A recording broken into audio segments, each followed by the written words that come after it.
The Project Gutenberg ebook of The Phantom of the Opera. This ebook is for the use of anyone anywhere in the United States and most other parts of the world at no cost and with almost no restrictions whatsoever. You may copy it, give it away or reuse it under the terms of the Project Gutenberg license included with this ebook or online at www.gutenberg.org. If you are not located in the United States, you will have to check the laws of the country where you are located before using this ebook. Title: The Phantom of the Opera. Author: Gaston Leroux. Release date: October 1, 1994. Ebook number 175. Most recently updated, January 1, 2021. Language: English. Start of the Project Gutenberg ebook. The Phantom of the Opera. The Phantom of the Opera by Gaston Leroux, author of The Mystery of the Yellow Room and The Perfume of the Lady in Black. Contents: Chapter Prologue. Is it a ghost? 2. The New Margarita. 3. The Mysterious Reason. 4. Box 5v. The Enchanted Violin. 6. A Visit to Box 5. 7. Faust and What Followed. 8. The Mysterious Broom. 9. At the Masked Ball. X. Forget the Name of the Man's Voice. 11. Above the Trapdoors. 12. Apollo's Lyre. 13. A Masterstroke of the Trapdoor Lover. 14. The Singular Attitude of a Safety Pin. 15. Christine. 16. Madame Gir's Revelations. 17. The Safety Pin again. 18. The Commissary, the Viscount, and the Persian. 19. The Viscount and the Persian. XX. In the Cellars of the Opera. XXI. Interesting Vicissitudes. XXII. In the Torture Chamber. XXIII. The Tortures Begin. XXIV. Barrels. XXV. The Scorpion or the Grasshopper, which XXVI. The End of the Ghost's Love Story. Epilogue, plus a bonus chapter called The Paris Opera House, The Phantom of the Opera. Prologue, in which the author of this singular work informs the reader how he acquired the certainty that the opera ghost really existed. The opera ghost really existed. He was not, as was long believed, a creature of the imagination of the artists, the superstition of the managers, or a product of the absurd and impressionable brains of the young ladies of the ballet, their mothers, the box keepers, the cloakroom attendants or the concierge. Yes, he existed in flesh and blood, although he assumed the complete appearance of a real phantom, that is to say, of a spectral shade. When I began to ransack the archives of the National Academy of Music, I was at once struck by the surprising coincidences between the phenomena ascribed to the ghost and the most extraordinary and fantastic tragedy that ever excited the Paris upper classes, and I soon conceived the idea that this tragedy might reasonably be explained by the phenomena in question. The events do not date more than 30 years back, and it would not be difficult to find at the present day, in the foyer of the ballet, old men of the highest respectability, men upon whose word one could absolutely rely, who would remember as though they happened yesterday the mysterious and dramatic conditions that attended the kidnapping of Christine d'A, the disappearance of the Vicomte de Chagny and the death of his elder brother, Count Philippe, whose body was found on the bank of the lake that exists in the lower cellars of the opera on the Rue Scribe side. But none of those witnesses had until that day thought that there was any reason for connecting the more or less legendary figure of the opera ghost with that terrible story. The truth was slow to enter my mind, puzzled by an inquiry that at every moment was complicated by events which, at first sight, might be looked upon as superhuman, and more than once I was within an ace of abandoning a task in which I was exhausting myself in the hopeless pursuit of a vain image. At last, I received the proof that my presentiments had not deceived me, and I was rewarded for all my efforts on the day when I acquired the certainty that the opera ghost was more than a mere shade. On that day, I had spent long hours over the memoirs of a manager, the light and frivolous work of the too skeptical Moncharmin, who, during his term at the opera, understood nothing of the mysterious behavior of the ghost and who was making all the fun of it that he could at the very moment when he became the first victim of the curious financial operation that went on inside the magic envelope. I had just left the library in despair, when I met the delightful acting manager of our National Academy, who stood chatting on a landing with a lively and well-groomed little old man, to whom he introduced me gaily. The acting manager knew all about my investigations and how eagerly and unsuccessfully I had been trying to discover the whereabouts of the examining magistrate in the famous Chagny case, M4. Nobody knew what had become of him, alive or dead, and here he was back from Canada, where he had spent 15 years, and the first thing he had done, on his return to Paris, was to come to the secretarial offices at the Opera and ask for a free seat. The little old man was M4 himself. We spent a good part of the evening together and he told me the whole Chagny case as he had understood it at the time. He was bound to conclude in favor of the madness of the Viscount and the accidental death of the elder brother, for lack of evidence to the contrary, but he was nevertheless persuaded that a terrible tragedy had taken place between the two brothers in connection with Christine Daae. He could not tell me what became of Christine or the Viscount. When I mentioned the ghost, he only laughed. He, too, had been told of the curious manifestations that seemed to point to the existence of an abnormal being, residing in one of the most mysterious corners of the opera, and he knew the story of the envelope, but he had never seen anything in it worthy of his attention as magistrate in charge of the Chagny case, and it was as much as he had done to listen to the evidence of a witness who appeared of his own accord and declared that he had often met the ghost. This witness was none other than the man whom all Paris called the Persian and who was well known to every subscriber to the opera. The magistrate took him for a visionary. I was immensely interested by the story of the Persian. I wanted, if there were still time, to find this valuable and eccentric witness. My luck began to improve and I discovered him in his little flat in the Rue de Rivoli, where he had lived ever since and where he died 5 months after my visit. I was at first inclined to be suspicious, but when the Persian had told me, with childlike candor, all that he knew about the ghost and had handed me the proofs of the ghost's existence including the strange correspondence of Christine Daae to do as I pleased with, I was no longer able to doubt. No, the ghost was not a myth. I have, I know, been told that this correspondence may have been forged from first to last by a man whose imagination had certainly been fed on the most seductive tales, but fortunately I discovered some of Christine's writing outside the famous bundle of letters and, on a comparison between the two, all my doubts were removed. I also went into the past history of the Persian and found that he was an upright man, incapable of inventing a story that might have defeated the ends of justice. This, moreover, was the opinion of the more serious people who, at one time or other, were mixed up in the Chagny case, who were friends of the Chagny family, to whom I showed all my documents and set forth all my inferences. In this connection, I should like to print a few lines which I received from General D. Sir, I cannot urge you too strongly to publish the results of your inquiry. I remember perfectly that, a few weeks before the disappearance of that great singer, Christine Daae, and the tragedy which threw the whole of the Faubourg Saint-Germain into mourning, there was a great deal of talk, in the foyer of the ballet, on the subject of the ghost, and I believe that it only ceased to be discussed in consequence of the later affair that excited us all so greatly. But, if it be possible as, after hearing you, I believe to explain the tragedy through the ghost, then I beg you, sir, to talk to us about the ghost again. Mysterious though the ghost may at first appear, he will always be more easily explained than the dismal story in which malevolent people have tried to picture two brothers killing each other who had worshipped each other all their lives. Believe me, etc.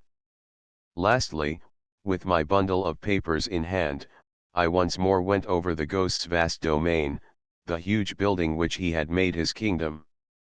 All that my eyes saw, all that my mind perceived, corroborated the Persian's documents precisely, and a wonderful discovery crowned my labors in a very definite fashion.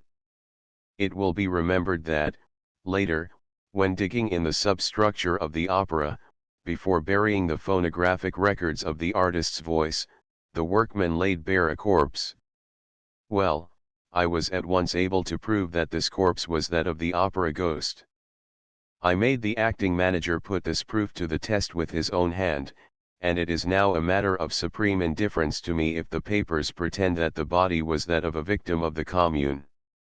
The wretches who were massacred, under the Commune, in the cellars of the opera, were not buried on this side. I will tell where their skeletons can be found in a spot not very far from that immense crypt which was stocked during the siege with all sorts of provisions.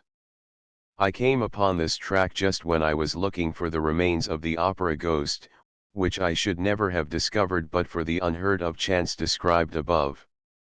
But we will return to the corpse and what ought to be done with it. For the present, I must conclude this very necessary introduction by thanking M. Leroux, who was the commissary of police called in for the first investigations after the disappearance of Christine Da, M. Remy, the late secretary, M. Mercier, the late acting manager, M. Gabriel, the late chorus master, and more particularly Madame la Baronne de Castelot-Barbezac, who was once the little Meg of the story, and who is not ashamed of it, the most charming star of our admirable corps de ballet. The eldest daughter of the worthy Madame Giry, now deceased, who had charge of the ghost's private box. All these were of the greatest assistance to me, and, thanks to them, I shall be able to reproduce those hours of sheer love and terror, in their smallest details, before the reader's eyes. And I should be ungrateful indeed if I omitted, while standing on the threshold of this dreadful and veracious story, to thank the present management the opera, which has so kindly assisted me in all my inquiries, and M. Massager in particular, together with M. Gabian, the acting manager, and that most amiable of men, the architect Int Arusted with the preservation of the building, who did not hesitate to lend me the works of Charles Garnier, although he was almost sure that I would never return them to him.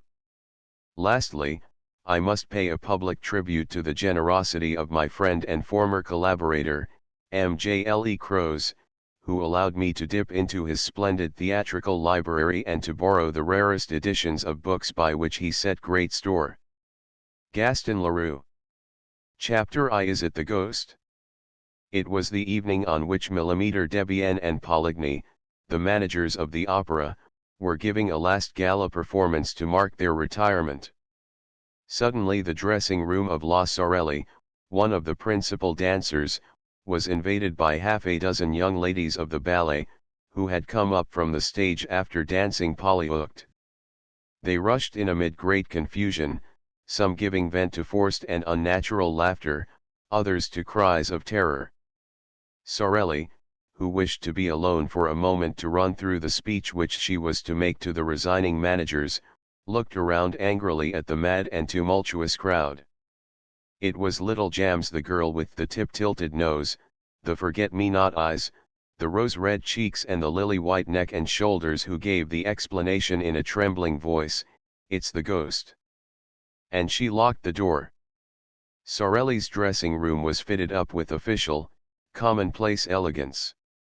A pier glass, a sofa, a dressing table and a cupboard or two provided the necessary furniture.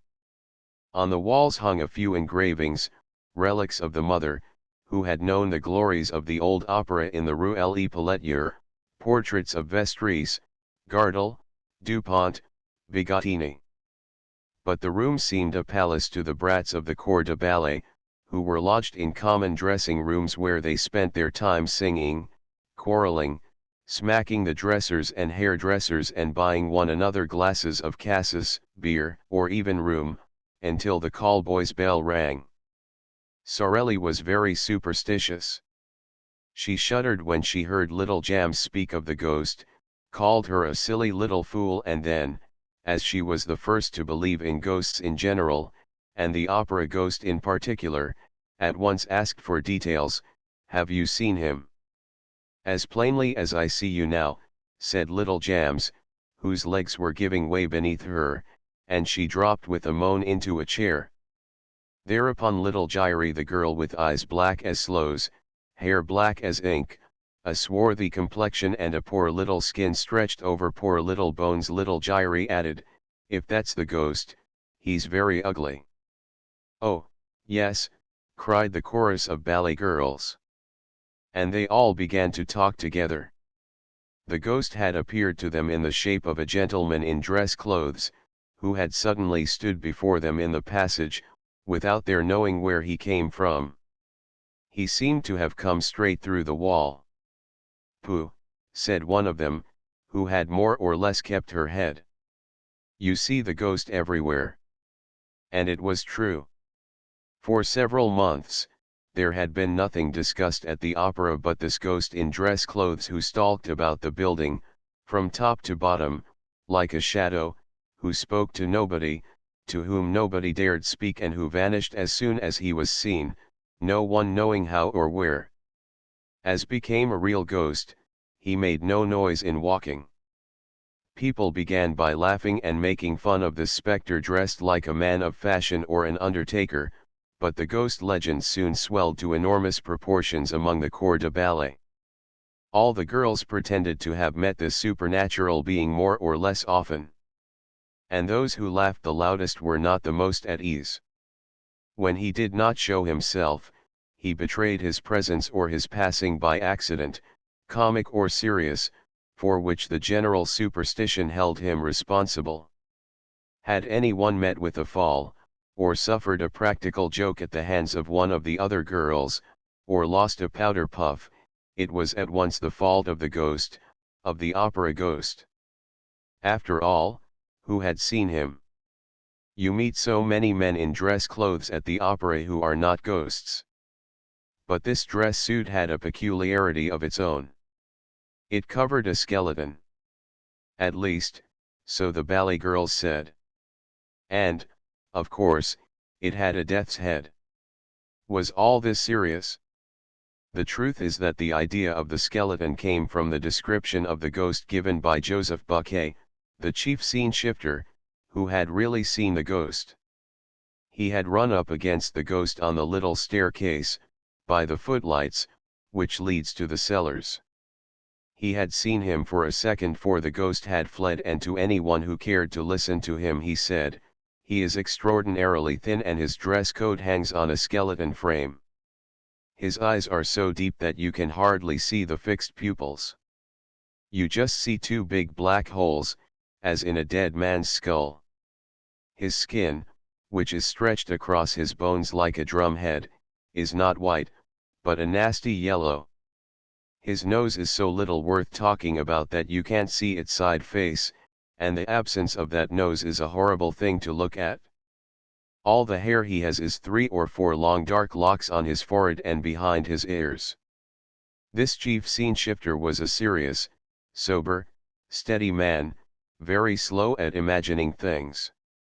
His words were received with interest and amazement, and soon there were other people to say that they too had met a man in dress clothes with a death's head on his shoulders. Sensible men who had wind of the story began by saying that Joseph Buquet had been the victim of a joke played by one of his assistants. And then, one after the other, there came a series of incidents so curious and so inexplicable that the very shrewdest people began to feel uneasy. For instance, a fireman is a brave fellow. He fears nothing, least of all fire. Well, the fireman in question, who had gone to make a round of inspection in the cellars and who, it seems, had ventured a little farther than usual, suddenly reappeared on the stage, pale, scared, trembling, with his eyes starting out of his head, and practically fainted in the arms of the proud mother of little Jams 1 and Y.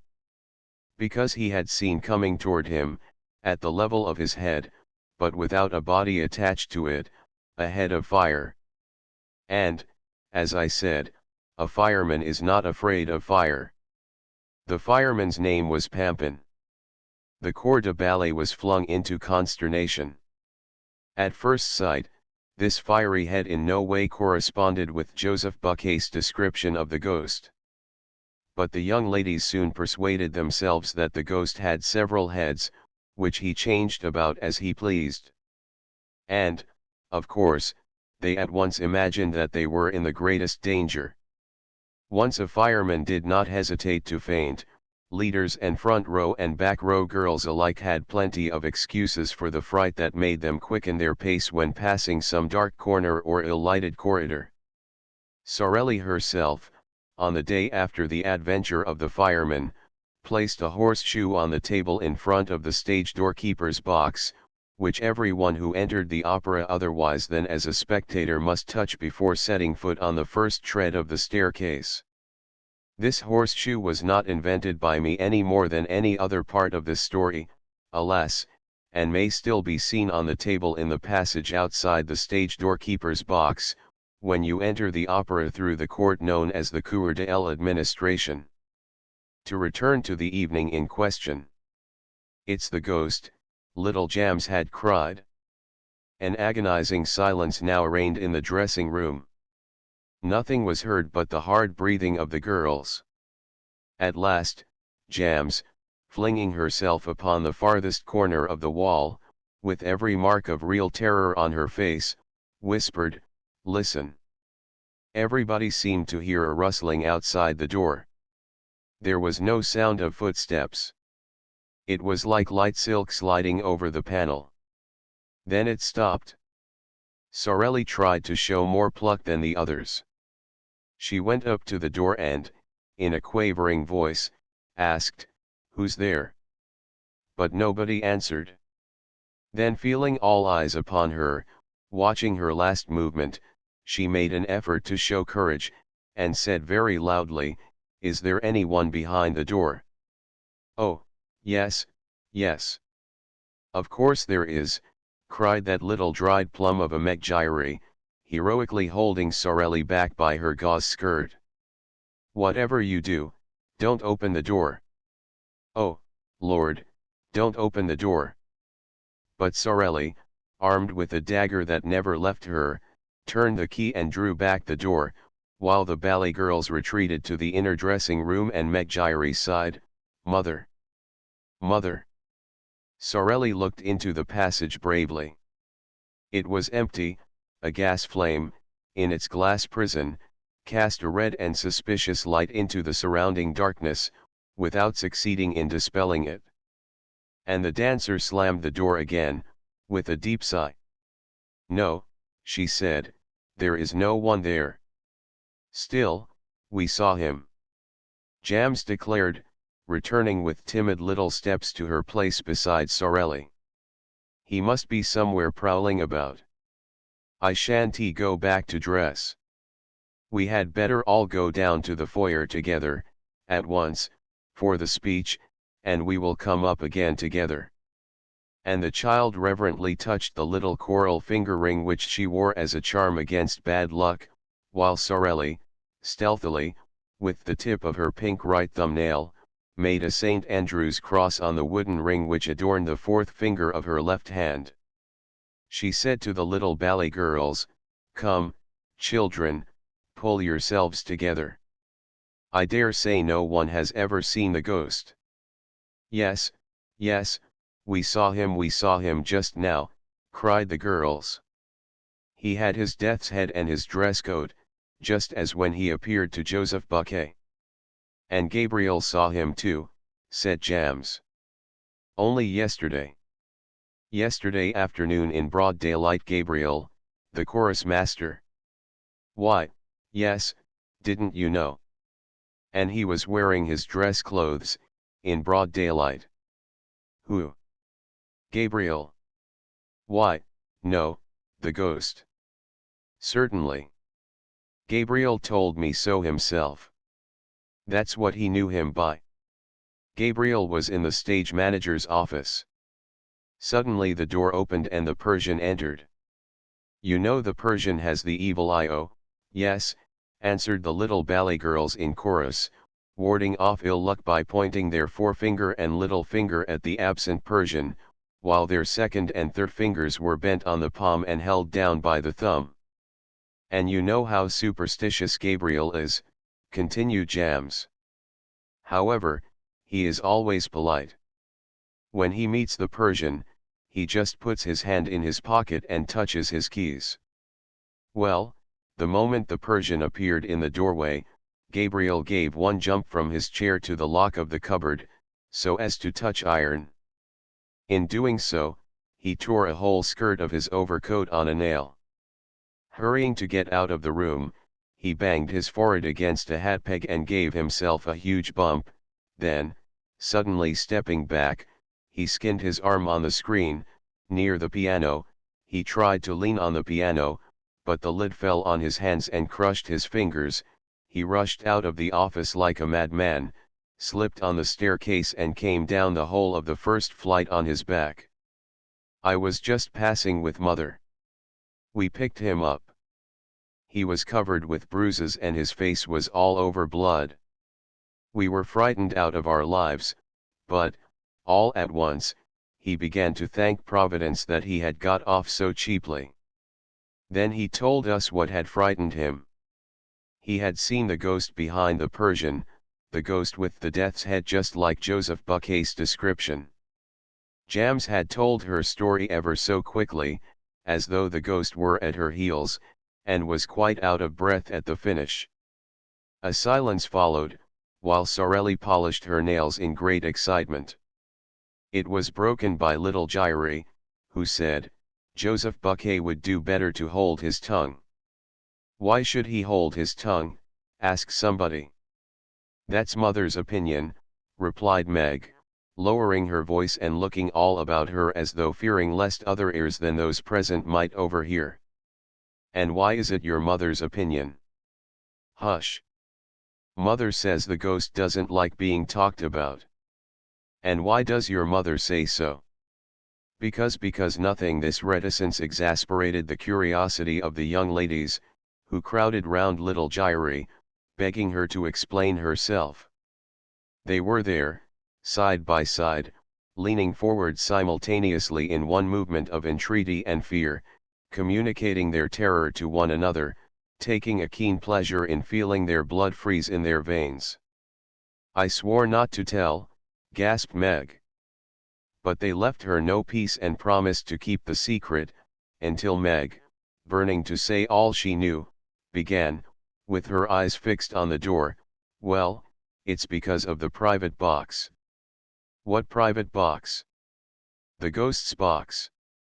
Has the ghost a box? Oh, do tell us, do tell us. Not so loud, said Meg.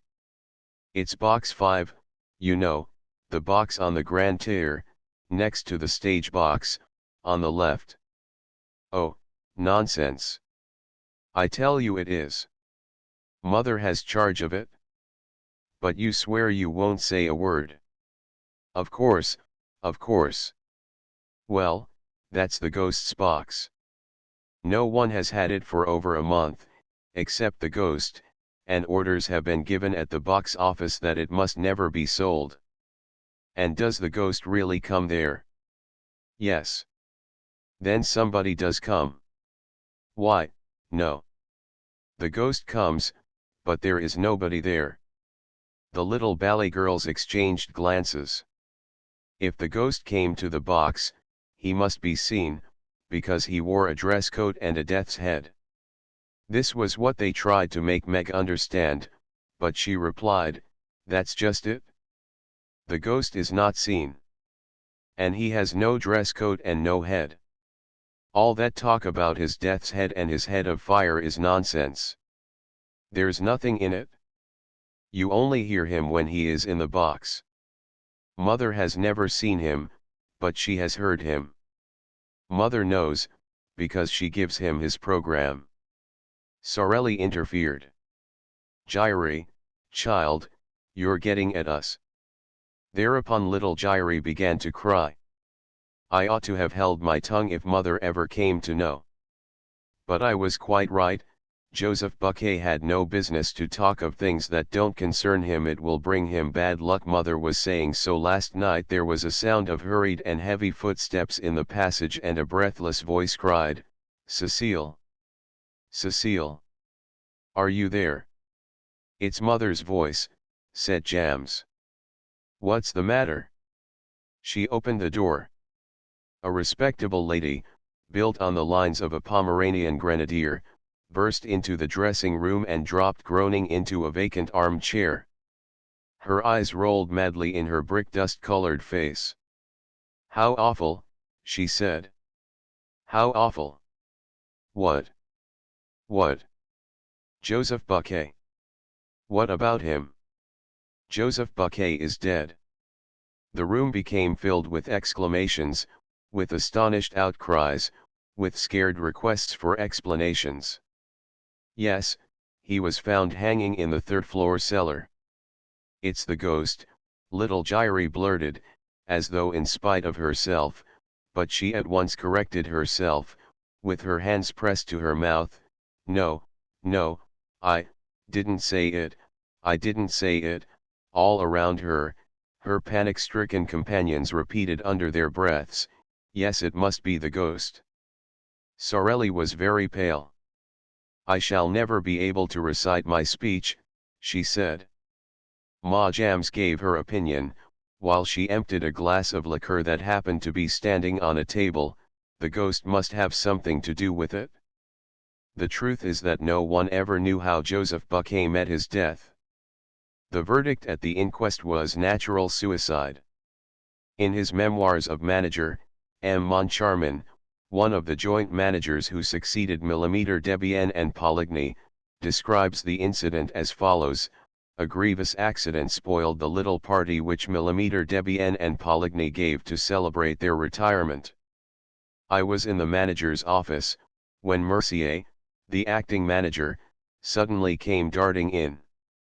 He seemed half mad and told me that the body of a scene shifter had been found hanging in the third cellar under the stage, between a farmhouse and a scene from the Roi de Lahore. I shouted, 'Come and cut him down.' By the time I had rushed down the staircase and the Jacob's ladder, the man was no longer hanging from his rope. So this is an event which M. Moncharmin thinks natural. A man hangs at the end of a rope, they go to cut him down, the rope has disappeared. Oh, M. Moncharmin found a very simple explanation. Listen to him, it was just after the ballet, and leaders and dancing girls lost no time in taking their precautions against the evil eye. There you are. Picture the corps de ballet scuttling down the Jacob's ladder and dividing the suicide's rope among themselves in less time than it takes to write.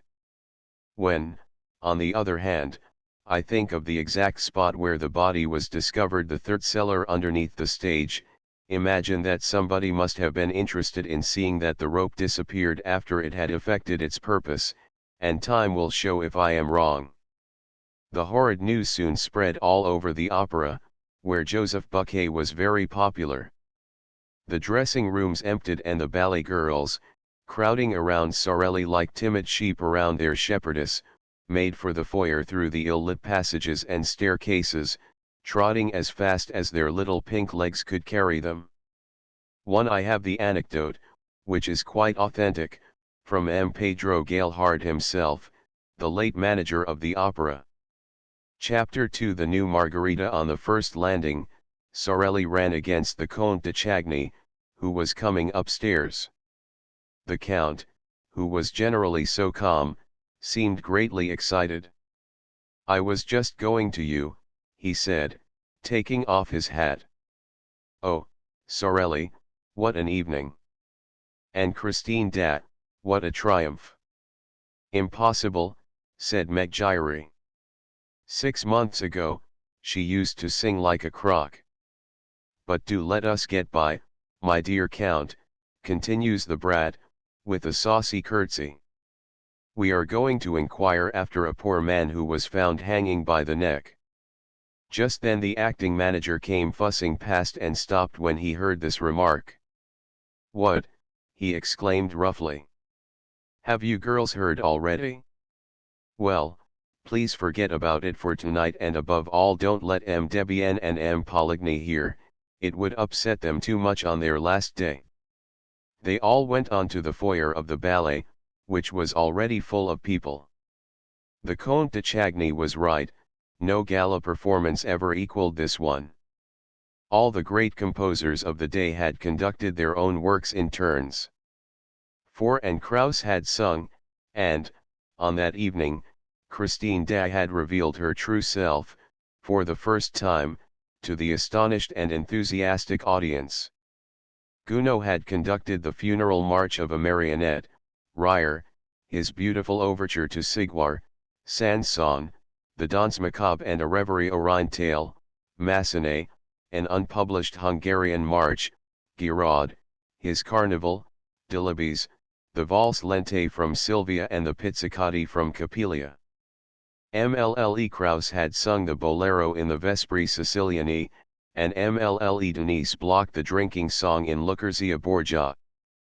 But the real triumph was reserved for Christine Day, who had begun by singing a few passages from Romeo and Juliet.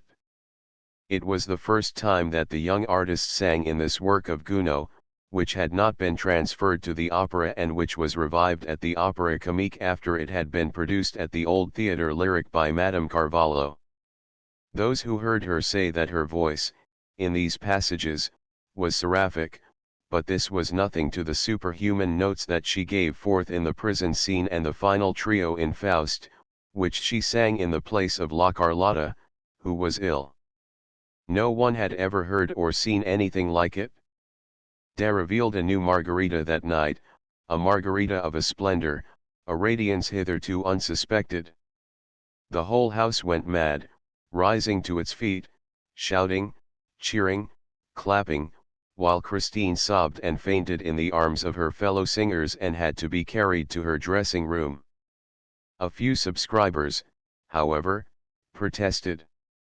Why had so great a treasure been kept from them all that time? Till then, Christine Day had played a good Sibyl to Carlotta's rather too splendidly material Margarita. And it had needed Carlotta's incomprehensible and inexcusable absence from this gala night for the little Day, at a moment's warning, to show all that she could do in a part of the program reserved for the Spanish diva. Well, what the subscribers wanted to know was, why had Debienne and Poligny applied to Day, when Carlotta was taken ill? Did they know of her hidden genius? And, if they knew of it, why had they kept it hidden? And why had she kept it hidden? Oddly enough, she was not known to have a professor of singing at that moment. She had often said she meant to practice alone for the future. The whole thing was a mystery. The Comte de Chagny, standing up in his box, listened to all this frenzy and took part in it by loudly applauding. Philippe Georges Marie Comte de Chagny was just 41 years of age. He was a great aristocrat and a good-looking man, above middle height and with attractive features, in spite of his hard forehead and his rather cold eyes.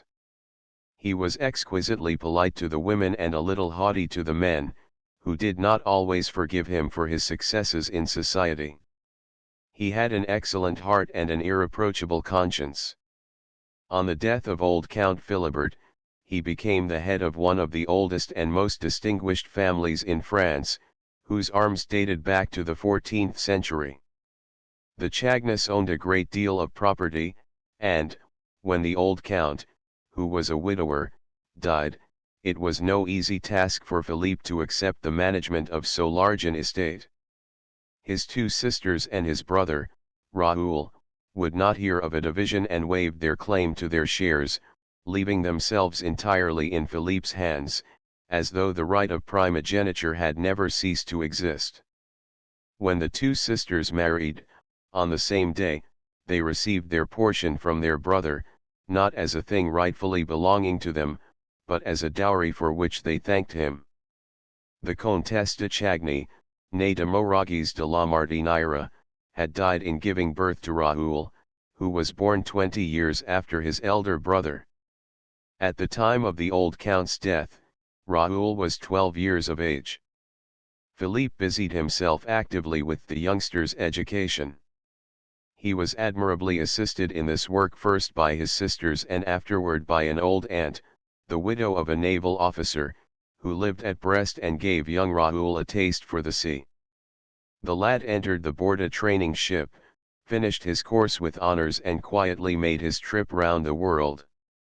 Thanks to powerful influence, He had just been appointed a member of the official expedition on board the Leroux, which was to be sent to the Arctic Circle in search of the survivors of the D'Artois expedition, of whom nothing had been heard for 3 years. Meanwhile, he was enjoying a long furlough which would not be over for 6 months, and already the dowagers of the Faubourg Saint-Germain were pitying the handsome and apparently delicate stripling for the hard work in store for him. The shyness of the sailor lad, I was almost saying his innocence, was remarkable. He seemed to have but just left the women's apron strings. As a matter of fact, petted as he was by his 2 sisters and his old aunt, he had retained from this purely feminine education manners that were almost candid and stamped with a charm that nothing had yet been able to sully. He was a little over 21 years of age and looked 18. He had a small, fair mustache, beautiful blue eyes and a complexion like a girl's. Philippe spoiled Raoul. To begin with, he was very proud of him and pleased to foresee a glorious career for his junior in the navy, in which one of their ancestors, the famous Chagny de la Roche, had held the rank of admiral. He took advantage of the young man's leave of absence to show him Paris, with all its luxurious and artistic delights. The Count considered that, at Raoul's age, it is not good to be too good. Philippe himself had a character that was very well balanced in work and pleasure alike, his demeanor was always faultless, and he was incapable of setting his brother a bad example. He took him with him wherever he went. He even introduced him to the foyer of the ballet. I know that the Count was said to be on terms with Sorelli. But it could hardly be reckoned as a crime for this nobleman, a bachelor, with plenty of leisure, especially since his sisters were settled, to come and spend an hour or 2 after dinner in the company of a dancer, who, though not so very witty, had the finest eyes that ever were seen. And, besides, there are places where a true Parisian, when he has the rank of the Comte de Chagny, is bound to show himself, and at that time the foyer of the ballet at the opera was one of those places.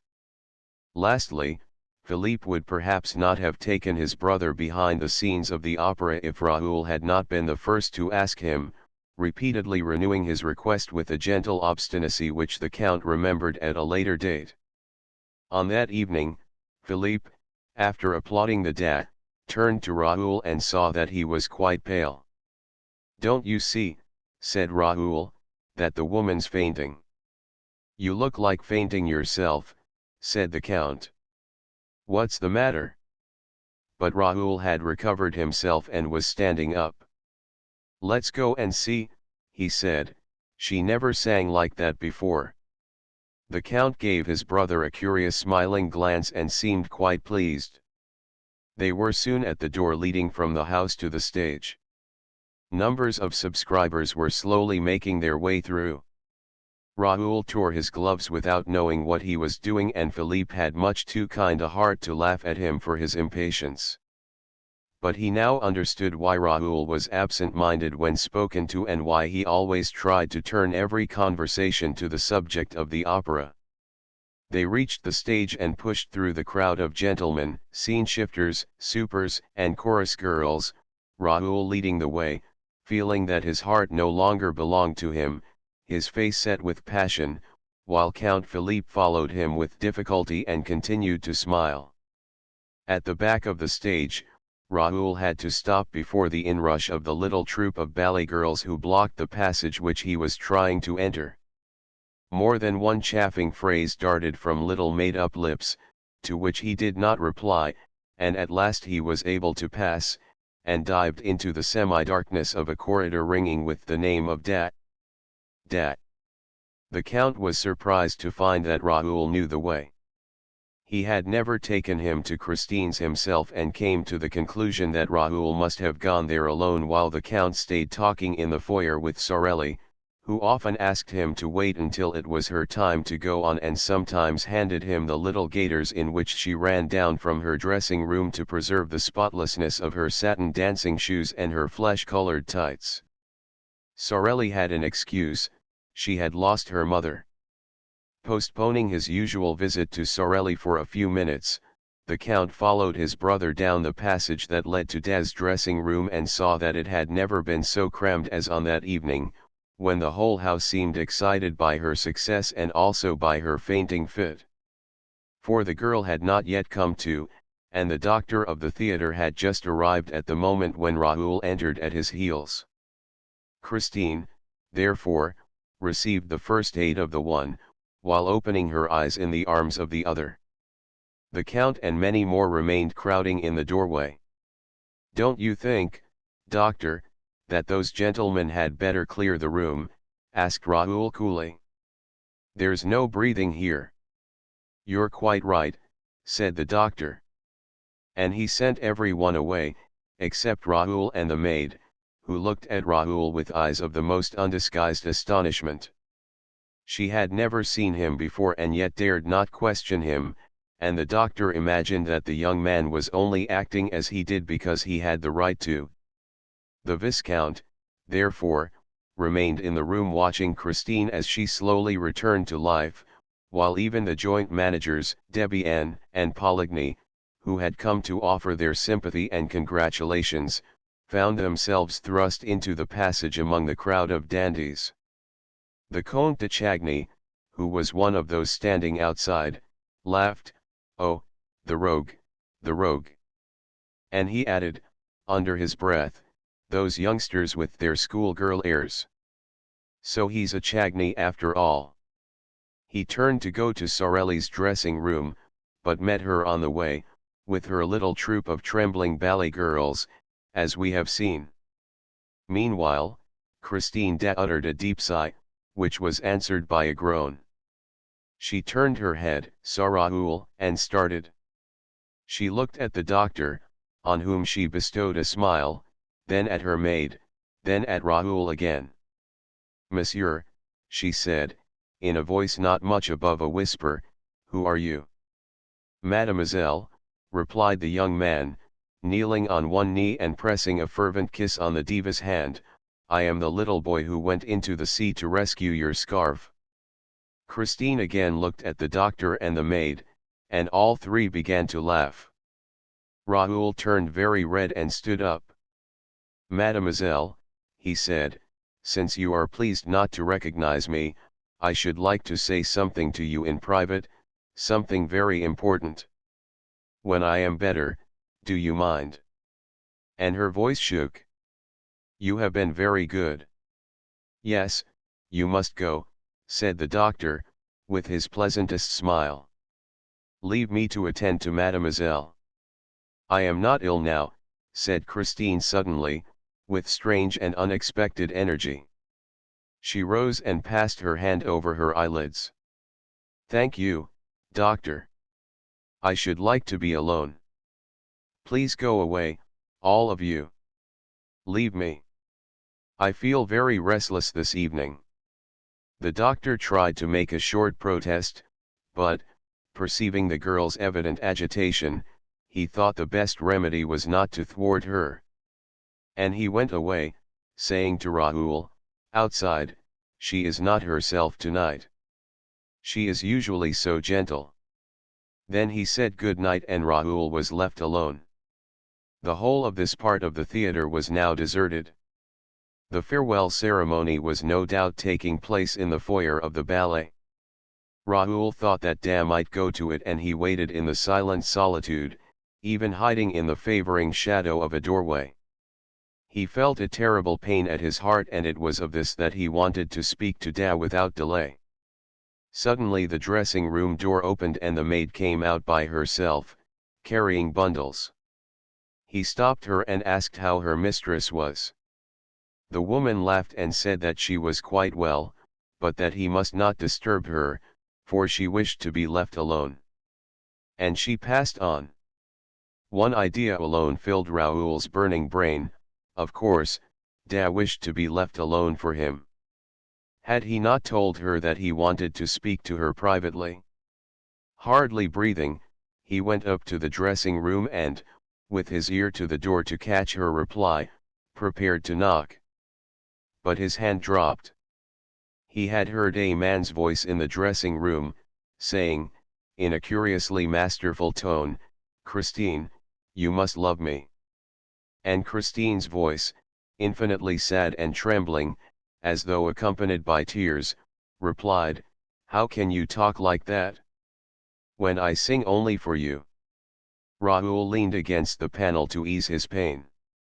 His heart, which had seemed gone forever, returned to his breast and was throbbing loudly.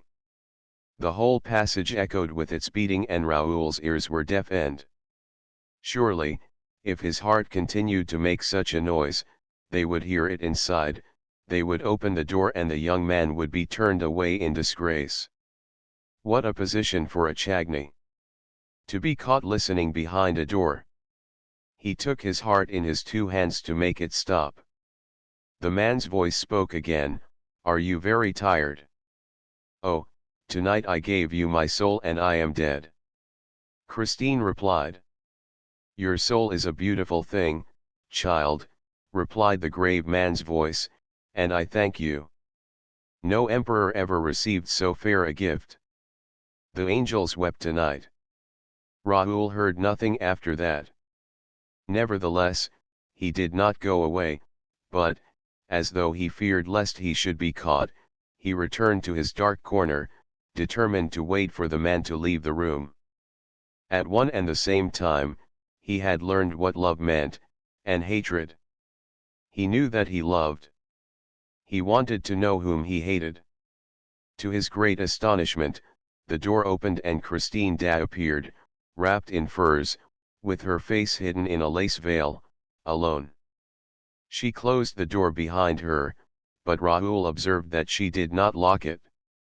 She passed him. He did not even follow her with his eyes, for his eyes were fixed on the door, which did not open again. When the passage was once more deserted, he crossed it, opened the door of the dressing room, went in and shut the door. He found himself in absolute darkness. The gas had been turned out. "There is someone here," said Raoul, with his back against the closed door, in a quivering voice.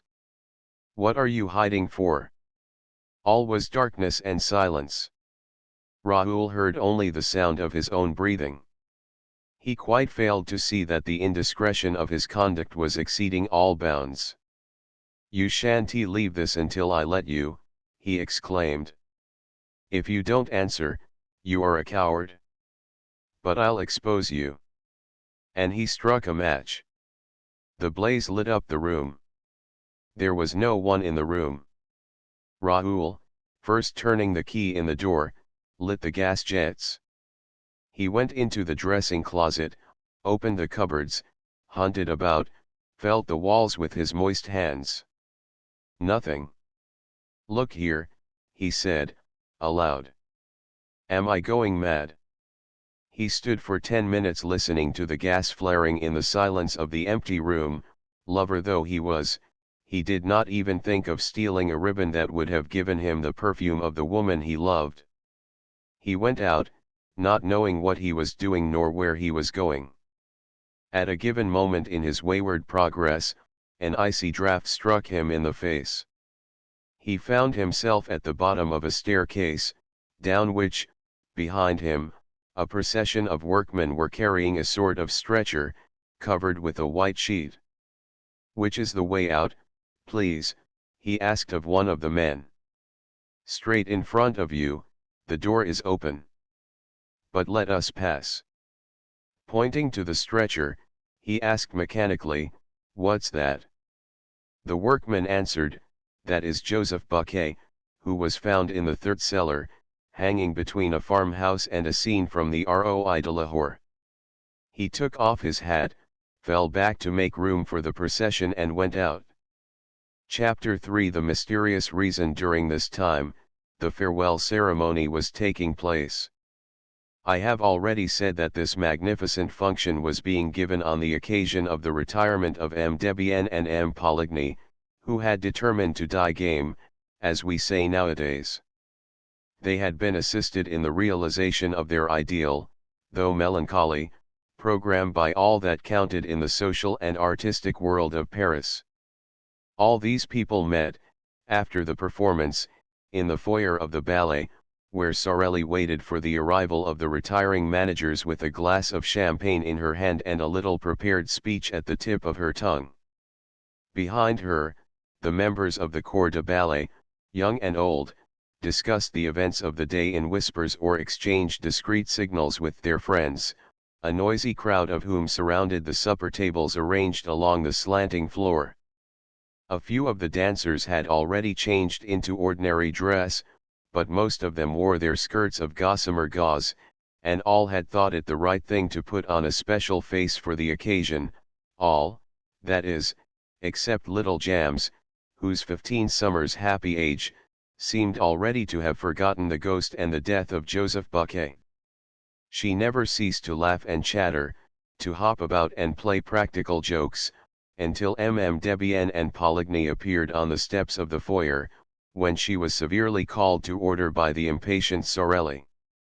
Everybody remarked that the retiring managers looked cheerful, as is the Paris way. None will ever be a true Parisian who has not learned to wear a mask of gaiety over his sorrows and one of sadness, boredom, or indifference over his inward joy.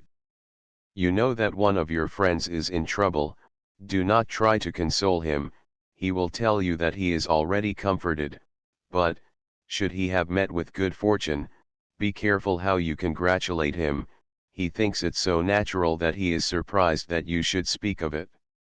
In Paris, our lives are one masked ball, and the foyer of the ballet is the last place in which two men so knowing as M. Debienne and M. Poligny would have made the mistake of betraying their grief, however genuine it might be. And they were already smiling rather too broadly upon Sorelli, who had begun to recite her speech, when an exclamation from that little madcap of a Jams broke the smile of the managers so brutally that the expression of distress and dismay that lay beneath it became apparent to all eyes, the opera ghost. Jams yelled these words in a tone of unspeakable terror, and her finger pointed, among the crowd of dandies, to a face so pallid, so lugubrious, and so ugly, with two such deep black cavities under the straddling eyebrows, that the death's head in question immediately scored a huge success. The opera ghost. The opera ghost. Everybody laughed and pushed his neighbor and wanted to offer the opera ghost a drink, but he was gone. He had slipped through the crowd, and the others vainly hunted for him, while two old gentlemen tried to calm little Jams and while little Giry stood screaming like a peacock. Sorelli was furious, she had not been able to finish her speech, the managers, had kissed her, thanked her and run away as fast as the ghost himself. No one was surprised at this, for it was known that they were to go through the same ceremony on the floor above, in the foyer of the singers, and that finally they were themselves to receive their personal friends, for the last time, in the great lobby outside the manager's office, where a regular supper would be served. Here they found the new managers, M. Armand Moncharmin and M. Firmin Richard, whom they hardly knew, nevertheless, they were lavish in protestations of friendship and received 1,000 flattering compliments in reply, so that those of the guests who had feared that they had a rather tedious evening in store for them at once put on brighter faces. The supper was almost gay, and a particularly clever speech of the representative of the government, mingling the glories of the past with the successes of the future, caused the greatest cordiality to prevail. The retiring managers had already handed over to their successors the two tiny master keys which opened all the doors, thousands of doors of the opera house. And those little keys, the object of general curiosity, were being passed from hand to hand, when the attention of some of the guests was diverted by their discovery, at the end of the table, of that strange, wan, and fantastic face, with the hollow eyes, which had already appeared in the foyer of the ballet and been greeted by little Jam's exclamation, "The opera ghost." There sat the ghost, as natural as could be, except that he neither ate nor drank. Those who began by looking at him with a smile ended by turning away their heads, for the sight of him at once provoked the most funereal thoughts. No one repeated the joke of the foyer, no one exclaimed, "There's the opera ghost."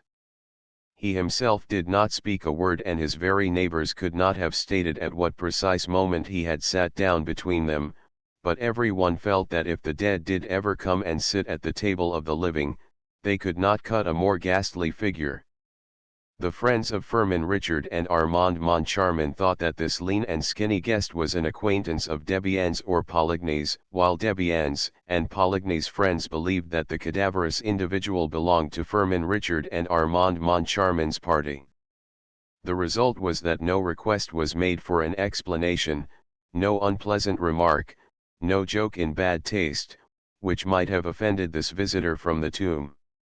A few of those present who knew the story of the ghost and the description of him given by the chief scene shifter they did not know of Joseph Buquet's death thought, in their own minds, that the man at the end of the table might easily have passed for him, and yet, according to the story, the ghost had no nose and the person in question had. But M. Moncharmin declares, in his memoirs, that the guest's nose was transparent, long, thin and transparent are his exact words. I, for my part, will add that this might very well apply to a false nose. M. Moncharmin may have taken for transparency what was only shininess. Everybody knows that orthopedic science provides beautiful false noses for those who have lost their noses naturally or as the result of an operation. Did the ghost really take a seat at the manager's supper table that night, uninvited? And can we be sure that the figure was that of the opera ghost himself? Who would venture to assert as much? I mention the incident, not because I wish for a second to make the reader believe or even to try to make him believe that the ghost was capable of such a sublime piece of impudence, but because, after all, the thing is impossible. M. Armand Moncharmin, in chapter 11 of his memoirs, says, "When I think of this first evening, I cannot separate the secret confided to us by Debienne and Poligny in their office from the presence at our supper of that ghostly person whom none of us knew. What happened was this: Debienne and Poligny, sitting at the center of the table, had not seen the man with the death's head. Suddenly he began to speak. 'The ballet girls are right,' he said. 'The death of that poor Buquet is perhaps not so natural as people think.' Debienne and Poligny gave a start. 'Is Buquet dead?' they cried. 'Yes,' replied the man, or the shadow of a man, quietly. 'He was found, this evening, hanging in the third cellar, between a farmhouse and a scene from the Roi de Lahore.' The two managers, or rather ex-managers, at once rose and stared strangely at the speaker. They were more excited than they need have been, that is to say, more excited than anyone need be by the announcement of the suicide of a chief scene shifter. They looked at each other. They had both turned whiter than the tablecloth. At last, Debienne made a sign to Richard and Moncharmin, Poligny muttered a few words of excuse to the guests, and all four went into the manager's office. I leave Moncharmin to complete the story. In his memoirs, he says, Debienne and Poligny seemed to grow more and more excited, and they appeared to have something very difficult to tell us. First, they asked us if we knew the man, sitting at the end of the table, who had told them of the death of Joseph Buquet, and, when we answered in the negative, they looked still more concerned. They took the master keys from our hands, stared at them for a moment and advised us to have new locks made, with the greatest secrecy, for the rooms, closets and presses that we might wish to have hermetically closed. They said this so funnily that we began to laugh and to ask if there were thieves at the opera. They replied that there was something worse, which was the ghost. We began to laugh again, feeling sure that they were indulging in some joke that was intended to crown our little entertainment. Then, at their request, we became serious, resolving to humor them and to enter into the spirit of the game. They told us that they never would have spoken to us of the ghost, if they had not received formal orders from the ghost himself to ask us to be pleasant to him and to grant any request that he might make. However, in their relief at leaving a domain where that tyrannical shade held sway, they had hesitated until the last moment to tell us this curious story, which our skeptical minds were certainly not prepared to entertain. But the announcement of the death of Joseph Buquet had served them as a brutal reminder that, whenever they had disregarded the ghost's wishes, some fantastic or disastrous event had brought them to a sense of their dependence. During these unexpected utterances made in a tone of the most secret and important confidence, I looked at Richard. Richard, in his student days, had acquired a great reputation for practical joking, and he seemed to relish the dish which was being served up to him in his turn. He did not miss a morsel of it, though the seasoning was a little gruesome because of the death of Buquet. He nodded his head sadly, while the others spoke, and his features assumed the air of a man who bitterly regretted having taken over the opera, now that he knew that there was a ghost mixed up in the business. I could think of nothing better than to give him a servile imitation of this attitude of despair. However, in spite of all our efforts, we could not, at the finish, help bursting out laughing in the faces of Millimeter Debienne and Poligny, who, seeing us pass straight from the gloomiest state of mind to one of the most insolent merriment, acted as though they thought that we had gone mad. The joke became a little tedious, and Richard asked half seriously and half in jest, "But, after all, what does this ghost of yours want?" M. Poligny went to his desk and returned with a copy of the memorandum book. The memorandum book begins with the well-known words saying that the management of the opera shall give to the performance of the National Academy of Music the splendor that becomes the first lyric stage in France, and ends with clause 98, which says that the privilege can be withdrawn if the manager infringes the conditions stipulated in the memorandum book. This is followed by the conditions, which are 4 in number. The copy produced by M. Poligny was written in black ink and exactly similar to that in our possession, except that, at the end, it contained a paragraph in red ink and in a queer, labored handwriting, as though it had been produced by dipping the heads of matches into the ink, the writing of a child that has never got beyond the downstrokes and has not learned to join its letters. This paragraph ran, word for word, as follows: 5. Or if the manager, in any month, delay for more than a fortnight the payment of the allowance which he shall make to the opera ghost, an allowance of 20,000 francs a month, say 240,000 francs a year. M. Poligny pointed with a hesitating finger to this last clause, which we certainly did not expect. "Is this all? Does he not want anything else?"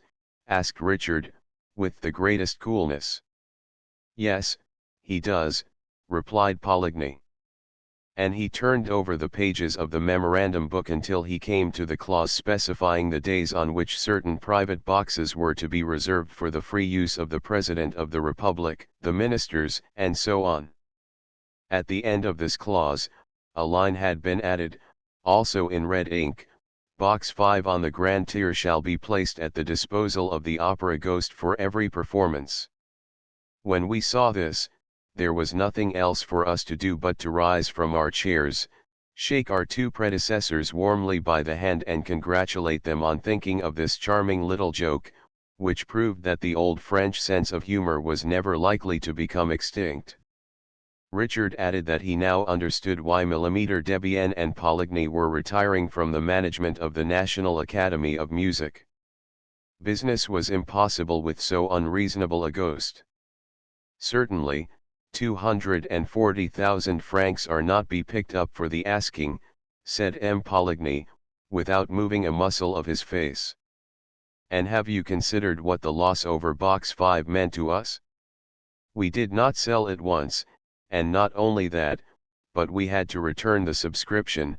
Why, it's awful. We really can't work to keep ghosts. We prefer to go away."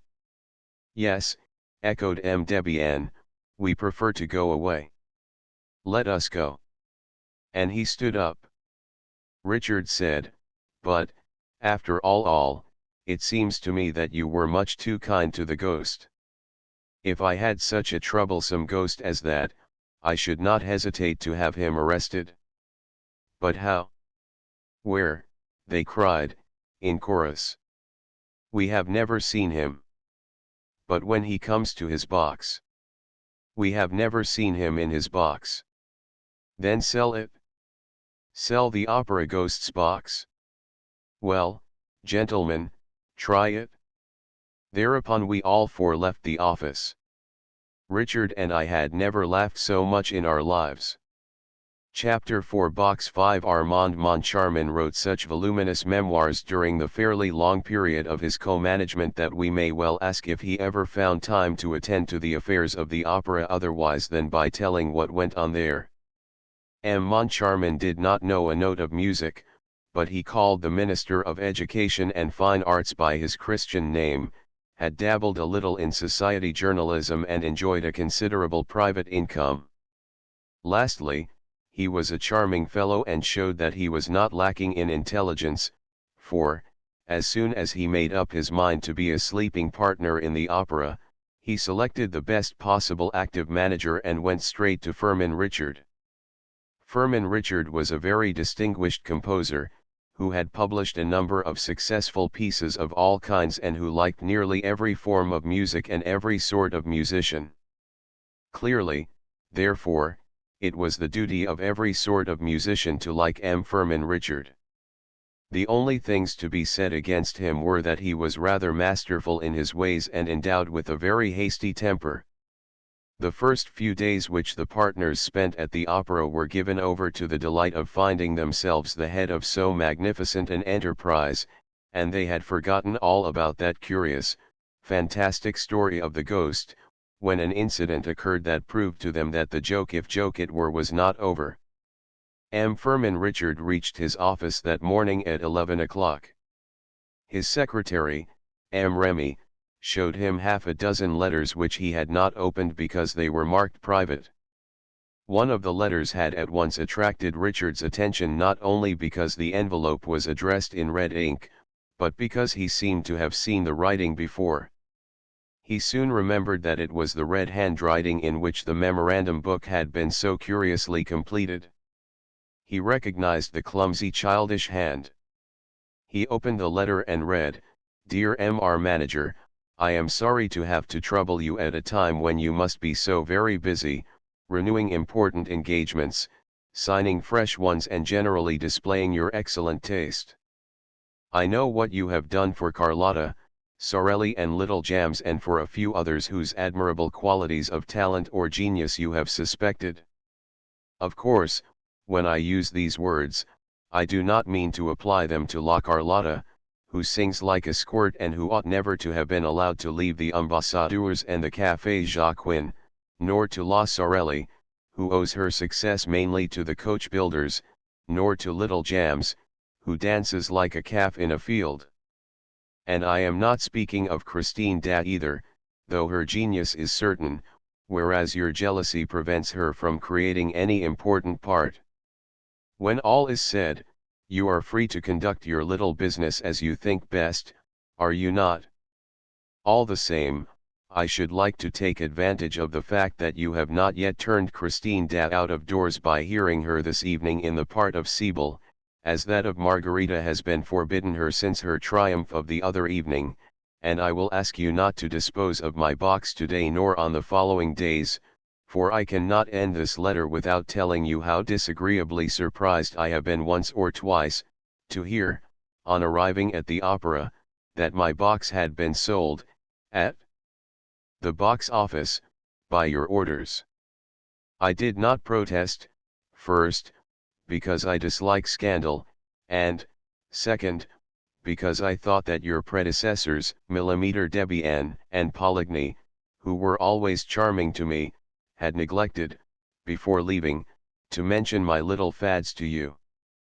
I have now received a reply from those gentlemen to my letter asking for an explanation, and this reply proves that you know all about my memorandum book and, consequently, that you are treating me with outrageous contempt. If you wish to live in peace, you must not begin by taking away my private box. Believe me to be, dear Mr. Manager, without prejudice to these little observations, your most humble and obedient servant, Opera Ghost. The letter was accompanied by a cutting from the agony column of the Revue Théâtrale, which ran, "Oh gee, there is no excuse for R&M. We told them and left your memorandum book in their hands. Kind regards." M. Firmin Richard had hardly finished reading this letter when M. Armand Moncharmin entered, carrying one exactly similar. They looked at each other and burst out laughing. "They are keeping up the joke," said M. Richard, "but I don't call it funny." "What does it all mean?" asked M. Moncharmin. "Do they imagine that, because they have been managers of the opera, we are going to let them have a box for an indefinite period?" "I am not in the mood to let myself be laughed at long," said Firmin Richard. "It's harmless enough," observed Armand Moncharmin. "What is it they really want?" "A box for tonight." M. Firmin Richard told his secretary to send box 5 on the grand tier to MM Debienne and Poligny, if it was not sold. It was not. It was sent off to them. Debienne lived at the corner of the Rue Scribe and the Boulevard des Capucines, Poligny, in the Rue Aubert. August's 2 letters had been posted at the Boulevard des Capucines post office, as Moncharmin remarked after examining the envelopes. "You see," said Richard. They shrugged their shoulders and regretted that 2 men of that age should amuse themselves with such childish tricks. "They might have been civil, for all that," said Moncharmin. "Did you notice how they treat us with regard to Carlotta, Sorelli and Little Jams? Why, my dear fellow, these 2 are mad with jealousy. To think that they went to the expense of an advertisement in the Revue Théâtrale. Have they nothing better to do?" "By the way," said Moncharmin, "they seem to be greatly interested in that little Christine Dat. You know as well as I do that she has the reputation of being quite good," said Richard. "Reputations are easily obtained," replied Moncharmin. "Haven't I a reputation for knowing all about music? And I don't know one key from another." "Don't be afraid, you never had that reputation," Richard declared. Thereupon he ordered the artists to be shown in, who, for the last 2 hours, had been walking up and down outside the door behind which fame and fortune or dismissal awaited them. The whole day was spent in discussing, negotiating, signing, or cancelling contracts, and the 2 overworked managers went to bed early, without so much as casting a glance at box 5 to see whether M. Debienne and M. Poligny were enjoying the performance. Next morning, the managers received a card of thanks from the Ghost. "Dear M.R. Manager, thanks. Charming evening. Da exquisite. Choruses want waking up. Carlotta a splendid commonplace instrument. Will write you soon for the 240,000 francs, or 233,424 Fr70C, to be correct. MM Debienne and Poligny have sent me the 6,575 Fr30C representing the first 10 days of my allowance for the current year, their privileges finished on the evening of the 10th inst. Kind regards. OG. On the other hand, there was a letter from MM Debienne and Poligny. "Gentlemen, we are much obliged for your kind thought of us, but you will easily understand that the prospect of again hearing Faust, pleasant though it is to ex-managers of the opera, cannot make us forget that we have no right to occupy box 5 on the grand tier, which is the exclusive property of him of whom we spoke to you when we went through the memorandum book with you for the last time. See clause 98, final paragraph. Except, gentlemen, etc. Oh, those fellows are beginning to annoy me," shouted Firmin Richard, snatching up the letter. And that evening box 5 was sold. The next morning, Richard and Moncharmin, on reaching their office, found an inspector's report relating to an incident that had happened, the night before, in Box 5. I give the essential part of the report. I was obliged to call in a municipal guard twice, this evening, to clear Box 5 on the Grand Tier, once at the beginning and once in the middle of the second act. The occupants, who arrived as the curtain rose on the second act, created a regular scandal by their laughter and their ridiculous observations. There were cries of hush, all around them, and the whole house was beginning to protest, when the box keeper came to fetch me. I entered the box and said what I thought necessary. The people did not seem to me to be in their right mind, and they made stupid remarks. I said that, if the noise was repeated, I should be compelled to clear the box. The moment I left, I heard the laughing again, with fresh protests from the house. I returned with a municipal guard, who turned them out. They protested, still laughing, saying they would not go unless they had their money back. At last, they became quiet and I allowed them to enter the box again. The laughter at once recommenced, and, this time, I had them turned out definitely. "Send for the inspector," said Richard to his secretary, who had already read the report and marked it with blue pencil. Remy, the secretary, had foreseen the order and called the inspector at once. "Tell us what happened," said Richard bluntly. The inspector began to splutter and referred to the report. "Well, but what were those people laughing at?" asked Moncharmin. "They must have been dining, sir, and seemed more inclined to lark about than to listen to good music. The moment they entered the box, they came out again and called the box keeper, who asked them what they wanted. They said, 'Look in the box, there's no one there, is there?' 'No,' said the woman. 'Well,' said they, 'when we went in, we heard a voice saying that the box was taken.'"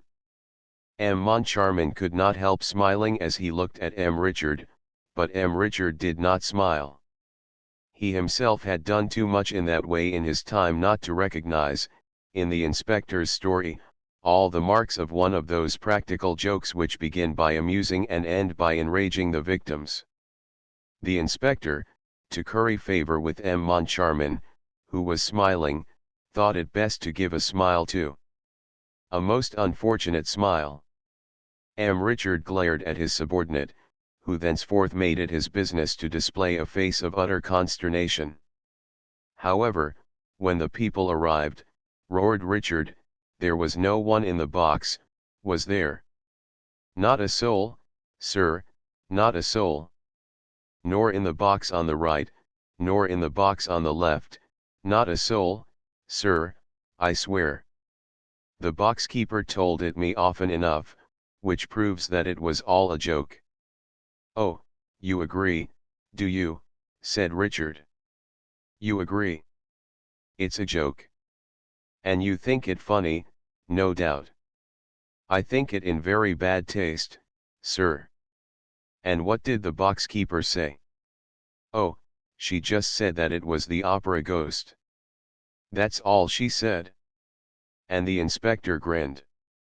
But he soon found that he had made a mistake in grinning, for the words had no sooner left his mouth than Richard, from gloomy, became furious. "Send for the box keeper," he shouted. "Send for her. This minute. This minute. And bring her in to me here.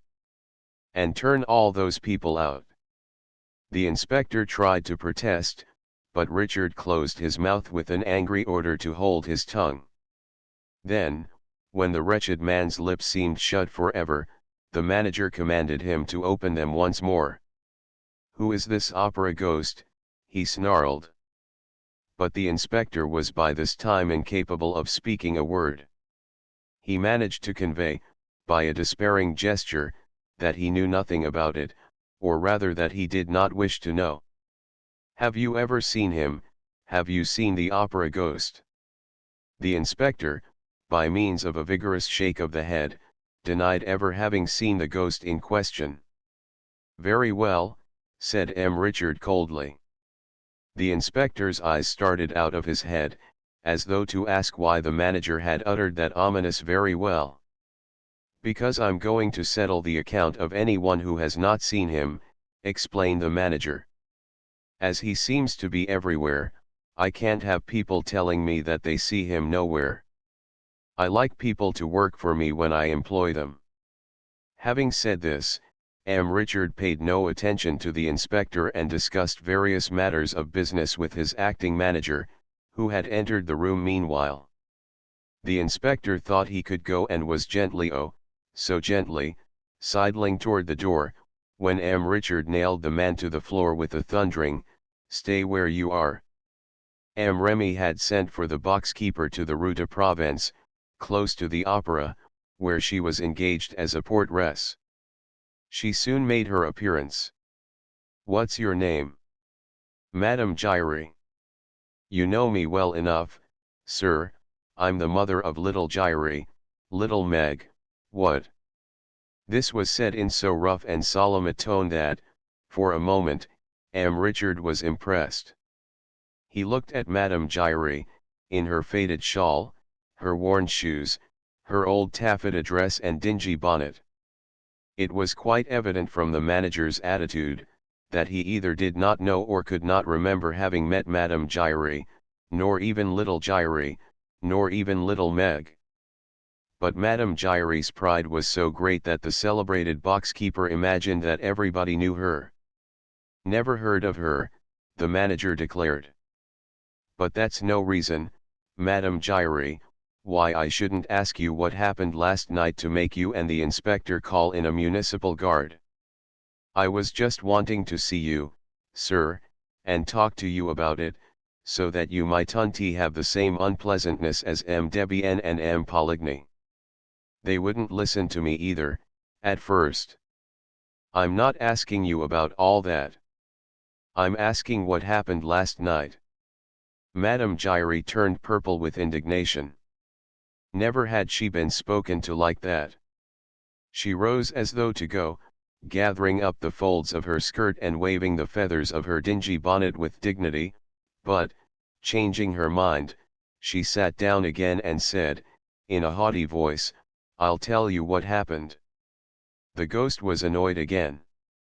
Thereupon, as M. Richard was on the point of bursting out, M. Moncharmin interfered and conducted the interrogatory, whence it appeared that Madame Giry thought it quite natural that a voice should be heard to say that a box was taken, when there was nobody in the box.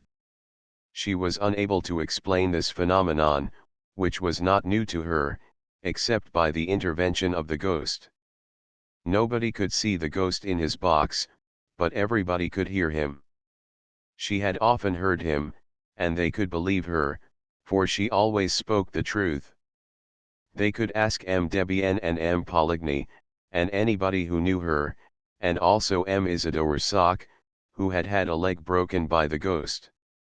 "Indeed," said Moncharmin, interrupting her. "Did the ghost break poor Isidore Sock's leg?" Madame Giry opened her eyes with astonishment at such ignorance. However, she consented to enlighten those two poor innocents. The thing had happened in M. Debienne and M. Poligny's time, also in Box 5 and also during a performance of Faust. Madame Giry coughed, cleared her throat. It sounded as though she were preparing to sing the whole of Gounod's score and began, "It was like this, sir. That night, M. Montiorat and his lady, the jewelers in the Rue Magatter, were sitting in the front of the box, with their great friend, M. Isidore Sock, sitting behind Madame Montiorat. Mephistopheles was singing. Madame Giry here burst into song herself, "Caterina, while you play at sleeping," and then M. Montiorat heard a voice in his right ear, his wife was on his left, saying, "Ha, ha. Julie's not playing at sleeping." His wife happened to be called Julie. So. M. Montiorat turns to the right to see who was talking to him like that. Nobody there. He rubs his ear and asks himself, if he's dreaming. Then Mephistopheles went on with his serenade. But, perhaps I'm boring you gentlemen. No, no, go on.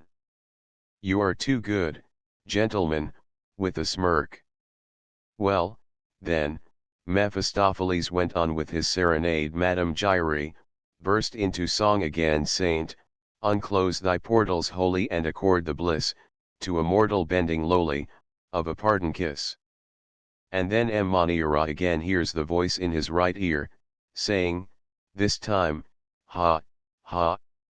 Julie wouldn't mind according a kiss to Isidore. Then he turns round again, but, this time, to the left, and what do you think he sees? Isidore, who had taken his lady's hand and was covering it with kisses through the little round place in the glove like this, gentleman rapturously kissing the bit of palm left bare in the middle of her thread gloves. Then they had a lively time between them. Bang! Bang! M. Maniara, who was big and strong, like you, M. Richard, gave 2 blows to M. Isidore Sock, who was small and weak like M. Moncharmin, saving his presence. There was a great uproar. People in the house shouted, that will do. Stop them. He'll kill him. Then, at last, M. Isidore Sock managed to run away. Then the ghost had not broken his leg, asked M. Moncharmin, a little vexed that his figure had made so little impression on Madame Gyri. He did break it for him, sir, replied Madame Gyri haughtily. He broke it for him on the grand staircase, which he ran down too fast, sir, and it will be long before the poor gentleman will be able to go up it again. Did the ghost tell you what he said in M. Maniara's right ear?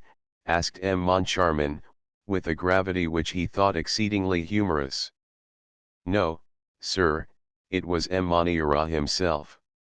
So but you have spoken to the ghost, my good lady. As I'm speaking to you now, my good sir. Madame Gyri replied. And, when the ghost speaks to you, what does he say? Well, he tells me to bring him a footstool. This time, Richard burst out laughing, as did Moncharmin and Remy, the secretary. Only the inspector, warned by experience, was careful not to laugh, while Madame Gyri ventured to adopt an attitude that was positively threatening.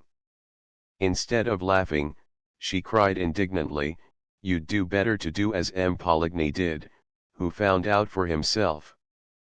Found out about what?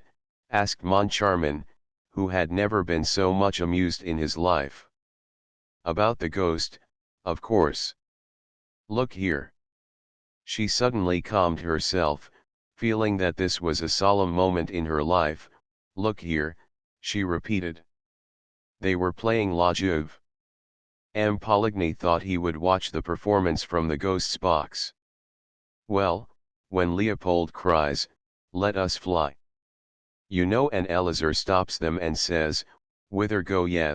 Well, M. Poligny, I was watching him from the back of the next box, which was empty. M. Poligny got up and walked out quite stiffly, like a statue, and before I had time to ask him, whither go ye, like Elazar, he was down the staircase, but without breaking his leg.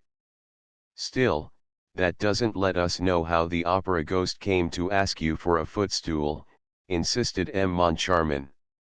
Well, from that evening, no one tried to take the ghost's private box from him. The manager gave orders that he was to have it at each performance. And, whenever he came, he asked me for a footstool. Tut, tut. A ghost asking for a footstool. Then this ghost of yours is a woman. No, the ghost is a man. How do you know? He has a man's voice, oh, such a lovely man's voice. This is what happens, when he comes to the opera, it's usually in the middle of the first act. He gives 3 little taps on the door of box 5. The first time I heard those 3 taps, When I knew there was no one in the box, you can think how puzzled I was. I opened the door, listened, looked, nobody. And then I heard a voice say, "Madame Jules, my poor husband's name was Jules, a footstool, please. Saving your presence, gentlemen," it made me feel all overish like. But the voice went on, "Don't be frightened, Madame Jules, I'm the opera ghost." And the voice was so soft and kind that I hardly felt frightened. The voice was sitting in the corner chair, on the right, in the front row. "Was there anyone in the box on the right of box 5, asked Moncharmin. "No, box 7, and box 3, the one on the left, were both empty. The curtain had only just gone up." "And what did you do?" "Well, I brought the footstool. Of course, it wasn't for himself he wanted it, but for his lady.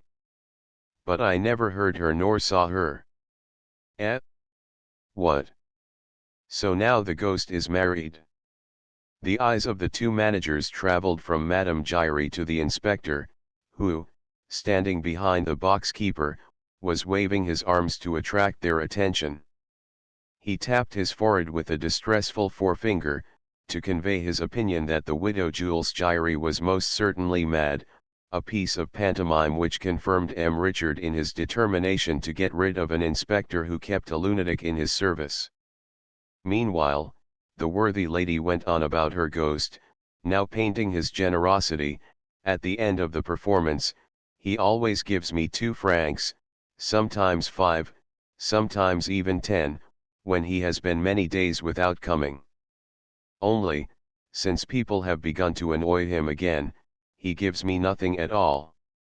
"Excuse me, my good woman," said Moncharmin, while Madame Giry tossed the feathers in her dingy hat at this persistent familiarity, "excuse me, how does the ghost manage to give you your 2 francs?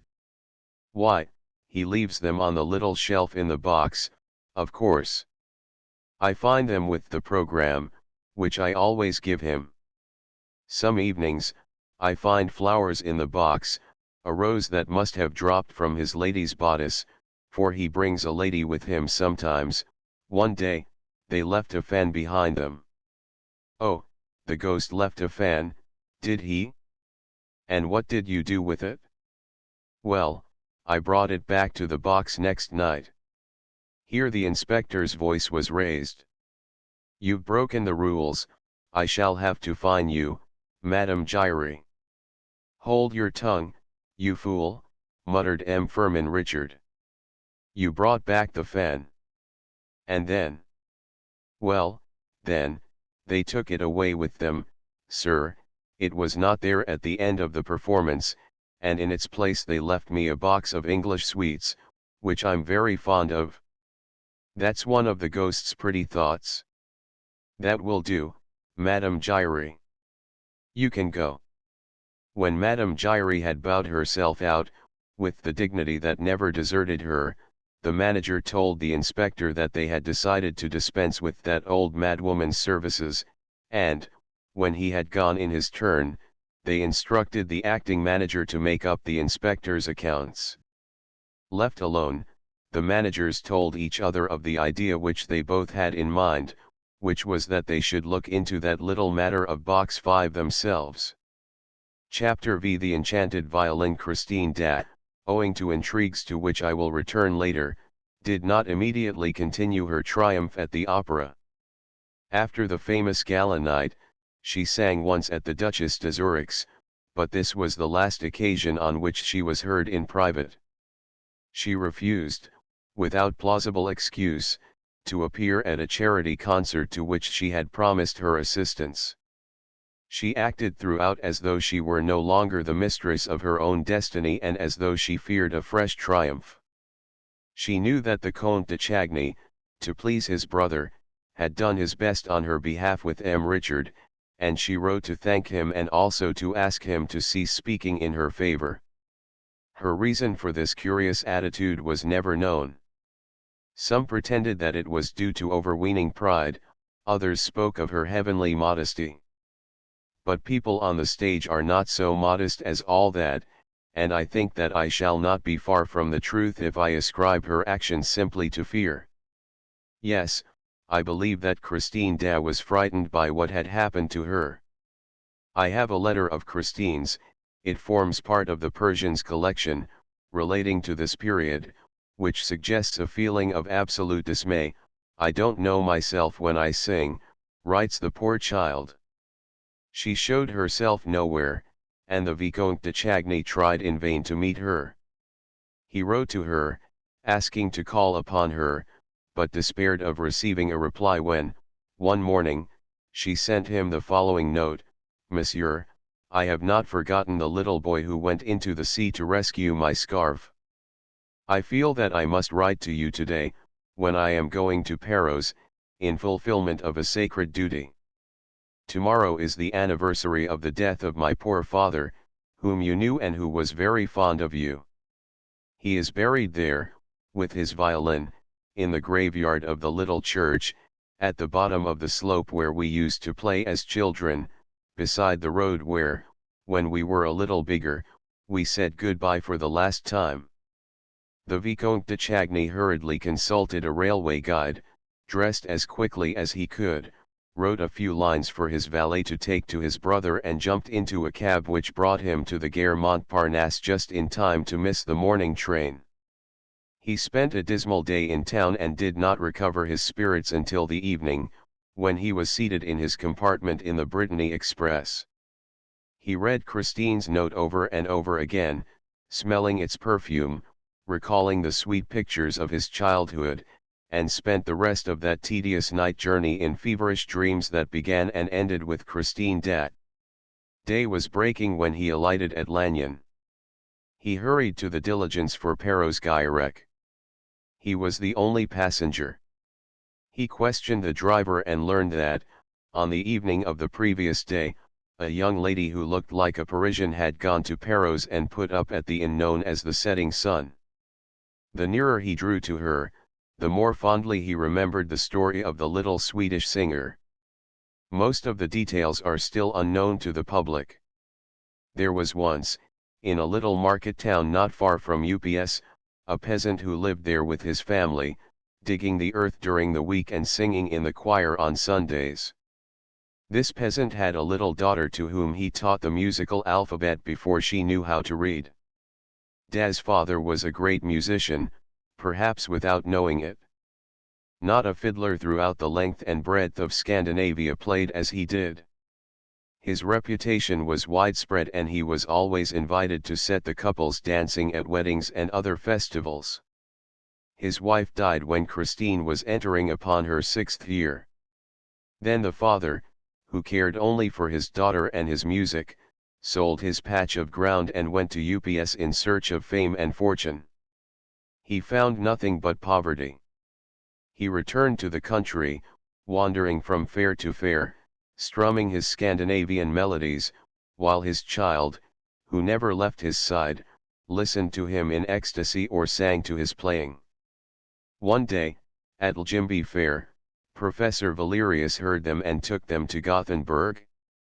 He maintained that the father was the first violinist in the world and that the daughter had the making of a great artist. Her education and instruction were provided for. She made rapid progress and charmed everybody with her prettiness, her grace of manner and her genuine eagerness to please.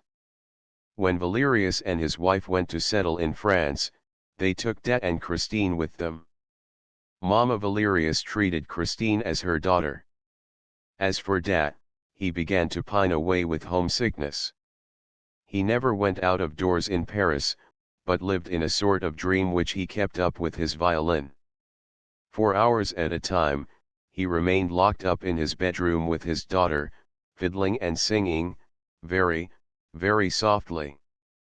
Sometimes Mama Valerius would come and listen behind the door, wipe away a tear and go downstairs again on tiptoe, sighing for her Scandinavian skies. Daae seemed not to recover his strength until the summer, when the whole family went to stay at Perros-Guirec, in a faraway corner of Brittany, where the sea was of the same color as in his own country. Often he would play his saddest tunes on the beach and pretend that the sea stopped its roaring to listen to them. And then he induced Mama Valerius to indulge a queer whim of his. At the time of the pardons, or Breton pilgrimages, the village festival and dances, he went off with his fiddle, as in the old days, and was allowed to take his daughter with him for a week. They gave the smallest hamlets music to last them for a year and slept at night in a barn, refusing a bed at the inn, lying close together on the straw, as when they were so poor in Sweden. At the same time, they were very neatly dressed, made no collection, refused the halfpence offered them, and the people around could not understand the conduct of this rustic fiddler, who tramped the roads with that pretty child who sang like an angel from heaven. They followed them from village to village. One day, a little boy, who was out with his governess, made her take a longer walk than he intended, for he could not tear himself from the little girl whose pure, sweet voice seemed to bind him to her. They came to the shore of an inlet which is still called Leroux, but which now, I believe, harbors a casino or something of the sort. At that time, there was nothing but sky and sea and a stretch of golden beach. Only, there was also a high wind, which blew Christine's scarf out to sea. Christine gave a cry and put out her arms, but the scarf was already far on the waves. Then she heard a voice say, "It's all right, I'll go and fetch your scarf out of the sea." And she saw a little boy running fast, in spite of the outcries and the indignant protests of a worthy lady in black. The little boy ran into the sea, dressed as he was, and brought her back her scarf. Boy and scarf were both soaked through. The lady in black made a great fuss, but Christine laughed merrily and kissed the little boy, who was none other than the Vicomte Raoul de Chagny, staying at Lannion with his aunt. During the season, they saw each other and played together almost every day. At the aunt's request, seconded by Professor Valerius, Da consented to give the young Viscount some violin lessons. In this way, Raoul learned to love the same airs that had charmed Christine's childhood. They also both had the same calm and dreamy little cast of mind. They delighted in stories, in old Breton legends, and their favorite sport was to go and ask for them at the cottage doors, like beggars, "Ma'am," or, "Kind gentleman, have you a little story to tell us, please?" And it seldom happened that they did not have one given them, for nearly every old Breton grandame has, at least once in her life, seen the Corrigans dance by moonlight on the heather. But their great treat was, in the twilight, in the great silence of the evening, after the sun had set in the sea, when Da came and sat down by them on the roadside and, in a low voice, as though fearing lest he should frighten the ghosts whom he evoked, told them the legends of the land of the north. And, the moment he stopped, the children would ask for more. There was one story that began, a king sat in a little boat on one of those deep, still lakes that open like a bright eye in the midst of the Norwegian mountains. And another, little Lottie thought of everything and nothing. Her hair was golden as the sun's rays and her soul as clear and blue as her eyes. She wheedled her mother, was kind to her doll, took great care of her frock and her little red shoes and her fiddle, but most of all loved, when she went to sleep, to hear the angel of music. While the old man told this story, Raoul looked at Christine's blue eyes and golden hair, and Christine thought that Lottie was very lucky to hear the angel of music when she went to sleep. The angel of music played a part in all Daddy Da's tales, and he maintained that every great musician, every great artist received a visit from the angel at least once in his life. Sometimes the angel leans over their cradle, as happened to Lottie, and that is how there are little prodigies who play the fiddle at 6 better than men at 50, which, you must admit, is very wonderful. Sometimes, the angel comes much later, because the children are naughty and won't learn their lessons or practice their scales. And, sometimes, he does not come at all, because the children have a bad heart or a bad conscience. No one ever sees the angel, but he is heard by those who are meant to hear him. He often comes when they least expect him, when they are sad and disheartened. Then their ears suddenly perceive celestial harmonies, a divine voice, which they remember all their lives. Persons who are visited by the angel quiver with a thrill unknown to the rest of mankind. And they cannot touch an instrument, or open their mouths to sing, without producing sounds that put all other human sounds to shame. Then people who do not know that the angel has visited those persons say that they have genius. Little Christine asked her father if he had heard the angel of music. But Daddy shook his head sadly, and then his eyes lit up, as he said, "You will hear him one day, my child. When I am in heaven, I will send him to you." Daddy was beginning to cough at that time. 3 years later, Raoul and Christine met again at Perros. Professor Valerius was dead, but his widow remained in France with Daddy and his daughter, who continued to play the violin and sing, wrapping in their dream of harmony their kind patroness, who seemed henceforth to live on music alone. The young man, as he now was, had come to Perros on the chance of finding them and went straight to the house in which they used to stay. He first saw the old man, and then Christine entered, carrying the tea tray. She flushed at the sight of Raoul, who went up to her and kissed her. She asked him a few questions, performed her duties as hostess prettily, took up the tray again and left the room. Then she ran into the garden and took refuge on a bench, a prey to feelings that stirred her young heart for the first time. Raoul followed her and they talked till the evening, very shyly. They were quite changed, cautious as two diplomatists, and told each other things that had nothing to do with their budding sentiments.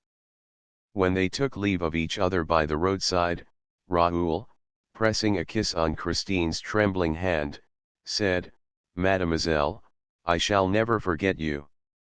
And he went away regretting his words, for he knew that Christine could not be the wife of the Vicomte de Chagny. As for Christine, she tried not to think of him and devoted herself wholly to her art. She made wonderful progress and those who heard her prophesied that she would be the greatest singer in the world. Meanwhile, the father died, and, suddenly, she seemed to have lost, with him, her voice, her soul and her genius. She retained just, but only just, enough of this to enter the conservatoire, where she did not distinguish herself at all, attending the classes without enthusiasm and taking a prize only to please old Mamma Valerius, with whom she continued to live. The first time that Raoul saw Christine at the opera, he was charmed by the girl's beauty and by the sweet images of the past which it evoked, but was rather surprised at the negative side of her art. He returned to listen to her. He followed her in the wings. He waited for her behind a Jacob's ladder. He tried to attract her attention. More than once, he walked after her to the door of her box, but she did not see him. She seemed, for that matter, to see nobody. She was all indifference. Raoul suffered, for she was very beautiful and he was shy and dared not confess his love, even to himself. And then came the lightning flash of the gala performance, the heavens torn asunder and an angel's voice heard upon earth for the delight of mankind and the utter capture of his heart. And then there was that man's voice behind the door, "You must love me." And no one in the room. Why did she laugh when he reminded her of the incident of the scarf? Why did she not recognize him? And why had she written to him? Perros was reached at last. Raoul walked into the smoky sitting room of the setting sun and at once saw Christine standing before him, smiling and showing no astonishment. "So you have come," she said.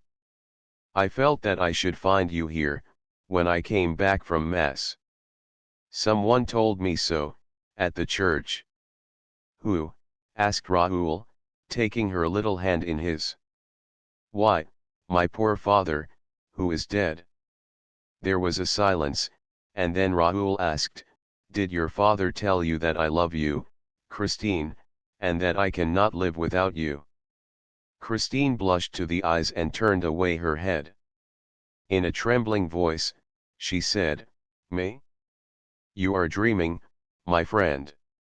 And she burst out laughing, to put herself in countenance. "Don't laugh, Christine, I am quite serious," Raoul answered. And she replied gravely, "I did not make you come to tell me such things as that. You made me come, Christine, you knew that your letter would not leave me indignant and that I should hasten to Paros. How can you have thought that, if you did not think I loved you? I thought you would remember our games here, as children, in which my father so often joined. I really don't know what I thought. Perhaps I was wrong to write to you. This anniversary and your sudden appearance in my room at the opera, the other evening, reminded me of the time long past and made me write to you as the little girl that I then was." There was something in Christine's attitude that seemed to Raoul not natural. He did not feel any hostility in her, far from it, the distressed affection shining in her eyes told him that. But why was this affection distressed? That was what he wished to know and what was irritating him. "When you saw me in your dressing room, was that the first time you noticed me, Christine?" She was incapable of lying. "No," she said, "I had seen you several times in your brother's box. And also on the stage." "I thought so," said Raoul, compressing his lips. "But then why, when you saw me in your room, at your feet, reminding you that I had rescued your scarf from the sea, why did you answer as though you did not know me, and also why did you laugh?" The tone of these questions was so rough that Christine stared at Raoul without replying. The young man himself was aghast at the sudden quarrel which he had dared to raise at the very moment when he had resolved to speak words of gentleness, love, and submission to Christine. A husband, a lover with all rights, would talk no differently to a wife, a mistress who had offended him. But he had gone too far and saw no other way out of the ridiculous position than to behave odiously. "You don't answer," he said angrily and unhappily. "Well, I will answer for you. It was because there was someone in the room who was in your way, Christine, someone that you did not wish to know that you could be interested in anyone else." "If anyone was in my way, my friend," Christine broke in coldly, "if anyone was in my way, that evening, it was yourself, since I told you to leave the room." "Yes, so that you might remain with the other." "What are you saying, monsieur?" asked the girl excitedly. "And to what other do you refer?" "To the man to whom you said, 'I sing only for you.' Tonight I gave you my soul and I am dead." Christine seized Raoul's arm and clutched it with a strength which no one would have suspected in so frail a creature. "Then you were listening behind the door?" "Yes, because I love you everything." "And I heard everything." "You heard what?" And the young girl, becoming strangely calm, released Raoul's arm. "He said to you, Christine, you must love me." At these words, a deathly pallor spread over Christine's face, dark rings formed round her eyes, she staggered and seemed on the point of swooning. Raoul darted forward, with arms outstretched, but Christine had overcome her passing faintness and said, in a low voice, "Go on. Go on. Tell me all you heard." At an utter loss to understand, Raoul answered, "I heard him reply, when you said you had given him your soul is a beautiful thing, child, and I thank you. No emperor ever received so fair a gift." The angels wept tonight. Christine carried her hand to her heart, a prey to indescribable emotion. Her eyes stared before her like a madwoman's. Raoul was terror-stricken. But suddenly Christine's eyes moistened and two great tears trickled, like two pearls, down her ivory cheeks. Christine! Raoul! The young man tried to take her in his arms, but she escaped and fled in great disorder. While Christine remained locked in her room, Raoul was at his wits' end what to do. He refused to breakfast.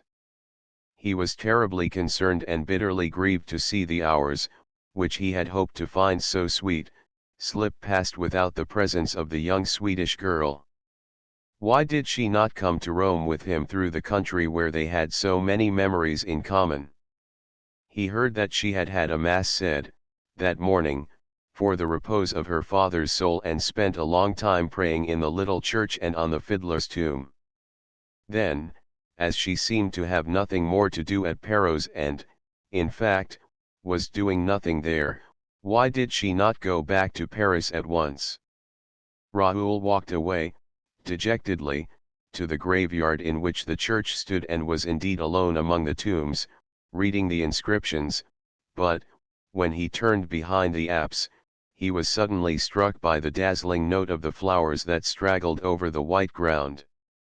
They were marvelous red roses that had blossomed in the morning, in the snow, giving a glimpse of life among the dead, for death was all around him. It also, like the flowers, issued from the ground, which had flung back a number of its corpses. Skeletons and skulls by the hundred were heaped against the wall of the church, held in position by a wire that left the whole gruesome stack visible. Dead men's bones, arranged in rows, like bricks, to form the first course upon which the walls of the sacristy had been built. The door of the sacristy opened in the middle of that bony structure, as is often seen in old Breton churches. Raoul said a prayer for death, and then, painfully impressed by all those eternal smiles on the mouths of skulls, he climbed the slope and sat down on the edge of the heath overlooking the sea. The wind fell with the evening. Raoul was surrounded by icy darkness, but he did not feel the cold. It was here, he remembered, that he used to come with little Christine to see the Korrigans dance at the rising of the moon. He had never seen any, though his eyes were good, whereas Christine, who was a little short-sighted, pretended that she had seen many. He smiled at the thought and then suddenly gave a start. A voice behind him said, "Do you think the Korrigans will come this evening?" It was Christine. He tried to speak. She put her gloved hand on his mouth. "Listen, Raoul. I have decided to tell you something serious, very serious. Do you remember the legend of the Angel of Music?" "I do indeed," he said. "I believe it was here that your father first told it to us. And it was here that he said, 'When I am in heaven, my child, I will send him to you.' Well, Raoul, my father is in heaven, and I have been visited by the Angel of Music." "I have no doubt of it," replied the young man gravely, for it seemed to him that his friend, in obedience to a pious thought, was connecting the memory of her father with the brilliancy of her last triumph. Christine appeared astonished at the Vicomte de Chagny's coolness. "How do you understand it?" she asked, bringing her pale face so close to his that he might have thought that Christine was going to give him a kiss, but she only wanted to read his eyes in spite of the dark. "I understand," he said, "that no human being can sing as you sang the other evening without the intervention of some miracle. No professor on earth can teach you such accents as those. You have heard the Angel of Music, Christine?" "Yes," she said solemnly, "in my dressing room. That is where he comes to give me my lessons daily." "In your dressing room," he echoed stupidly. "Yes, that is where I have heard him, and I have not been the only one to hear him." "Who else heard him, Christine?" "You, my friend." "I heard the Angel of Music." "Yes, the other evening, it was he who was talking when you were listening behind the door. It was he who said, 'You must love me.'" but I then thought that I was the only one to hear his voice.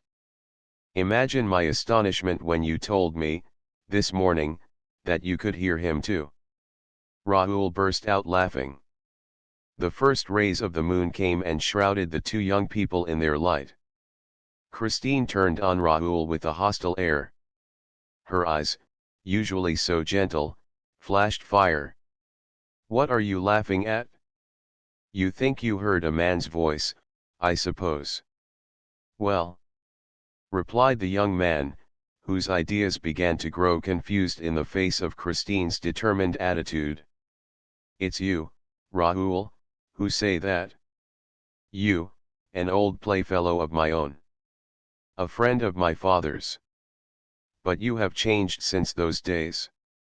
What are you thinking of?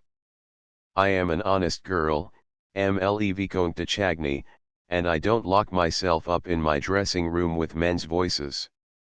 If you had opened the door, you would have seen that there was nobody in the room." "That's true. I did open the door, when you were gone, and I found no one in the room. So you see." "Well." The Viscount summoned up all his courage. "Well, Christine, I think that somebody is making game of you." She gave a cry and ran away. He ran after her, but, in a tone of fierce anger, she called out, "Leave me! Leave me!" And she disappeared. Raoul returned to the inn feeling very weary, very low-spirited, and very sad. He was told that Christine had gone to her bedroom saying that she would not be down to dinner. Raoul dined alone, in a very gloomy mood. Then he went to his room and tried to read, went to bed and tried to sleep. There was no sound in the next room. The hours passed slowly.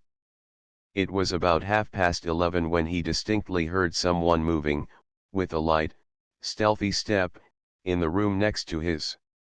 Then Christine had not gone to bed. Without troubling for a reason, Raoul dressed, taking care not to make a sound, and waited. Waited for what? How could he tell? But his heart thumped in his chest when he heard Christine's door turn slowly on its hinges. Where could she be going, at this hour, when everyone was fast asleep at Perros? Softly opening the door, he saw Christine's white form, in the moonlight, slipping along the passage. She went down the stairs and he leaned over the baluster above her. Suddenly he heard two voices in rapid conversation. He caught one sentence, "Don't lose the key." It was the landlady's voice. The door facing the sea was opened and locked again. Then all was still. Raoul ran back to his room and threw back the window. Christine's white form stood on the deserted quay. The first floor of the setting sun was at no great height and a tree growing against the wall held out its branches to Raoul's impatient arms and enabled him to climb down unknown to the landlady. Her amazement, therefore, was all the greater when, the next morning, the young man was brought back to her half-frozen, more dead than alive, and when she learned that he had been found stretched at full length on the steps of the high altar of the little church, she ran at once to tell Christine, who hurried down and, with the help of the landlady, did her best to revive him.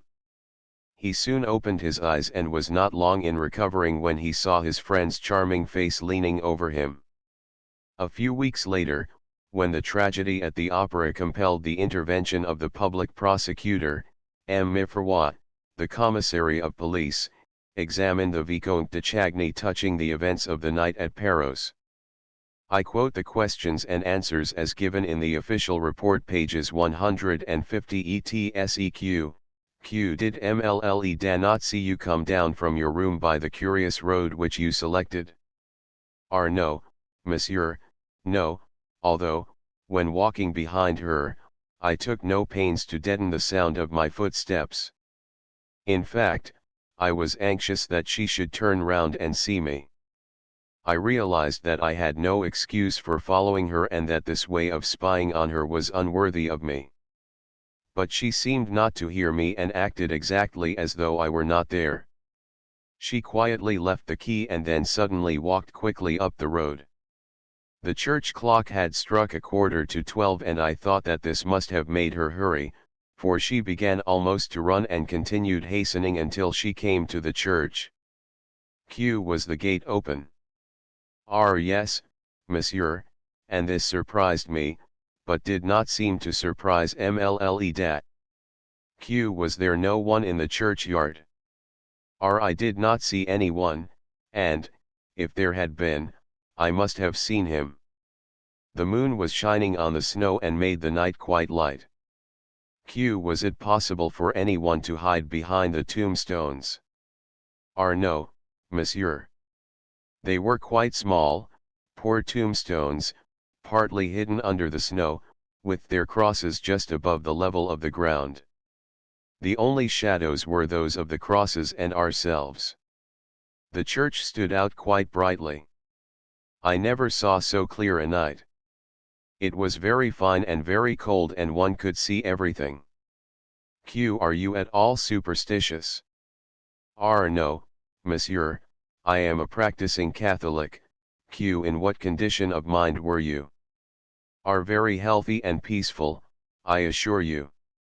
Mlle Des' curious action in going out at that hour had worried me at first, but, as soon as I saw her go to the churchyard, I thought that she meant to fulfill some pious duty on her father's grave and I considered this so natural that I recovered all my calmness.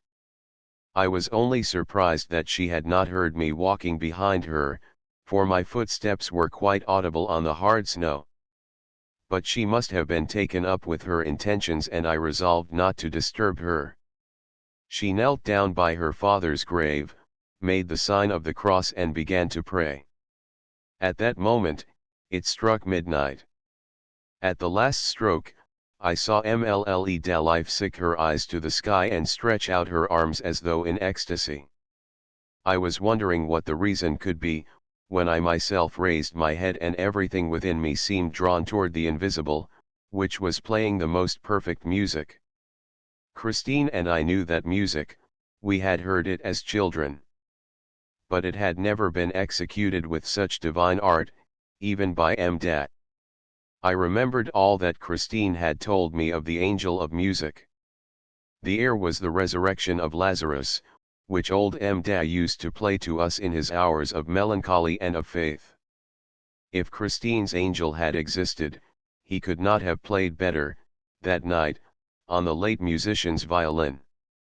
When the music stopped, I seemed to hear a noise from the skulls in the heap of bones.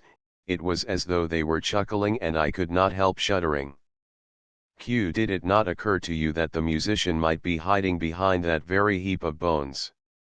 It was the one thought that did occur to me, monsieur, so much so that I omitted to follow Mlle Dat, when she stood up and walked slowly to the gate. She was so much absorbed just then that I am not surprised that she did not see me. Then what happened that you were found in the morning lying half dead on the steps of the high altar? First a skull rolled to my feet, then another, then another. It was as if I were the mark of that ghastly game of bowls. And I had an idea that false step must have destroyed the balance of the structure behind which our musician was concealed. This surmise seemed to be confirmed when I saw a shadow suddenly glide along the sacristy wall. I ran up. The shadow had already pushed open the door and entered the church. But I was quicker than the shadow and caught hold of a corner of its cloak.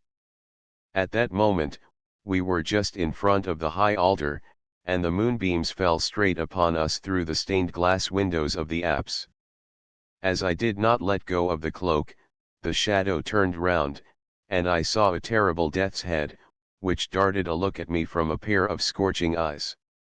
I felt as if I were face to face with Satan, and, in the presence of this unearthly apparition, my heart gave way, my courage failed me, and I remember nothing more until I recovered consciousness at the setting Sunday.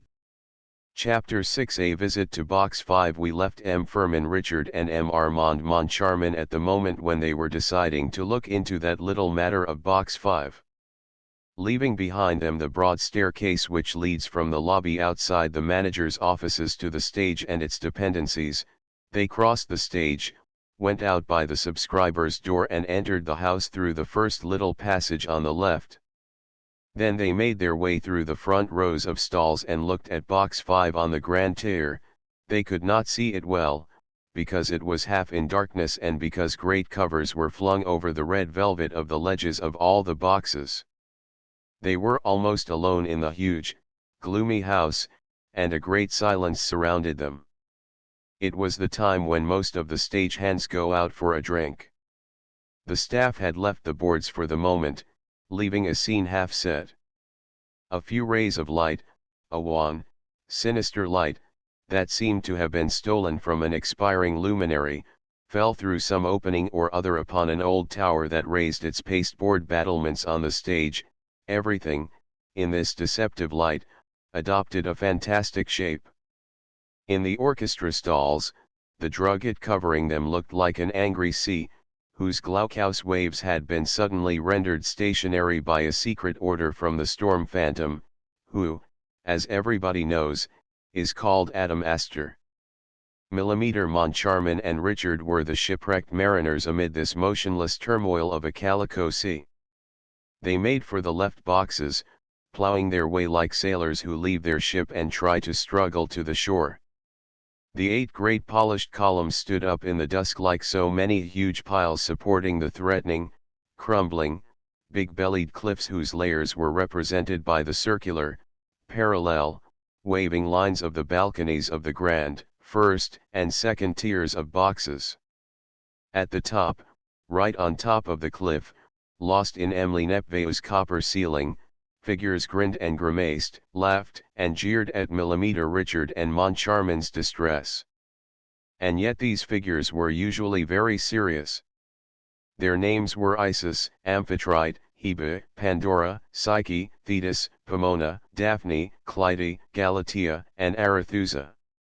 Yes, Arethusa herself and Pandora, whom we all know by her box, looked down upon the 2 new managers of the opera, who ended by clutching at some piece of wreckage and from there stared silently at Box 5 on the grand tier. I have said that they were distressed. At least, I presume so. M. Moncharmin, in any case, admits that he was impressed. To quote his own words, in his memoirs, this moonshine about the opera ghost in which, since we first took over the duties of Millimeter Poligny and Debbie N., we had been so nicely steeped. Moncharmin's style is not always irreproachable, had no doubt ended by blinding my imaginative and also my visual faculties. It may be that the exceptional surroundings in which we found ourselves, in the midst of an incredible silence, impressed us to an unusual extent. It may be that we were the sport of a kind of hallucination brought about by the semi-darkness of the theater and the partial gloom that filled Box 5. At any rate, I saw and Richard also saw a shape in the box. Richard said nothing, nor I either. But we spontaneously seized each other's hand. We stood like that for some minutes, without moving, with our eyes fixed on the same point, but the figure had disappeared. Then we went out and, in the lobby, communicated our impressions to each other and talked about the shape. The misfortune was that my shape was not in the least like Richard's. I had seen a thing like a death's head resting on the ledge of the box, whereas Richard saw the shape of an old woman who looked like Madame Giry. We soon discovered that we had really been the victims of an illusion, whereupon, without further delay and laughing like madmen, we ran to Box 5 on the grand tier, went inside and found no shape of any kind. Box 5 is just like all the other grand tier boxes. There is nothing to distinguish it from any of the others. M. Moncharmin and M. Richard, ostensibly highly amused and laughing at each other, moved the furniture of the box, lifted the cloths and the chairs and particularly examined the armchair in which the man's voice used to sit. but they saw that it was a respectable armchair, with no magic about it. Altogether, the box was the most ordinary box in the world, with its red hangings, its chairs, its carpet, and its ledge covered in red velvet. After, feeling the carpet in the most serious manner possible, and discovering nothing more here or anywhere else, they went down to the corresponding box on the pit tier below. In box 5 on the pit tier, which is just inside the first exit from the stalls on the left, they found nothing worth mentioning either. "Those people are all making fools of us," Furman Richard ended by exclaiming. "It will be Faust on Saturday, let us both see the performance from box 5 on the grand tier." Chapter 7 Faust and what followed. On the Saturday morning, on reaching their office, the joint managers found a letter from OG worded in these terms: "My dear managers, so it is to be war between us? If you still care for peace, here is my ultimatum. It consists of the 4 following conditions: 1. You must give me back my private box, and I wish it to be at my free disposal from henceforward. 2. The part of Margarita shall be sung this evening by Christine Dat. Never mind about Carlotta, she will be ill. 3. I absolutely insist upon the good and loyal services of Madame Giry, my box keeper, whom you will reinstate in her functions forthwith. 4. Let me know by a letter handed to Madame Giry, who will see that it reaches me, that you accept, as your predecessors did, the conditions in my memorandum book relating to my monthly allowance. I will inform you later how you are to pay it to me. If you refuse, you will give Faust tonight in a house with a curse upon it. Take my advice and be warned in time. OG, look here, I'm getting sick of him," shouted Richard, bringing his fists down on his office table. Just then, Mercier, the acting manager, entered. "Lach Enel would like to see one of you gentlemen," he said. "He says that his business is urgent and he seems quite upset." "Who's Lach Enel?" asked Richard. "He's your stud groom." "What do you mean?" "My stud groom." "Yes, sir," explained Mercier, "there are several grooms at the opera and Lach Enel is at the head of them." "And what does this groom do?" "He has the chief management of the stable." "What stable?" "Why, yours, sir, the stable of the opera." "Is there a stable at the opera?" "Upon my word, I didn't know." "Where is it?" "In the cellars, on the rotunda side." "It's a very important department, we have 12 horses. 12 horses? And what for, in heaven's name?"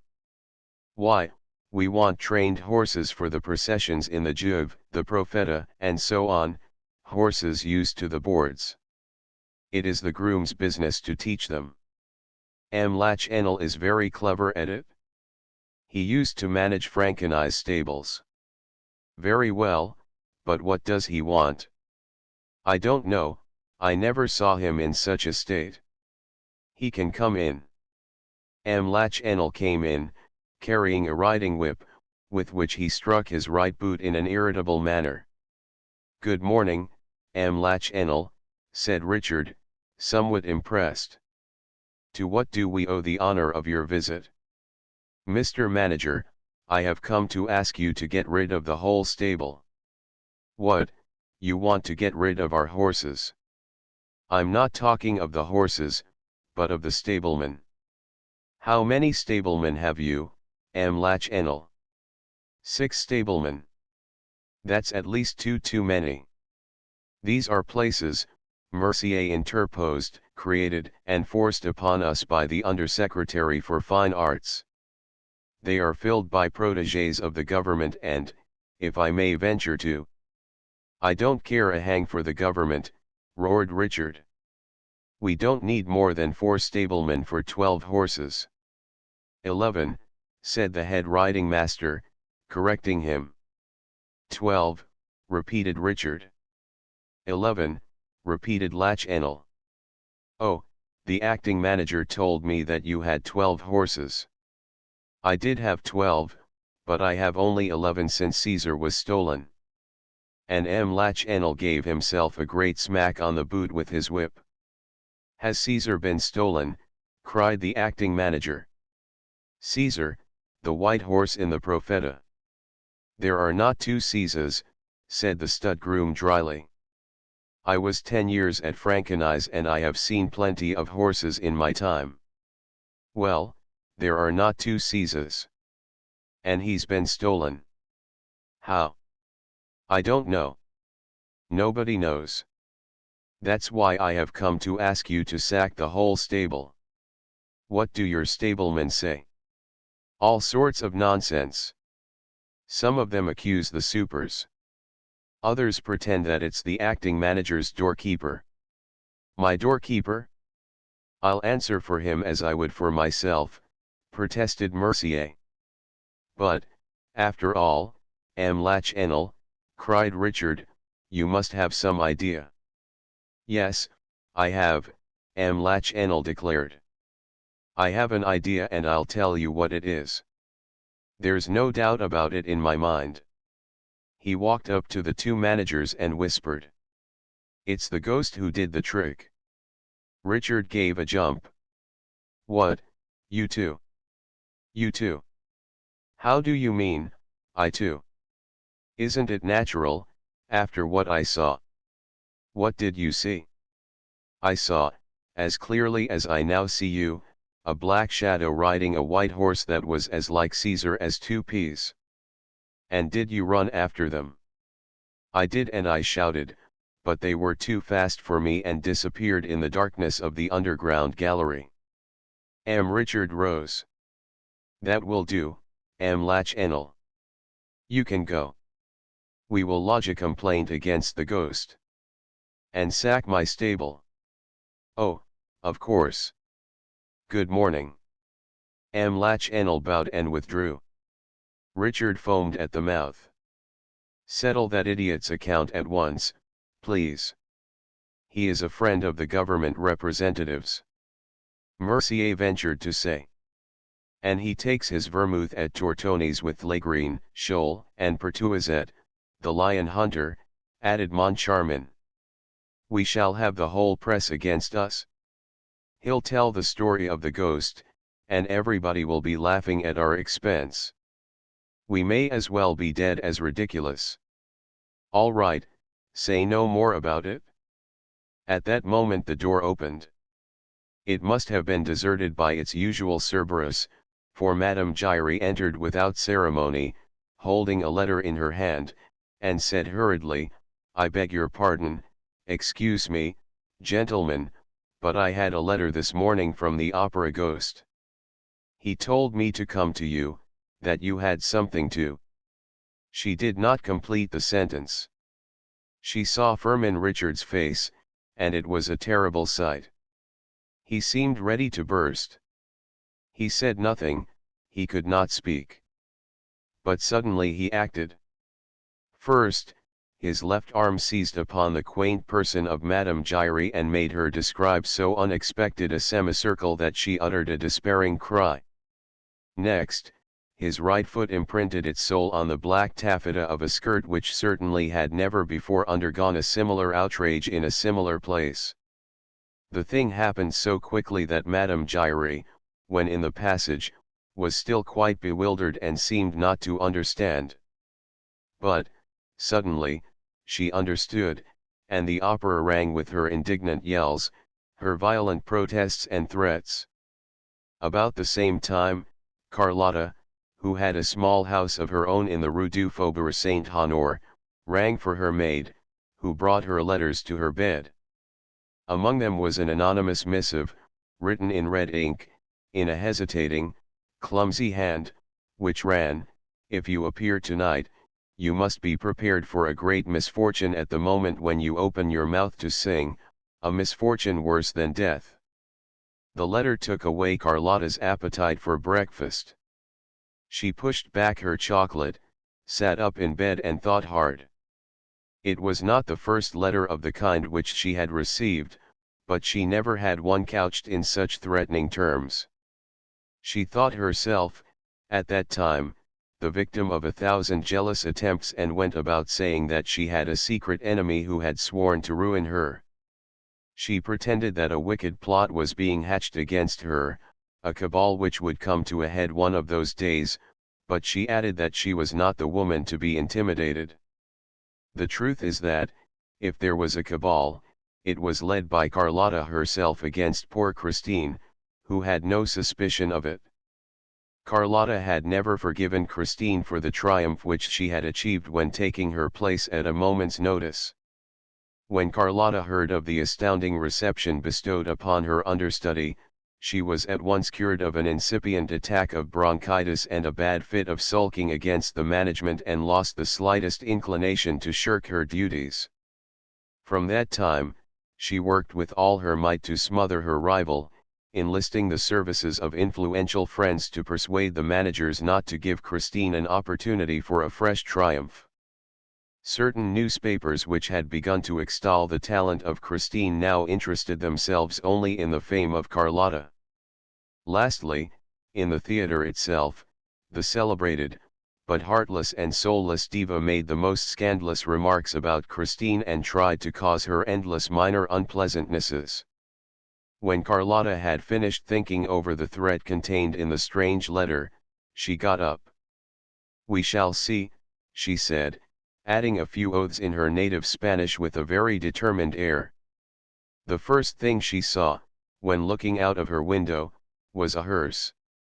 She was very superstitious, and the hearse and the letter convinced her that she was running the most serious dangers that evening. She collected all her supporters, told them that she was threatened at that evening's performance with a plot organized by Christine Dett and declared that they must play a trick upon that chit by filling the house with her, Carlotta's, admirers. She had no lack of them, had she? She relied upon them to hold themselves prepared for any eventuality and to silence the adversaries, if, as she feared, they created a disturbance.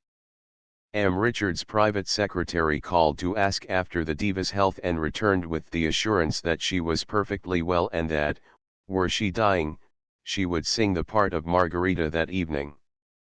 The secretary urged her, in his chief's name, to commit no imprudence, to stay at home all day and to be careful of draughts, and Carlotta could not help, after he had gone, comparing this unusual and unexpected advice with the threats contained in the letter.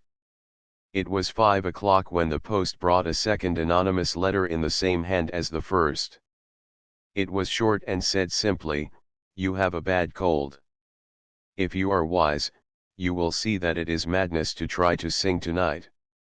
Carlotta sneered, shrugged her handsome shoulders and sang 2 or 3 notes to reassure herself.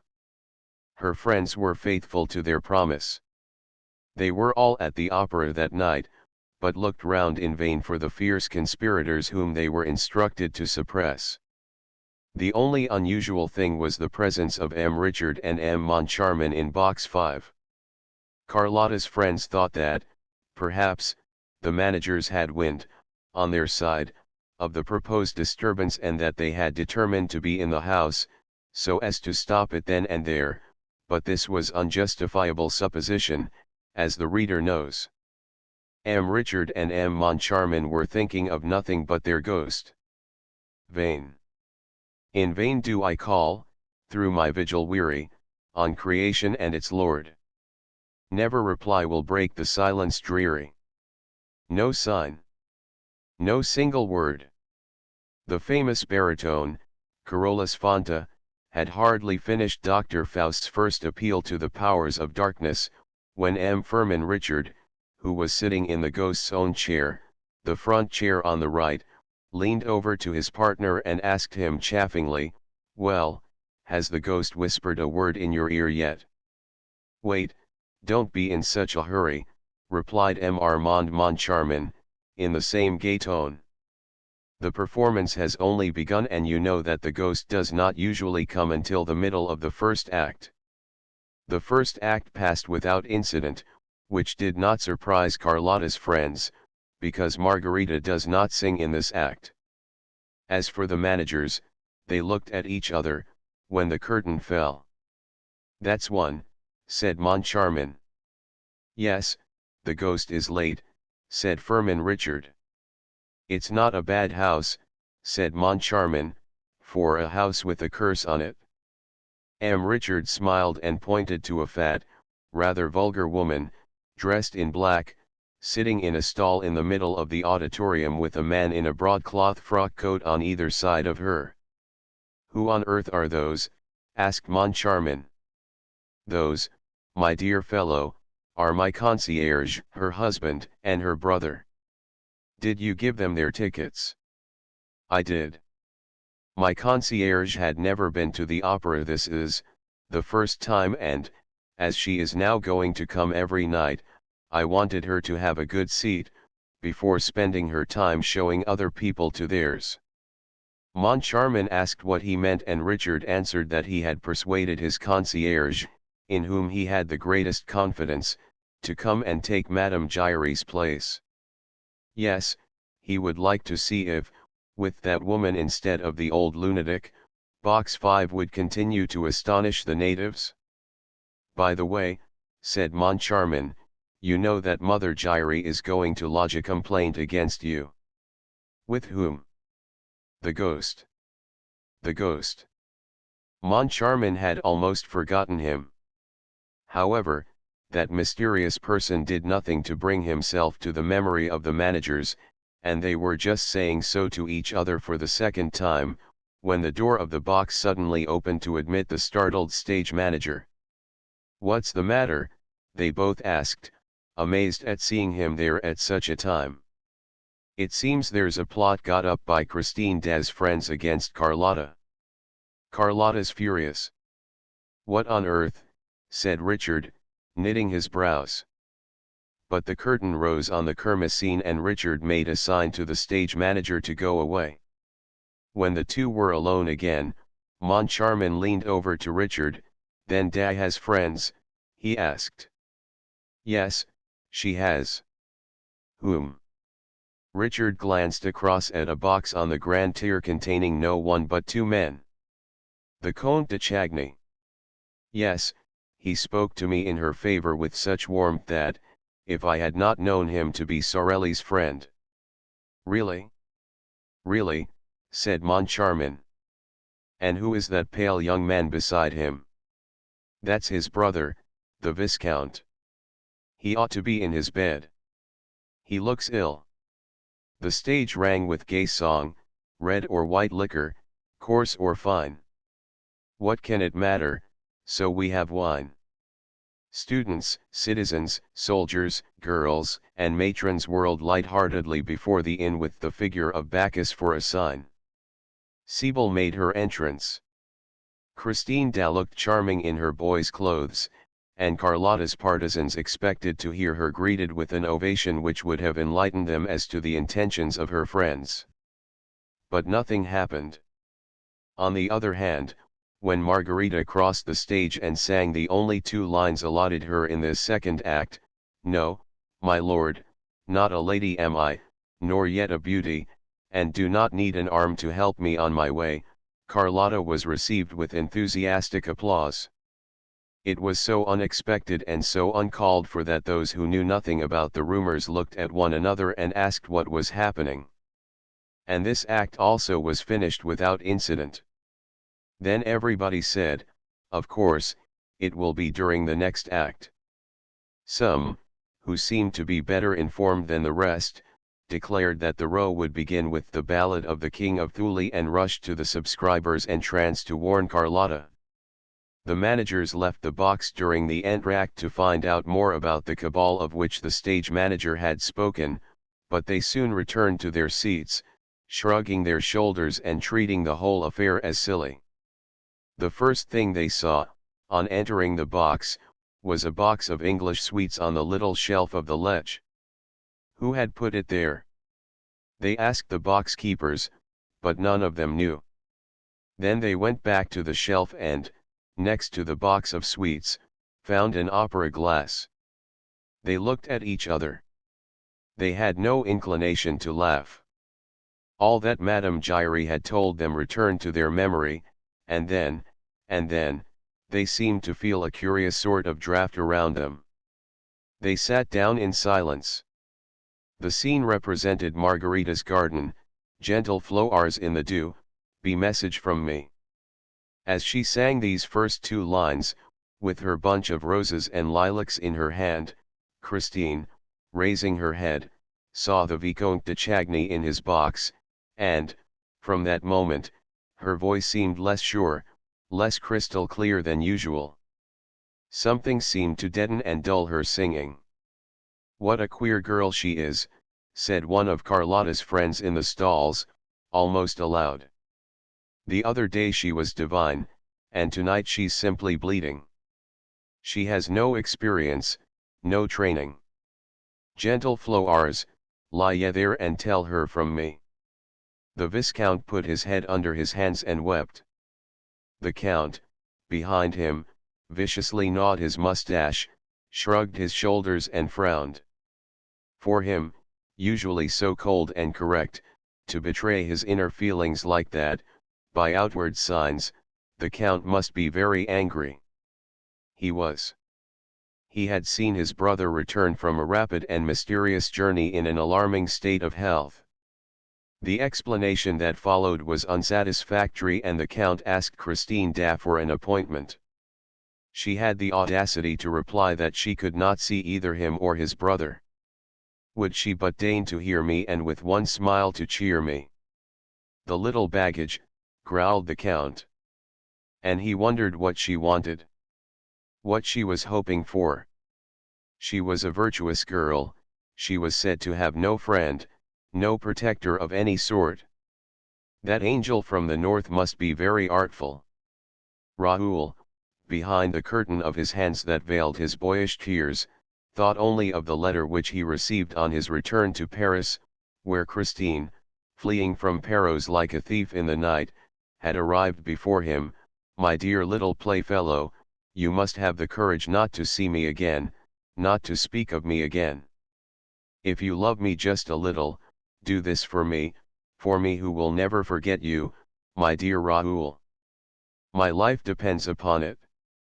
Your life depends upon it. Your little Christine." Thunders of applause. Carlotta made her entrance. "I wish I could but know who was he that addressed me, if he was noble, or, at least, what his name is." When Margarita had finished singing the ballad of the King of Thule, she was loudly cheered, and again when she came to the end of the jewel song, "Ah, the joy of past, compare these jewels bright to wear." Thenceforth, certain of herself, certain of her friends in the house, certain of her voice and her success, fearing nothing, Carlotta flung herself into her part without restraint of modesty. She was no longer Margarita, she was Carmen. She was applauded all the more, and her debut with Faust seemed about to bring her a new success, when suddenly, a terrible thing happened. Faust had knelt on one knee. "Let me gaze on the form below me, while from yonder ether blue look how the star of eve, bright and tender, lingers o'er me, to love thy beauty too." And Margarita replied, "Oh, how strange! Like a spell does the evening bind me. And a deep languid charm I feel without alarm, with its melody enwind me and all my heart subdue." At that moment, at that identical moment, the terrible thing happened. Carlotta croaked like a toad, "Coac." There was consternation on Carlotta's face and consternation on the faces of all the audience. The two managers in their box could not suppress an exclamation of horror. Every one felt that the thing was not natural, that there was witchcraft behind it. That toad smelled of brimstone. Poor, wretched, despairing, crushed Carlotta. The uproar in the house was indescribable. If the thing had happened to anyone but Carlotta, she would have been hooted. But everybody knew how perfect an instrument her voice was, and there was no display of anger, but only of horror and dismay, the sort of dismay which men would have felt if they had witnessed the catastrophe that broke the arms of the Venus de Milo. And even then they would have seen, and understood. But here that toad was incomprehensible. So much so that, after some seconds spent in asking herself if she had really heard that note, that sound, that infernal noise issue from her throat, she tried to persuade herself that it was not so, that she was the victim of an illusion of the ear, and not of an act of treachery on the part of her voice. Meanwhile, in box 5, Moncharmin and Richard had turned very pale. This extraordinary and inexplicable incident filled them with a dread which was the more mysterious inasmuch as for some little while, they had fallen within the direct influence of the ghost. They had felt his breath. Moncharmin's hair stood on end. Richard wiped the perspiration from his forehead. Yes, the ghost was there, around them, behind them, beside them.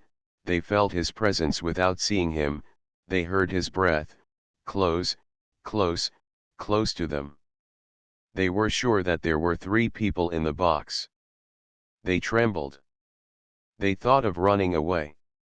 They dared not. They dared not make a movement or exchange a word that would have told the ghost that they knew that he was there. What was going to happen? This happened. Koak.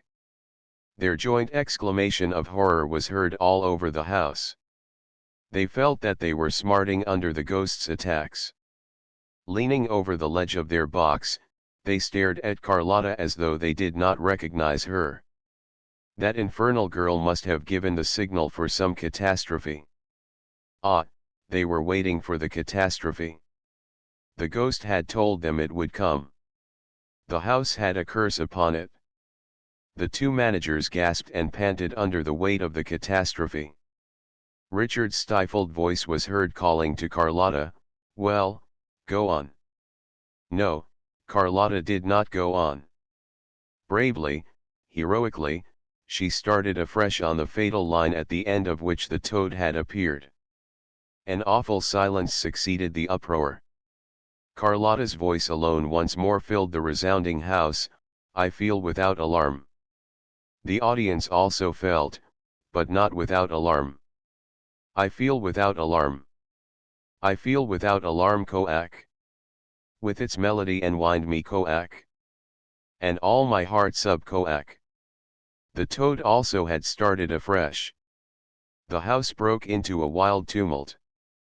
The 2 managers collapsed in their chairs and dared not even turn round. They had not the strength. The ghost was chuckling behind their backs. And, at last, they distinctly heard his voice in their right ears, the impossible voice, the mouthless voice, saying, "She is singing tonight to bring the chandelier down." With one accord, they raised their eyes to the ceiling and uttered a terrible cry. The chandelier, the immense mass of the chandelier was slipping down, coming toward them, at the call of that fiendish voice. Released from its hook, it plunged from the ceiling and came smashing into the middle of the stalls, amid 1,000 shouts of terror. A wild rush for the doors followed. The papers of the day state that there were numbers wounded and 1 killed. The chandelier had crashed down upon the head of the wretched woman who had come to the opera for the first time in her life, the one whom M. Richard had appointed to succeed Madame Giry, the ghost's box keeper, in her functions. She died on the spot and, the next morning, a newspaper appeared with this heading, 200 kilos on the head of a concierge. That was her sole epitaph. Chapter 8. The mysterious brougham. That tragic evening was bad for everybody. Carlotta fell ill.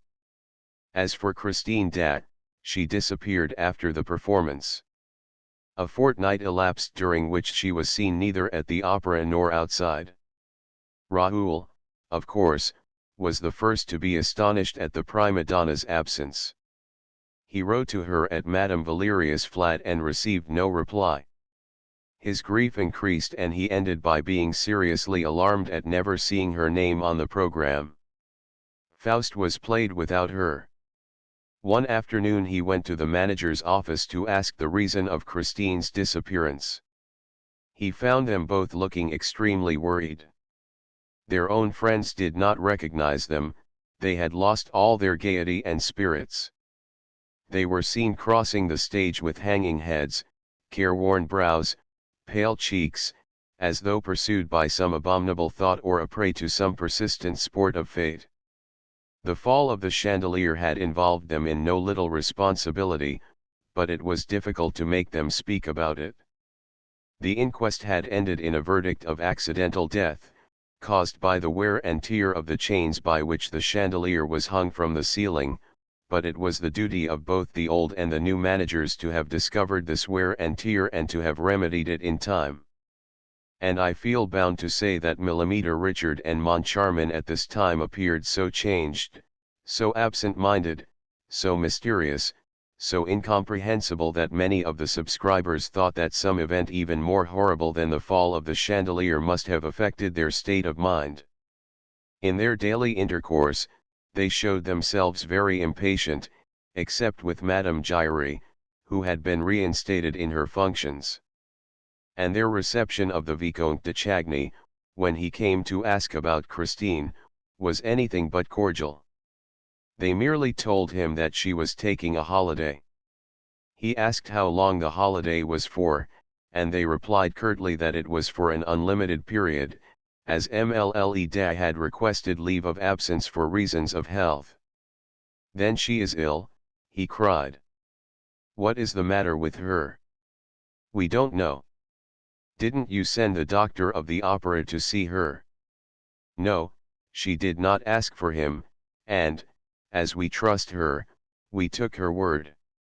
Raoul left the building a prey to the gloomiest thoughts. He resolved, come what might, to go and inquire of Mamma Valerius. He remembered the strong phrases in Christine's letter, forbidding him to make any attempt to see her. But what he had seen at Perros, what he had heard behind the dressing-room door, his conversation with Christine at the edge of the moor made him suspect some machination which, devilish though it might be, was none the less human. The girl's highly strung imagination, her affectionate and credulous mind, the primitive education which had surrounded her childhood with a circle of legends, the constant brooding over her dead father and, above all, the state of sublime ecstasy into which music threw her from the moment that this art was made manifest to her in certain exceptional conditions, as in the churchyard at Perros, all this seemed to him to constitute a moral ground only too favorable for the malevolent designs of some mysterious and unscrupulous person. Of whom was Christine da the victim? This was the very reasonable question which Raoul put to himself as he hurried off to Mamma Valerius. He trembled as he rang at a little flat in the Rue Notre Dame de Victoires. The door was opened by the maid whom he had seen coming out of Christine's dressing room one evening. He asked if he could speak to Madame Valerius. He was told that she was ill in bed and was not receiving visitors. "Take in my card, please," he said. The maid soon returned and showed him into a small and scantily furnished drawing room, in which portraits of Professor Valerius and old Da hung on opposite walls. "Madame begs Monsieur le Vicomte to excuse her," said the servant. "She can only see him in her bedroom, because she can no longer stand on her poor legs." 5 minutes later, Raoul was ushered into an ill-lit room where he at once recognized the good, kind face of Christine's benefactress in the semi-darkness of an alcove. Mamma Valerius' hair was now quite white, but her eyes had grown no older, never, on the contrary, had their expression been so bright, so pure, so childlike. "M. de Chagny," she cried gaily, putting out both her hands to her visitor. "Ah, it's heaven that sends you here. We can talk of her." This last sentence sounded very gloomily in the young man's ears. He at once asked, "Madam, where is Christine?" And the old lady replied calmly, "She is with her good genius." "What good genius?" exclaimed poor Raoul. Why, the angel of music. The Viscount dropped into a chair. Really? Christine was with the angel of music? And there lay Mamma Valerius in bed, smiling to him and putting her finger to her lips, to warn him to be silent. And she added, "You must not tell anybody." "You can rely on me," said Raoul. He hardly knew what he was saying, for his ideas about Christine, already greatly confused, were becoming more and more entangled, and it seemed as if everything was beginning to turn around him, around the room, around that extraordinary good lady with the white hair and forget-me-not eyes. "I know. I know I can," she said, with a happy laugh. "But why don't you come near me, as you used to do when you were a little boy? Give me your hands, as when you brought me the story of little Lottie, which Daddy Da had told you. I am very fond of you, Raoul, you know. And so is Christine too." "She is fond of me," sighed the young man. He found a difficulty in collecting his thoughts and bringing them to bear on Mamma Valerius' good genius, on the angel of music of whom Christine had spoken to him so strangely, on the death's head which he had seen in a sort of nightmare on the high altar at Perros, and also on the opera ghost, whose fame had come to his ears one evening when he was standing behind the scenes, within hearing of a group of scene shifters who were repeating the ghastly description which the hanged man, Joseph Buquet, had given of the ghost before his mysterious death. He asked in a low voice, "What makes you think that Christine is fond of me, madam? She used to speak of you every day." "Really? And what did she tell you?" "She told me that you had made her a proposal." And the good old lady began laughing wholeheartedly. Raoul sprang from his chair, flushing to the temples, suffering agonies. "What's this? Where are you going? Sit down again at once, will you? Do you think I will let you go like that? If you're angry with me for laughing, I beg your pardon. After all, what has happened isn't your fault. Didn't you know? Did you think that Christine was free? Is Christine engaged to be married?" the wretched Raoul asked, in a choking voice. "Why no? Why no? You know as well as I do that Christine couldn't marry, even if she wanted to." "But I don't know anything about it." "And why can't Christine marry?"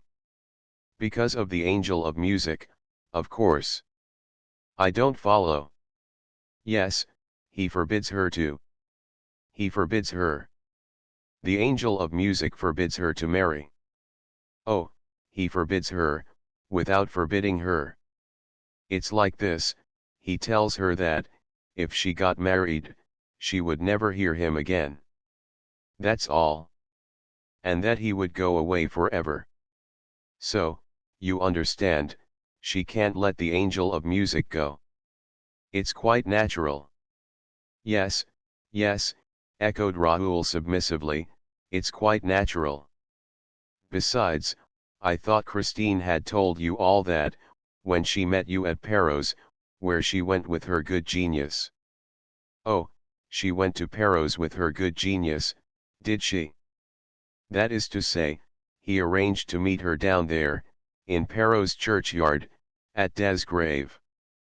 He promised to play her the resurrection of Lazarus on her father's violin." Raoul de Chagny rose and, with a very authoritative air, pronounced these peremptory words, "Madam, you will have the goodness to tell me where that genius lives?" The old lady did not seem surprised at this indiscreet command. She raised her eyes and said, "In heaven." Such simplicity baffled him. He did not know what to say in the presence of this candid and perfect faith in a genius who came down nightly from heaven to haunt the dressing rooms at the opera. He now realized the possible state of mind of a girl brought up between a superstitious fiddler and a visionary old lady, and he shuddered when he thought of the consequences of it all. "Is Christine still a good girl?"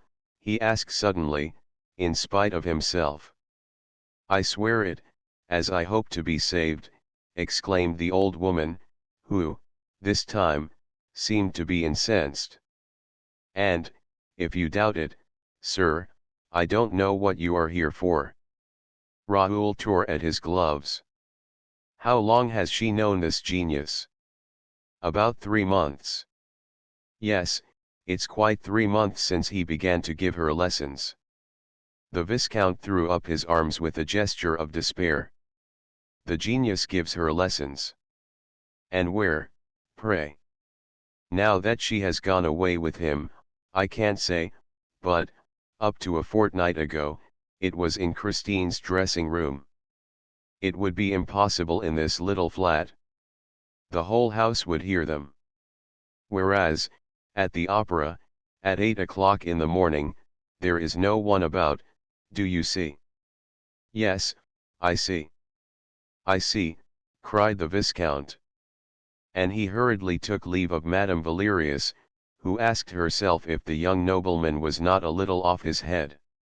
He walked home to his brother's house in a pitiful state. He could have struck himself, banged his head against the walls. To think that he had believed in her innocence, in her purity. The angel of music. He knew him now. He saw him. It was beyond a doubt some unspeakable tenor, a good-looking jackanapes, who mouthed and simpered as he sang. He thought himself as absurd and as wretched as could be. Oh, what a miserable, little, insignificant, silly young man was le Vicomte de Chagny. Thought Raoul, furiously. And she, what a bold and damnable sly creature. His brother was waiting for him and Raoul fell into his arms, like a child. The Count consoled him, without asking for explanations, and Raoul would certainly have long hesitated before telling him the story of the angel of music. His brother suggested taking him out to dinner. Overcome as he was with despair, Raoul would probably have refused any invitation that evening, if the Count had not, as an inducement, told him that the lady of his thoughts had been seen, the night before, in company of the other sex in the Bois. At first, the Viscount refused to believe, but he received such exact details that he ceased protesting. She had been seen, it appeared, driving in a brougham, with the window down. She seemed to be slowly taking in the icy night air. There was a glorious moon shining. She was recognized beyond a doubt. As for her companion, only his shadowy outline was distinguished leaning back in the dark. The carriage was going at a walking pace in a lonely drive behind the grand stand at Longchamp. Raoul dressed in frantic haste, prepared to forget his distress by flinging himself, as people say, into the vortex of pleasure. Alas, he was a very sorry guest and, leaving his brother early, found himself, by 10 o'clock in the evening, in a cab, behind the Longchamp racecourse. It was bitterly cold. The road seemed deserted and very bright under the moonlight. He told the driver to wait for him patiently at the corner of a near turning and, hiding himself as well as he could, stood stamping his feet to keep warm. He had been indulging in this healthy exercise for half an hour or so, when a carriage turned the corner of the road and came quietly in his direction, at a walking pace. As it approached, he saw that a woman was leaning her head from the window. And, suddenly, the moon shed a pale gleam over her features. Christine. The sacred name of his love had sprung from his heart and his lips. He could not keep it back. He would have given anything to withdraw it, for that name, proclaimed in the stillness of the night, had acted as though it were the preconcerted signal for a furious rush on the part of the whole turnout, which dashed past him before he could put into execution his plan of leaping at the horses' heads. The carriage window had been closed and the girl's face had disappeared. And the brougham, behind which he was now running, was no more than a black spot on the white road. He called out again, "Christine." No reply. And he stopped in the midst of the silence. With a lackluster eye, he stared down that cold, desolate road and into the pale, dead night. Nothing was colder than his heart, nothing half so dead. He had loved an angel and now he despised a woman. Raoul, how that little fairy of the north has trifled with you. Was it really necessary to have so fresh and young a face, a forehead so shy and always ready to cover itself with the pink blush of modesty in order to pass in the lonely night, in a carriage and pair, accompanied by a mysterious lover? Surely there should be some limit to hypocrisy and lying. She had passed without answering his cry. And he was thinking of dying, and he was 20 years old. His valet found him in the morning sitting on his bed. He had not undressed and the servant feared, at the sight of his face, that some disaster had occurred. Raoul snatched his letters from the man's hands. He had recognized Christine's paper and handwriting. She said, "Dear, go to the masked ball at the opera on the night after tomorrow. At 12 o'clock, be in the little room behind the chimney place of the big crush room. Stand near the door that leads to the rotunda. Don't mention this appointment to anyone on earth. Wear a white domino and be carefully masked. As you love me, do not let yourself be recognized. Christine." Chapter 9. At the masked ball the envelope was covered with mud and unstamped. It bore the words "to be handed to M.L.E. Vicomte Raoul de Chagny," with the address in pencil. It must have been flung out in the hope that a passerby would pick up the note and deliver it, which was what happened.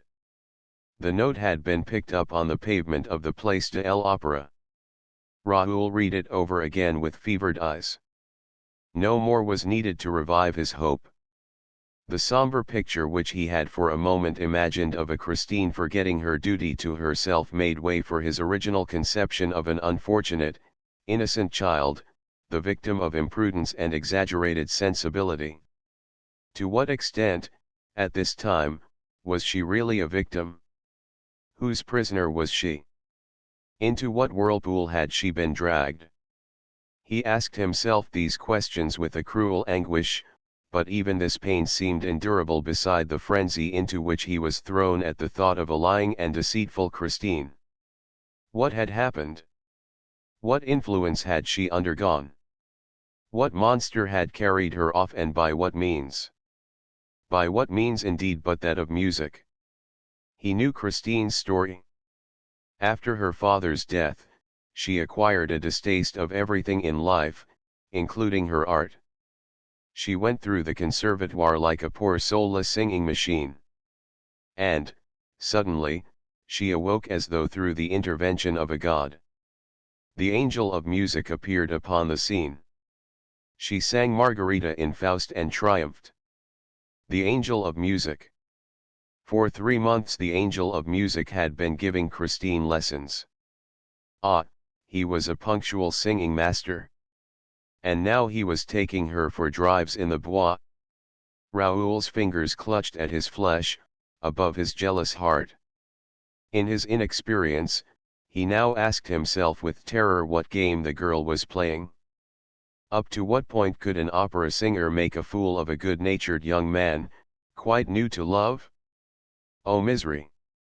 Thus did Raoul's thoughts fly from one extreme to the other. He no longer knew whether to pity Christine or to curse her, and he pitied and cursed her turn and turn about. At all events, he bought a white domino. The hour of the appointment came at last. With his face in a mask trimmed with long, thick lace, looking like a Pierrot in his white wrap, the Viscount thought himself very ridiculous. Men of the world do not go to the opera ball in fancy dress. It was absurd. One thought, however, consoled the Viscount: he would certainly never be recognized. This ball was an exceptional affair, given some time before Shrovetide, in honor of the anniversary of the birth of a famous draftsman, and it was expected to be much gayer, noisier, more bohemian than the ordinary masked ball. Numbers of artists had arranged to go, accompanied by a whole cohort of models and pupils, who, by midnight, began to create a tremendous din. Raoul climbed the grand staircase at 5 minutes to 12, did not linger to look at the motley dresses displayed all the way up the marble steps, one of the richest settings in the world, allowed no facetious mask to draw him into a war of wits, replied to no jests and shook off the bold familiarity of a number of couples who had already become a trifle too gay. Crossing the big crush room and escaping from a mad whirl of dancers in which he was caught for a moment, he at last entered the room mentioned in Christine's letter. He found it crammed, for this small space was the point where all those who were going to supper in the rotunda crossed those who were returning from taking a glass of champagne. The fun, here, waxed fast and furious. Raoul leaned against a doorpost and waited. He did not wait long. A black domino passed and gave a quick squeeze to the tips of his fingers. He understood that it was she and followed her. "Is that you, Christine?" he asked, between his teeth. The black domino turned round promptly and raised her finger to her lips, no doubt to warn him not to mention her name again. Raoul continued to follow her in silence. He was afraid of losing her, after meeting her again in such strange circumstances. His grudge against her was gone. He no longer doubted that she had nothing to reproach herself with, however peculiar and inexplicable her conduct might seem. He was ready to make any display of clemency, forgiveness, or cowardice. He was in love. And, no doubt, he would soon receive a very natural explanation of her curious absence. The black domino turned back from time to time to see if the white domino was still following.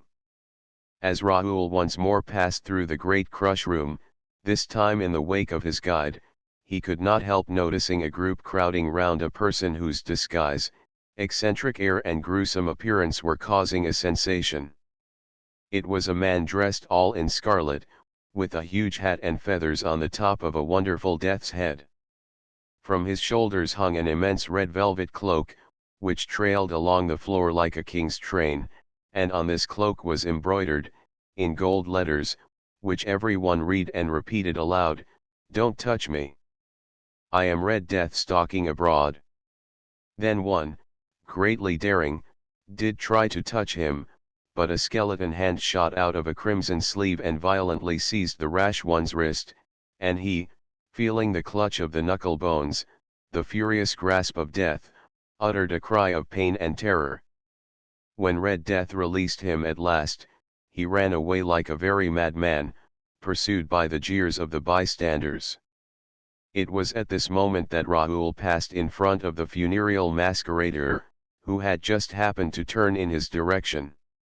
And he nearly exclaimed, "The death's head of Perros Guirec." He had recognized him. He wanted to dart forward, forgetting Christine, but the black domino, who also seemed a prey to some strange excitement, caught him by the arm and dragged him from the crush room, far from the mad crowd through which Red Death was stalking. The black domino kept on turning back and, apparently, on 2 occasions saw something that startled her, for she hurried her pace and Raoul's as though they were being pursued. They went up 2 floors. Here, the stairs and corridors were almost deserted. The black domino opened the door of a private box and beckoned to the white domino to follow her. Then Christine, whom he recognized by the sound of her voice, closed the door behind them and warned him, in a whisper, to remain at the back of the box and on no account to show himself. Raoul took off his mask. Christine kept hers on. And, when Raoul was about to ask her to remove it, he was surprised to see her put her ear to the partition and listen eagerly for a sound outside. Then she opened the door ajar, looked out into the corridor and, in a low voice, said, "He must have gone up higher." Suddenly she exclaimed, "He is coming down again." She tried to close the door, but Raoul prevented her, for he had seen, on the top step of the staircase that led to the floor above, a red foot, followed by another, and slowly, majestically, the whole scarlet dress of Red Death met his eyes. And he once more saw the death's head of Perros-Guirec. "It's he," he exclaimed. "This time, he shall not escape me." But Christian Sick had slammed the door at the moment when Raoul was on the point of rushing out. He tried to push her aside. "Whom do you mean by he?" she asked, in a changed voice. "Who shall not escape you?" Raoul tried to overcome the girl's resistance by force, but she repelled him with a strength which he would not have suspected in her. He understood, or thought he understood, and at once lost his temper. "Who?" he repeated angrily. "Why, he, the man who hides behind that hideous mask of death. The evil genius of the churchyard at Perros. Red Death. In a word, madam, your friend, your angel of music. But I shall snatch off his mask, as I shall snatch off my own, and, this time, we shall look each other in the face, he and I, with no veil and no lies between us, and I shall know whom you love and who loves you." He burst into a mad laugh, while Christine gave a disconsolate moan behind her velvet mask. With a tragic gesture, she flung out her two arms, which fixed a barrier of white flesh against the door. "In the name of our love, Raoul, you shall not pass." He stopped. What had she said? In the name of their love? Never before had she confessed that she loved him. And yet she had had opportunities enough. Pooh, her only object was to gain a few seconds. She wished to give the Red Death time to escape. And, in accents of childish hatred, he said, "You lie, madam, for you do not love me and you have never loved me. What a poor fellow I must be to let you mock and flout me as you have done. Why did you give me every reason for hope, at Perros, for honest hope, madam, for I am an honest man and I believed you to be an honest woman, when your only intention was to deceive me. Alas, you have deceived us all. You have taken a shameful advantage of the candid affection of your benefactress herself, who continues to believe in your sincerity while you go about the opera ball with Red Death. I despise you." And he burst into tears. She allowed him to insult her. She thought of but one thing, to keep him from leaving the box. "You will beg my pardon, one day, for all those ugly words, Raoul, and when you do I shall forgive you." He shook his head. "No, no, you have driven me mad. When I think that I had only one object in life, to give my name to an opera wench. Raoul. How can you? I shall die of shame." "No, dear, live," said Christine's grave and changed voice. "And, goodbye. Goodbye, Raoul." The boy stepped forward, staggering as he went. He risked one more sarcasm, "Oh, you must let me come and applaud you from time to time." "I shall never sing again, Raoul." "Really," he replied, still more satirically. "So he is taking you off the stage, I congratulate you. But we shall meet in the Bois, one of these evenings." "Not in the Bois nor anywhere, Raoul, you shall not see me again." "May one ask at least to what darkness you are returning? For what hell are you leaving, mysterious lady, or for what paradise?" "I came to tell you, dear, but I can't tell you now, you would not believe me. You have lost faith in me, Raoul, it is finished." She spoke in such a despairing voice that the lad began to feel remorse for his cruelty. "But look here," he cried. "Can't you tell me what all this means? You are free, there is no one to interfere with you. You go about Paris. You put on a domino to come to the ball. Why do you not go home? What have you been doing this past fortnight? What is this tale about the angel of music, which you have been telling Mama Valerius? Someone may have taken you in, played upon your innocence. I was a witness of it myself, at Perros, but you know what to believe now. You seem to me quite sensible, Christine. You know what you are doing. And meanwhile Mama Valerius lies waiting for you at home and appealing to your good genius. Explain yourself, Christine, I beg of you. Anyone might have been deceived as I was. What is this farce? Christine simply took off her mask and said, Dear, it is a tragedy. Raoul now saw her face and could not restrain an exclamation of surprise and terror. The fresh complexion of former days was gone. A mortal pallor covered those features, which he had known so charming and so gentle, and sorrow had furrowed them with pitiless lines and traced dark and unspeakably sad shadows under her eyes. My dearest! My dearest, he moaned, holding out his arms. You promised to forgive me. Perhaps. Some day, perhaps, she said, resuming her mask, and she went away, forbidding him, with a gesture, to follow her. He tried to disobey her, but she turned round and repeated her gesture of farewell with such authority that he dared not move a step. He watched her till she was out of sight. Then he also went down among the crowd, hardly knowing what he was doing, with throbbing temples and an aching heart, and, as he crossed the dancing floor, he asked if anybody had seen Red Death. Yes, everyone had seen Red Death, but Raoul could not find him, and, at 2 o'clock in the morning, he turned down the passage, behind the scenes, that led to Christine Desh's dressing room. His footsteps took him to that room where he had first known suffering. He tapped at the door. There was no answer. He entered, as he had entered when he looked everywhere for the man's voice.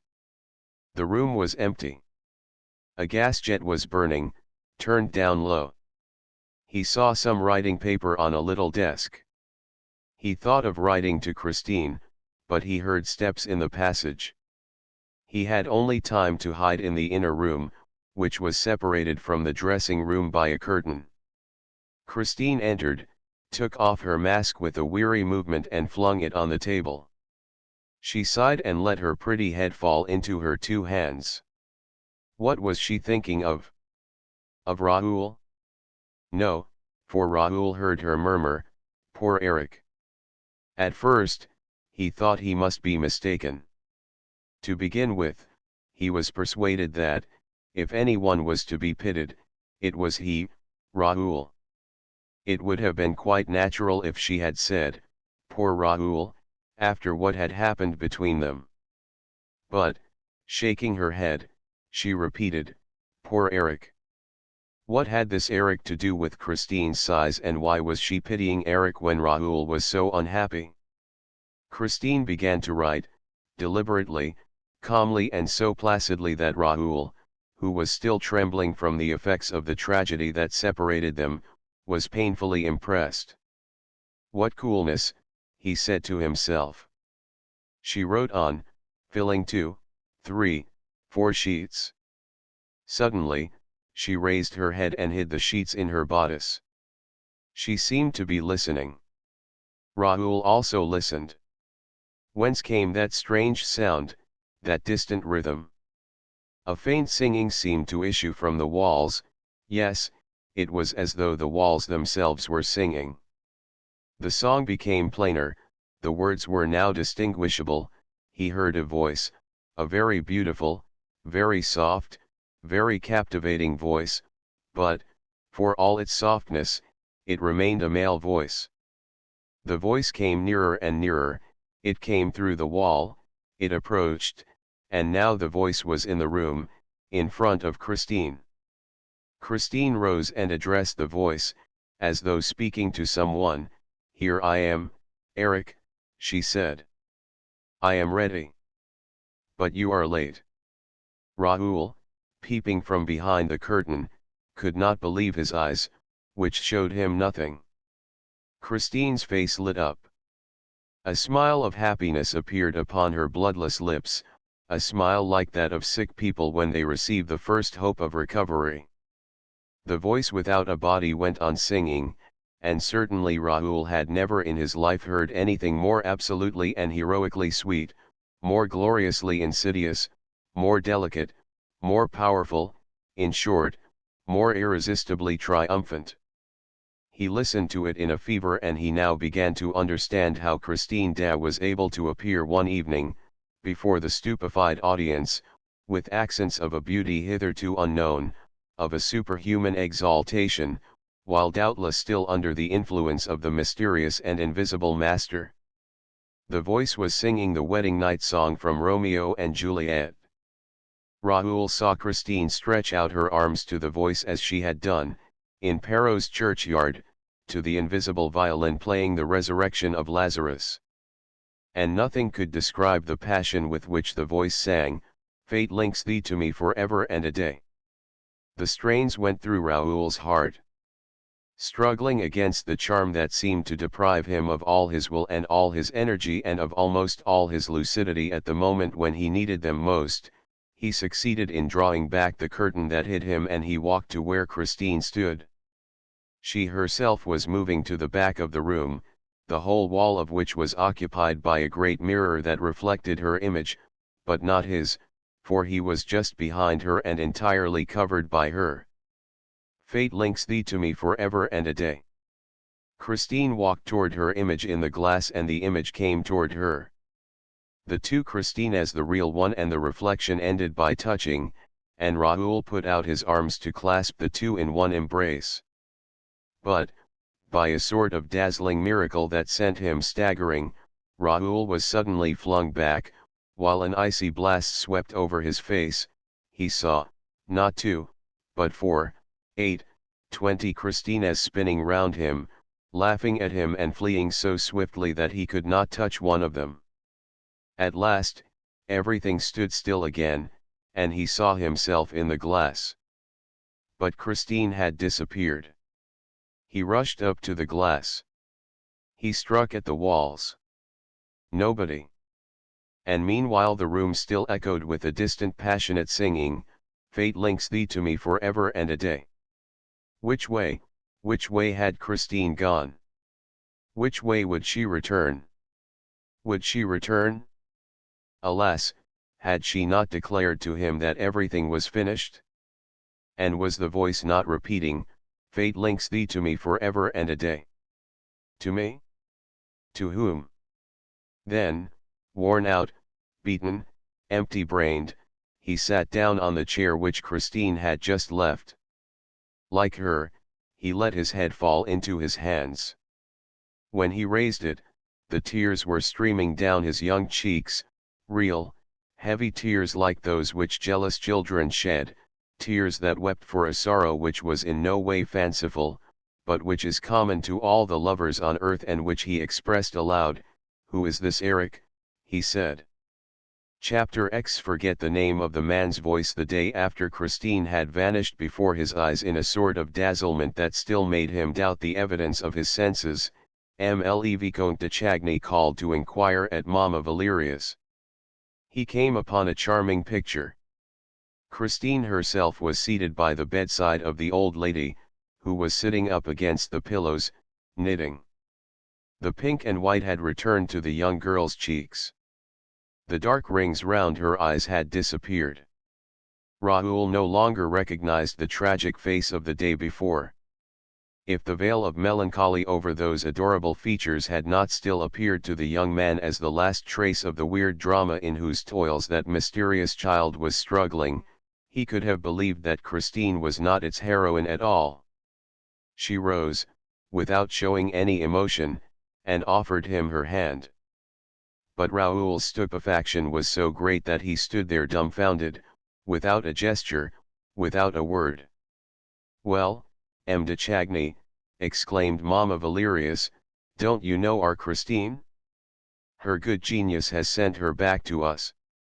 "Mamma," the girl broke in promptly, while a deep blush mantled to her eyes. I thought, Mamma, that there was to be no more question of that. You know there is no such thing as the angel of music. But, child, he gave you lessons for 3 months.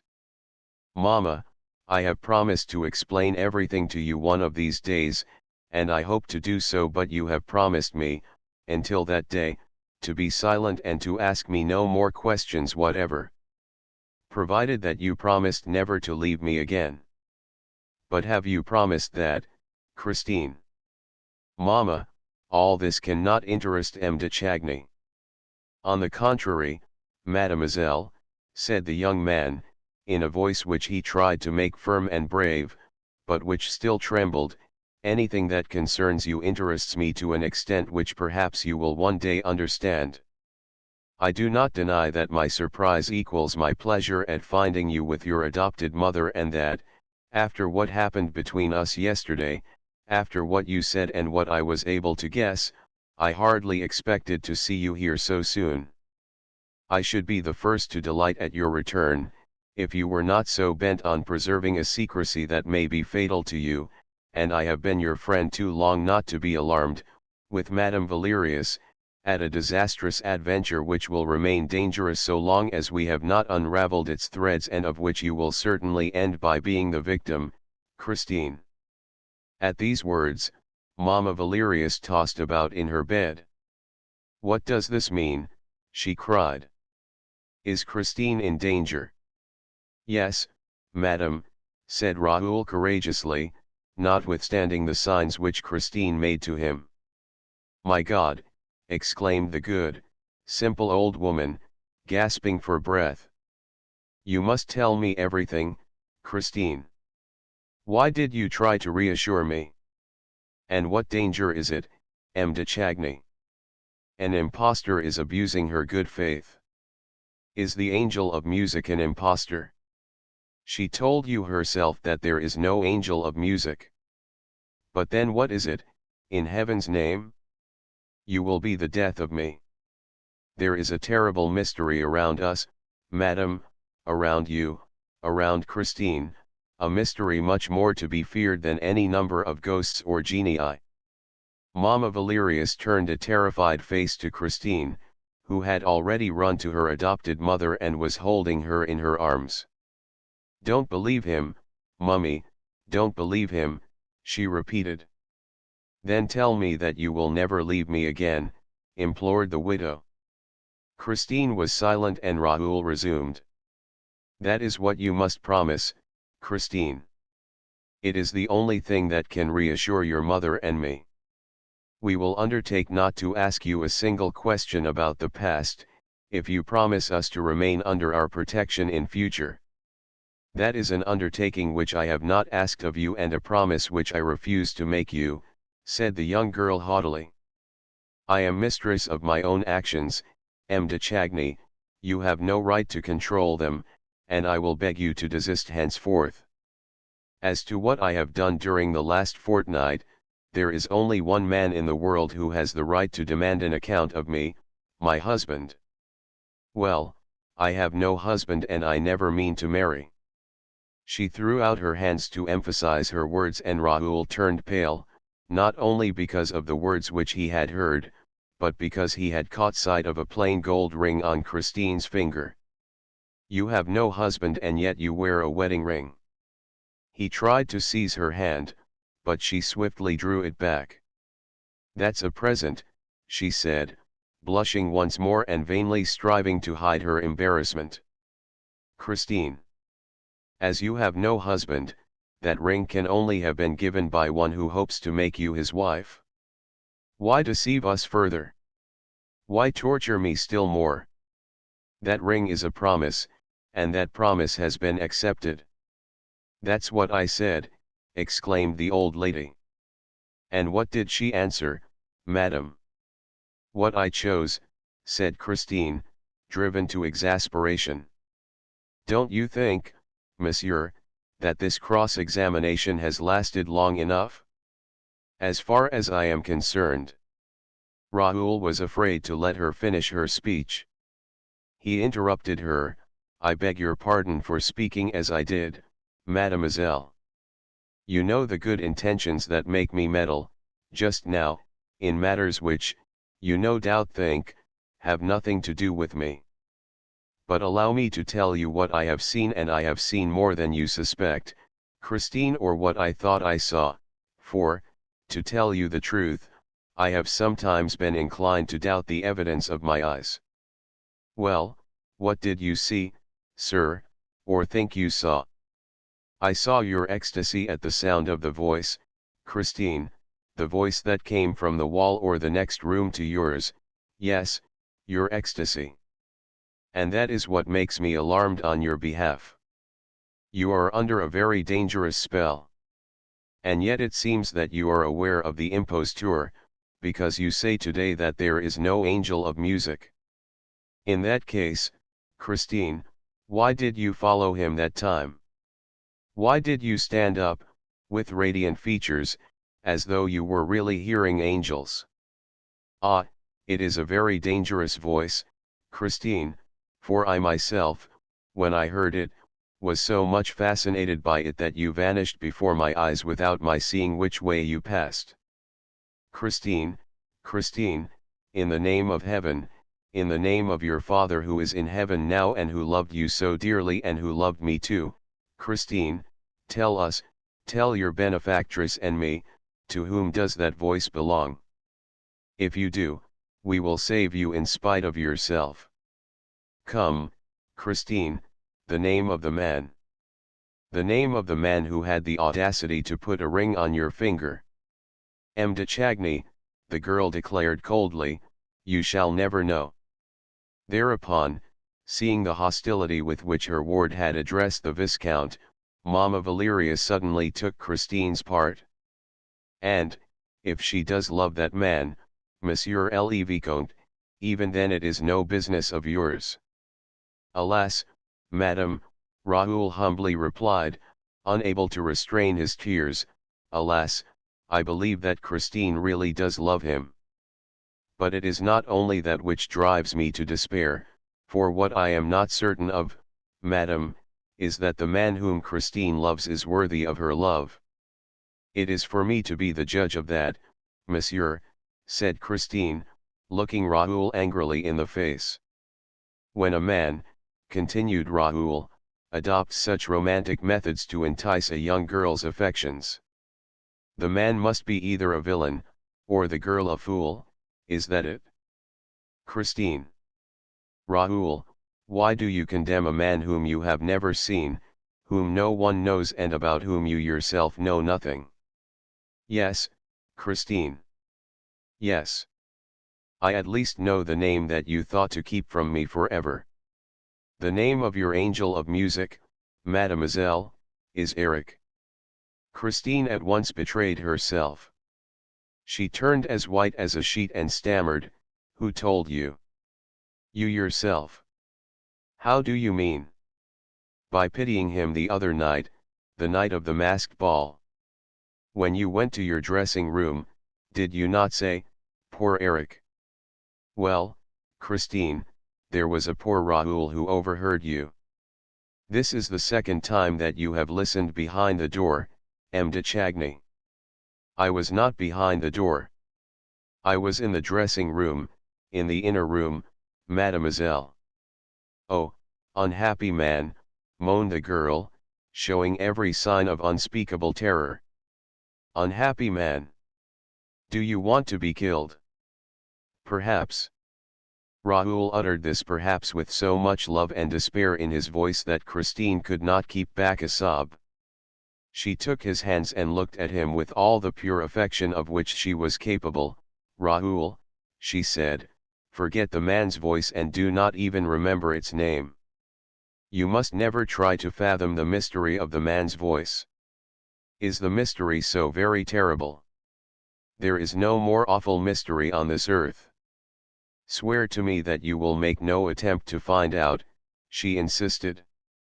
Swear to me that you will never come to my dressing room, unless I send for you. Then you promise to send for me sometimes, Christine. I promise. When? Tomorrow. Then I swear to do as you ask. He kissed her hands and went away, cursing Eric and resolving to be patient. Chapter 11. Above the trapdoors. The next day, he saw her at the opera. She was still wearing the plain gold ring. She was gentle and kind to him. She talked to him of the plans which he was forming, of his future, of his career. He told her that the date of the polar expedition had been put forward and that he would leave France in 3 weeks, or a month at latest. She suggested, almost gaily, that he must look upon the voyage with delight, as a stage toward his coming fame. And when he replied that fame without love was no attraction in his eyes, she treated him as a child whose sorrows were only short-lived. "How can you speak so lightly of such serious things?" he asked. "Perhaps we shall never see each other again. I may die during that expedition." "Or I," she said simply. She no longer smiled or jested. She seemed to be thinking of some new thing that had entered her mind for the first time. Her eyes were all aglow with it. "What are you thinking of, Christine?"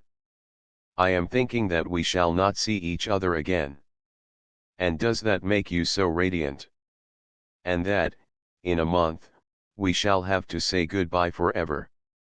Unless, Christine, we pledge our faith and wait for each other forever." She put her hand on his mouth. "Hush, Raoul. You know there is no question of that.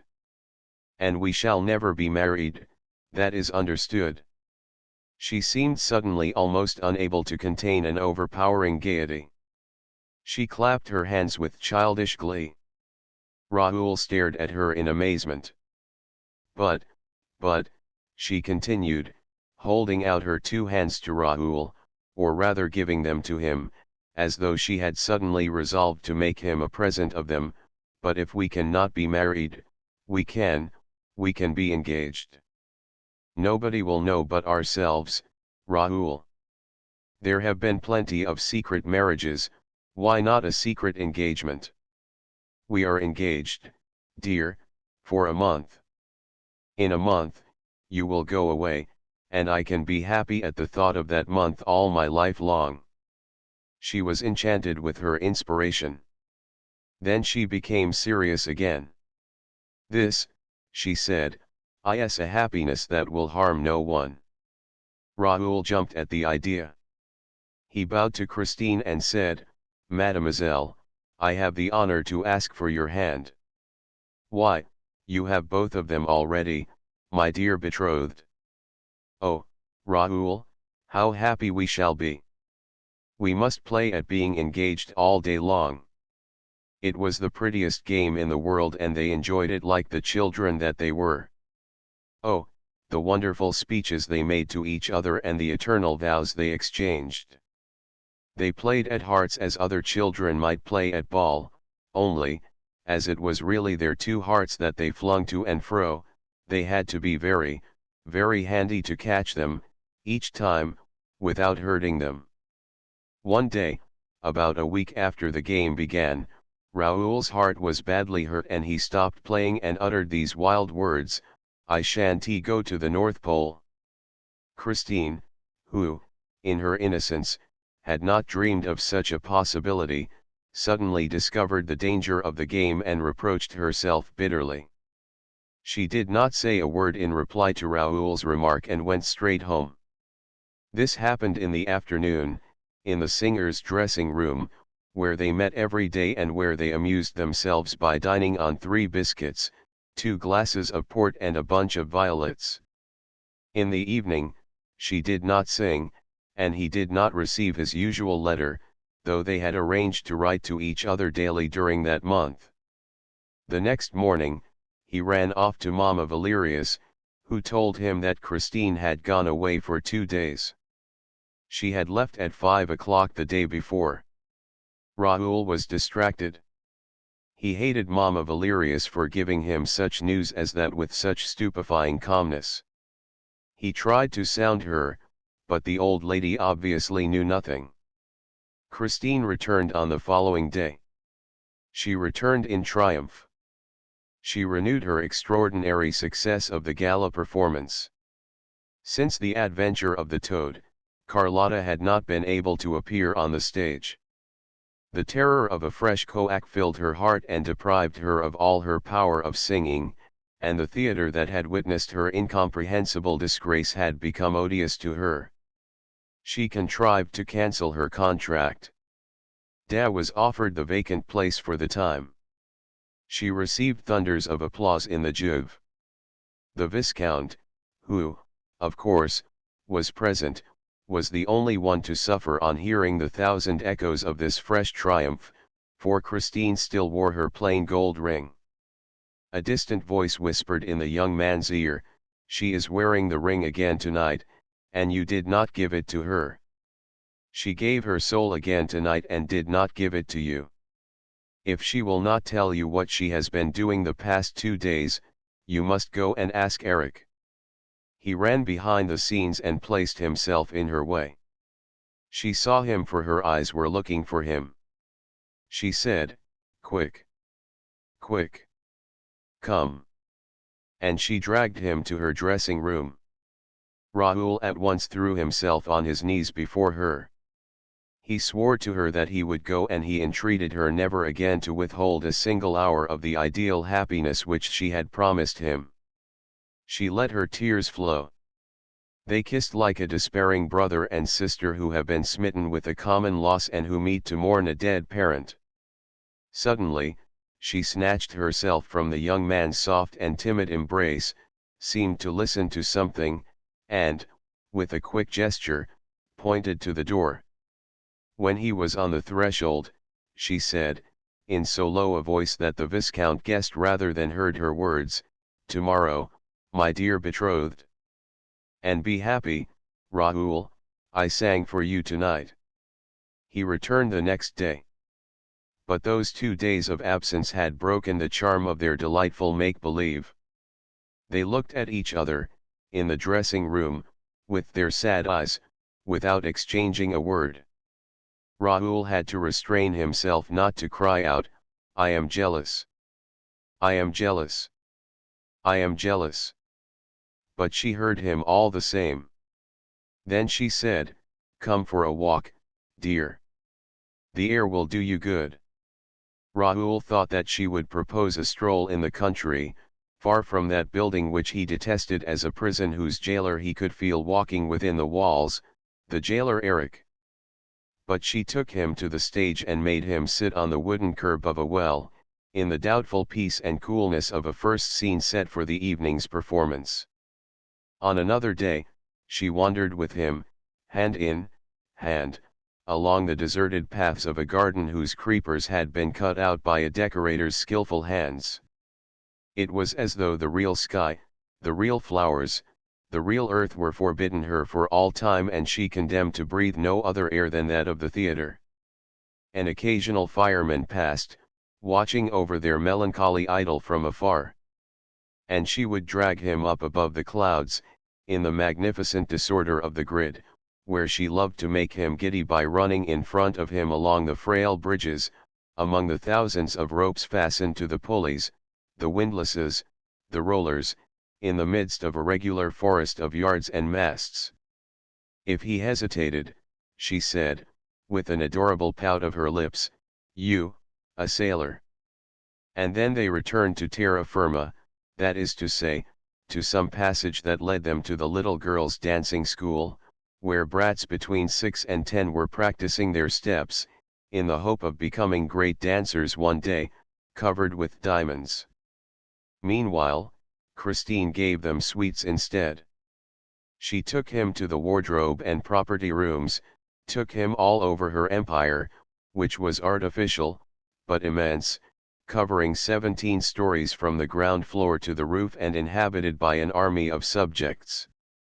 She moved among them like a popular queen, encouraging them in their labors, sitting down in the workshops, giving words of advice to the workmen whose hands hesitated to cut into the rich stuffs that were to clothe heroes. There were inhabitants of that country who practiced every trade. There were cobblers, there were goldsmiths. All had learned to know her and to love her, for she always interested herself in all their troubles and all their little hobbies. She knew unsuspected corners that were secretly occupied by little old couples. She knocked at their door and introduced Raoul to them as a Prince Charming who had asked for her hand, and the two of them, sitting on some worm-eaten property, would listen to the legends of the opera, even as, in their childhood, they had listened to the old Breton tales.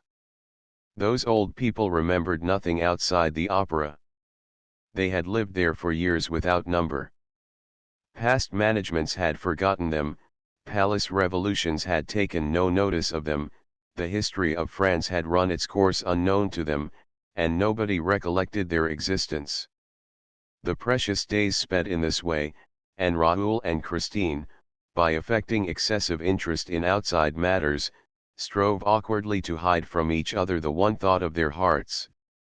One fact was certain, that Christine, who until then had shown herself the stronger of the two, became suddenly inexpressibly nervous. When on their expeditions, she would start running without reason or else suddenly stop, and her hand, turning ice cold in a moment, would hold the young man back. Sometimes her eyes seemed to pursue imaginary shadows. She cried, "This way, and this way, and this way," laughing a breathless laugh that often ended in tears. Then Raoul tried to speak, to question her, in spite of his promises. But, even before he had worded his question, she answered feverishly, "Nothing. I swear it is nothing." Once, when they were passing before an open trapdoor on the stage, Raoul stopped over the dark cavity. "You have shown me over the upper part of your empire, Christine, but there are strange stories told of the lower part. Shall we go down?" She caught him in her arms, as though she feared to see him disappear down the black hole, and, in a trembling voice, whispered, "Never. I will not have you go there. Besides, it's not mine. Everything that is underground belongs to him." Raoul looked her in the eyes and said roughly, "So he lives down there, does he?" "I never said so." "Who told you a thing like that? Come away.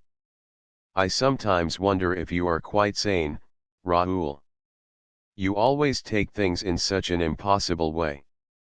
Come along. Come." And she literally dragged him away, for he was obstinate and wanted to remain by the trapdoor. That hole attracted him. Suddenly, the trapdoor was closed and so quickly that they did not even see the hand that worked it, and they remained quite dazed. "Perhaps he was there," Raoul said, at last. She shrugged her shoulders, but did not seem easy. "No, no, it was the trapdoor shutters. They must do something, you know. They open and shut the trapdoors without any particular reason. It's like the door shutters, they must spend their time somehow. But suppose it were he, Christine." "No, no. He has shut himself up, he is working." "Oh, really? He's working, is he?" "Yes, he can't open and shut the trapdoors and work at the same time." She shivered. "What is he working at?" "Oh, something terrible. But it's all the better for us. When he's working at that, he sees nothing, he does not eat, drink, or breathe for days and nights at a time, he becomes a living dead man and has no time to amuse himself with the trapdoors." She shivered again. She was still holding him in her arms. Then she sighed and said, in her turn, "Suppose it were he. Are you afraid of him?" "No, no, of course not," she said. For all that, on the next day and the following days, Christine was careful to avoid the trapdoors. Her agitation only increased as the hours passed. At last, one afternoon, she arrived very late, with her face so desperately pale and her eyes so desperately red, that Raoul resolved to go to all lengths, including that which he foreshadowed when he blurted out that he would not go on the North Pole expedition unless she first told him the secret of the man's voice. Hush! Hush, in heaven's name! Suppose he heard you, you unfortunate Raoul. And Christine's eyes stared wildly at everything around her. I will remove you from his power, Christine, I swear it. And you shall not think of him any more. Is it possible? She allowed herself this doubt, which was an encouragement, while dragging the young man up to the topmost floor of the theater, far, very far from the trapdoors. I shall hide you in some unknown corner of the world, where he cannot come to look for you. You will be safe, and then I shall go away, as you have sworn never to marry. Christine seized Raoul's hands and squeezed them with incredible rapture. But, suddenly becoming alarmed again, she turned away her head. Higher, was all she said. Higher still. And she dragged him up toward the summit. He had a difficulty in following her. They were soon under the very roof, in the maze of timber work. They slipped through the buttresses, the rafters, the joists, they ran from beam to beam as they might have run from tree to tree in a forest. And, despite the care which she took to look behind her at every moment, she failed to see a shadow which followed her like her own shadow, which stopped when she stopped, which started again when she did, and which made no more noise than a well-conducted shadow should. As for Raoul, he saw nothing either, for, when he had Christine in front of him, nothing interested him that happened behind. Chapter 12 Apollo's lyre. On this way, they reached the roof. Christine tripped over it as lightly as a swallow. Their eyes swept the empty space between the three domes and the triangular pediment. She breathed freely over Paris, the whole valley of which was seen at work below. She called Raoul to come quite close to her, and they walked side by side along the zinc streets. In the leaden avenues, they looked at their twin shapes in the huge tanks, full of stagnant water, where, in the hot weather, the little boys of the ballet, a score or so, learned to swim and dive. The shadow had followed behind them, clinging to their steps, and the two children little suspected its presence when they at last sat down, trustingly, under the mighty protection of Apollo, who, with a great bronze gesture, lifted his huge lyre to the heart of a crimson sky. It was a gorgeous spring evening. Clouds, which had just received their gossamer robe of gold and purple from the setting sun, drifted slowly by, and Christine said to Raoul, "Soon we shall go farther and faster than the clouds, to the end of the world, and then you will leave me, Raoul. But, if, when the moment comes for you to take me away, I refuse to go with you, well, you must carry me off by force. Are you afraid that you will change your mind, Christine?" "I don't know," she said, shaking her head in an odd fashion. "He is a demon." And she shivered and nestled in his arms with a moan. "I am afraid now of going back to live with him, in the ground." "What compels you to go back, Christine?" "If I do not go back to him, terrible misfortunes may happen." "But I can't do it, I can't do it. I know one ought to be sorry for people who live underground. But he is too horrible. And yet the time is at hand, I have only a day left, and, if I do not go, he will come and fetch me with his voice. And he will drag me with him, underground, and go on his knees before me, with his death's head. And he will tell me that he loves me. And he will cry. Oh, those tears, Raoul, those tears in the two black eye sockets of the death's head. I cannot see those tears flow again." She wrung her hands in anguish, while Raoul pressed her to his heart. "No, no, you shall never again hear him tell you that he loves you.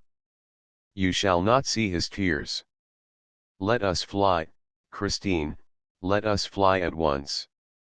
And he tried to drag her away, then and there. But she stopped him. No, no, she said, shaking her head sadly. Not now. It would be too cruel, let him hear me sing tomorrow evening, and then we will go away. You must come and fetch me in my dressing room at midnight exactly. He will then be waiting for me in the dining room by the lake, we shall be free and you shall take me away. You must promise me that, Raoul, even if I refuse, for I feel that, if I go back this time, I shall perhaps never return. And she gave a sigh to which it seemed to her that another sigh, behind her, replied. Didn't you hear? Her teeth chattered. No, said Raoul, I heard nothing. It is too terrible, she confessed, to be always trembling like this.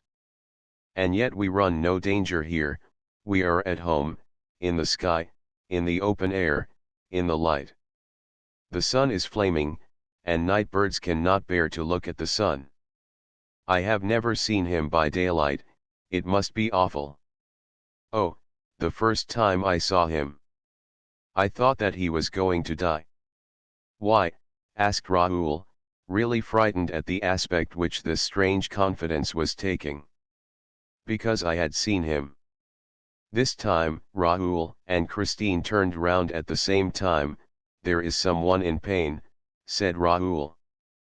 Perhaps someone has been hurt. Did you hear? I can't say, Christine confessed. Even when he is not there, my ears are full of his sighs. Still, if you heard.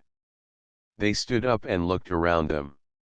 They were quite alone on the immense lead roof. They sat down again and Raoul said, Tell me how you saw him first. I had heard him for 3 months without seeing him. The first time I heard it, I thought, as you did, that adorable voice was singing in another room. I went out and looked everywhere, but, as you know, Raoul, my dressing room is very much by itself, and I could not find the voice outside my room, whereas it went on steadily inside. And it not only sang, but it spoke to me and answered my questions, like a real man's voice, with this difference, that it was as beautiful as the voice of an angel. I had never got the angel of music whom my poor father had promised to send me as soon as he was dead. I really think that Mamma Valerius was a little bit to blame. I told her about it, and she at once said, it must be the angel, at any rate, you can do no harm by asking him. I did so, and the man's voice replied that, yes, it was the angel's voice, the voice which I was expecting and which my father had promised me. From that time onward, the voice and I became great friends. It asked leave to give me lessons every day. I agreed and never failed to keep the appointment which it gave me in my dressing room. You have no idea, though you have heard the voice, of what those lessons were like. No, I have no idea, said Raoul. What was your accompaniment? We were accompanied by a music which I do not know, it was behind the wall and wonderfully accurate. The voice seemed to understand mine exactly, to know precisely where my father had left off teaching me. In a few weeks' time, I hardly knew myself when I sang. I was even frightened. I seemed to dread a sort of witchcraft behind it, but Mamma Valerius reassured me. She said that she knew I was much too simple a girl to give the devil a hold on me.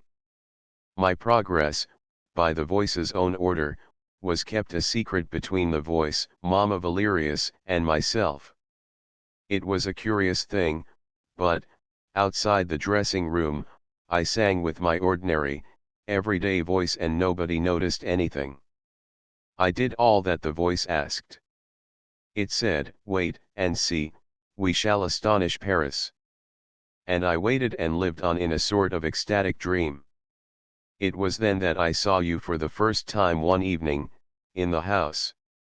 I was so glad that I never thought of concealing my delight when I reached my dressing room. Unfortunately, the voice was there before me and soon noticed, by my air, that something had happened. It asked what was the matter, and I saw no reason for keeping our story secret or concealing the place which you filled in my heart. Then the voice was silent. I called to it, but it did not reply. I begged and entreated, but in vain. I was terrified lest it had gone for good. I wished to heaven it had, dear. That night, I went home in a desperate condition. I told Mamma Valerius, who said, "Why, of course, the voice is jealous." And that, dear, first revealed to me that I loved you. Christine stopped and laid her head on Raoul's shoulder. They sat like that for a moment, in silence, and they did not perceive the movement, at a few steps from them, of the creeping shadow of two great black wings, a shadow that came along the roof so near them that it could have stifled them by closing over them. The next day, Christine continued, with a sigh, I went back to my dressing room in a very pensive frame of mind. The voice was there, spoke to me with great sadness and told me plainly that, if I must bestow my heart on earth, there was nothing for the voice to do but to go back to heaven. And it said this with such an accent of human sorrow that I ought then and there to have suspected and begun to believe that I was the victim of my deluded senses. But my faith in the voice, with which the memory of my father was so closely intermingled, remained undisturbed. I feared nothing so much as that I might never hear it again. I had thought about my love for you and realized all the useless danger of it, and I did not even know if you remembered me. Whatever happened, your position in society forbade me to contemplate the possibility of ever marrying you, and I swore to the voice that you were no more than a brother to me nor ever would be, and that my heart was incapable of any earthly love. And that, dear, was why I refused to recognize or see you when I met you on the stage or in the passages. Meanwhile, the hours during which the voice taught me were spent in a divine frenzy, until, at last, the voice said to me, you can now, Christine give to men a little of the music of heaven. I don't know how it was that Carlotta did not come to the theater that night, nor why I was called upon to sing in her stead, but I sang with a rapture I had never known before, and I felt for a moment as if my soul were leaving my body. Oh, Christine, said Raoul, my heart quivered that night at every accent of your voice. I saw the tears stream down your cheeks and I wept with you. How could you sing like that while crying? I felt myself fainting, said Christine. I closed my eyes. When I opened them, you were by my side. But the voice was there also, Raoul. I was afraid for your sake, and again I would not recognize you, and began to laugh when you reminded me that you had picked up my scarf in the sea. Alas, there is no deceiving the voice. The voice recognized you, and the voice was jealous. It said that, if I did not love you, I would not avoid you, but treat you like any other old friend. It made me scene upon scene. At last, I said to the voice, that will do. I am going to Perros tomorrow, to pray on my father's grave, and I shall ask M. Raoul de Chagny to go with me. Do as you please, replied the voice, but I shall be at Perros too, for I am wherever you are, Christine, and, if you are still worthy of me, if you have not lied to me, I will play you the resurrection of Lazarus, on the stroke of midnight, on your father's tomb and on your father's violin. That, dear, was how I came to write you the letter that brought you to Perros. How could I have been so beguiled? How was it, when I saw the personal, the selfish point of view of the voice, that I did not suspect some impostor? Alas, I was no longer mistress of myself, I had become his thing. But, after all, cried Raoul, you soon came to know the truth. Why did you not at once rid yourself of that abominable nightmare? Know the truth, Raoul. Rid myself of that nightmare? But, my poor boy, I was not caught in the nightmare until the day when I learned the truth. Pity me, Raoul, pity me. You remember the terrible evening when Carlotta thought that she had been turned into a toad on the stage, and when the house was suddenly plunged in darkness through the chandelier crashing to the floor? There were killed and wounded that night, and the whole theater rang with terrified screams. My first thought was for you and the voice. I was at once easy, where you were concerned, for I had seen you in your brother's box and I knew that you were not in danger. But the voice had told me that it would be at the performance, and I was really afraid for it, just as if it had been an ordinary person who was capable of dying. I thought to myself, the chandelier may have come down upon the voice. I was then on the stage and was nearly running into the house, to look for the voice among the killed and wounded, when I thought that, if the voice was safe, it would be sure to be in my dressing room, and I rushed to my room. The voice was not there. I locked my door and, with tears in my eyes, besought it, if it were still alive, to manifest itself to me. The voice did not reply, but suddenly I heard a long, beautiful wail which I knew well.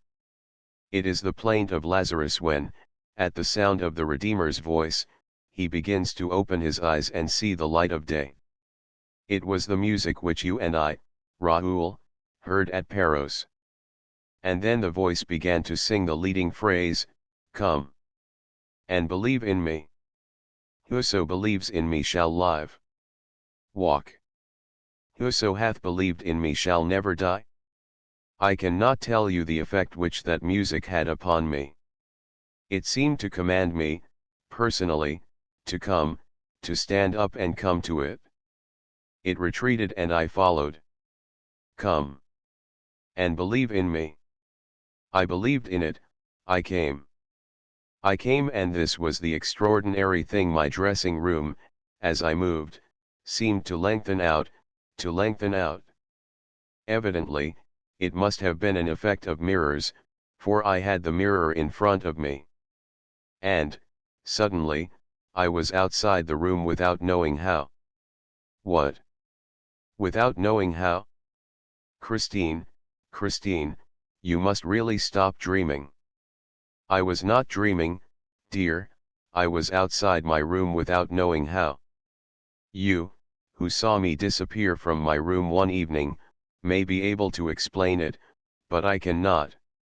I can only tell you that, suddenly, there was no mirror before me and no dressing room. I was in a dark passage, I was frightened and I cried out. It was quite dark, but for a faint red glimmer at a distant corner of the wall. I tried out. My voice was the only sound, for the singing and the violin had stopped. And, suddenly, a hand was laid on mine, or rather a stone-cold, bony thing that seized my wrist and did not let go. I cried out again. An arm took me round the waist and supported me. I struggled for a little while and then gave up the attempt. I was dragged toward the little red light, and then I saw that I was in the hands of a man wrapped in a large cloak and wearing a mask that hid his whole face. I made one last effort, my limbs stiffened, my mouth opened to scream, but a hand closed it, a hand which I felt on my lips, on my skin, a hand that smelled of death. Then I fainted away. When I opened my eyes, we were still surrounded by darkness. A lantern, standing on the ground, showed a bubbling well. The water splashing from the well disappeared, almost at once, under the floor on which I was lying, with my head on the knee of the man in the black cloak and the black mask. He was bathing my temples and his hands smelled of death. I tried to push them away and asked, "Who are you? Where is the voice?" His only answer was a sigh. Suddenly, a hot breath passed over my face and I perceived a white shape, beside the man's black shape, in the darkness. The black shape lifted me onto the white shape, a glad neighing greeted my astounded ears and I murmured, "Caesar." The animal quivered. Raoul, I was lying half back on a saddle and I had recognized the white horse out of the Profeta, which I had so often fed with sugar and sweets. I remembered that, one evening, there was a rumor in the theater that the horse had disappeared and that it had been stolen by the opera ghost. I believed in the voice, but had never believed in the ghost. Now, however, I began to wonder, with a shiver, whether I was the ghost's prisoner. I called upon the voice to help me, for I should never have imagined that the voice and the ghost were one. You have heard about the opera ghost, have you not, Raoul? Yes, but tell me what happened when you were on the white horse of the Profeta. I made no movement and let myself go. The black shape held me up, and I made no effort to escape. A curious feeling of peacefulness came over me and I thought that I must be under the influence of some cordial. I had the full command of my senses, and my eyes became used to the darkness, which was lit, here and there, by fitful gleams. I calculated that we were in a narrow circular gallery, probably running all round the opera, which is immense, underground. I had once been down into those cellars, but had stopped at the third floor, though there were two lower still, large enough to hold a town. But the figures of which I caught sight had made me run away. There are demons down there, quite black, standing in front of boilers, and they wield shovels and pitchforks and poke up fires and stir up flames and, if you come too near them, they frighten you by suddenly opening the red mouths of their furnaces. Well, while Caesar was quietly carrying me on his back, I saw those black demons in the distance, looking quite small, in front of the red fires of their furnaces. They came into sight, disappeared and came into sight again, as we went on our winding way. At last, they disappeared altogether. The shape was still holding me up and Caesar walked on, unled and sure-footed. I could not tell you, even approximately, how long this ride lasted. I only know that we seemed to turn and often went down a spiral stair into the very heart of the earth. Even then, it may be that my head was turning, but I don't think so. No, my mind was quite clear. At last, Caesar raised his nostrils, sniffed the air and quickened his pace a little. I felt a moistness in the air and Caesar stopped. The darkness had lifted. A sort of bluey light surrounded us. We were on the edge of a lake, whose leaden waters stretched into the distance, into the darkness, but the blue light lit up the bank and I saw a little boat fastened to an iron ring on the wharf. A boat. Yes, but I knew that all that existed and that there was nothing supernatural about that underground lake and boat. But think of the exceptional conditions in which I arrived upon that shore. I don't know whether the effects of the cordial had worn off when the man's shape lifted me into the boat, but my terror began all over again. My gruesome escort must have noticed it, for he sent Caesar back and I heard his hoofs trampling up a staircase while the man jumped into the boat, untied the rope that held it and seized the oars. He rowed with a quick, powerful stroke, and his eyes, under the mask, never left me.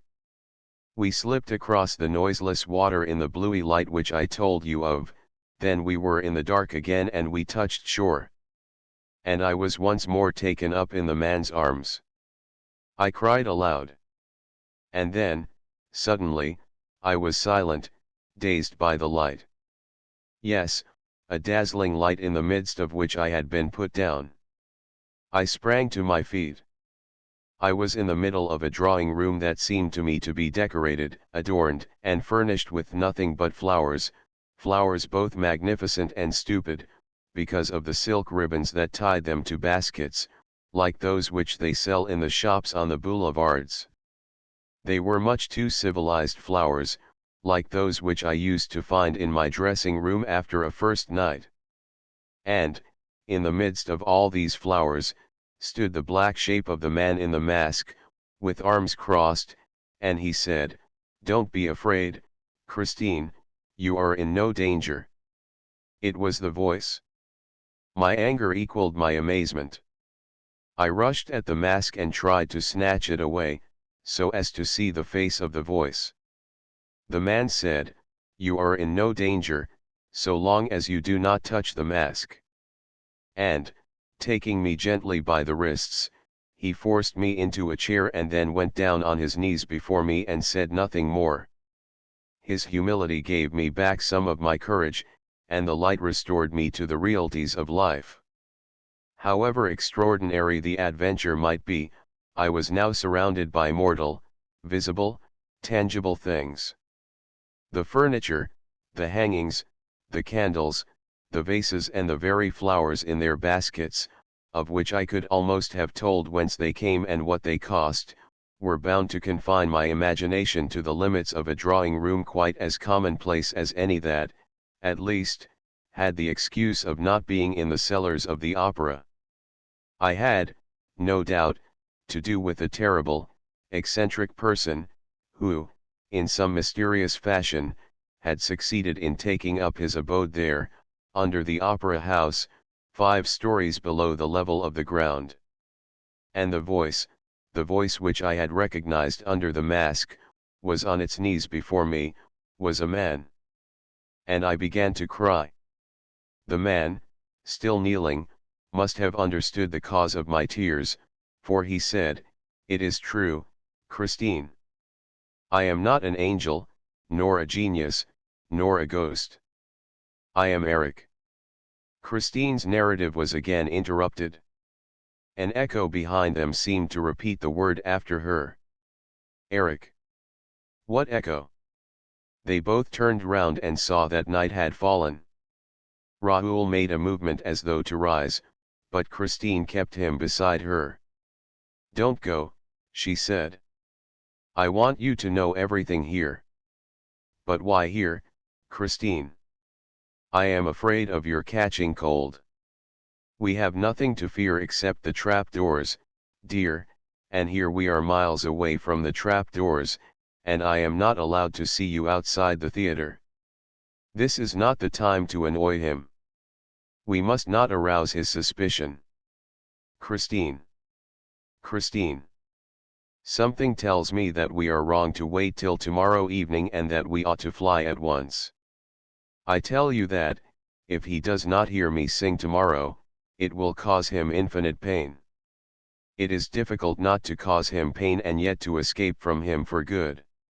You are right in that, Raoul, for certainly he will die of my flight. And she added in a dull voice, "But then it counts both ways, for we risk his killing us. Does he love you so much? He would commit murder for me. But one can find out where he lives. One can go in search of him. Now that we know that Eric is not a ghost, one can speak to him and force him to answer." Christine shook her head. "No, no. There is nothing to be done with Eric except to run away." "Then why, when you were able to run away, did you go back to him?" "Because I had to. And you will understand that when I tell you how I left him." "Oh, I hate him," cried Raoul. "And you, Christine, tell me, do you hate him too?" "No," said Christine simply. "No, of course not." "Why, you love him. Your fear, your terror, all of that is just love, and love of the most exquisite kind, the kind which people do not admit even to themselves," said Raoul bitterly. "The kind that gives you a thrill, when you think of it. Picture it, a man who lives in a palace underground." And he gave a leer. "Then you want me to go back there," said the young girl cruelly. "Take care, Raoul, I have told you, I should never return." There was an appalling silence between the three of them, the two who spoke and the shadow that listened, behind them. "Before answering that," said Raoul, at last, speaking very slowly, I should like to know with what feeling he inspires you, since you do not hate him. With horror, she said. That is the terrible thing about it. He fills me with horror and I do not hate him. How can I hate him, Raoul? Think of Eric at my feet, in the house on the lake, underground. He accuses himself, he curses himself, he implores my forgiveness. He confesses his cheat. He loves me. He lays at my feet an immense and tragic love. He has carried me off for love. He has imprisoned me with him, underground, for love. But he respects me, he crawls, he moans, he weeps. And, when I stood up, Raoul, and told him that I could only despise him if he did not, then and there, give me my liberty, he offered it, he offered to show me the mysterious road. Only he rose too, and I was made to remember that, though he was not an angel, nor a ghost, nor a genius, he remained the voice, for he sang. And I listened, and stayed. That night, we did not exchange another word. He sang me to sleep. When I woke up, I was alone, lying on a sofa in a simply furnished little bedroom, with an ordinary mahogany bedstead, lit by a lamp standing on the marble top of an old Louis Philippe chest of drawers. I soon discovered that I was a prisoner and that the only outlet from my room led to a very comfortable bathroom. On returning to the bedroom, I saw on the chest of drawers a note, in red ink, which said, "My dear Christine, you need have no concern as to your fate. You have no better nor more respectful friend in the world than myself. You are alone, at present, in this home which is yours. I am going out shopping to fetch you all the things that you can need." I felt sure that I had fallen into the hands of a madman. I ran round my little apartment, looking for a way of escape which I could not find. I upbraided myself for my absurd superstition, which had caused me to fall into the trap. I felt inclined to laugh and to cry at the same time. This was the state of mind in which Eric found me. After giving 3 taps on the wall, he walked in quietly through a door which I had not noticed and which he left open. He had his arms full of boxes and parcels and arranged them on the bed, in a leisurely fashion, while I overwhelmed him with abuse and called upon him to take off his mask, if it covered the face of an honest man. He replied serenely, "You shall never see Eric's face." And he reproached me with not having finished dressing at that time of day. He was good enough to tell me that it was 2 o'clock in the afternoon. He said he would give me half an hour and, while he spoke, wound up my watch and set it for me. After which, he asked me to come to the dining room, where a nice lunch was waiting for us. I was very angry, slammed the door in his face and went to the bathroom. When I came out again, feeling greatly refreshed, Eric said that he loved me, but that he would never tell me so except when I allowed him, and that the rest of the time would be devoted to music. "What do you mean by the rest of the time?" I asked. 5 days, he said, with decision. I asked him if I should then be free, and he said, "You will be free, Christine, for, when those 5 days are past, you will have learned not to see me, and then, from time to time, you will come to see your poor Eric." He pointed to a chair opposite him, at a small table, and I sat down, feeling greatly perturbed. However, I ate a few prawns and the wing of a chicken and drank half a glass of Tokay, which he had himself, he told me, brought from the Königsberg cellars. Eric did not eat or drink. I asked him what his nationality was and if that name of Eric did not point to his Scandinavian origin. He said that he had no name and no country, and that he had taken the name of Eric by accident. After lunch, he rose and gave me the tips of his fingers, saying he would like to show me over his flat, but I snatched away my hand and gave a cry. What I had touched was cold and, at the same time, bony, and I remembered that his hands smelled of death. "Oh, forgive me," he moaned. And he opened a door before me. "This is my bedroom, if you care to see it.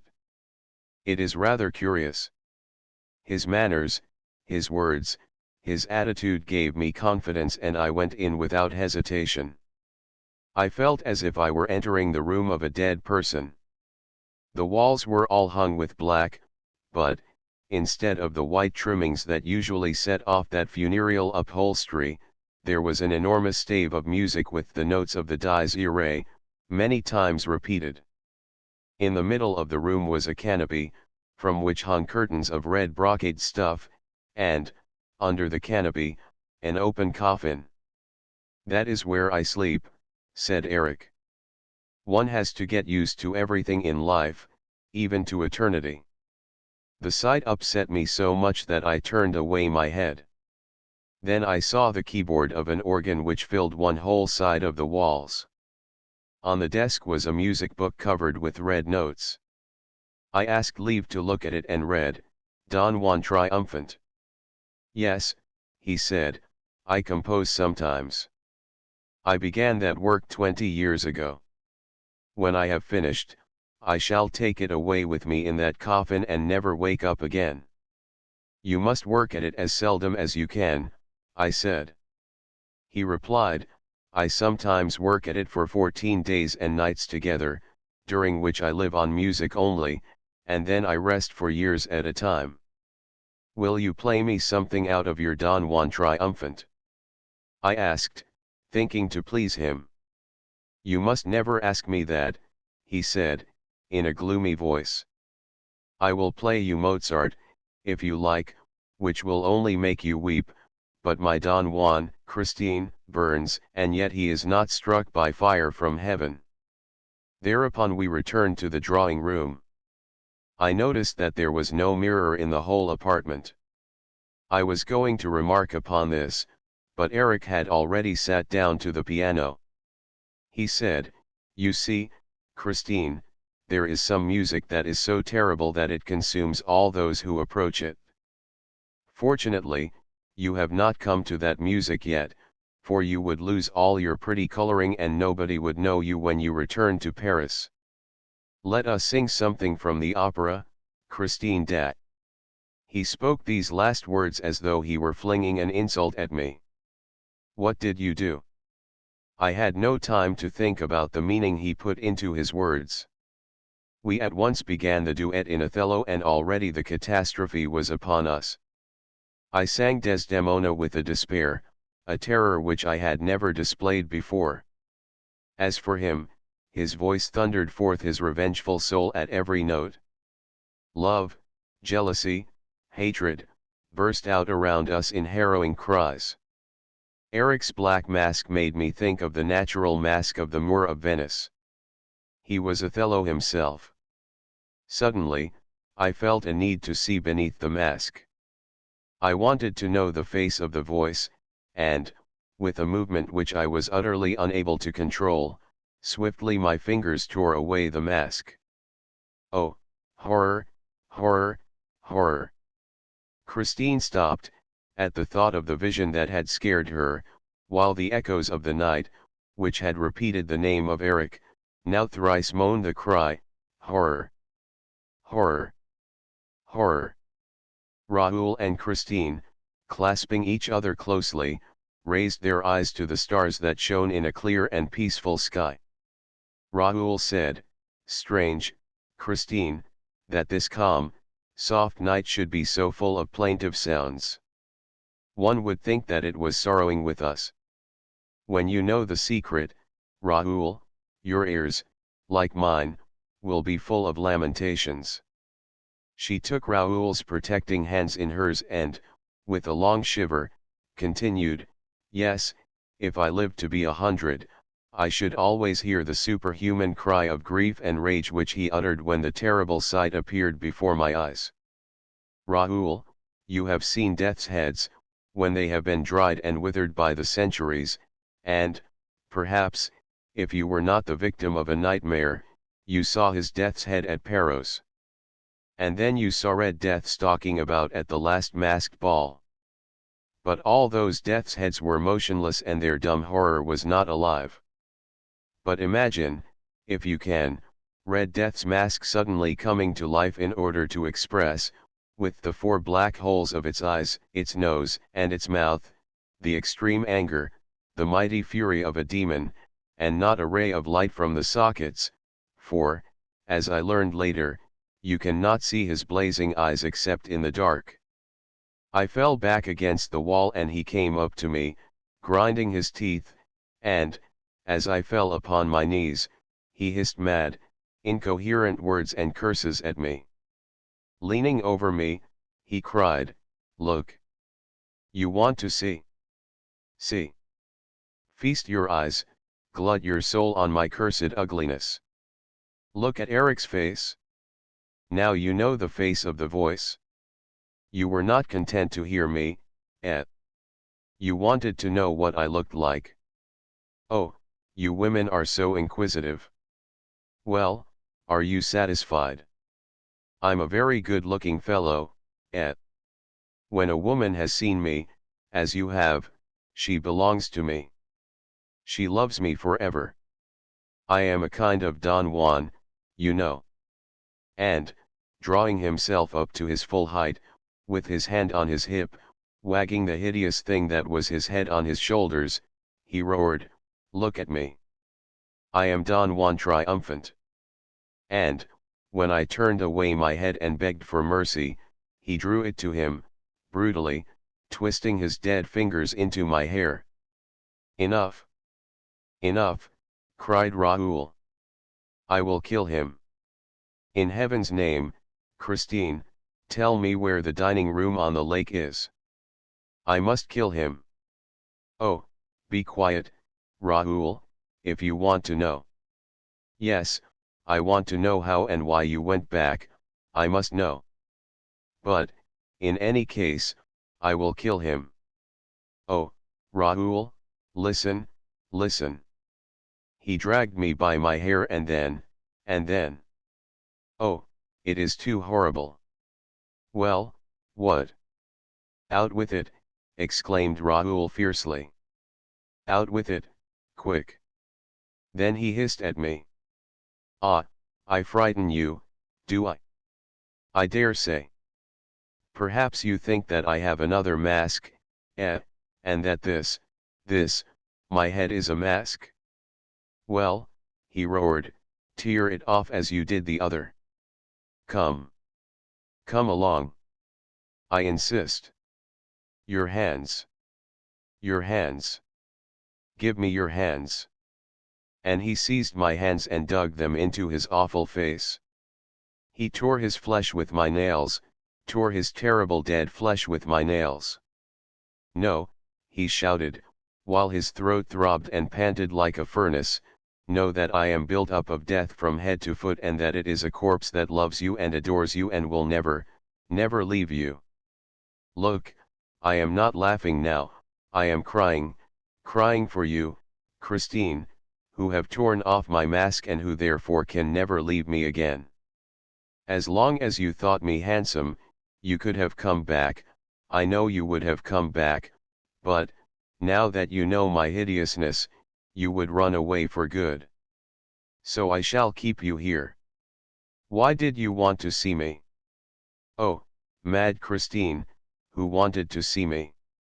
When my own father never saw me and when my mother, so as not to see me, made me a present of my first mask. He had let go of me at last and was dragging himself about on the floor, uttering terrible sobs. And then he crawled away like a snake, went into his room, closed the door and left me alone to my reflections. Presently I heard the sound of the organ, and then I began to understand Eric's contemptuous phrase when he spoke about opera music. What I now heard was utterly different from what I had heard up to then.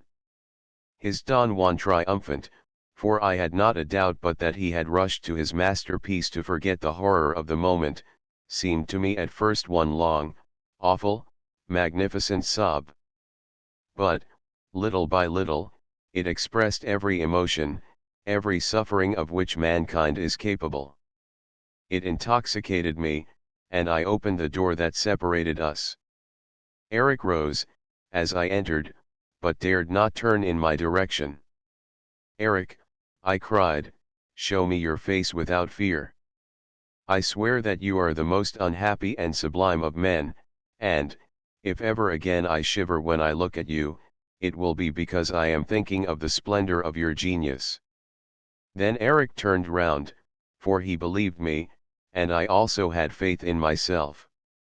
He fell at my feet, with words of love in his dead mouth, and the music had ceased. He kissed the hem of my dress and did not see that I closed my eyes. What more can I tell you, dear? You now know the tragedy.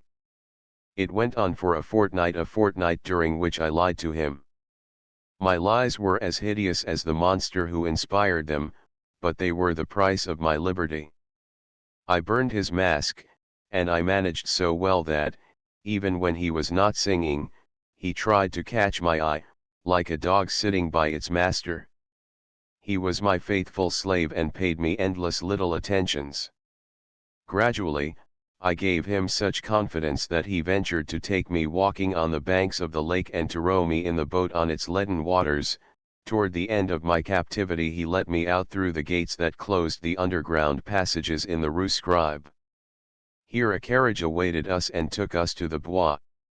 The night when we met you was nearly fatal to me, for he is terribly jealous of you and I had to tell him that you were soon going away. Then, at last, after a fortnight of that horrible captivity, during which I was filled with pity, enthusiasm, despair, and horror by turns, he believed me when I said, "I will come back." "And you went back, Christine," groaned Raoul. "Yes, dear, and I must tell you that it was not his frightful threats when setting me free that helped me to keep my word, but the harrowing sob which he gave on the threshold of the tomb. That sob attached me to the unfortunate man more than I myself suspected when saying goodbye to him. Poor Eric! Poor Eric!" "Christine," said Raoul, rising, "you tell me that you love me, but you had recovered your liberty hardly a few hours before you returned to Eric. Remember the masked ball?" "Yes, and do you remember those hours which I passed with you, Raoul, to the great danger of both of us? I doubted your love for me, during those hours. Do you doubt it still, Raoul? Then know that each of my visits to Eric increased my horror of him, for each of those visits, instead of calming him, as I hoped, made him mad with love. And I am so frightened, so frightened." "You are frightened, but do you love me? If Eric were good looking, would you love me, Christine?" She rose in her turn, put her two trembling arms round the young man's neck and said, "Oh, my betrothed of a day, if I did not love you, I would not give you my lips. Take them, for the first time and the last." He kissed her lips, but the night that surrounded them was rent asunder, they fled as at the approach of a storm, and their eyes, filled with dread of Eric, showed them, before they disappeared, high up above them, an immense night bird that stared at them with its blazing eyes and seemed to cling to the string of Apollo's lyre. Chapter 13. A masterstroke of the trapdoor lover. Raoul and Christine ran, eager to escape from the roof and the blazing eyes that showed only in the dark, and they did not stop before they came to the 8th floor on the way down. There was no performance at the opera that night and the passages were empty. Suddenly, a queer-looking form stood before them and blocked the road. "No, not this way." And the form pointed to another passage by which they were to reach the wings. Raoul wanted to stop and ask for an explanation. But the form, which wore a sort of long frock coat and a pointed cap, said, "Quick! Go away quickly!" Christine was already dragging Raoul, compelling him to start running again. "But who is he? Who is that man?" he asked.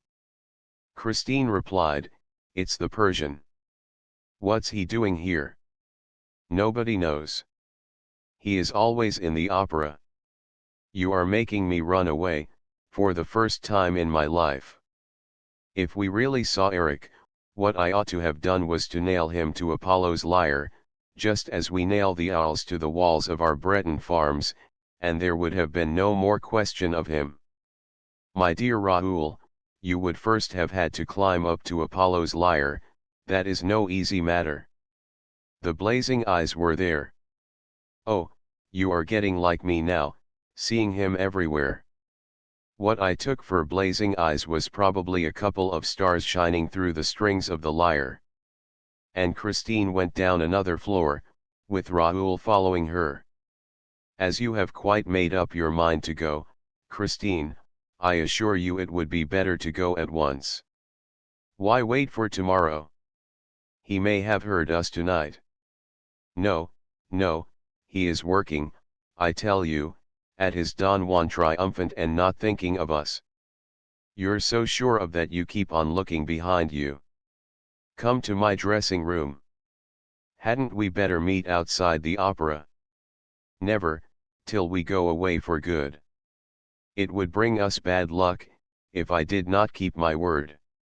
I promised him to see you only here.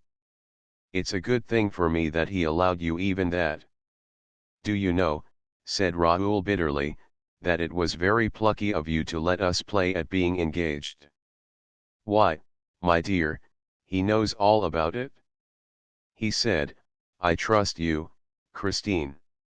M. de Chagny is in love with you and is going abroad. Before he goes, I want him to be as happy as I am. Are people so unhappy when they love? Yes, Christine, when they love and are not sure of being loved. They came to Christine's dressing room. Why do you think that you are safer in this room than on the stage? Asked Raoul. You heard him through the walls here, therefore he can certainly hear us. No. He gave me his word not to be behind the walls of my dressing room again, and I believe Eric's word. This room and my bedroom on the lake are for me, exclusively, and not to be approached by him. How can you have gone from this room into that dark passage, Christine? Suppose we try to repeat your movements, shall we? It is dangerous, dear, for the glass might carry me off again, and, instead of running away, I should be obliged to go to the end of the secret passage to the lake and there call Eric. Would he hear you? Eric will hear me wherever I call him. He told me so. He is a very curious genius. You must not think, Raoul, that he is simply a man who amuses himself by living underground. He does things that no other man could do, he knows things which nobody in the world knows. Take care, Christine, you are making a ghost of him again. No, he is not a ghost, he is a man of heaven and earth, that is all.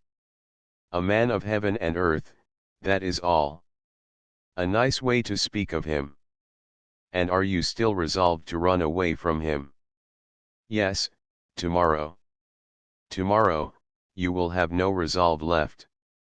Then, Raoul, you must run away with me in spite of myself, is that understood? I shall be here at 12 tomorrow night, I shall keep my promise, whatever happens.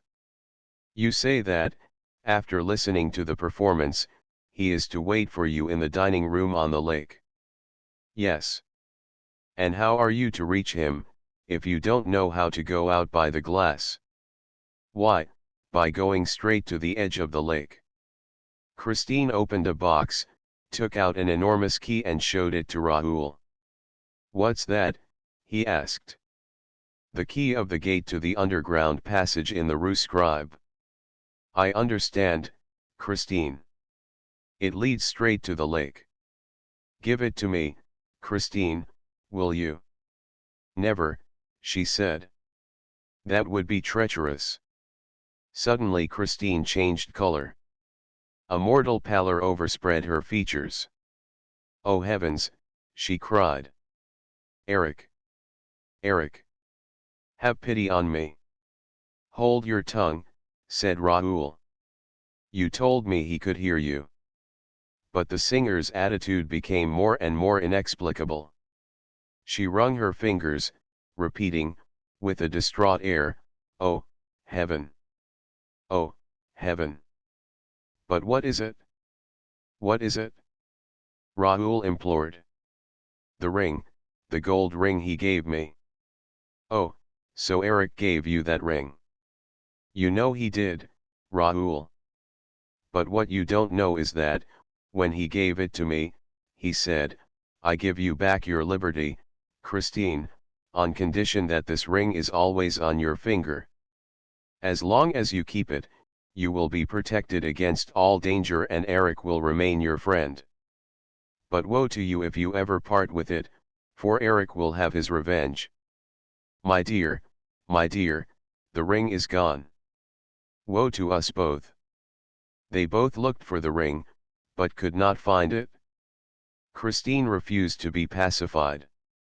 "It was while I gave you that kiss, up above, under Apollo's lyre," she said. "The ring must have slipped from my finger and dropped into the street. We can never find it? And what misfortunes are in store for us now? Oh, to run away. Let us run away at once," Raoul insisted, once more. She hesitated. He thought that she was going to say yes. Then her bright pupils became dimmed and she said, "No. Tomorrow." And she left him hurriedly, still wringing and rubbing her fingers, as though she hoped to bring the ring back like that. Raoul went home, greatly perturbed at all that he had heard. Illustration: they sat like that for a moment in silence. "If I don't save her from the hands of that humbug," he said, aloud, as he went to bed, "she is lost. But I shall save her." He put out his lamp and felt a need to insult Eric in the dark. Thrice over, he shouted, "Humbug! Humbug! Humbug!" But, suddenly, he raised himself on his elbow. A cold sweat poured from his temples. Two eyes, like blazing coals, had appeared at the foot of his bed. They stared at him fixedly, terribly, in the darkness of the night.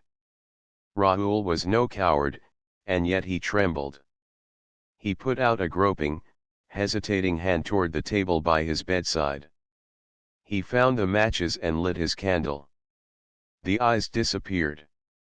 Still uneasy in his mind, he thought to himself, "She told me that his eyes only showed in the dark.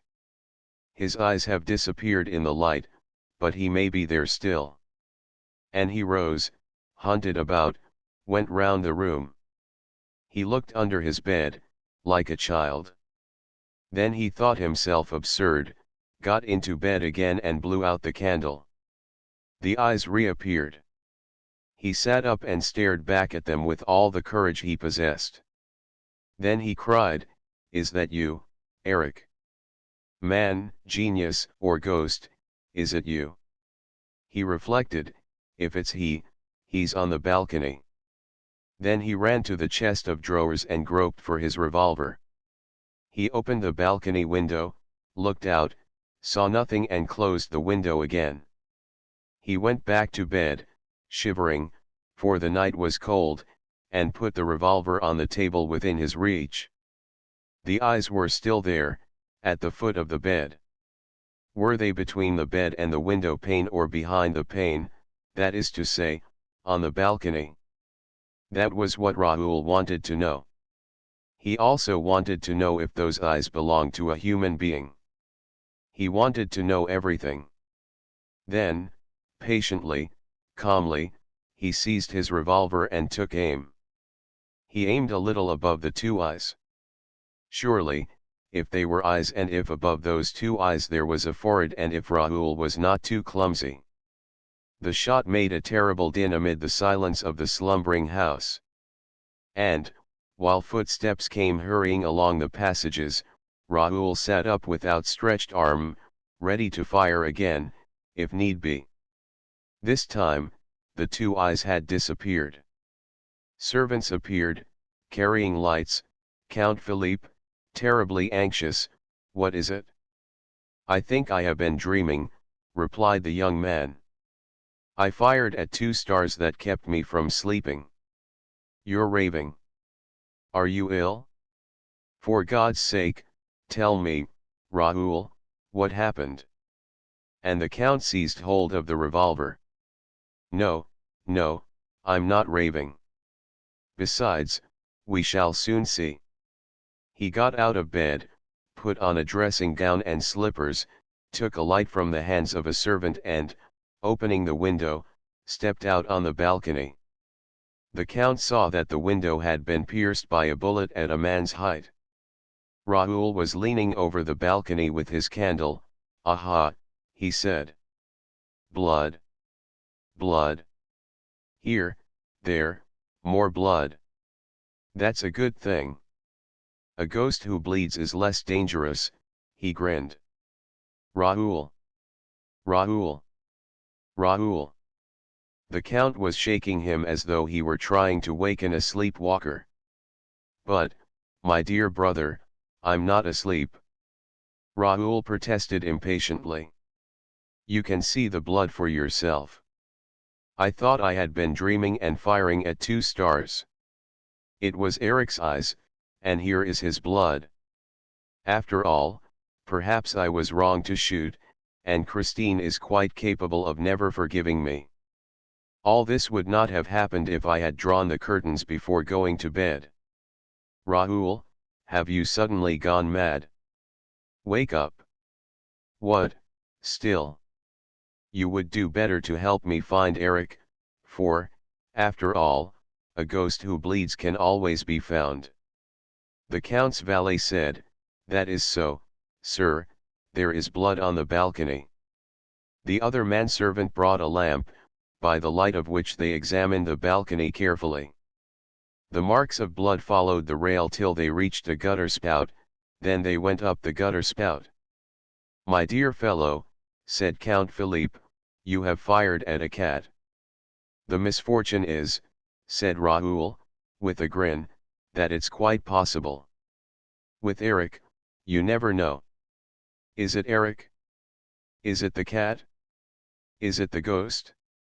No, with Eric, you can't tell."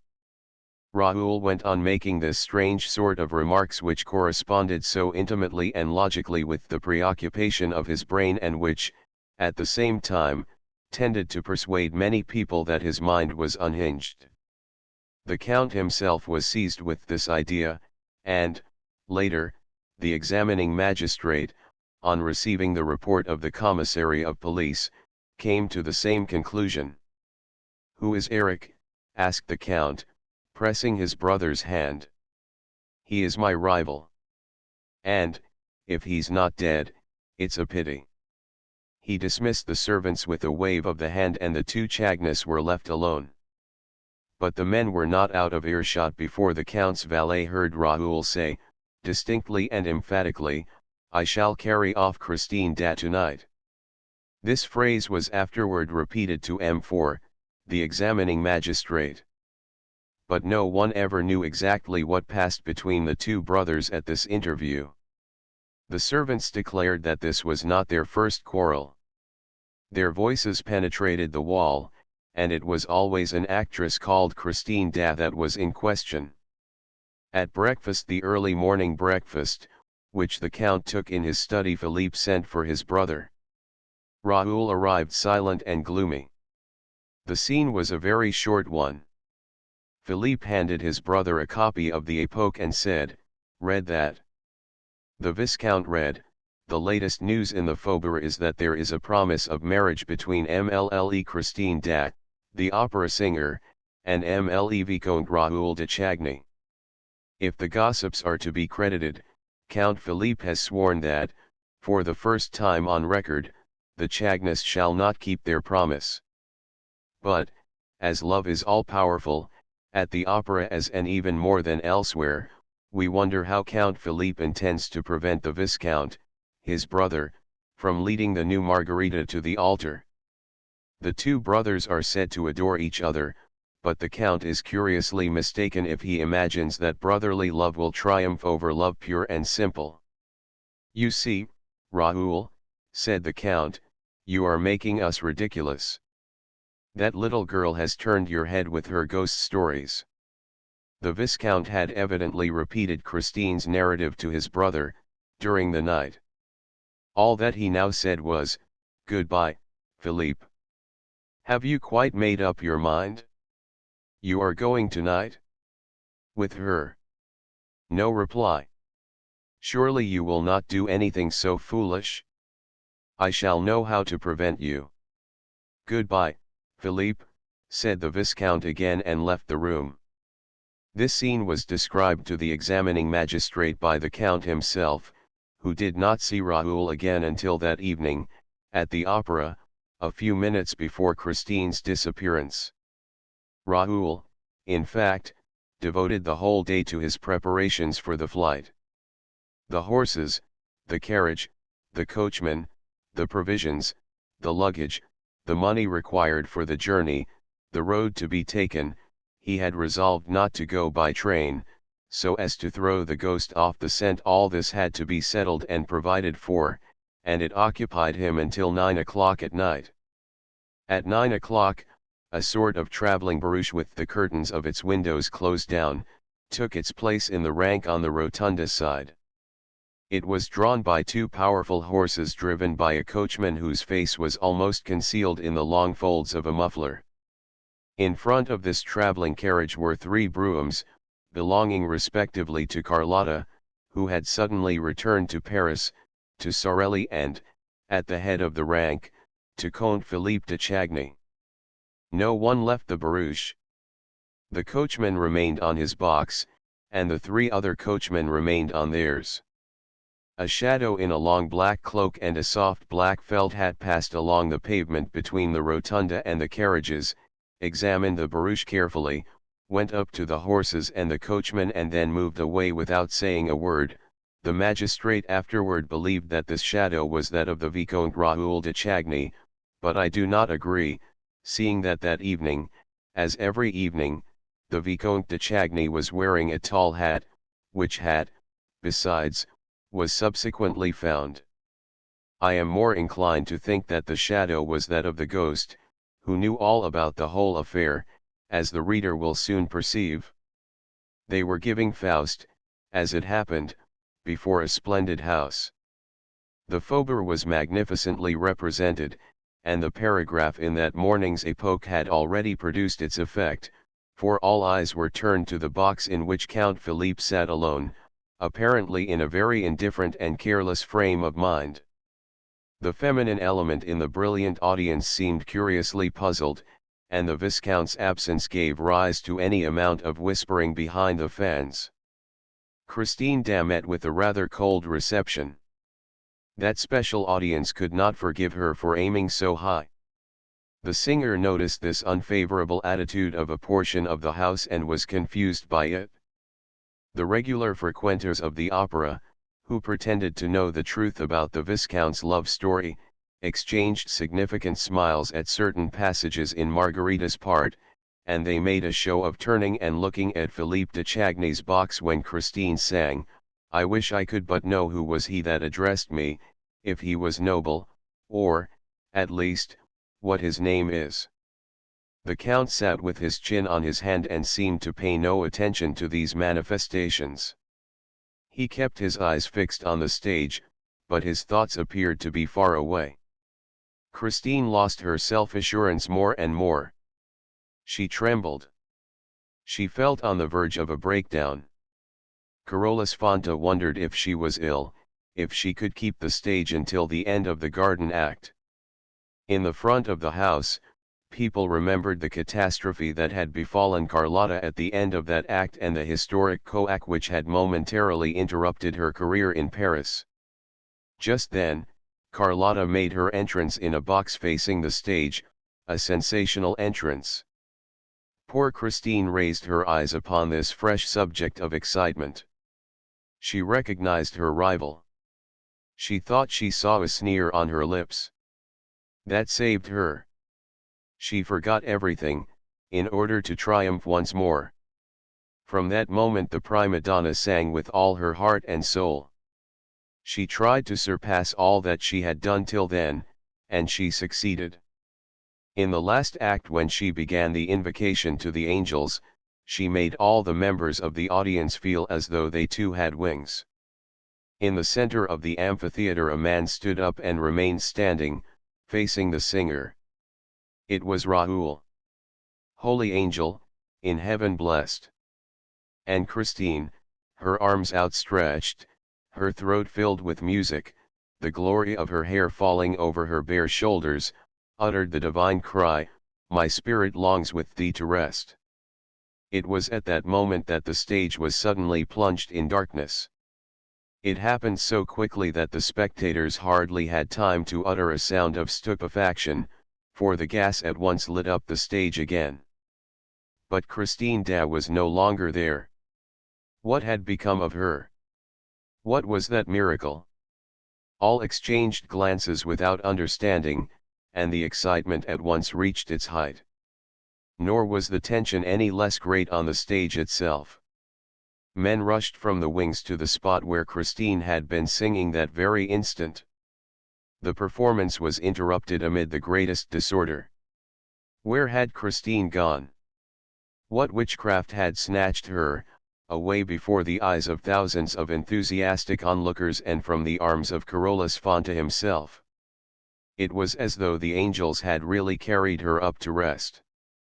Raoul, still standing up in the amphitheater, had uttered a cry. Count Philippe had sprung to his feet in his box.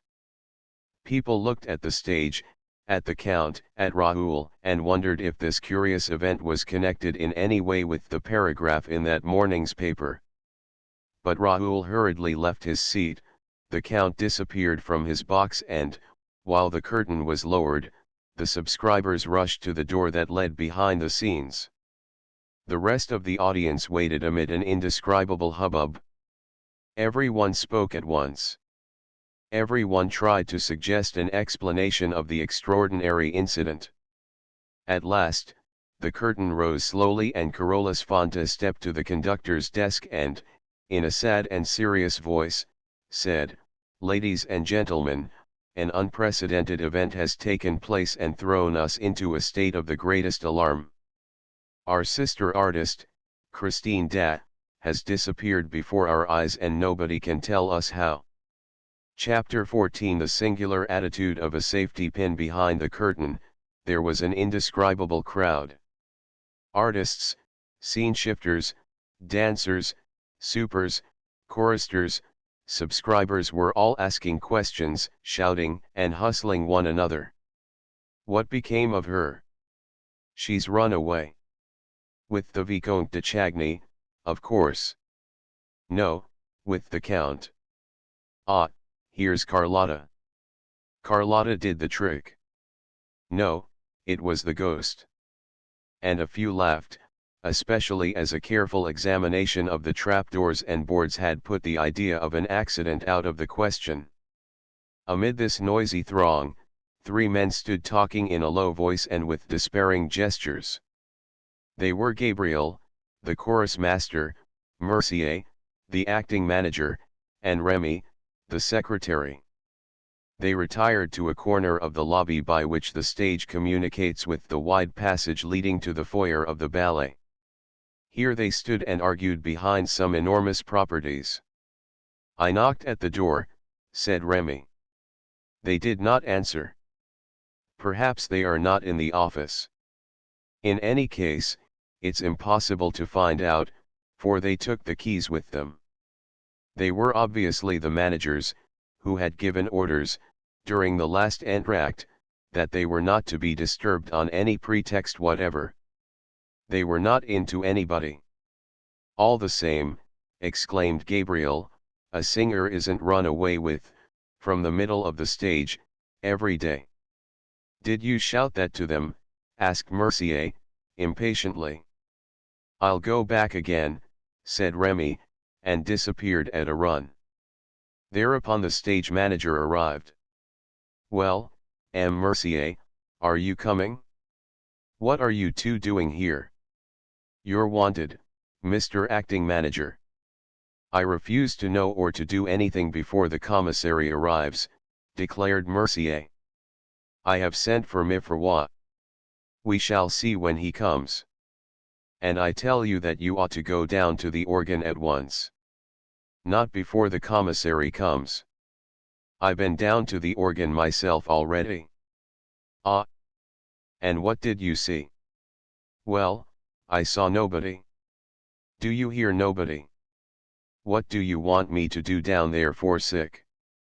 You're right, said the stage manager, frantically pushing his hands through his rebellious hair. You're right. But there might be someone at the organ who could tell us how the stage came to be suddenly darkened. Now Mauclair is nowhere to be found. Do you understand that? Mauclair was the gas man, who dispensed day and night at will on the stage of the opera. Mauclair is not to be found, repeated Mercier, taken aback. Well, what about his assistants? There's no Mauclair and no assistants. No one at the lights, I tell you. You can imagine, roared the stage manager, that little girl must have been carried off by somebody else, she didn't run away by herself. It was a calculated stroke and we have to find out about it. And what are the managers doing all this time? I gave orders that no one was to go down to the lights and I posted a fireman in front of the gas man's box beside the organ. Wasn't that right? Yes, yes, quite right, quite right. And now let's wait for the commissary. The stage manager walked away, shrugging his shoulders, fuming, muttering insults at those milksops who remained quietly squatting in a corner while the whole theatre was topsy-turvy sick. Gabriel and Mercier were not so quiet as all that. Only they had received an order that paralyzed them. The managers were not to be disturbed on any account. Remy had violated that order and met with no success. At that moment he returned from his new expedition, wearing a curiously startled air. Well, have you seen them? Asked Mercier. Moncharmin opened the door at last. His eyes were starting out of his head. I thought he meant to strike me. I could not get a word in, and what do you think he shouted at me? Have you a safety pin? No. Well, then, clear out. I tried to tell him that an unheard of thing had happened on the stage, but he roared, a safety pin. Give me a safety pin at once. A boy heard him, he was bellowing like a bull, ran up with a safety pin and gave it to him, whereupon Moncharmin slammed the door in my face, and there you are. And couldn't you have said, Christine dat? I should like to have seen you in my place. He was foaming at the mouth. He thought of nothing but his safety pin. I believe, if they hadn't brought him one on the spot, he would have fallen down in a fit. Oh, all this isn't natural, and our managers are going mad.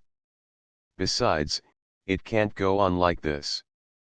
I'm not used to being treated in that fashion. Suddenly Gabriel whispered, it's another trick of OGS.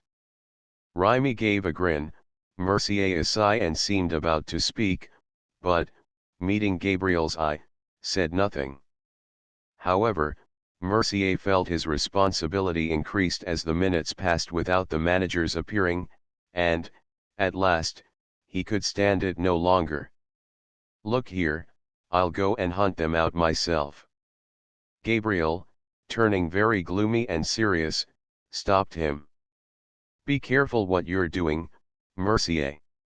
If they're staying in their office, it's probably because they have to. OG has more than one trick in his bag. But Mercier shook his head. That's their lookout. I'm going. If people had listened to me, the police would have known everything long ago.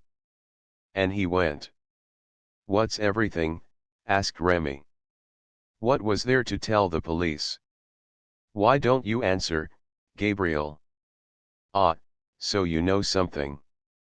Well, you would do better to tell me, too, if you don't want me to shout out that you are all going mad. Yes, that's what you are, mad. Gabriel put on a stupid look and pretended not to understand the private secretary's unseemly outburst. What something am I supposed to know, he said. I don't know what you mean. Remy began to lose his temper. This evening, Richard and Moncharmin were behaving like lunatics, here, between the acts. I never noticed it, growled Gabriel, very much annoyed. Then you're the only one. Do you think that I didn't see them? And that M. Parabis, the manager of the Credit Central, noticed nothing? And that M. de la Borderie, the ambassador, has no eyes to see with? Why, all the subscribers were pointing at our managers. But what were our managers doing? Asked Gabriel, putting on his most innocent air. What were they doing? You know better than anyone what they were doing. You were there. And you were watching them, you and Mercier. And you were the only two who didn't laugh. I don't understand. Gabriel raised his arms and dropped them to his sides again, which gesture was meant to convey that the question did not interest him in the least. Remy continued, what is the sense of this new mania of theirs? Why won't they have anyone come near them now? What? Won't they have anyone come near them? And they won't let anyone touch them. Really? Have you noticed that they won't let anyone touch them? That is certainly odd. Oh, so you admit it? And high time, too. And then, they walk backward. Backward? You have seen our managers walk backward? Why, I thought that only crabs walked backward. Don't laugh, Gabriel, don't laugh. I'm not laughing, protested Gabriel, looking as solemn as a judge. Perhaps you can tell me this, Gabriel, as you're an intimate friend of the management. When I went up to M. Richard, outside the foyer, during the garden interval, with my hand out before me, why did M. Moncharmin hurriedly whisper to me, go away. Go away. Whatever you do, don't touch MLE director. Am I supposed to have an infectious disease? It's incredible. And, a little later, when M. de la Borderie went up to M. Richard, didn't you see M. Moncharmin fling himself between them and hear him exclaim, ML Ambassador, I entreat you not to touch MLE director. It's terrible. And what was Richard doing meanwhile? What was he doing? Why, you saw him. He turned about, bowed in front of him, though there was nobody in front of him, and withdrew backward. Backward. And Moncharmin, behind Richard, also turned about, that is, he described a semicircle behind Richard and also walked backward. And they went like that to the staircase leading to the manager's office, backward, backward, backward. Well, if they are not mad, will you explain what it means? Perhaps they were practicing a figure in the ballet, suggested Gabriel, without much conviction in his voice. The secretary was furious at this wretched joke, made at so dramatic a moment.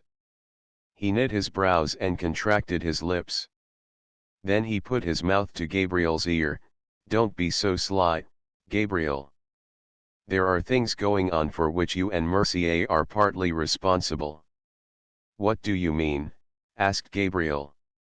Christine Da is not the only one who suddenly disappeared tonight. Oh, nonsense.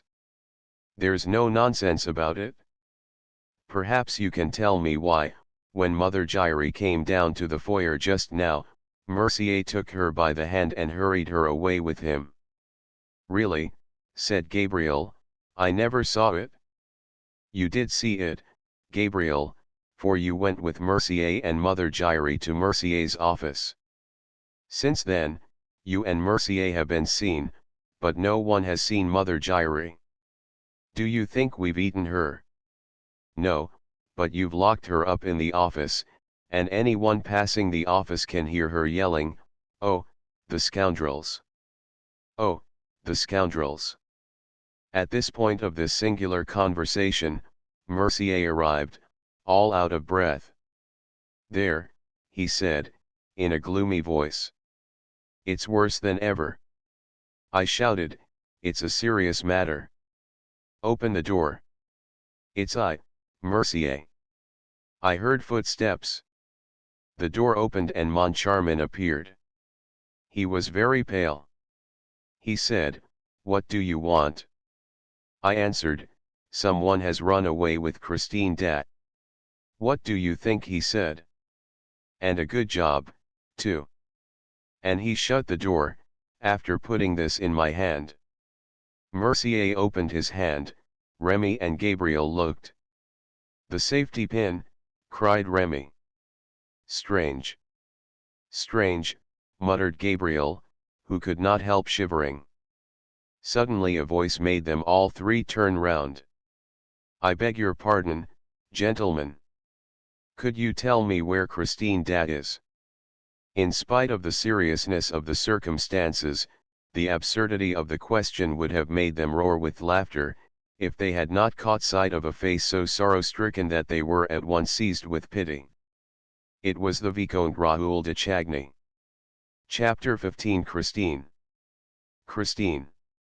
Raoul's first thought, after Christine Dat's fantastic disappearance, was to accuse Eric. He no longer doubted the almost supernatural powers of the angel of music, in this domain of the opera in which he had set up his empire. And Raoul rushed on the stage, in a mad fit of love and despair. "Christine! Christine!" he moaned, calling to her as he felt that she must be calling to him from the depths of that dark pit to which the monster had carried her. "Christine! Christine!" And he seemed to hear the girl's screams through the frail boards that separated him from her. He bent forward, he listened, he wandered over the stage like a madman. Ah, to descend into that pit of darkness, every entrance to which was closed to him, for the stairs that led below the stage were forbidden to one and all that night. Christine! Christine! People pushed him aside, laughing. They made fun of him. They thought the poor lover's brain was gone. By what mad road, through what passages of mystery and darkness known to him alone had Eric dragged that pure-souled child to the awful haunt, with the Louis Philippe room, opening out on the lake? Christine! Christine! Why don't you answer? Are you alive? Hideous thoughts flashed through Raoul's congested brain. Of course, Eric must have discovered their secret, must have known that Christine had played him false. What a vengeance would be his! And Raoul thought again of the yellow stars that had come, the night before, and roamed over his balcony. Why had he not put them out for good? There were some men's eyes that dilated in the darkness and shone like stars or like cat's eyes. Certainly albinos, who seemed to have rabbit's eyes by day, had cat's eyes at night. Everybody knew that. Yes, yes, he had undoubtedly fired at Eric. Why had he not killed him? The monster had fled up the gutter spout like a cat or a convict who everybody knew that also would scale the very skies, with the help of a gutter spout. No doubt Eric was at that time contemplating some decisive step against Raoul, but he had been wounded and had escaped to turn against poor Christine instead. Such were the cruel thoughts that haunted Raoul as he ran to the singer's dressing room. Christine! Christine! Bitter tears scorched the boy's eyelids as he saw scattered over the furniture the clothes which his beautiful bride was to have worn at the hour of their flight. Oh, why had she refused to leave earlier? Why had she toyed with the threatening catastrophe? Why toyed with the monster's heart? Why, in a final access of pity, had she insisted on flinging, as a last sop to that demon's soul, her divine song, Holy angel, in heaven blessed, my spirit longs with thee to rest. Raoul, his throat filled with sobs, oaths and insults, fumbled awkwardly at the great mirror that had opened one night, before his eyes, to let Christine pass to the murky dwelling below. He pushed, pressed, groped about, but the glass apparently obeyed no one but Eric. Perhaps actions were not enough with a glass of the kind. Perhaps he was expected to utter certain words. When he was a little boy, he had heard that there were things that obeyed the spoken word. Suddenly, Raoul remembered something about a gate opening into the Rue Scribe, an underground passage running straight to the Rue Scribe from the lake. Yes, Christine had told him about that. And, when he found that the key was no longer in the box, he nevertheless ran to the Rue Scribe. Outside, in the street, he passed his trembling hands over the huge stones, felt for outlets, met with iron bars. Were those they? Or these? Or could it be that air hole? He plunged his useless eyes through the bars. How dark it was in there! He listened. All was silence. He went round the building, and came to bigger bars, immense gates. It was the entrance to the Cour de l'Administration. Raoul rushed into the doorkeeper's lodge. I beg your pardon, madam, could you tell me where to find a gate or door, made of bars, iron bars, opening into the Rue Scribe, and leading to the lake? You know the lake I mean?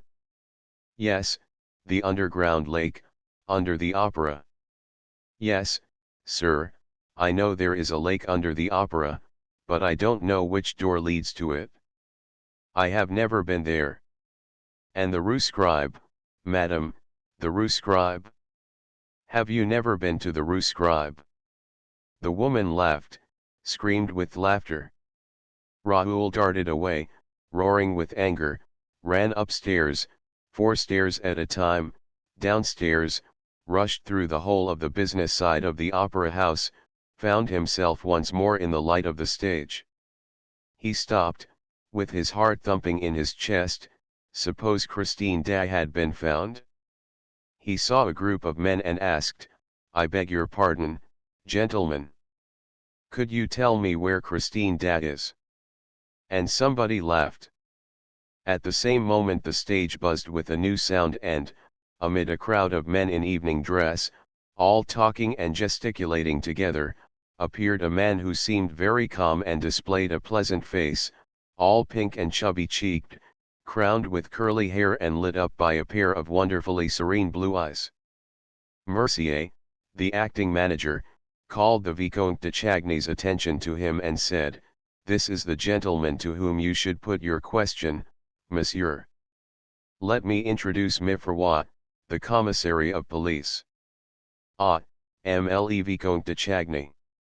Delighted to meet you, monsieur, said the commissary. Would you mind coming with me? And now where are the managers? Where are the managers? Mercier did not answer, and Remy, the secretary, volunteered the information that the managers were locked up in their office and that they knew nothing as yet of what had happened. You don't mean to say so? Let us go up to the office. And M. Leroux, followed by an ever-increasing crowd, turned toward the business side of the building. Mercier took advantage of the confusion to slip a key into Gabriel's hand. This is all going very badly, he whispered. You had better let Mother Giry out. And Gabriel moved away. They soon came to the manager's door. Mercier stormed in vain, the door remained closed. Open in the name of the law, commanded M. Leroux, in a loud and rather anxious voice. At last the door was opened. All rushed into the office, on the commissary's heels. Raoul was the last to enter. As he was about to follow the rest into the room, a hand was laid on his shoulder and he heard these words spoken in his ear, Eric's secrets concern no one but himself. He turned around, with a stifled exclamation. The hand that was laid on his shoulder was now placed on the lips of a person with an ebony skin, with eyes of jade and with an astrakhan cap on his head, the Persian. The stranger kept up the gesture that recommended discretion and then, at the moment when the astonished Viscount was about to ask the reason of his mysterious intervention, bowed and disappeared. Chapter 16 Madame Giry's astounding revelations as to her personal relations with the opera ghost. Before following the commissary into the manager's office, I must describe certain extraordinary occurrences that took place in that office, which Remy and Mercier had vainly tried to enter, and into which Millimeter Richard and Moncharmin had locked themselves with an object which the reader does not yet know, but which it is my duty, as an historian, to reveal without further postponement. I have had occasion to say that the manager's mood had undergone a disagreeable change for some time past, and to convey the fact that this change was due not only to the fall of the chandelier on the famous night of the gala performance. The reader must know that the ghost had calmly been paid his first 20,000 francs. Oh, there had been wailing and gnashing of teeth, indeed. And yet the thing had happened as simply as could be. One morning, the managers found on their table an envelope addressed to Monsieur Og, private, and accompanied by a note from Og himself. The time has come to carry out the clause in the memorandum book. Please put 20 notes of 1,000 francs each into this envelope, seal it with your own seal and hand it to Madame Giry, who will do what is necessary. The managers did not hesitate. Without wasting time in asking how these confounded communications came to be delivered in an office which they were careful to keep locked, they seized this opportunity of laying hands on the mysterious blackmailer. And, after telling the whole story, under the promise of secrecy, to Gabriel and Mercier, they put the 20,000 francs into the envelope and, without asking for explanations, handed it to Madame Giry, who had been reinstated in her functions. The box-keeper displayed no astonishment. I need hardly say that she was well watched. She went straight to the ghost's box and placed the precious envelope on the little shelf attached to the ledge. The two managers, as well as Gabriel and Mercier, were hidden in such a way that they did not lose sight of the envelope for a second during the performance and even afterward, for, as the envelope had not moved, those who watched it did not move either, and Madame Giry went away while the managers, Gabriel and Mercier, were still there. At last, they became tired of waiting and opened the envelope, after ascertaining that the seals had not been broken. At first sight, Richard and Moncharmin thought that the notes were still there, but soon they perceived that they were not the same. The 20 real notes were gone and had been replaced by 20 notes, of the Bank of St. Farce. The manager's rage and fright were unmistakable. Moncharmin wanted to send for the commissary of police, but Richard objected. He no doubt had a plan, for he said, "Don't let us make ourselves ridiculous. All Paris would laugh at us. Og has won the first game, we will win the second." He was thinking of the next month's allowance. Nevertheless, they had been so absolutely tricked that they were bound to suffer a certain dejection. And, upon my word, it was not difficult to understand. We must not forget that the managers had an idea at the back of their minds, all the time, that this strange incident might be an unpleasant practical joke on the part of their predecessors, and that it would not do to divulge it prematurely. On the other hand, Moncharmin was sometimes troubled with a suspicion of Richard himself, who occasionally took fanciful whims into his head. And so they were content to await events, while keeping an eye on Mother Giry. Richard would not have her spoken to. "If she is a Confederate," he said, "the notes are gone long ago. But, in my opinion, she is merely an idiot." "She's not the only idiot in this business," said Moncharmin pensively. "Well, who could have thought it?" moaned Richard. "But don't be afraid, next time, I shall have taken my precautions. The next time fell on the same day that beheld the disappearance of Christine Dat. In the morning, a note from the ghost reminded them that the money was due. It read, "Do just as you did last time." It went very well. Put the 20,000 in the envelope and hand it to our excellent Madame Giry. And the note was accompanied by the usual envelope. They had only to insert the notes. This was done about half an hour before the curtain rose on the first act of Faust. Richard showed the envelope to Moncharmin. Then he counted the 20,000-franc notes in front of him and put the notes into the envelope, but without closing it. "And now," he said, "let's have Mother Giry in." The old woman was sent for. She entered with a sweeping courtesy. She still wore her black taffeta dress, the color of which was rapidly turning to rust and lilac, to say nothing of the dingy bonnet. She seemed in a good temper. She at once said, "Good evening, gentlemen. It's for the envelope, I suppose." "Yes, Madame Giry," said Richard, most amiably. "For the envelope, and something else besides." "At your service, Richard, at your service." "And what is the something else, please?" "First of all, Madame Giry, I have a little question to put to you." "By all means, Richard, Madame Giry is here to answer you." "Are you still on good terms with the ghost?" "Couldn't be better, sir, couldn't be better." "Ah, we are delighted." "Look here, Madame Giry," said Richard, in the tone of making an important confidence. "We may just as well tell you, among ourselves, you're no fool." "Why, sir," exclaimed the box keeper, stopping the pleasant nodding of the black feathers in her dingy bonnet, "I assure you no one has ever doubted that. We are quite agreed and we shall soon understand one another. The story of the ghost is all humbug, isn't it? Well, still between ourselves, it has lasted long enough." Madame Giry looked at the managers as though they were talking Chinese.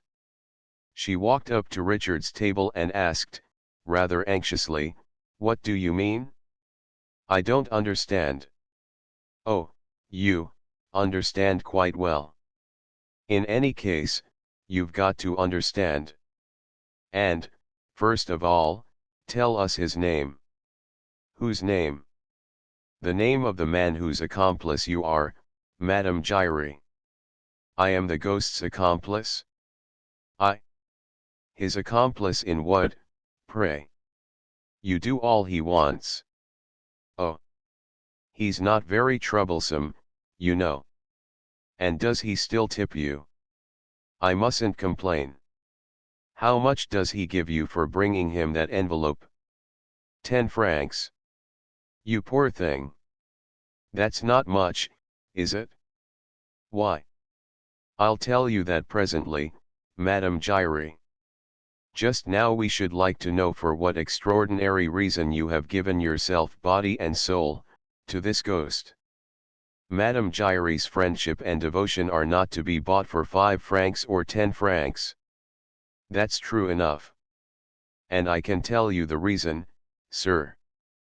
There's no disgrace about it, on the contrary. We're quite sure of that, Madame Giry. Well, it's like this, only the ghost doesn't like me to talk about his business." "Indeed," sneered Richard. "But this is a matter that concerns myself alone." "Well, it was in box 5 one evening, I found a letter addressed to myself, a sort of note written in red ink. I needn't read the letter to you, sir, I know it by heart, and I shall never forget it if I live to be 100. And Madame Giry, drawing herself up, recited the letter with touching eloquence, "Madame, 1825. Mlle Menetrier, leader of the ballet, became Marquise de Cussy. 1832 Mlle Marie Taglioni, a dancer, became Comtesse Gilbert de Voisins. 1846 La Sota, a dancer, married a brother of the King of Spain. 1847 Lola Montes, a dancer, became the morganatic wife of King Louis of Bavaria and was created Countess of Landsfeld. 1848 Mlle Maria, a dancer, became Baronne de Herneville. 1870 Teresa Hessier, a dancer, married Dom Fernando, brother to the King of Portugal. Richard and Moncharmin listened to the old woman, who, as she proceeded with the enumeration of these glorious nuptials, swelled out, took courage and, at last, in a voice bursting with pride, flung out the last sentence of the prophetic letter, 1885. Meggyri, Empress. Exhausted by this supreme effort, the box-keeper fell into a chair, saying, "Gentlemen, the letter was signed, Opera Ghost." I had heard much of the ghost, but only half believed in him. From the day when he declared that my little Meg, the flesh of my flesh, the fruit of my womb, would be Empress, I believed in him altogether. And really it was not necessary to make a long study of Madame Giry's excited features to understand what could be got out of that fine intellect with the two words ghost and Empress. But who pulled the strings of that extraordinary puppet? That was the question. You have never seen him, he speaks to you and you believe all he says, asked Moncharmin. Yes. To begin with, I owe it to him that my little Meg was promoted to be the leader of a row. I said to the ghost, if she is to be Empress in 1885, there is no time to lose, she must become a leader at once. He said, look upon it as done. And he had only a word to say to M. Poligny and the thing was done. So you see that M. Poligny saw him. No, not any more than I did, but he heard him. The ghost said a word in his ear, you know, on the evening when he left box 5, looking so dreadfully pale. Moncharmin heaved a sigh. What a business, he groaned. Ah, said Madame Giry. I always thought there were secrets between the ghost and M. Poligny. Anything that the ghost asked M. Poligny to do M. Poligny did. M. Poligny could refuse the ghost nothing. You hear, Richard, Poligny could refuse the ghost nothing. Yes, yes, I hear, said Richard. M. Poligny is a friend of the ghost, and, as Madame Giry is a friend of M. Poligny, there we are. But I don't care a hang about M. Poligny, he added roughly. The only person whose fate really interests me is Madame Giry. Madame Giry, do you know what is in this envelope? Why, of course not, she said. Well, look. Mine. Giry looked into the envelope with a lackluster eye, which soon recovered its brilliancy. 1,000-franc notes, she cried. Yes, Madame Giry, 1,000-franc notes. And you knew it? Sir. I swear. Don't swear, Madame Giry. And now I will tell you the second reason why I sent for you. Madame Giry, I am going to have you arrested. The two black feathers on the dingy bonnet, which usually affected the attitude of two notes of interrogation, changed into two notes of exclamation. As for the bonnet itself, it swayed in menace on the old lady's tempestuous chignon. Surprise, indignation, protest, and dismay were furthermore displayed by little Meg's mother in a sort of extravagant movement of offended virtue, half bound, half slide, that brought her right under the nose of M. Richard, who could not help pushing back his chair. Have me arrested. The mouth that spoke those words seemed to spit the 3 teeth that were left to it into Richard's face. M. Richard behaved like a hero. He retreated no farther. His threatening forefinger seemed already to be pointing out the keeper of box 5 to the absent magistrates. I am going to have you arrested, Madame Giry, as a thief. Say that again. And Madame Giry caught Mr. Manager Richard a mighty box on the ear, before Mr. Manager Moncharmin had time to intervene. But it was not the withered hand of the angry old beldam that fell on the managerial ear, but the envelope itself, the cause of all the trouble, the magic envelope that opened with the blow, scattering the bank notes, which escaped in a fantastic whirl of giant butterflies. The two managers gave a shout, and the same thought made them both go on their knees, feverishly, picking up and hurriedly examining the precious scraps of paper. Are they still genuine, Moncharmin? Are they still genuine, Richard? Yes, they are still genuine.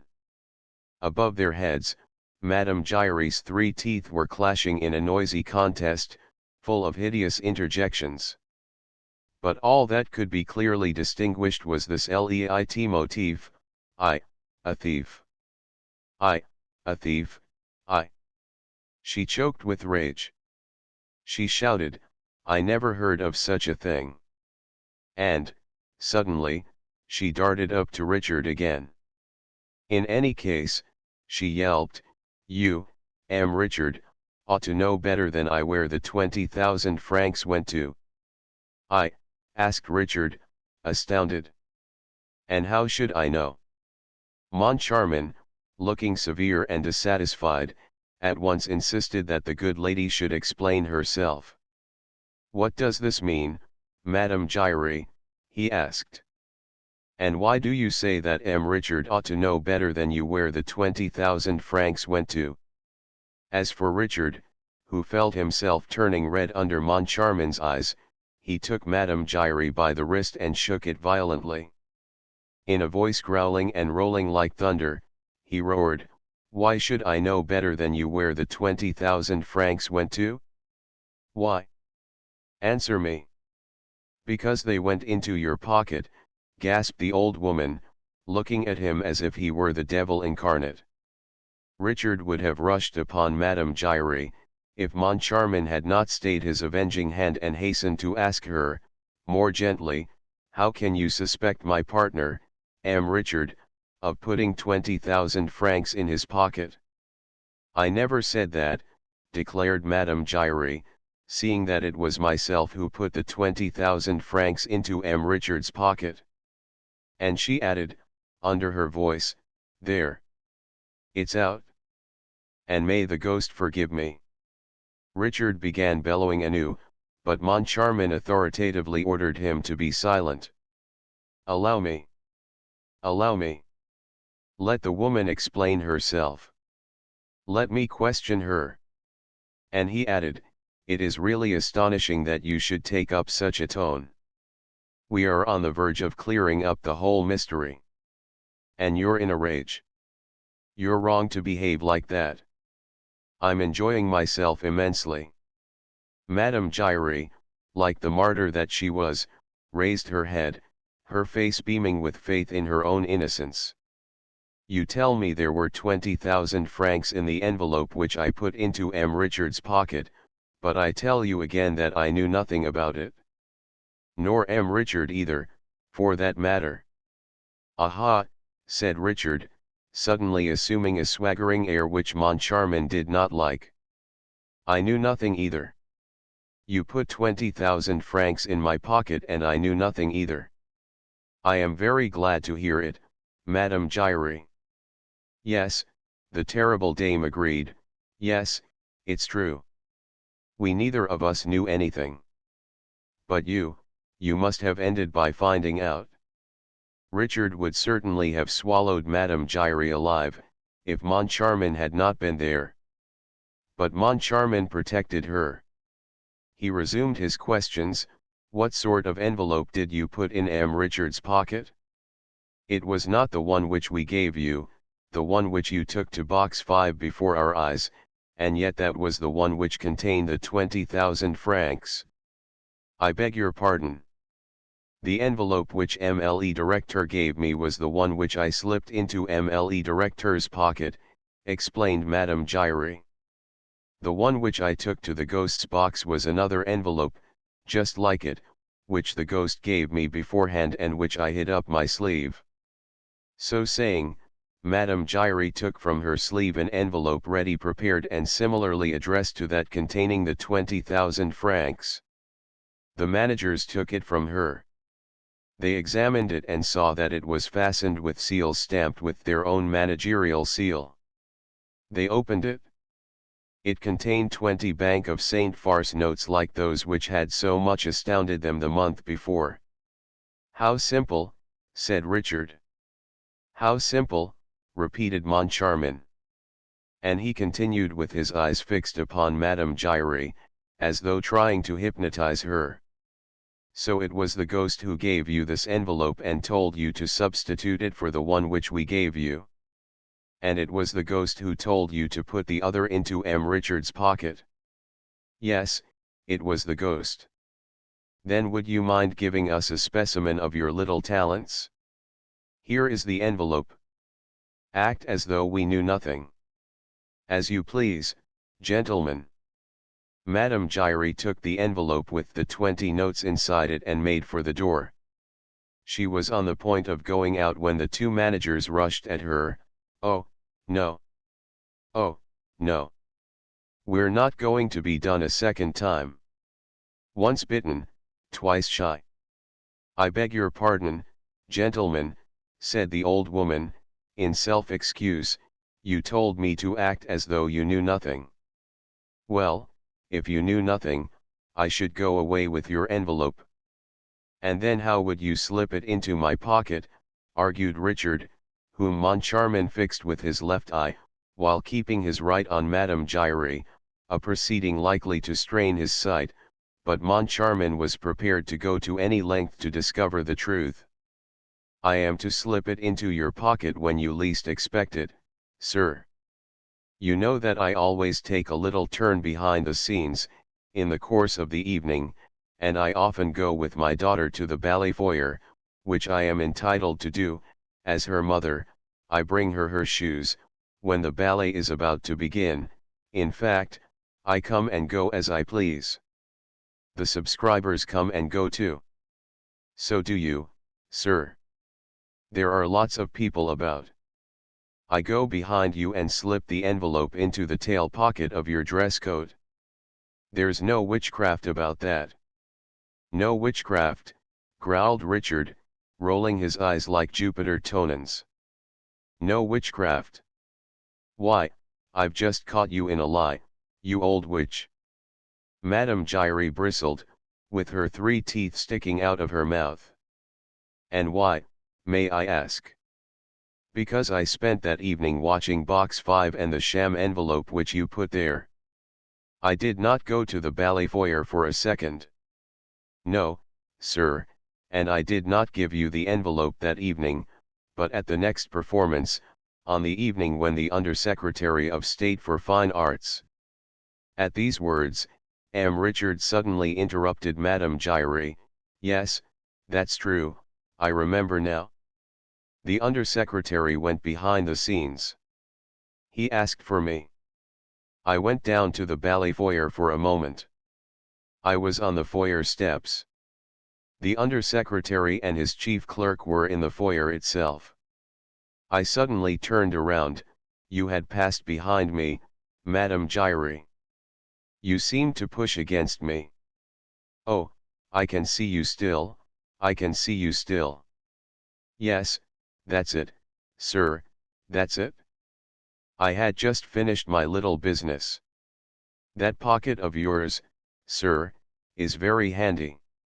And Madame Giry once more suited the action to the word. She passed behind M. Richard and, so nimbly that Moncharmin himself was impressed by it, slipped the envelope into the pocket of one of the tails of M. Richard's dress coat. "Of course," exclaimed Richard, looking a little pale. "It's very clever of OG." The problem which he had to solve was this: how to do away with any dangerous intermediary between the man who gives the 20,000 francs and the man who receives it.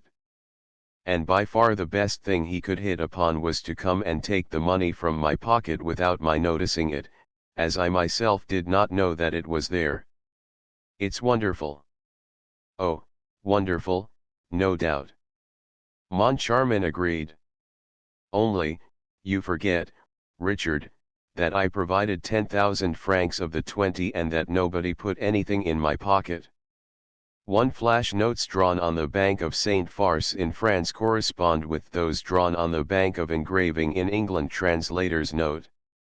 Chapter 17 The safety pin. Again Moncharmin's last phrase so dearly expressed the suspicion in which he now held his partner that it was bound to cause a stormy explanation, at the end of which it was agreed that Richard should yield to all Moncharmin's wishes, with the object of helping him to discover the miscreant who was victimizing them. This brings us to the interval after the Garden Act, with the strange conduct observed by M. Remy and those curious lapses from the dignity that might be expected of the managers. It was arranged between Richard and Moncharmin, first, that Richard should repeat the exact movements which he had made on the night of the disappearance of the first 20,000 francs, and, second, that Moncharmin should not for an instant lose sight of Richard's coat-tail pocket, into which Madame Giry was to slip the 20,000 francs. Richard went and placed himself at the identical spot where he had stood when he bowed to the Undersecretary for Fine Arts. Moncharmin took up his position a few steps behind him. Madame Giry passed, rubbed up against Richard, got rid of her 20,000 francs in the manager's coat-tail pocket and disappeared. Or rather she was conjured away. In accordance with the instructions received from Moncharmin a few minutes earlier, Mercier took the good lady to the acting manager's office and turned the key on her, thus making it impossible for her to communicate with her ghost.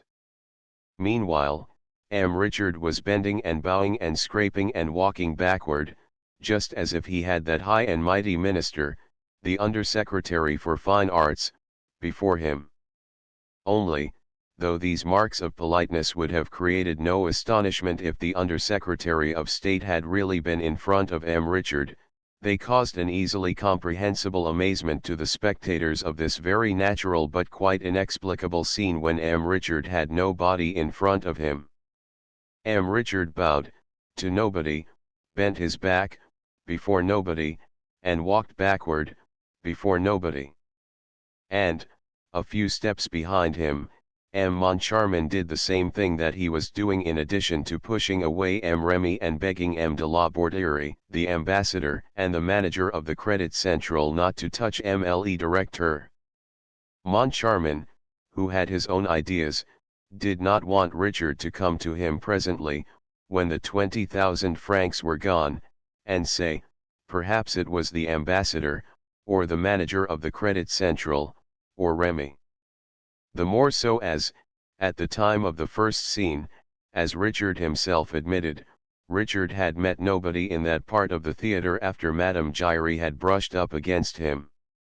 Having begun by walking backward in order to bow, Richard continued to do so from prudence, until he reached the passage leading to the offices of the management. In this way, he was constantly watched by Moncharmin from behind and himself kept an eye on anyone approaching from the front.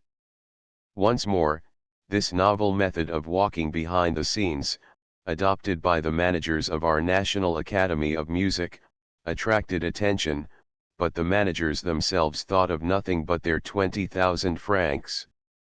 On reaching the half-dark passage, Richard said to Moncharmin, in a low voice, I am sure that nobody has touched me. You had now better keep at some distance from me and watch me till I come to door of the office, it is better not to arouse suspicion and we can see anything that happens. But Moncharmin replied, No, Richard, no. You walk ahead and I'll walk immediately behind you. I won't leave you by a step. But, in that case, exclaimed Richard, they will never steal our 20,000 francs. I should hope not, indeed, declared Moncharmin. Then what we are doing is absurd. We are doing exactly what we did last time. Last time, I joined you as you were leaving the stage and followed close behind you down this passage. That's true, sighed Richard, shaking his head and passively obeying Moncharmin. 2 minutes later, the joint managers locked themselves into their office. Moncharmin himself put the key in his pocket. We remained locked up like this, last time, he said, until you left the opera to go home. That's so. No one came and disturbed us, I suppose. No one. Then, said Richard, who was trying to collect his memory, then I must certainly have been robbed on my way home from the opera. No, said Moncharmin in a drier tone than ever, no, that's impossible. For I dropped you in my cab. The 20,000 francs disappeared at your place, there's not a shadow of a doubt about that. It's incredible, protested Richard. I am sure of my servants, and if one of them had done it, he would have disappeared since. Moncharmin shrugged his shoulders, as though to say that he did not wish to enter into details, and Richard began to think that Moncharmin was treating him in a very insupportable fashion. Moncharmin, I've had enough of this. Richard, I've had too much of it. Do you dare to suspect me? Yes, of a silly joke. One doesn't joke with 20,000 francs. That's what I think, declared Moncharmin, unfolding a newspaper and ostentatiously studying its contents. What are you doing? Asked Richard. Are you going to read the paper next? Yes, Richard, until I take you home. Like last time. Yes, like last time. Richard snatched the paper from Moncharmin's hands.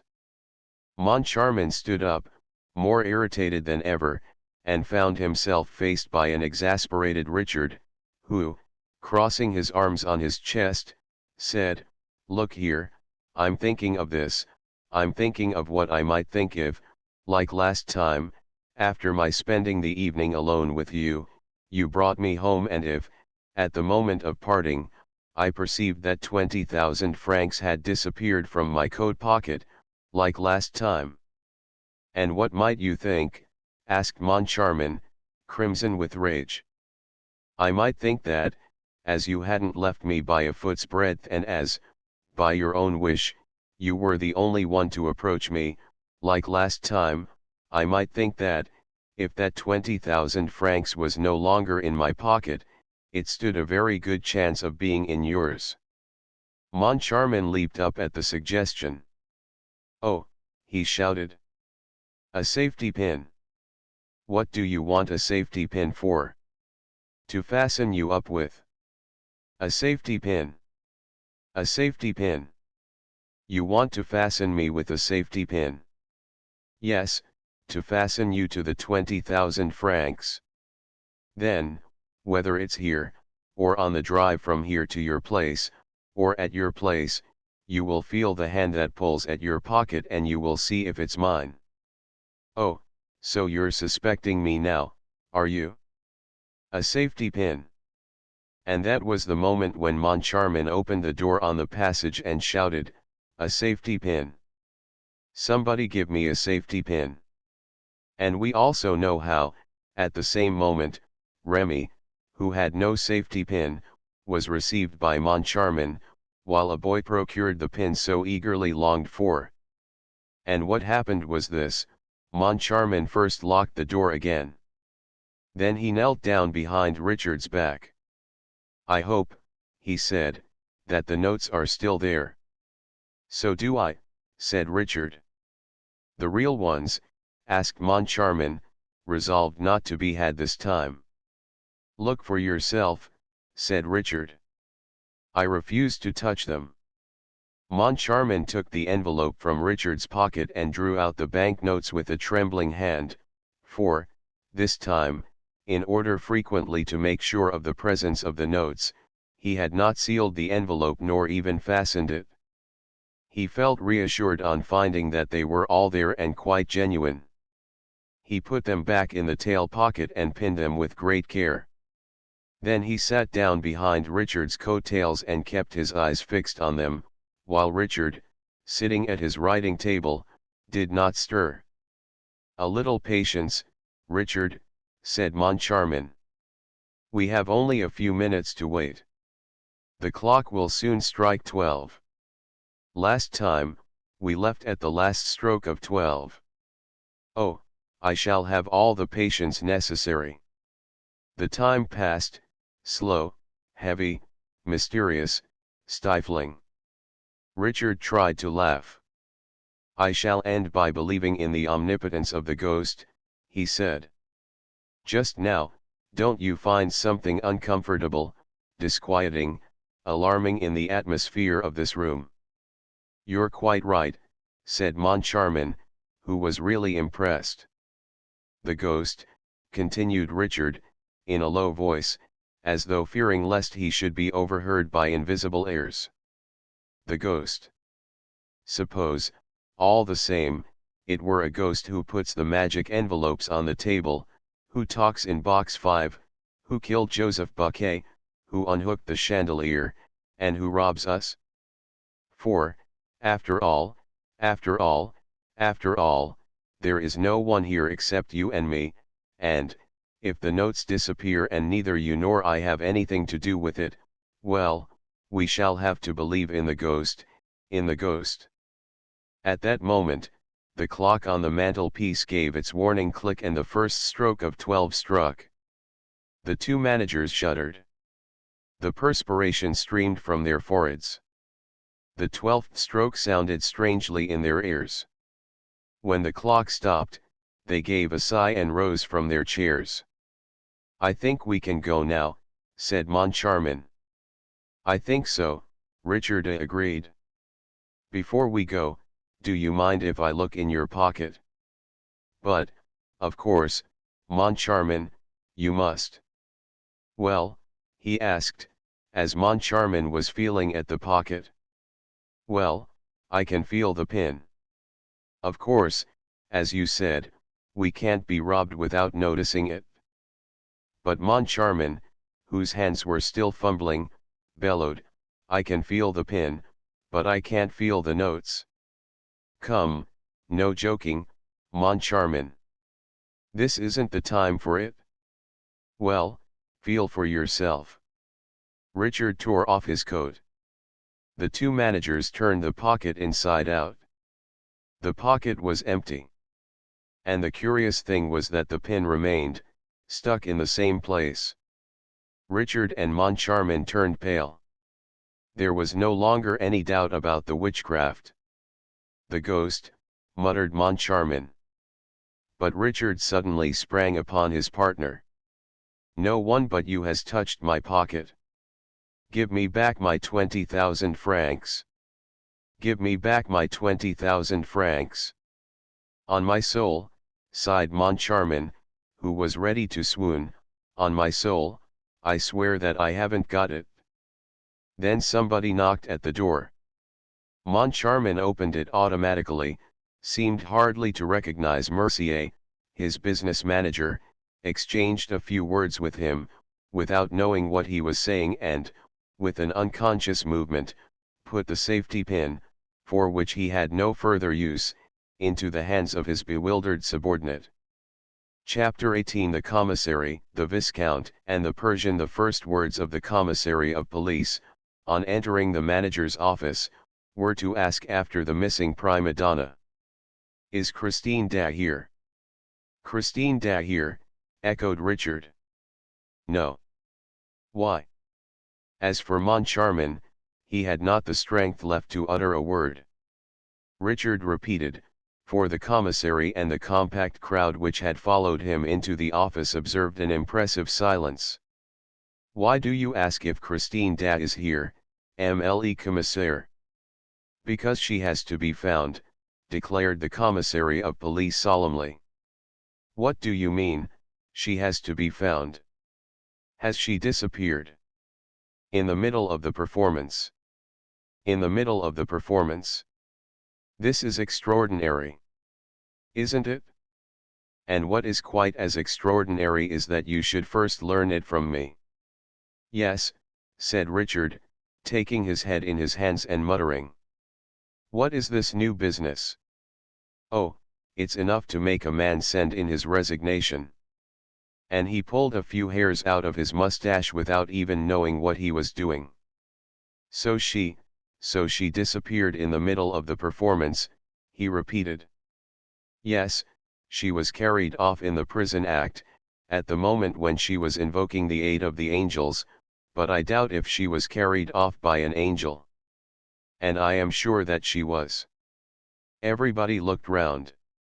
A young man, pale and trembling with excitement, repeated, I am sure of it. Sure of what? Asked Mifroid. That Christine Da was carried off by an angel, MLE Commissaire, and I can tell you his name. Aha, MLE Vicomte de Chagny. So you maintain that Christine Da was carried off by an angel of the opera, no doubt. Yes, monsieur, by an angel of the opera, and I will tell you where he lives, when we are alone. You are right, monsieur. And the commissary of police, inviting Raoul to take a chair, cleared the room of all the rest, excepting the managers. Then Raoul spoke, MLE Commissaire, the angel is called Eric, he lives in the opera and he is the angel of music. The angel of music. Really? That is very curious. The angel of music. And, turning to the managers, Mifroid asked, have you an angel of music on the premises, gentlemen? Richard and Moncharmin shook their heads, without even speaking. Oh, said the Viscount, those gentlemen have heard of the opera ghost. Well, I am in a position to state that the opera ghost and the angel of music are one and the same person, and his real name is Eric.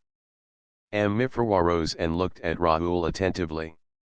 I beg your pardon, monsieur, but is it your intention to make fun of the law? And, if not, what is all this about the opera ghost? I say that these gentlemen have heard of him. Gentlemen, it appears that you know the opera ghost. Richard rose, with the remaining hairs of his mustache in his hand. No, commissary, no, we do not know him, but we wish that we did, for this very evening he has robbed us of 20,000 francs. And Richard turned a terrible look on Moncharmin, which seemed to say, give me back the 20,000 francs, or I'll tell the whole story. Moncharmin understood what he meant, for, with a distracted gesture, he said, oh, tell everything and have done with it. As for Mifroid, he looked at the managers and at Raoul by turns and wondered whether he had strayed into a lunatic asylum. He passed his hand through his hair. A ghost, he said, who, on the same evening, carries off an opera singer and steals 20,000 francs is a ghost who must have his hands very full. If you don't mind, we will take the questions in order. The singer first, the 20,000 francs after. Come, M. de Chagny, let us try to talk seriously. You believe that MLLE Christine Da has been carried off by an individual called Eric. Do you know this person? Have you seen him? Yes. Where? In a churchyard. Mifroid gave a start, began to scrutinize Raoul again and said, of course. That's where ghosts usually hang out? And what were you doing in that churchyard? Monsieur, said Raoul, I can quite understand how absurd my replies must seem to you. But I beg you to believe that I am in full possession of my faculties. The safety of the person dearest to me in the world is at stake. I should like to convince you in a few words, for time is pressing and every minute is valuable. Unfortunately, if I do not tell you the strangest story that ever was from the beginning, you will not believe me. I will tell you all I know about the opera ghost, commissary. Alas, I do not know much. Never mind, go on, exclaimed Richard and Moncharmin, suddenly greatly interested. Unfortunately for their hopes of learning some detail that could put them on the track of their hoaxer, they were soon compelled to accept the fact that M. Raoul de Chagny had completely lost his head. All that story about Perrault's Guirec, death's heads, and enchanted violins, could only have taken birth in the disordered brain of a youth mad with love. It was evident, also, that Mr. Commissary Mifroid shared their view, and the magistrate would certainly have cut short the incoherent narrative if circumstances had not taken it upon themselves to interrupt it. The door opened and a man entered, curiously dressed in an enormous frock coat and a tall hat, at once shabby and shiny, that came down to his ears. He went up to the commissary and spoke to him in a whisper. It was doubtless a detective come to deliver an important communication. During this conversation, M. Mifroid did not take his eyes off Raoul. At last, addressing him, he said, "Monsieur, we have talked enough about the ghost. We will now talk about yourself a little. If you have no objection, you were to carry off Mlle Christine Dat tonight."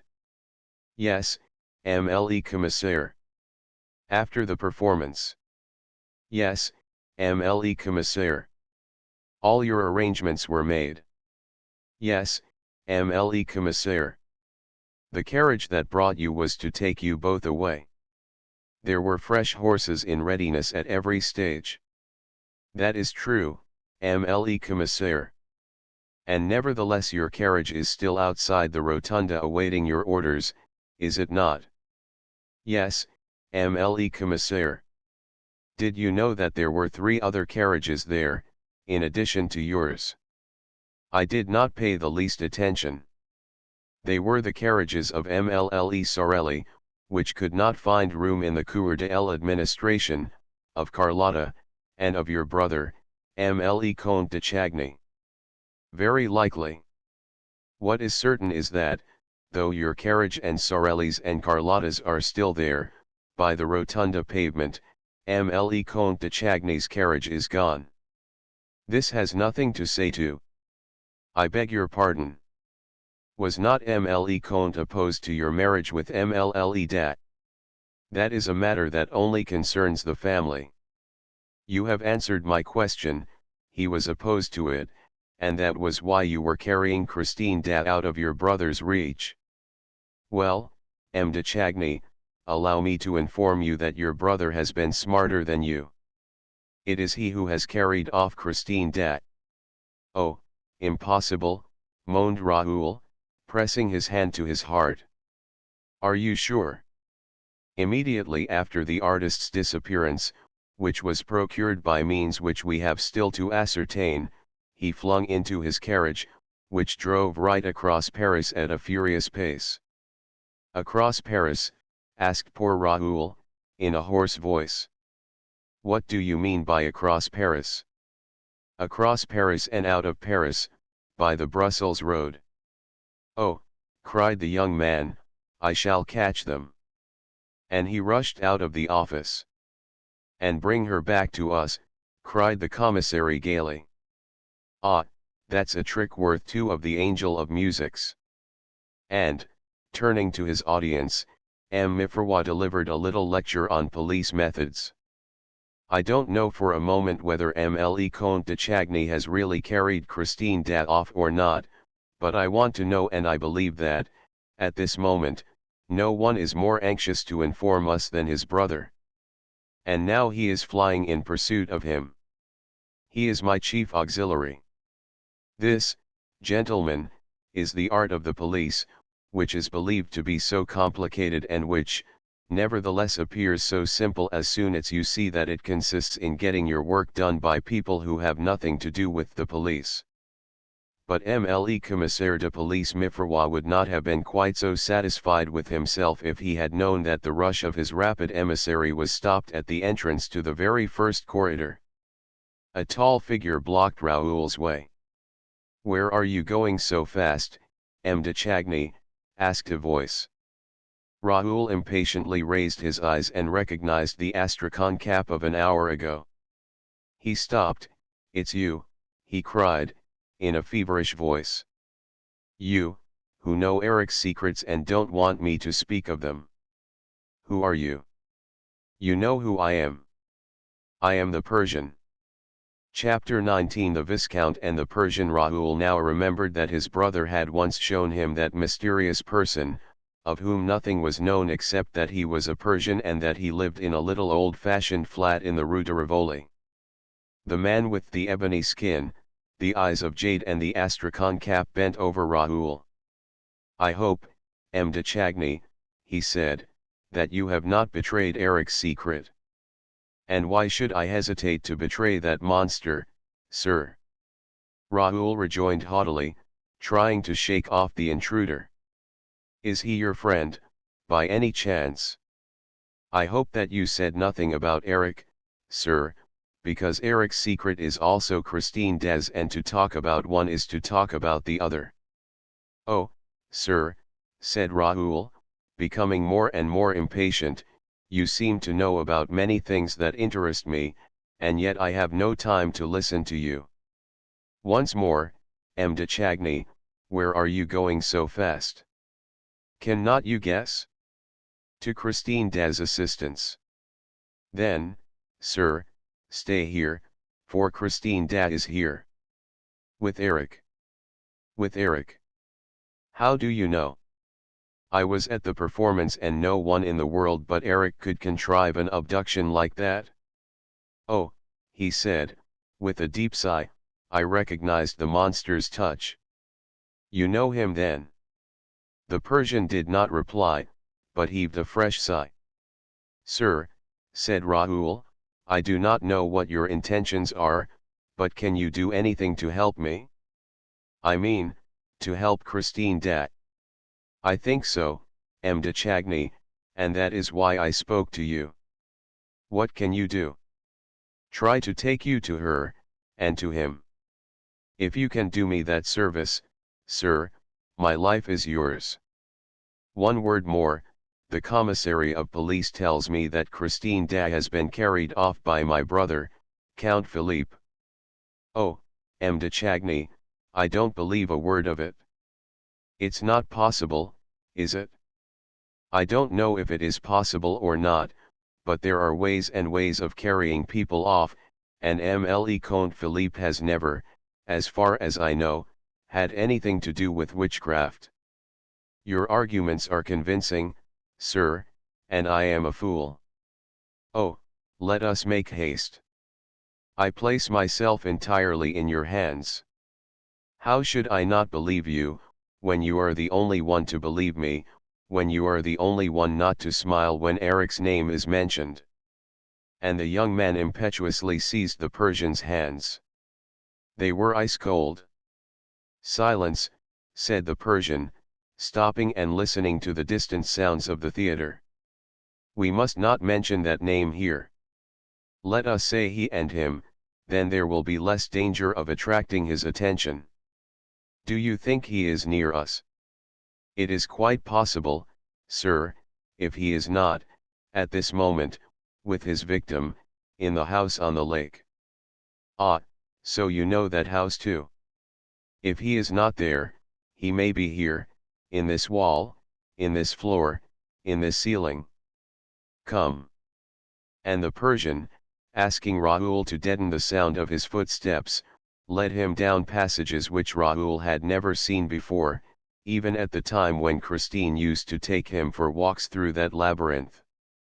"If only Darius has come," said the Persian. "Who is Darius?" "Darius? My servant."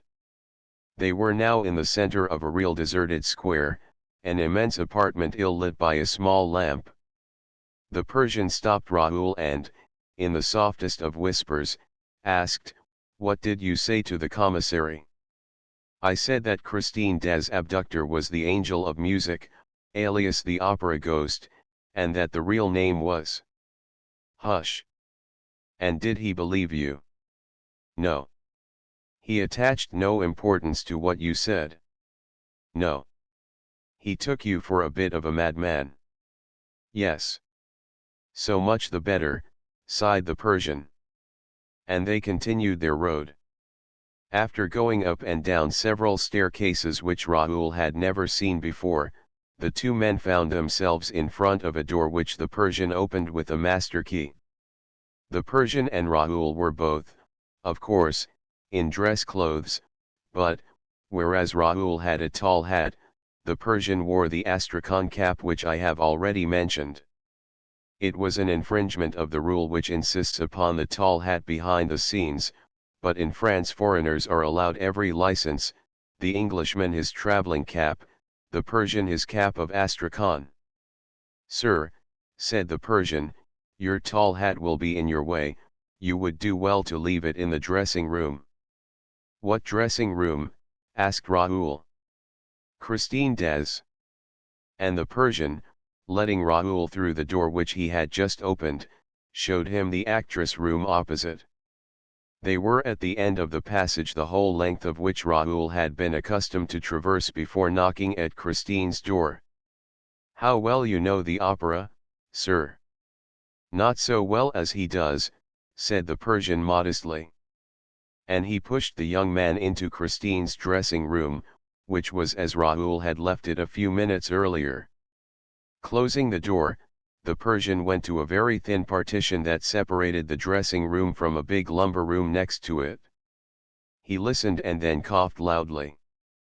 There was a sound of someone stirring in the lumber room, and, a few seconds later, a finger tapped at the door. "Come in," said the Persian. A man entered, also wearing an astrakhan cap and dressed in a long overcoat. He bowed and took a richly carved case from under his coat, put it on the dressing table, bowed once again and went to the door. "Did no one see you come in, Darius?" "No, master." "Let no one see you go out." The servant glanced down the passage and swiftly disappeared. The Persian opened the case. It contained a pair of long pistols.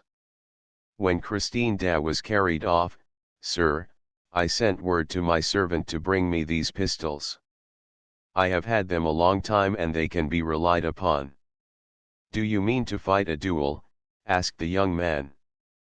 "It will certainly be a duel which we shall have to fight," said the other, examining the priming of his pistols. "And what a duel!"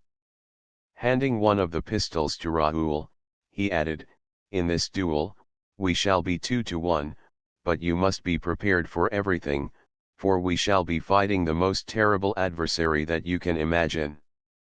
"But you love Christine Daa, do you not?" "I worship the ground she stands on." "But you, sir, who do not love her, tell me why I find you ready to risk your life for her." "You must certainly hate Eric." "No, sir," said the Persian sadly, "I do not hate him. If I hated him, he would long ago have ceased doing harm." "Has he done you harm?" "I have forgiven him the harm which he has done me." "I do not understand you." "You treat him as a monster, you speak of his crime, he has done you harm and I find in you the same inexplicable pity that drove me to despair when I saw it in Christine." The Persian did not reply. He fetched a stool and set it against the wall facing the great mirror that filled the whole of the wall space opposite. Then he climbed on the stool and, with his nose to the wallpaper, seemed to be looking for something. "Ah," he said, after a long search, "I have it." And, raising his finger above his head, he pressed against a corner in the pattern of the paper. Then he turned round and jumped off the stool. "In half a minute," he said, "he shall be on his road," and crossing the whole of the dressing room he felt the great mirror. "No, it is not yielding yet," he muttered. "Oh, are we going out by the mirror?" asked Raoul. "Like Christine Daa." "So you knew that Christine Daa went out by that mirror?" "She did so before my eyes, sir. I was hidden behind the curtain of the inner room and I saw her vanish not by the glass, but in the glass." "And what did you do?" "I thought it was an aberration of my senses, a mad dream." Or some new fancy of the ghost's, chuckled the Persian. Ah, M. de Chagny, he continued, still with his hand on the mirror, would that we had to do with a ghost. We could then leave our pistols in their case. Put down your hat, please, there, and now cover your shirt front as much as you can with your coat, as I am doing. Bring the lapels forward, turn up the collar. We must make ourselves as invisible as possible. Bearing against the mirror, after a short silence, he said, it takes some time to release the counterbalance, when you press on the spring from the inside of the room. It is different when you are behind the wall and can act directly on the counterbalance. Then the mirror turns at once and is moved with incredible rapidity. What counterbalance? Asked Raoul. Why, the counterbalance that lifts the whole of this wall onto its pivot. You surely don't expect it to move of itself, by enchantment. If you watch, you will see the mirror first rise an inch or two and then shift an inch or two from left to right. It will then be on a pivot and will swing round. It's not turning, said Raoul impatiently. Oh, wait.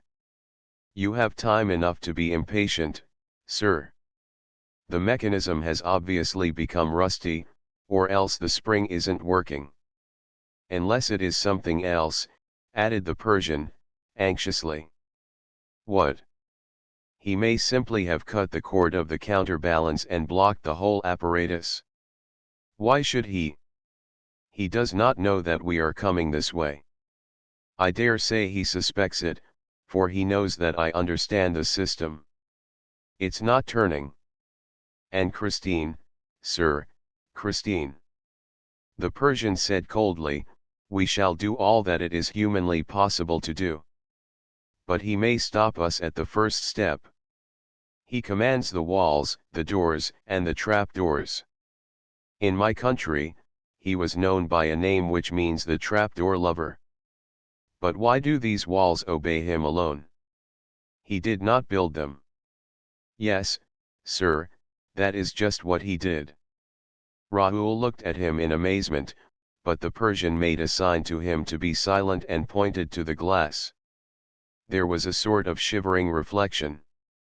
Their image was troubled as in a rippling sheet of water and then all became stationary again. You see, sir, that it is not turning. Let us take another road. Tonight, there is no other, declared the Persian, in a singularly mournful voice. And now, look out. And be ready to fire. He himself raised his pistol opposite the glass. Raoul imitated his movement. With his free arm, the Persian drew the young man to his chest and, suddenly, the mirror turned, in a blinding daze of cross lights, it turned like one of those revolving doors which have lately been fixed to the entrances of most restaurants, it turned, carrying Raoul and the Persian with it and suddenly hurling them from the full light into the deepest darkness. Chapter XX In the cellars of the opera your hand high, ready to fire, repeated Raoul's companion quickly. The wall, behind them, having completed the circle which it described upon itself, closed again, and the two men stood motionless for a moment, holding their breath. At last, the Persian decided to make a movement, and Raoul heard him slip on his knees and feel for something in the dark with his groping hands. Suddenly, the darkness was made visible by a small dark lantern and Raoul instinctively stepped backward as though to escape the scrutiny of a secret enemy. But he soon perceived that the light belonged to the Persian, whose movements he was closely observing. The little red disc was turned in every direction and Raoul saw that the floor, the walls, and the ceiling were all formed of planking. It must have been the ordinary road taken by Eric to reach Christine's dressing room and impose upon her innocence. And Raoul, remembering the Persian's remark, thought that it had been mysteriously constructed by the ghost himself.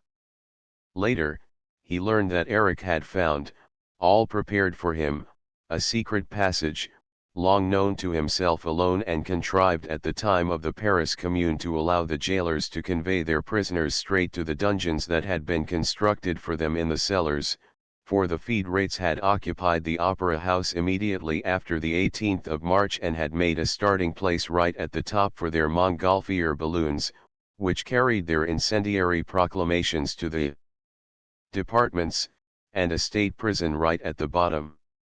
The Persian went on his knees and put his lantern on the ground. He seemed to be working at the floor, and suddenly he turned off his light. Then Raoul heard a faint click and saw a very pale luminous square in the floor of the passage. It was as though a window had opened on the opera cellars, which were still lit.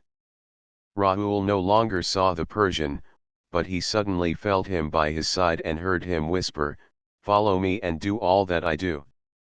Raoul turned to the luminous aperture.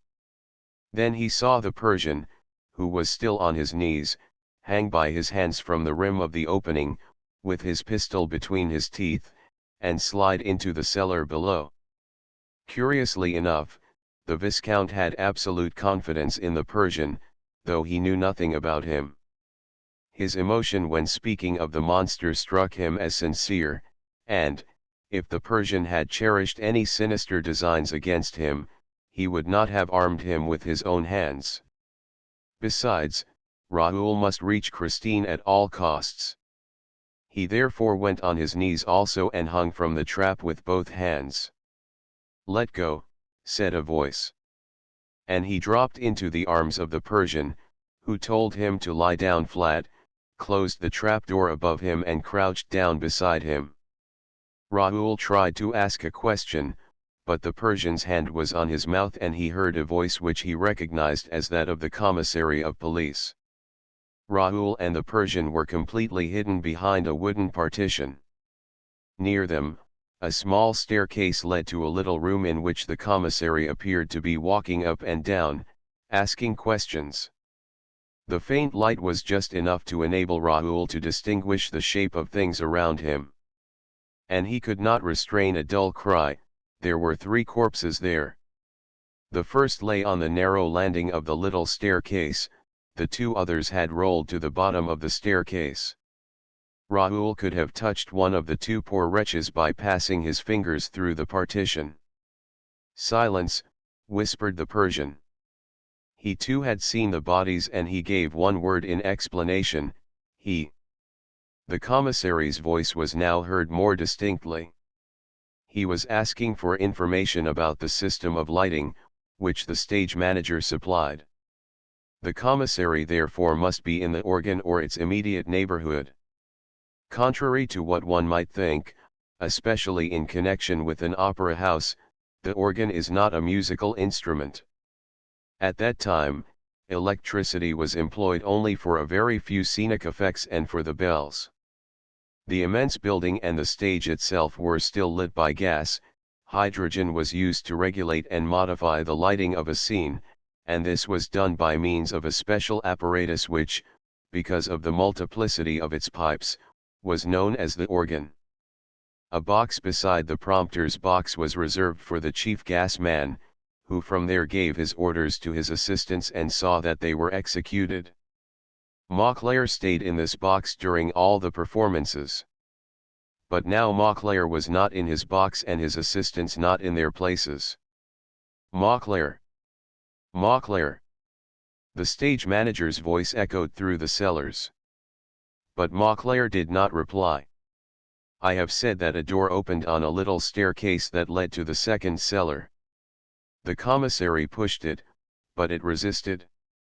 I say," he said to the stage manager, "I can't open this door. Is it always so difficult?" The stage manager forced it open with his shoulder. He saw that, at the same time, he was pushing a human body and he could not keep back an exclamation, for he recognized the body at once. "Mauclair! Poor devil! He is dead." But Mr. Commissary Miffroy, whom nothing surprised, was stooping over that big body. "No," he said, "he is dead drunk, which is not quite the same thing. It's the first time," If so, said the stage manager, then someone has given him a narcotic. That is quite possible. Mifrawa went down a few steps and said, "Look." By the light of a little red lantern, at the foot of the stairs, they saw two other bodies. The stage manager recognized Moncler's assistants. Mifrawa went down and listened to their breathing. "They are sound asleep," he said. "Very curious business. Some person unknown must have interfered with the gas man and his staff, and that person unknown was obviously working on behalf of the kidnapper. But what a funny idea to kidnap a performer on the stage. Send for the doctor of the theater, please." And Mifrawa repeated, "Curious, decidedly curious business." Then he turned to the little room, addressing the people whom Raoul and the Persian were unable to see from where they lay. "What do you say to all this, gentlemen? You are the only ones who have not given your views. And yet you must have an opinion of some sort." Thereupon, Raoul and the Persian saw the startled faces of the joint managers appear above the landing, and they heard Moncharmin's excited voice, "There are things happening here, Mr. Commissary, which we are unable to explain." And the two faces disappeared. "Thank you for the information, gentlemen," said Mifrawa, with a jeer. But the stage manager, holding his chin in the hollow of his right hand, which is the attitude of profound thought, said, "It is not the first time that Moncler has fallen asleep in the theater. I remember finding him, one evening, snoring in his little recess, with his snuff box beside him." "Is that long ago?" asked Mifrawa, carefully wiping his eyeglasses. "No, not so very long ago." "Wait a bit. It was the night, of course, yes. It was the night when Carlotta, you know, Mr. Commissary, gave her famous koak." "Really?" "The night when Carlotta gave her famous koak." And Mifrawa, replacing his gleaming glasses on his nose, fixed the stage manager with a contemplative stare. "So Moncler takes snuff, does he?" he asked carelessly. "Yes, Mr. Commissary. Look, there is his snuff box on that little shelf." "Oh. He's a great snuff taker." "So am I," said Mifrawa, and put the snuff box in his pocket. Raoul and the Persian, themselves unobserved, watched the removal of the three bodies by a number of scene shifters, who were followed by the commissary and all the people with him. Their steps were heard for a few minutes on the stage above. When they were alone, the Persian made a sign to Raoul to stand up. Raoul did so, but, as he did not lift his hand in front of his eyes, ready to fire, the Persian told him to resume that attitude and to continue it, whatever happened.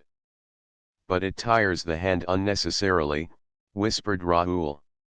"If I do fire, I shan't be sure of my aim." "Then shift your pistol to the other hand," said the Persian.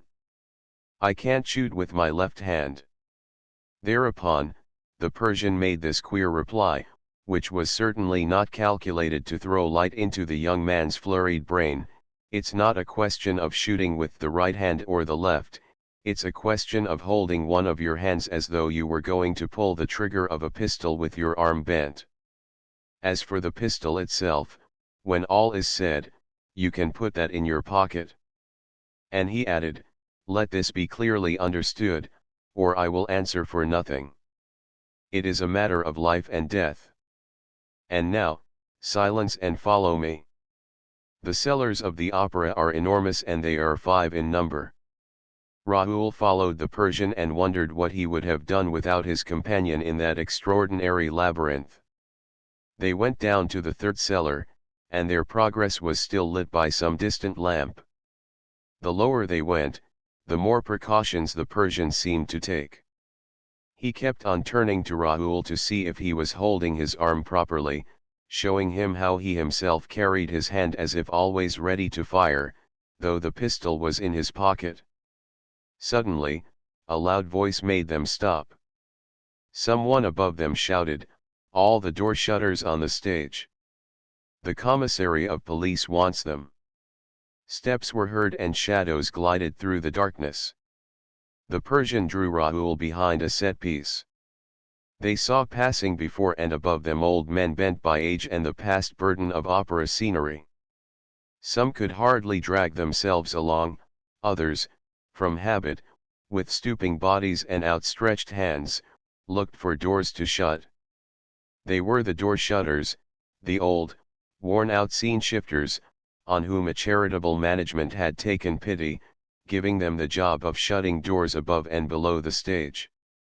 They went about incessantly, from top to bottom of the building, shutting the doors, and they were also called the draft expellers, at least at that time, for I have little doubt that by now they are all dead. Drafts are very bad for the voice, wherever they may come from. The two men might have stumbled over them, waking them up and provoking a request for explanations. For the moment, Mifrawa's inquiry saved them from any such unpleasant encounters. The Persian and Raoul welcomed this incident, which relieved them of inconvenient witnesses, for some of those door shutters, having nothing else to do or nowhere to lay their heads, stayed at the opera from idleness or necessity, and spent the night there. But they were not left to enjoy their solitude for long. Other shades now came down by the same way by which the door shutters had gone up. Each of these shades carried a little lantern and moved it about, above, below, and all around, as though looking for something or somebody. "Hang it," muttered the Persian. "I don't know what they are looking for, but they might easily find us. Let us get away, quick. Your hand up, sir, ready to fire. Bend your arm, more, that's it. Hand at the level of your eye, as though you were fighting a duel and waiting for the word to fire. Oh, leave your pistol in your pocket. Quick, come along, downstairs. Level of your eye? Question of life or death. Here, this way, these stairs." They reached the fifth cellar. "Oh, what a duel, sir, what a duel." Once in the fifth cellar, the Persian drew breath. He seemed to enjoy a rather greater sense of security than he had displayed when they both stopped in the third, but he never altered the attitude of his hand. And Raoul, remembering the Persian's observation, "I know these pistols can be relied upon," was more and more astonished, wondering why anyone should be so gratified at being able to rely upon a pistol which he did not intend to use. But the Persian left him no time for reflection. Telling Raoul to stay where he was, he ran up a few steps of the staircase which they had just left and then returned. "How stupid of us," he whispered. "We shall soon have seen the end of those men with their lanterns. It is the firemen going their rounds." The two men waited 5 minutes longer. Then the Persian took Raoul up the stairs again, but suddenly he stopped him with a gesture. Something moved in the darkness before them. "Flat on your stomach," whispered the Persian. The two men lay flat on the floor. They were only just in time. A shade, this time carrying no light, just a shade in the shade, passed. It passed close to them, near enough to touch them. They felt the warmth of its cloak upon them. For they could distinguish the shade sufficiently to see that it wore a cloak which shrouded it from head to foot. On its head it had a soft felt hat. It moved away, drawing its feet against the walls and sometimes giving a kick into a corner. "Whew," said the Persian. "We've had a narrow escape. That shade knows me and has twice taken me to the manager's office." "Is it someone belonging to the theater police?" asked Raoul. "It's someone much worse than that," replied the Persian, without giving any further explanation. "It's not he. He? If he does not come behind us, we shall always see his yellow eyes. That is more or less our safeguard tonight. But he may come from behind, stealing up, and we are dead men if we do not keep our hands as though about to fire, at the level of our eyes, in front. The Persian had hardly finished speaking, when a fantastic face came in sight, a whole fiery face, not only two yellow eyes. Yes, a head of fire came toward them, at a man's height, but with no body attached to it. The face shed fire, looked in the darkness like a flame shaped as a man's face. "Oh," said the Persian, between his teeth. "I have never seen this before." Pampin was not mad, after all, he had seen it. "What can that flame be? It is not he, but he may have sent it. Take care. Take care. Your hand at the level of your eyes, in heaven's name, at the level of your eyes. Know most of his tricks, but not this one. Come, let us run, it is safer. Hand at the level of your eyes." And they fled down the long passage that opened before them. After a few seconds, that seemed to them like long minutes, they stopped. "He doesn't often come this way," said the Persian. "This side has nothing to do with him. This side does not lead to the lake nor to the house on the lake. But perhaps he knows that we are at his heels, although I promised him to leave him alone and never to meddle in his business again." So saying, he turned his head and Raoul also turned his head, and they again saw the head of fire behind their two heads. It had followed them. And it must have run also, and perhaps faster than they, for it seemed to be nearer to them. At the same time, they began to perceive a certain noise of which they could not guess the nature. They simply noticed that the sound seemed to move and to approach with the fiery face. It was a noise as though thousands of nails had been scraped against a blackboard, the perfectly unendurable noise that is sometimes made by a little stone inside the chalk that grates on the blackboard. They continued to retreat, but the fiery face came on, gaining on them. They could see its features clearly now. The eyes were round and staring, the nose a little crooked and the mouth large, with a hanging lower lip, very like the eyes, nose, and lip of the moon, when the moon is quite red, bright red. How did that red moon manage to glide through the darkness, at a man's height, with nothing to support it, at least apparently? And how did it go so fast, so straight ahead, with such staring eyes? And what was that scratching, scraping, grating sound which it brought with it? The Persian and Raoul could retreat no farther and flattened themselves against the wall, not knowing what was going to happen because of that incomprehensible head of fire, and especially now, because of the more intense, swarming, living, numerous sound, for the sound was certainly made up of hundreds of little sounds that moved in the darkness, under the fiery face. And the fiery face came on, with its noise, came level with them. And the two companions, flat against their wall, felt their hair stand on end with horror, for they now knew what the thousand noises meant. They came in a troop, hustled along in the shadow by innumerable little hurried waves, swifter than the waves that rush over the sands at high tide, little night waves foaming under the moon, under the fiery head that was like a moon. And the little waves passed between their legs, climbing up their legs, irresistibly, and Raoul and the Persian could no longer restrain their cries of horror, dismay, and pain. Nor could they continue to hold their hands at the level of their eyes, their hands went down to their legs to push back the waves, which were full of little legs and nails and claws and teeth. Yes, Raoul and the Persian were ready to faint, like Pampin the fireman. But the head of fire turned round in answer to their cries, and spoke to them, "Don't move. Don't move. Whatever you do, don't come after me.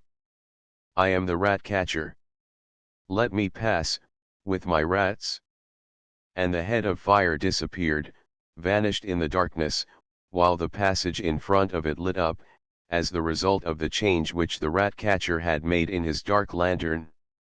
Before, so as not to scare the rats in front of him, he had turned his dark lantern on himself, lighting up his own head.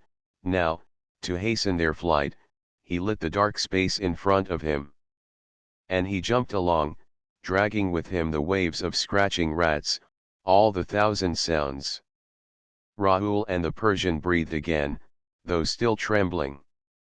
"I ought to have remembered that Eric talked to me about the rat catcher," said the Persian. "But he never told me that he looked like that, and it's funny that I should never have met him before. Of course, Eric never comes to this part." Illustration, 2-page color illustration. "Are we very far from the lake, sir?" asked Raoul. "When shall we get there?" "Take me to the lake, oh, take me to the lake. When we are at the lake, we will call out. Christine will hear us. And he will hear us, too. And, as you know him, we shall talk to him." "Baby," said the Persian, "we shall never enter the house on the lake by the lake. I myself have never landed on the other bank, the bank on which the house stands. You have to cross the lake first, and it is well guarded. I fear that more than one of those men, old scene shifters, old door shutters who have never been seen again, were simply tempted to cross the lake. It is terrible. I myself would have been nearly killed there, if the monster had not recognized me in time. One piece of advice, sir, never go near the lake. And, above all, shut your ears if you hear the voice singing under the water, the siren's voice." "But then, what are we here for?" asked Raoul, in a transport of fever, impatience, and rage. "If you can do nothing for Christine, at least let me die for her." The Persian tried to calm the young man. "We have only one means of saving Christine, dad, believe me, which is to enter the house unperceived by the monster." "And is there any hope of that, sir?" "Ah, if I had not that hope, I would not have come to fetch you." "And how can one enter the house on the lake without crossing the lake?" "From the third cellar, from which we were so unluckily driven away. We will go back there now." "I will tell you," said the Persian, with a sudden change in his voice, "I will tell you the exact place, sir. It is between a set piece and a discarded scene from Roi de Lahore, exactly at the spot where Joseph Buquet died. Come, sir, take courage and follow me. And hold your hand at the level of your eyes." "But where are we?" The Persian lit his lamp again and flung its rays down 2 enormous corridors that crossed each other at right angles. "We must be," he said, "in the part used more particularly for the waterworks. I see no fire coming from the furnaces." He went in front of Raoul, seeking his road, stopping abruptly when he was afraid of meeting some watermen. Then they had to protect themselves against the glow of a sort of underground forge, which the men were extinguishing, and at which Raoul recognized the demons whom Christine had seen at the time of her first captivity. In this way, they gradually arrived beneath the huge cellars below the stage. They must at this time have been at the very bottom of the tub and at an extremely great depth, when we remember that the earth was dug out at 50 feet below the water that lay under the whole of that part of Paris. For the Persian touched a partition wall and said, "If I am not mistaken, this is a wall that might easily belong to the house on the lake." He was striking a partition wall of the tub, and perhaps it would be as well for the reader to know how the bottom and the partition walls of the tub were built. In order to prevent the water surrounding the building operations from remaining in immediate contact with the walls supporting the whole of the theatrical machinery, the architect was obliged to build a double case in every direction. The work of constructing this double case took a whole year. It was the wall of the first inner case that the Persian struck when speaking to Raoul of the house on the lake. To anyone understanding the architecture of the edifice, the Persian's action would seem to indicate that Eric's mysterious house had been built in the double case, formed of a thick wall constructed as an embankment or dam, then of a brick wall, a tremendous layer of cement, and another wall several yards in thickness. At the Persian's words, Raoul flung himself against the wall and listened eagerly. But he heard nothing, except distant steps sounding on the floor of the upper portions of the theater. The Persian darkened his lantern again. "Look out," he said. "Keep your hand up. And silence. For we shall try another way of getting in." And he led him to the little staircase by which they had come down lately. They went up, stopping at each step, peering into the darkness and the silence, till they came to the third cellar. Here the Persian motioned to Raoul to go on his knees, and, in this way, crawling on both knees and one hand, for the other hand was held in the position indicated, they reached the end wall. Against this wall stood a large discarded scene from the Roi de Lahore. Close to the scene was a set-piece. Between the scene and the set-piece there was just room for a body which one day was found hanging there. The body of Joseph Buquet. The Persian, still kneeling, stopped and listened. For a moment, he seemed to hesitate and looked at Raoul, then he turned his eyes upward, toward the second cellar, which sent down the faint glimmer of a lantern, through a cranny between two boards. This glimmer seemed to trouble the Persian. At last, he tossed his head and made up his mind to act. He slipped between the set-piece and the scene from the Roi de Lahore, with Raoul close upon his heels. With his free hand, the Persian felt the wall. Raoul saw him bear heavily upon the wall, just as he had pressed against the wall in Christine's dressing room. Then a stone gave way, leaving a hole in the wall. This time, the Persian took his pistol from his pocket and made a sign to Raoul to do as he did. He cocked the pistol. And, resolutely, still on his knees, he wiggled through the hole in the wall. Raoul, who had wished to pass first, had to be content to follow him. The hole was very narrow. The Persian stopped almost at once. Raoul heard him feeling the stones around him. Then the Persian took out his dark lantern again, stooped forward, examined something beneath him and immediately extinguished his lantern. Raoul heard him say, in a whisper, "We shall have to drop a few yards, without making a noise. Take off your boots." The Persian handed his own shoes to Raoul. "Put them outside the wall," he said. "We shall find them there when we leave." 5. He crawled a little farther on his knees, then turned right round and said, "I am going to hang by my hands from the edge of the stone and let myself drop into his house. You must do exactly the same. Do not be afraid. I will catch you in my arms." Raoul soon heard a dull sound, evidently produced by the fall of the Persian, and then dropped down. He felt himself clasped in the Persian's arms. "Hush," said the Persian. And they stood motionless, listening. The darkness was thick around them, the silence heavy and terrible. Then the Persian began to make play with the dark lantern again, turning the rays over their heads, looking for the hole through which they had come, and failing to find it. "Oh," he said. "The stone has closed of itself."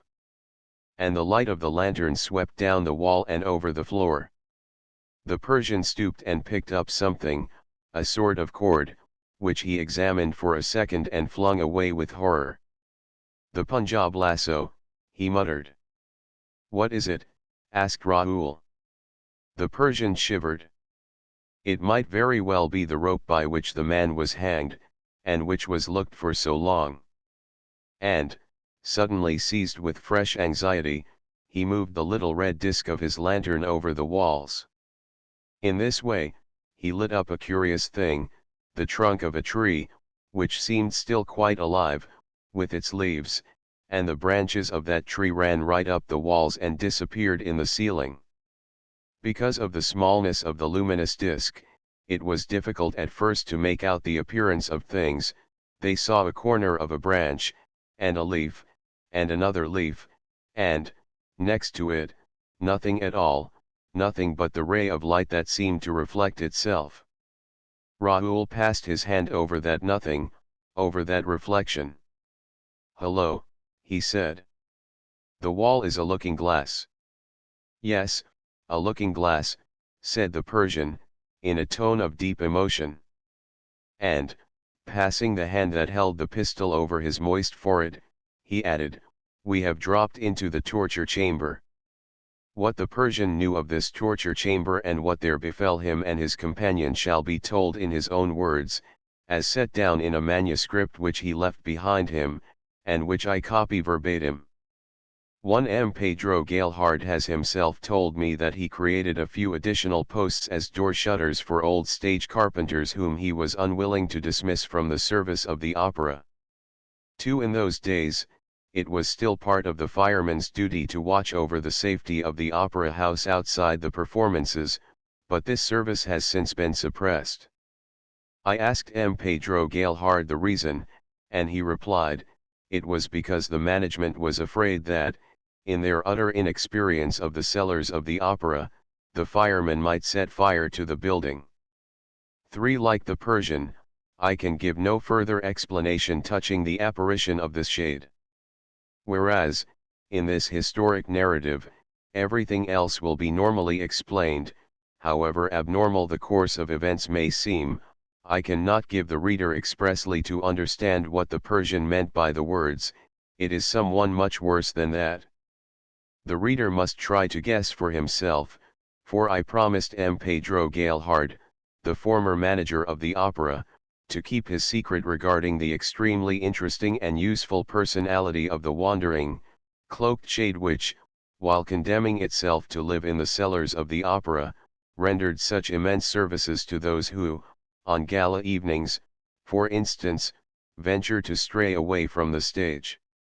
I am speaking of state services, and, upon my word of honor, I can say no more.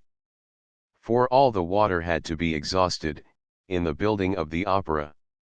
To give an idea of the amount of water that was pumped up, I can tell the reader that it represented the area of the courtyard of the Louvre and a height half as deep again as the towers of Notre Dame. And nevertheless the engineers had to leave a lake. 5. These 2 pairs of boots, which were placed, according to the Persian's papers, just between the set piece and the scene from the Roi de Lahore, on the spot where Joseph Buquet was found hanging, were never discovered. They must have been taken by some stage carpenter or door shutter. Chapter XXI Interesting and Instructive Vicissitudes of a Persian in the Cellars of the Opera. The Persian's narrative. It was the first time that I entered the house on the lake.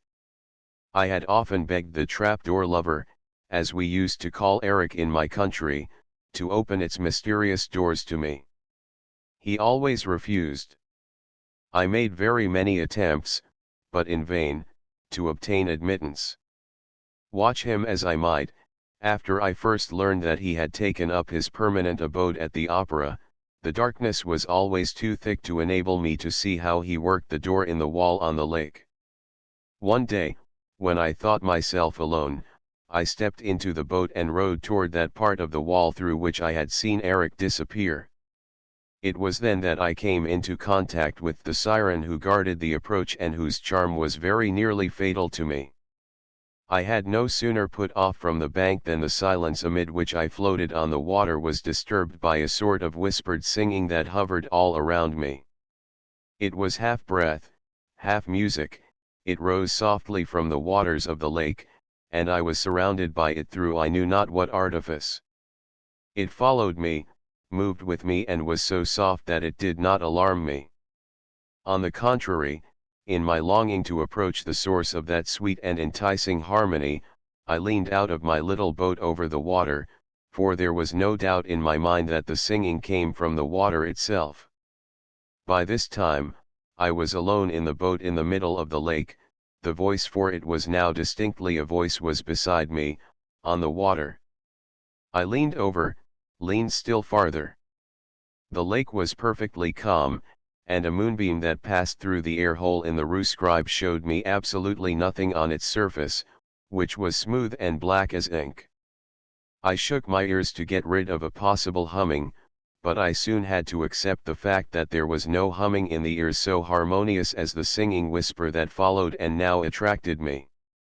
Had I been inclined to superstition, I should have certainly thought that I had to do with some siren whose business it was to confound a traveler who should venture on the waters of the house on the lake. Fortunately, I come from a country where we are too fond of fantastic things not to know them through and through, and I had no doubt but that I was face to face with some new invention of Eric's. But this invention was so perfect that, as I leaned out of the boat, I was impelled less by a desire to discover its trick than to enjoy its charm, and I leaned out until I almost overturned the boat. Suddenly, two monstrous arms issued from the bosom of the waters and seized me by the neck, dragging me down to the depths with irresistible force. I should certainly have been lost, if I had not had time to give a cry by which Eric knew me. For it was he, and, instead of drowning me, as was certainly his first intention, he swam with me and laid me gently on the bank.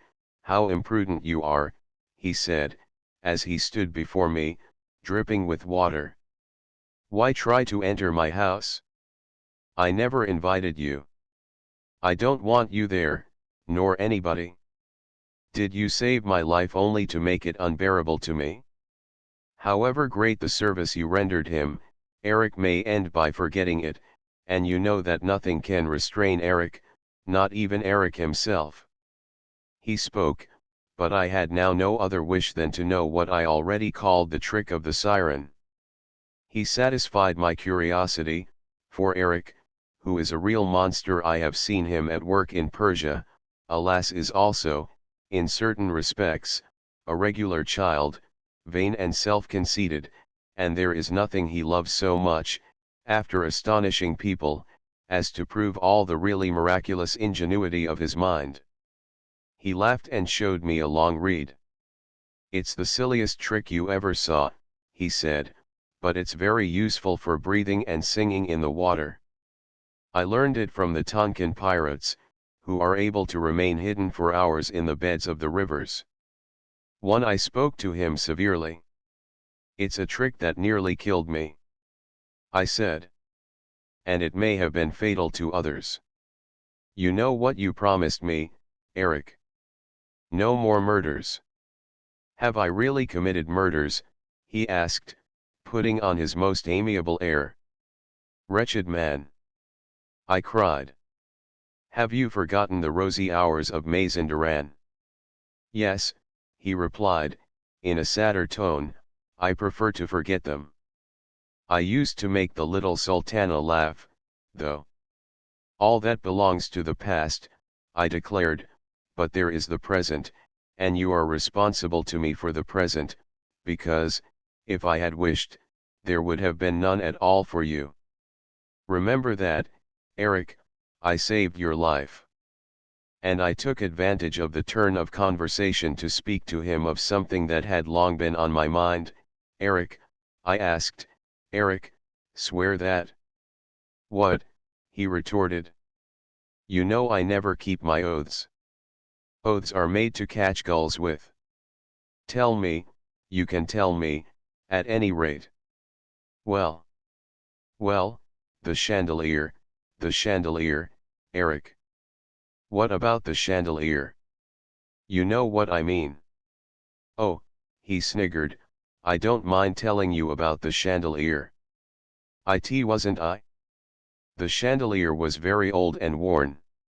When Eric laughed, he was more terrible than ever.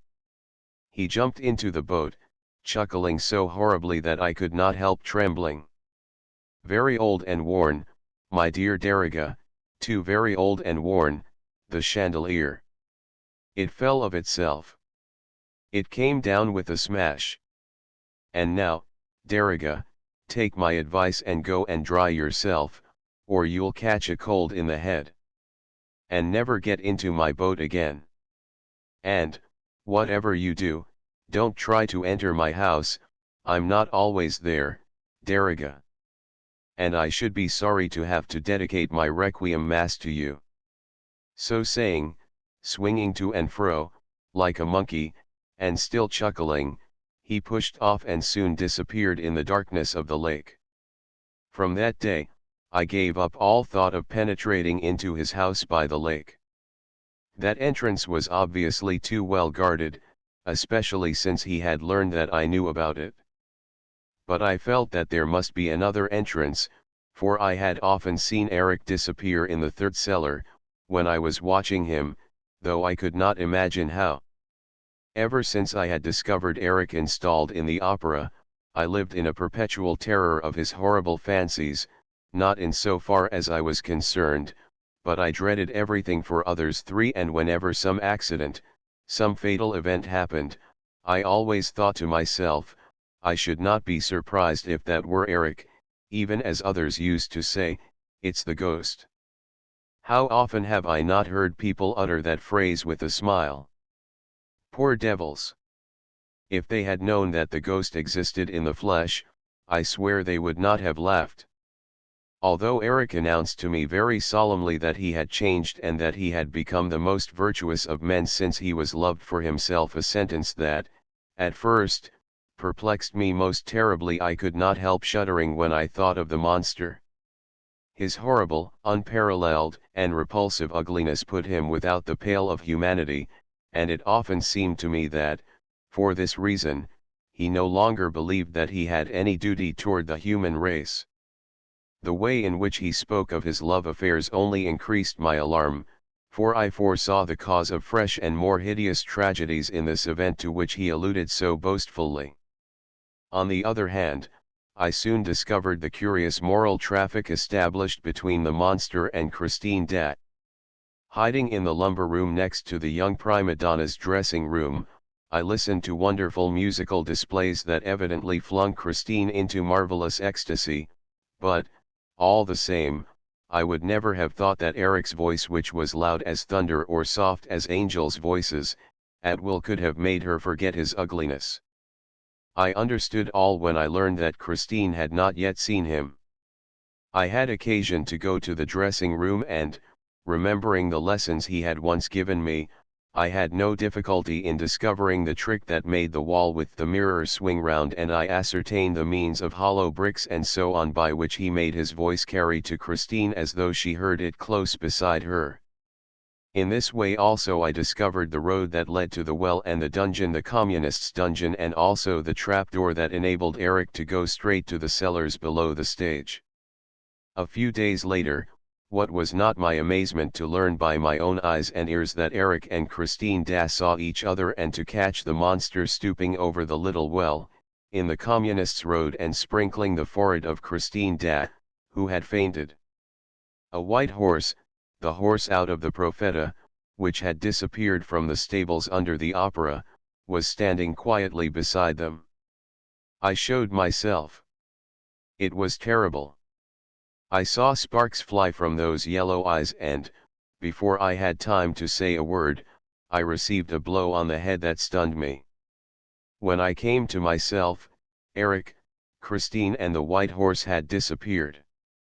I felt sure that the poor girl was a prisoner in the house on the lake. Without hesitation, I resolved to return to the bank, notwithstanding the attendant danger.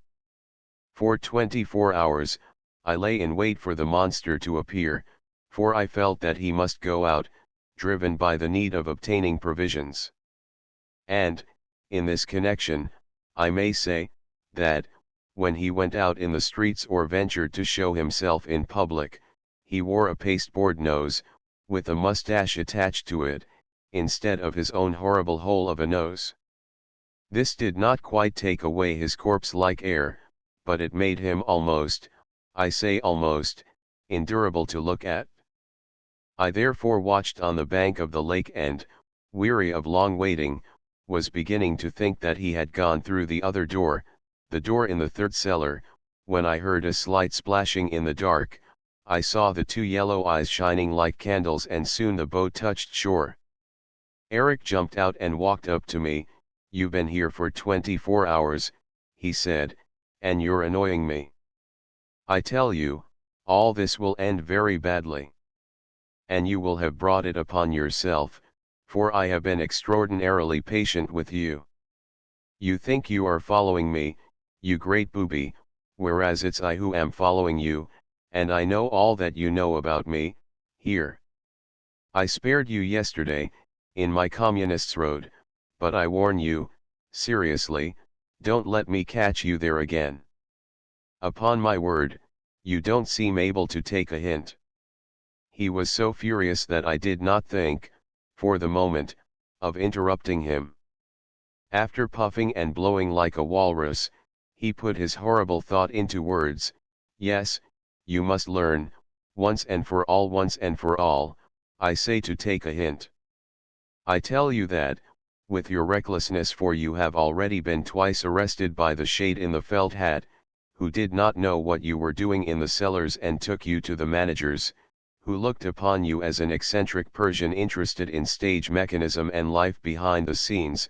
I know all about it, I was there, in the office, you know I am everywhere. Well, I tell you that, with your recklessness, they will end by wondering what you are after here, and they will end by knowing that you are after Eric, and then they will be after Eric themselves, and they will discover the house on the lake. If they do, it will be a bad lookout for you, old chap, a bad lookout. I won't answer for anything.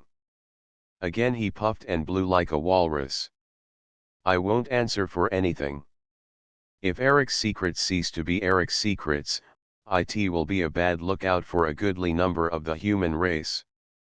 That's all I have to tell you, and unless you are a great booby, it ought to be enough for you, except that you don't know how to take a hint. He had sat down on the stern of his boat and was kicking his heels against the planks, waiting to hear what I had to answer. I simply said, it's not Eric that I'm after here. Who then? You know as well as I do, it's Christine da, I answered. He retorted, I have every right to see her in my own house. I am loved for my own sake. That's not true, I said.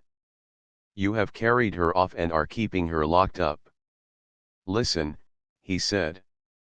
Will you promise never to meddle with my affairs again, if I prove to you that I am loved for my own sake? Yes, I promise you, I replied, without hesitation, for I felt convinced that for such a monster the proof was impossible. Well, then, it's quite simple. Christine shall leave this as she pleases and come back again.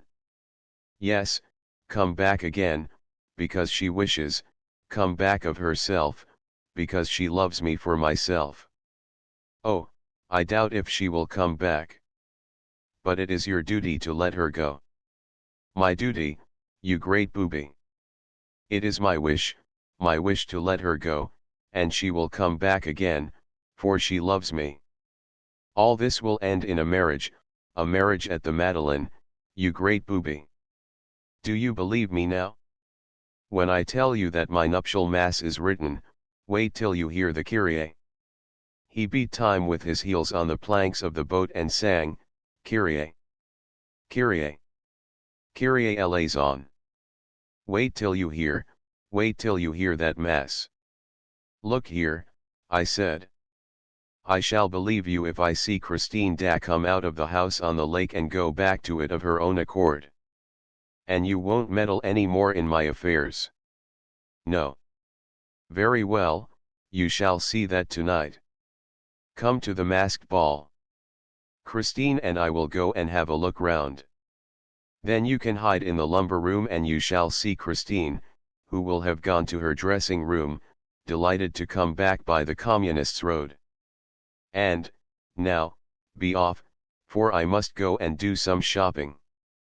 To my intense astonishment, things happened as he had announced. Christine da left the house on the lake and returned to it several times, without, apparently, being forced to do so. It was very difficult for me to clear my mind of Eric. However, I resolved to be extremely prudent, and did not make the mistake of returning to the shore of the lake, or of going by the Communists' road. But the idea of the secret entrance in the third cellar haunted me, and I repeatedly went and waited for hours behind a scene from the Roi de Lahore, which had been left there for some reason or other. At last my patience was rewarded. One day, I saw the monster come toward me, on his knees. I was certain that he could not see me. He passed between the scene behind which I stood and a set piece, went to the wall and pressed on a spring that moved a stone and afforded him an ingress. He passed through this, and the stone closed behind him. I waited for at least 30 minutes and then pressed the spring in my turn. Everything happened as with Eric. But I was careful not to go through the hole myself, for I knew that Eric was inside. On the other hand, the idea that I might be caught by Eric suddenly made me think of the death of Joseph Buquet. I did not wish to jeopardize the advantages of so great a discovery, which might be useful to many people, to a goodly number of the human race, in Eric's words, and I left the cellars of the opera after carefully replacing the stone. I continued to be greatly interested in the relations between Eric and Christine Da, not from any morbid curiosity, but because of the terrible thought which obsessed my mind that Eric was capable of anything, if he once discovered that he was not loved for his own sake, as he imagined. I continued to wander, very cautiously, about the opera and soon learned the truth about the monster's dreary love affair. He filled Christine's mind, through the terror with which he inspired her, but the dear child's heart belonged wholly to the Vicomte Raoul de Chagny. While they played about, like an innocent engaged couple, on the upper floors of the opera, to avoid the monster, they little suspected that someone was watching over them. I was prepared to do anything, to kill the monster, if necessary, and explain to the police afterward. But Eric did not show himself, and I felt none the more comfortable for that. I must explain my whole plan. I thought that the monster, being driven from his house by jealousy, would thus enable me to enter it, without danger, through the passage in the third cellar. It was important, for everybody's sake, that I should know exactly what was inside. One day, tired of waiting for an opportunity, I moved the stone and at once heard an astounding music. The monster was working at his Don Juan triumphant, with every door in his house wide open. I knew that this was the work of his life. I was careful not to stir and remained prudently in my dark hole. He stopped playing, for a moment, and began walking about his place, like a madman. And he said aloud, at the top of his voice, "It must be finished first." Quite finished. This speech was not calculated to reassure me, and, when the music recommenced, I closed the stone very softly. On the day of the abduction of Christine Da, I did not come to the theater until rather late in the evening, trembling lest I should hear bad news. I had spent a horrible day, for, after reading in a morning paper the announcement of a forthcoming marriage between Christine and the Vicomte de Chagny, I wondered whether, after all, I should not do better to denounce the monster. But reason returned to me, and I was persuaded that this action could only precipitate a possible catastrophe. When, my cab set me down before the opera, I was really almost astonished to see it still standing. But I am something of a fatalist, like all good Orientals, and I entered ready, for anything. Christine Da's abduction in the prison act, which naturally surprised everybody, found me prepared. I was quite certain that she had been juggled away by Eric, that prince of conjurers. And I thought positively that this was the end of Christine and perhaps of everybody, so much so that I thought of advising all these people who were staying on at the theater to make good their escape. I felt, however, that they would be sure to look upon me as mad, and I refrained. On the other hand, I resolved to act without further delay, as far as I was concerned. The chances were in my favor that Eric, at that moment, was thinking only of his captive. This was the moment to enter his house through the third cellar, and I resolved to take with me that poor little desperate Viscount, who, at the first suggestion, accepted, with an amount of confidence in myself that touched me profoundly. I had sent my servant for my pistols. I gave one to the Viscount and advised him to hold himself ready to fire, for, after all, Eric might be waiting for us behind the wall. We were to go by the Communists' road and through the trapdoor. Seeing my pistols, the little Viscount asked me if we were going to fight a duel. I said, yes, and what a duel. But, of course, I had no time to explain anything to him. The little Viscount is a brave fellow, but he knew hardly anything about his adversary, and it was so much the better. My great fear was that he was already somewhere near us, preparing the Punjab lasso. No one knows better than he how to throw the Punjab lasso, for he is the king of stranglers even as he is the prince of conjurers.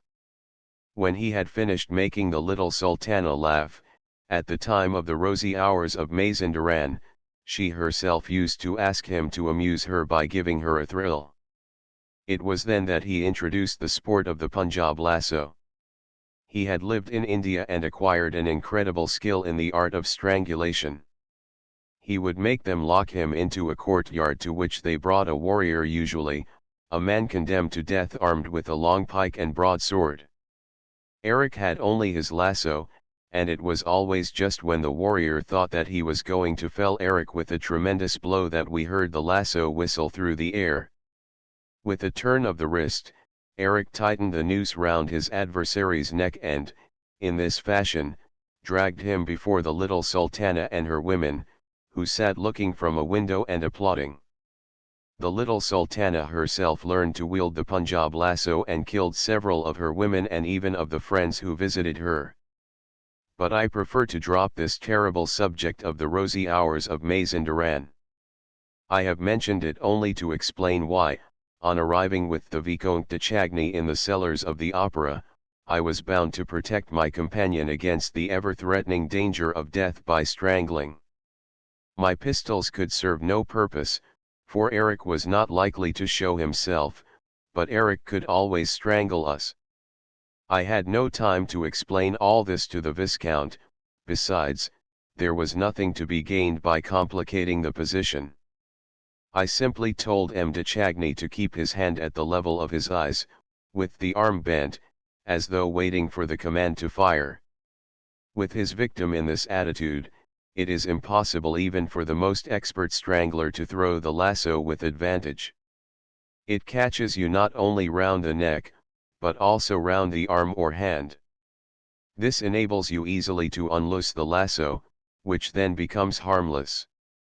After avoiding the commissary of police, a number of door shutters and the firemen, after meeting the rat catcher and passing the man in the felt hat unperceived, the Viscount and I arrived without obstacle in the third cellar, between the set piece and the scene from the Roi de Lahore. I worked the stone, and we jumped into the house which Eric had built himself in the double case of the foundation walls of the opera. And this was the easiest thing in the world for him to do, because Eric was one of the chief contractors under Philippe Garny, the architect of the opera, and continued to work by himself when the works were officially suspended, during the war, the siege of Paris and the Commune. I knew my Eric too well to feel at all comfortable on jumping into his house. I knew what he had made of a certain palace at Mazandaran. From being the most honest building conceivable, he soon turned it into a house of the very devil, where you could not utter a word but it was overheard or repeated by an echo. With his trapdoors the monster was responsible for endless tragedies of all kinds. He hit upon astonishing inventions. Of these, the most curious, horrible, and dangerous was the so-called torture chamber. Except in special cases, when the little Sultana amused herself by inflicting suffering upon some unoffending citizen, no one was let into it but wretches condemned to death. and, even then, when these had had enough, they were always at liberty to put an end to themselves with a Punjab lasso or bowstring, left for their use at the foot of an iron tree. My alarm, therefore, was great when I saw that the room into which Mle Vicomte de Chagny and I had dropped was an exact copy of the torture chamber of the rosy hours of Mazinderan. At our feet, I found the Punjab lasso which I had been dreading all the evening. I was convinced that this rope had already done duty for Joseph Buquet, who, like myself, must have caught Eric one evening working the stone in the third cellar. He probably tried it in his turn, fell into the torture chamber and only left it hanged. I can well imagine Eric dragging the body, in order to get rid of it, to the scene from the Roi de Lahore, and hanging it there as an example, or to increase the superstitious terror that was to help him in guarding the approaches to his lair. Then, upon reflection, Eric went back to fetch the Punjab lasso, which is very curiously made out of catgut, and which might have set an examining magistrate thinking. This explains the disappearance of the rope. And now I discovered the lasso, at our feet, in the torture chamber. I am no coward, but a cold sweat covered my forehead as I moved the little red disc of my lantern over the walls. M. de Chagny noticed it and asked, "What is the matter, sir?" I made him a violent sign to be silent. An official report from Tonkin, received in Paris at the end of July, 1909, relates how the famous pirate chief Datom was tracked, together with his men, by our soldiers, and how all of them succeeded in escaping, thanks to this trick of the reeds. 2. Dariga is Persian for chief of police. 3. The Persian might easily have admitted that Eric's fate also interested himself, for he was well aware that, if the government of Tehran had learned that Eric was still alive, it would have been all up with the modest pension of the erstwhile Dariga.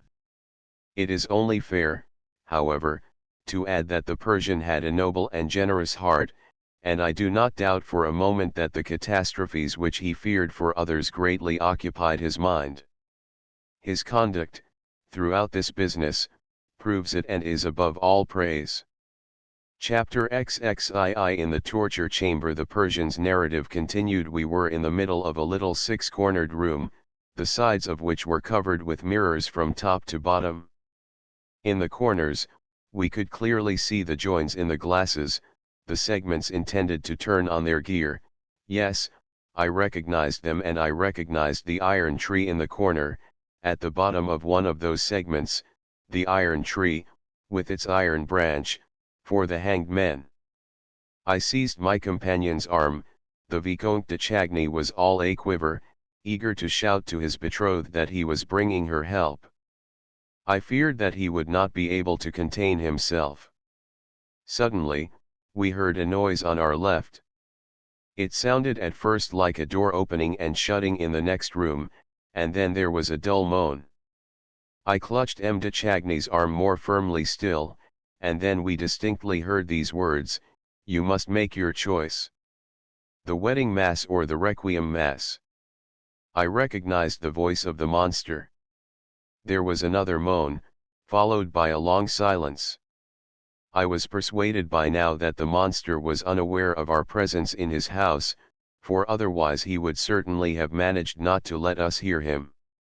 He would only have had to close the little invisible window through which the torture lovers looked down into the torture chamber. Besides, I was certain that, if he had known of our presence, the tortures would have begun at once. The important thing was not to let him know, and I dreaded nothing so much as the impulsiveness of the Vicomte de Chagny, who wanted to rush through the walls to Christine d'A, whose moans we continued to hear at intervals. "The requiem mass is not at all gay," Eric's voice resumed, "whereas the wedding mass, you can take my word for it, is magnificent.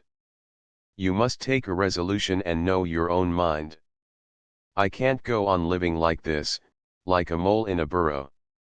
Don Juan Triumphant is finished, and now I want to live like everybody else. I want to have a wife like everybody else and to take her out on Sundays. I have invented a mask that makes me look like anybody. People will not even turn round in the streets. You will be the happiest of women. And we will sing, all by ourselves, till we swoon away with delight. You are crying. You are afraid of me. And yet I am not really wicked. Love me and you shall see. All I wanted was to be loved for myself. If you loved me I should be as gentle as a lamb, and you could do anything with me that you pleased. Soon the moans that accompanied this sort of love's litany increased and increased.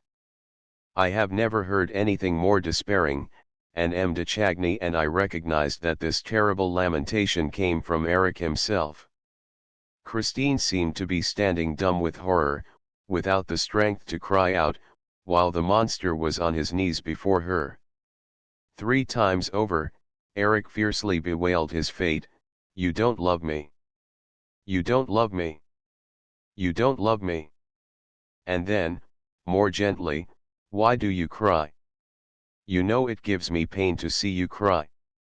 A silence. Each silence gave us fresh hope. We said to ourselves, perhaps he has left Christine behind the wall. And we thought only of the possibility of warning Christine of our presence, unknown to the monster. We were unable to leave the torture chamber now, unless Christine opened the door to us, and it was only on this condition that we could hope to help her, for we did not even know where the door might be. Suddenly, the silence in the next room was disturbed by the ringing of an electric bell. There was a bound on the other side of the wall and Eric's voice of thunder, "Somebody ringing. Walk in, please." A sinister chuckle.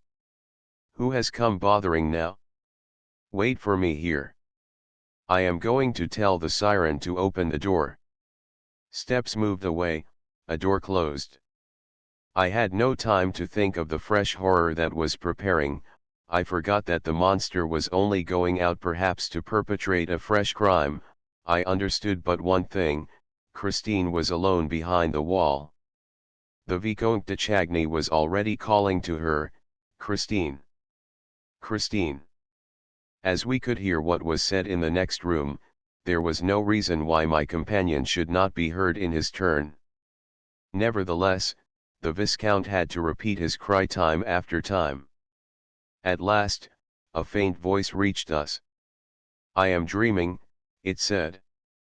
"Christine, Christine, it is I, Raoul." A silence. "But answer me, Christine.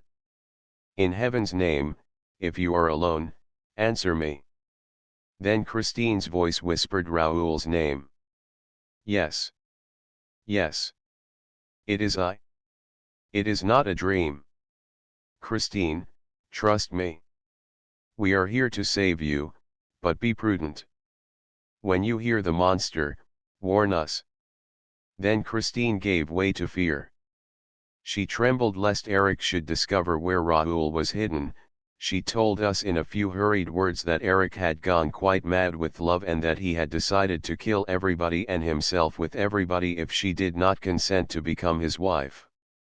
He had given her till 11 o'clock the next evening for reflection. It was the last respite. She must choose, as he said, between the wedding mass and the requiem. And Eric had then uttered a phrase which Christine did not quite understand: "Yes or no? If your answer is no, everybody will be dead and buried." But I understood the sentence perfectly, for it corresponded in a terrible manner with my own dreadful thought. "Can you tell us where Eric is?" I asked. She replied that he must have left the house. "Could you make sure?" "No, I am fastened. I cannot stir a limb." When we heard this, M. de Chagny and I gave a yell of fury. Our safety, the safety of all 3 of us, depended on the girl's liberty of movement. "But where are you?" asked Christine.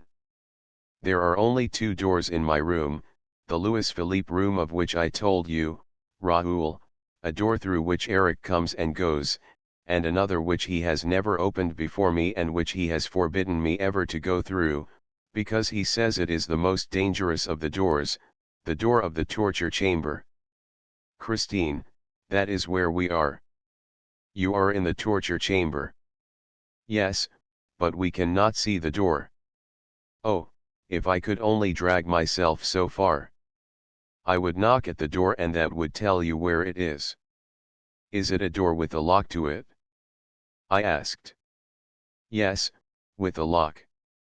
Mademoiselle, I said, it is absolutely necessary, that you should open that door to us.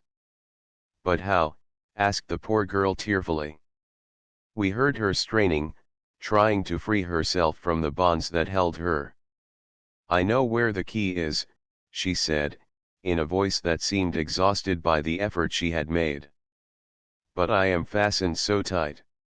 Oh, the wretch. And she gave a sob. Where is the key? I asked, signing to M. de Chagny not to speak and to leave the business to me, for we had not a moment to lose. In the next room, near the organ, with another little bronze key, which he also forbade me to touch. They are both in a little leather bag which he calls the bag of life and death. Raoul! Raoul! Fly! Everything is mysterious and terrible here, and Eric will soon have gone quite mad, and you are in the torture chamber. Go back by the way you came. There must be a reason why the room is called by that name. Christine, said the young man. We will go from here together or die together. We must keep cool, I whispered. Why has he fastened you, mademoiselle? You can't escape from his house, and he knows it. I tried to commit suicide. The monster went out last night, after carrying me here fainting and half chloroformed. He was going to his banker, so he said. When he returned he found me with my face covered with blood. I had tried to kill myself by striking my forehead against the walls. Christine, groaned Raoul, and he began to sob. Then he bound me. I am not allowed to die until 11 o'clock tomorrow evening. Mademoiselle, I declared, the monster bound you, and he shall unbind you. You have only to play the necessary part. Remember that he loves you. Alas, we heard. Am I likely to forget it? Remember it and smile to him, entreat him, tell him that your bonds hurt you. But Christine Das said, hush.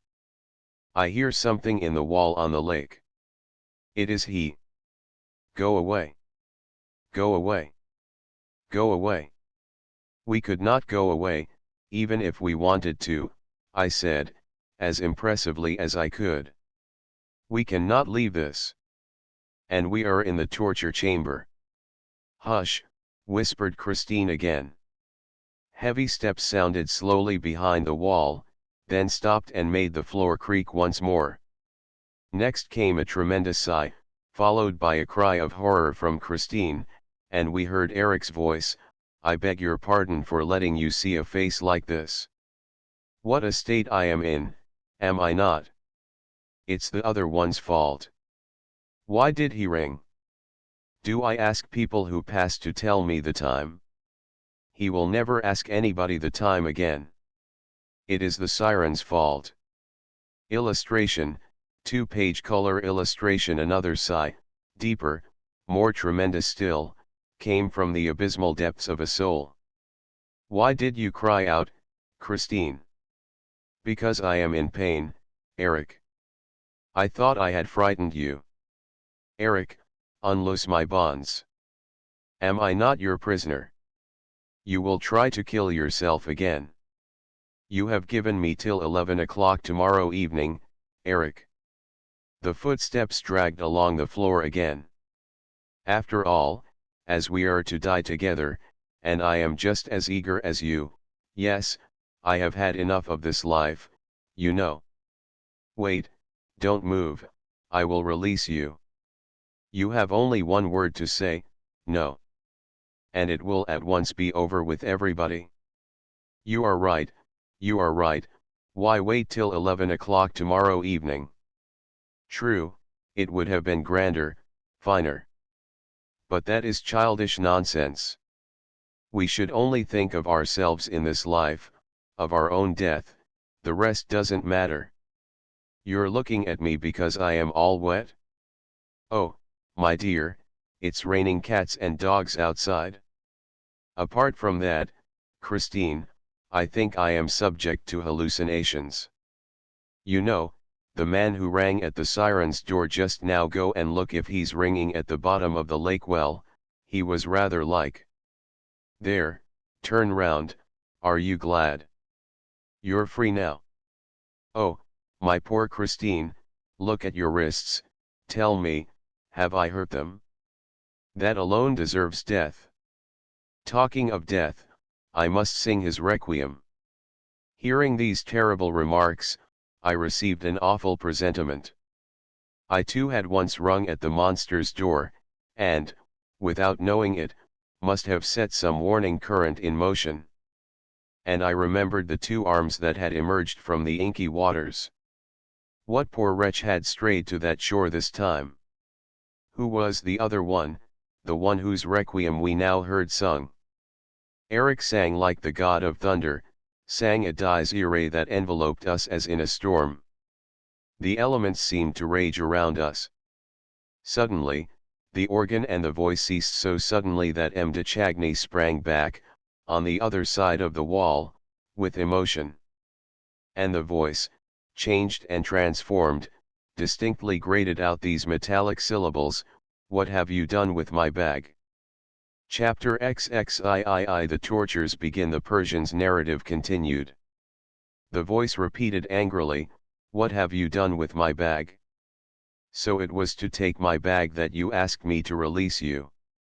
We heard hurried steps, Christine running back to the Louis Philippe room, as though to seek shelter on the other side of our wall. "What are you running away for?" asked the furious voice, which had followed her. "Give me back my bag, will you?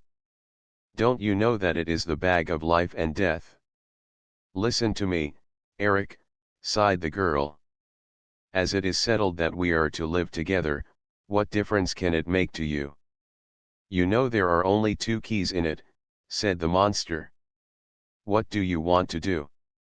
"I want to look at this room which I have never seen and which you have always kept from me."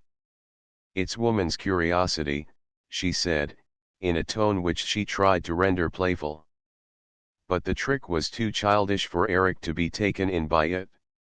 "I don't like curious women," he retorted, "and you had better remember the story of Bluebeard and be careful. Come, give me back my bag. Give me back my bag. Leave the key alone, will you, you inquisitive little thing." And he chuckled, while Christine gave a cry of pain. Eric had evidently recovered the bag from her. At that moment, the Viscount could not help uttering an exclamation of impotent rage. "Why, what's that?" said the monster. "Did you hear, Christine?" "No, no," replied the poor girl. "I heard nothing. I thought I heard a cry." "A cry? Are you going mad, Eric? Whom do you expect to give a cry, in this house?" "I cried out, because you hurt me." "I heard nothing." "I don't like the way you said that. You're trembling. You're quite excited. You're lying. That was a cry, there was a cry. There is someone in the torture chamber." "Ah, I understand now. There is no one there, Eric." "I understand. No one. The man you want to marry, perhaps." "I don't want to marry anybody, you know I don't." Another nasty chuckle. "Well, it won't take long to find out. Christine, my love, we need not open the door to see what is happening in the torture chamber. Would you like to see? Would you like to see? Look here." If there is someone, if there is really someone there, you will see the invisible window light up at the top, near the ceiling. We need only draw the black curtain and put out the light in here. There, that's it. Let's put out the light. You're not afraid of the dark, when you're with your little husband. Then we heard Christine's voice of anguish, no. I'm frightened. I tell you, I'm afraid of the dark. I don't care about that room now. You're always frightening me, like a child, with your torture chamber. And so I became inquisitive. But I don't care about it now, not a bit, not a bit. And that which I feared above all things began, automatically. We were suddenly flooded with light. Yes, on our side of the wall, everything seemed aglow. The Vicomte de Chagny was so much taken aback that he staggered. And the angry voice roared, I told you there was someone. Do you see the window now? The lighted window, right up there? The man behind the wall can't see it. But you shall go up the folding steps, that is what they are there for. You have often asked me to tell you, and now you know. They are there to give a peep into the torture chamber, you inquisitive little thing. What tortures? Who is being tortured? Eric, Eric, say you are only trying to frighten me. Say it, if you love me, Eric.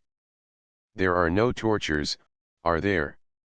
Go and look at the little window, dear.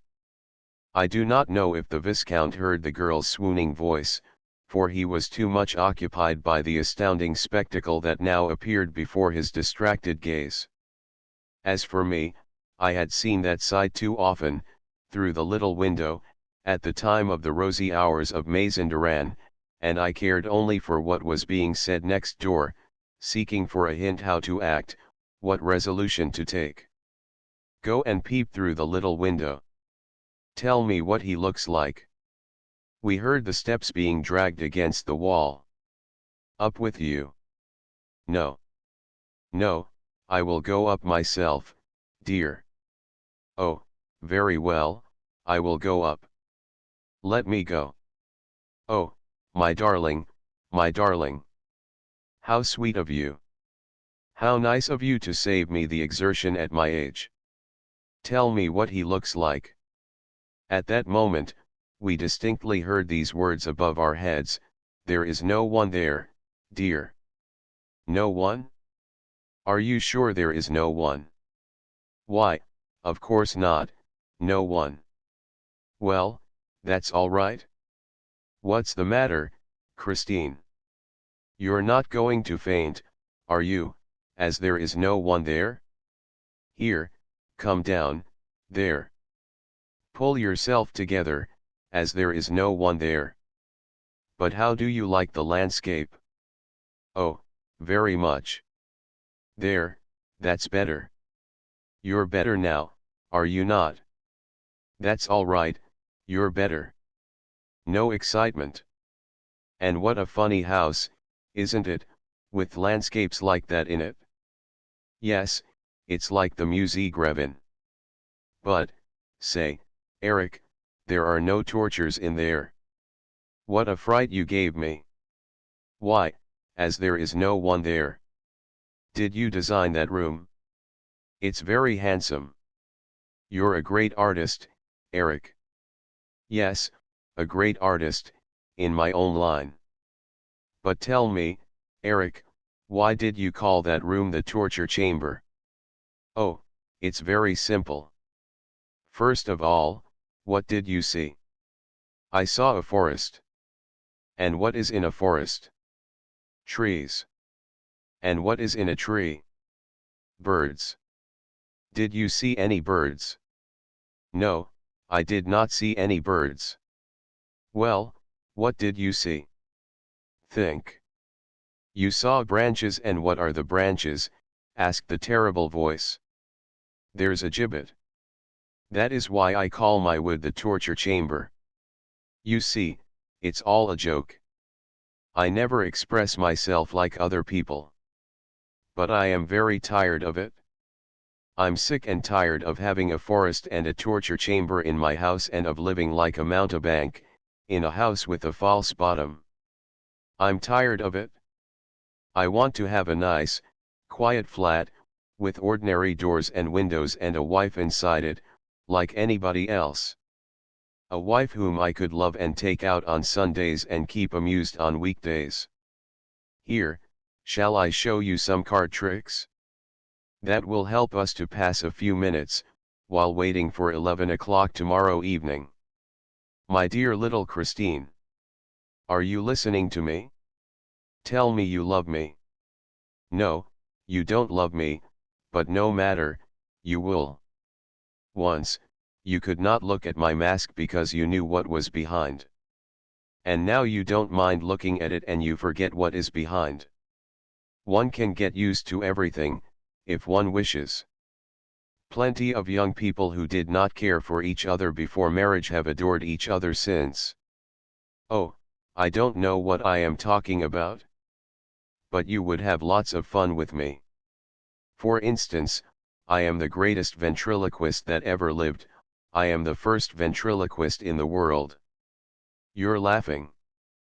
Perhaps you don't believe me? Listen. The wretch, who really was the first ventriloquist in the world, was only trying to divert the child's attention from the torture chamber, but it was a stupid scheme, for Christine thought of nothing but us. She repeatedly besought him, in the gentlest tones which she could assume, put out the light in the little window. Eric, do put out the light in the little window. For she saw that this light, which appeared so suddenly and of which the monster had spoken in so threatening a voice, must mean something terrible. One thing must have pacified her for a moment, and that was seeing the two of us, behind the wall, in the midst of that resplendent light, alive and well. But she would certainly have felt much easier if the light had been put out. Meantime, the other had already begun to play the ventriloquist. He said, "Here, I raise my mask a little. Oh, only a little. You see my lips, such lips as I have? They're not moving. My mouth is closed, such mouth as I have, and yet you hear my voice. Where will you have it? In your left ear? In your right ear? In the table? In those little ebony boxes on the mantelpiece? Listen, dear, it's in the little box on the right of the mantelpiece. What does it say? Shall I turn the scorpion? And now, crack. What does it say in the little box on the left? Shall I turn the grasshopper? And now, crack. Here it is in the little leather bag. What does it say? I am the little bag of life and death. And now, crack. It is in Carlotta's throat, in Carlotta's golden throat, in Carlotta's crystal throat, as I live. What does it say? It says, it's I, Mr. Toad, it's I singing. I feel without alarm coac with its melody and wind me coac. And now, crack. It is on a chair in the ghost's box and it says, Madame Carlotta is singing tonight to bring the chandelier down. And now, crack. Aha! Where is Eric's voice now? Listen, Christine, darling. Listen. It is behind the door of the torture chamber. Listen. It's myself in the torture chamber. And what do I say? I say, woe to them that have a nose, a real nose, and come to look round the torture chamber. Aha, aha, aha. Oh, the ventriloquist's terrible voice. It was everywhere, everywhere. It passed through the little invisible window, through the walls. It ran around us, between us. Eric was there, speaking to us. We made a movement as though to fling ourselves upon him. But, already, swifter, more fleeting than the voice of the echo, Eric's voice had leaped back behind the wall. Soon we heard nothing more at all, For this is what happened, Eric. Eric, said Christine's voice. You tire me with your voice. Don't go on, Eric. Isn't it very hot here? Oh, yes, replied Eric's voice, the heat is unendurable. But what does this mean? The wall is really getting quite hot. The wall is burning. I'll tell you, Christine, dear, it is because of the forest next door. Well, what has that to do with it?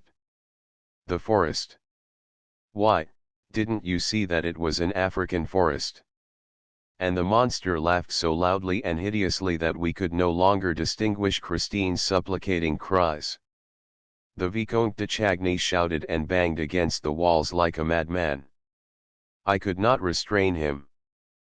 But we heard nothing except the monster's laughter, and the monster himself can have heard nothing else.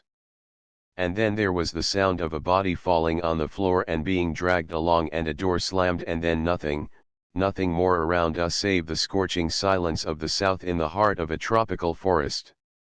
Chapter XXIV. Barrels. Barrels. Any barrels to sell? The Persian's narrative continued. I have said that the room in which MLE Vicomte de Chagny and I were imprisoned was a regular hexagon, lined entirely with mirrors. Plenty of these rooms have been seen since, mainly at exhibitions. They are called palaces of illusion, or some such name. But the invention belongs entirely to Eric, who built the first room of this kind under my eyes, at the time of the rosy hours of Mazinderan.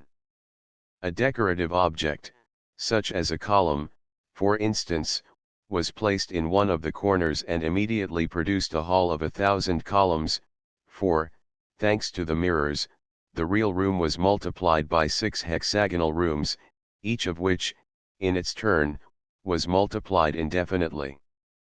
But the little sultana soon tired of this infantile illusion, whereupon Eric altered his invention into a torture chamber. For the architectural motive placed in one corner, he substituted an iron tree. This tree, with its painted leaves, was absolutely true to life and was made of iron so as to resist all the attacks of the patient who was locked into the torture chamber. We shall see how the scene thus obtained was twice altered instantaneously into 2 successive other scenes, by means of the automatic rotation of the drums or rollers in the corners. These were divided into 3 sections, fitting into the angles of the mirrors and each supporting a decorative scheme that came into sight as the roller revolved upon its axis. The walls of this strange room gave the patient nothing to lay hold of, because, apart from the solid decorative object, they were simply furnished with mirrors, thick enough to withstand any onslaught of the victim, who was flung into the chamber empty-handed and barefoot. There was no furniture. The ceiling was capable of being lit up. An ingenious system of electric heating, which has since been imitated, allowed the temperature of the walls and room to be increased at will. I am giving all these details of a perfectly natural invention, producing, with a few painted branches, the supernatural illusion of an equatorial forest blazing under the tropical sun, so that no one may doubt the present balance of my brain or feel entitled to say that I am mad or lying or that I take him for a fool. When I now return to the facts where I left them. When the ceiling lit up and the forest became visible around us, the Viscount's stupefaction was immense. That impenetrable forest, with its innumerable trunks and branches, threw him into a terrible state of consternation.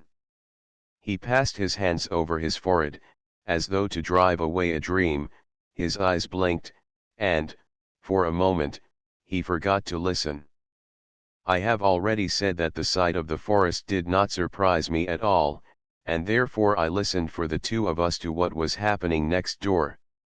Lastly, my attention was especially attracted, not so much to the scene, as to the mirrors that produced it.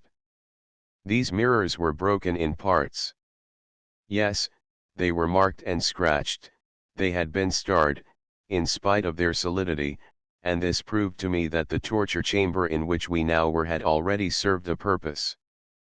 Yes, some wretch, whose feet were not bare like those of the victims of the rosy hours of Mazenderan, had certainly fallen into this mortal illusion and, mad with rage, had kicked against those mirrors which, nevertheless, continued to reflect his agony.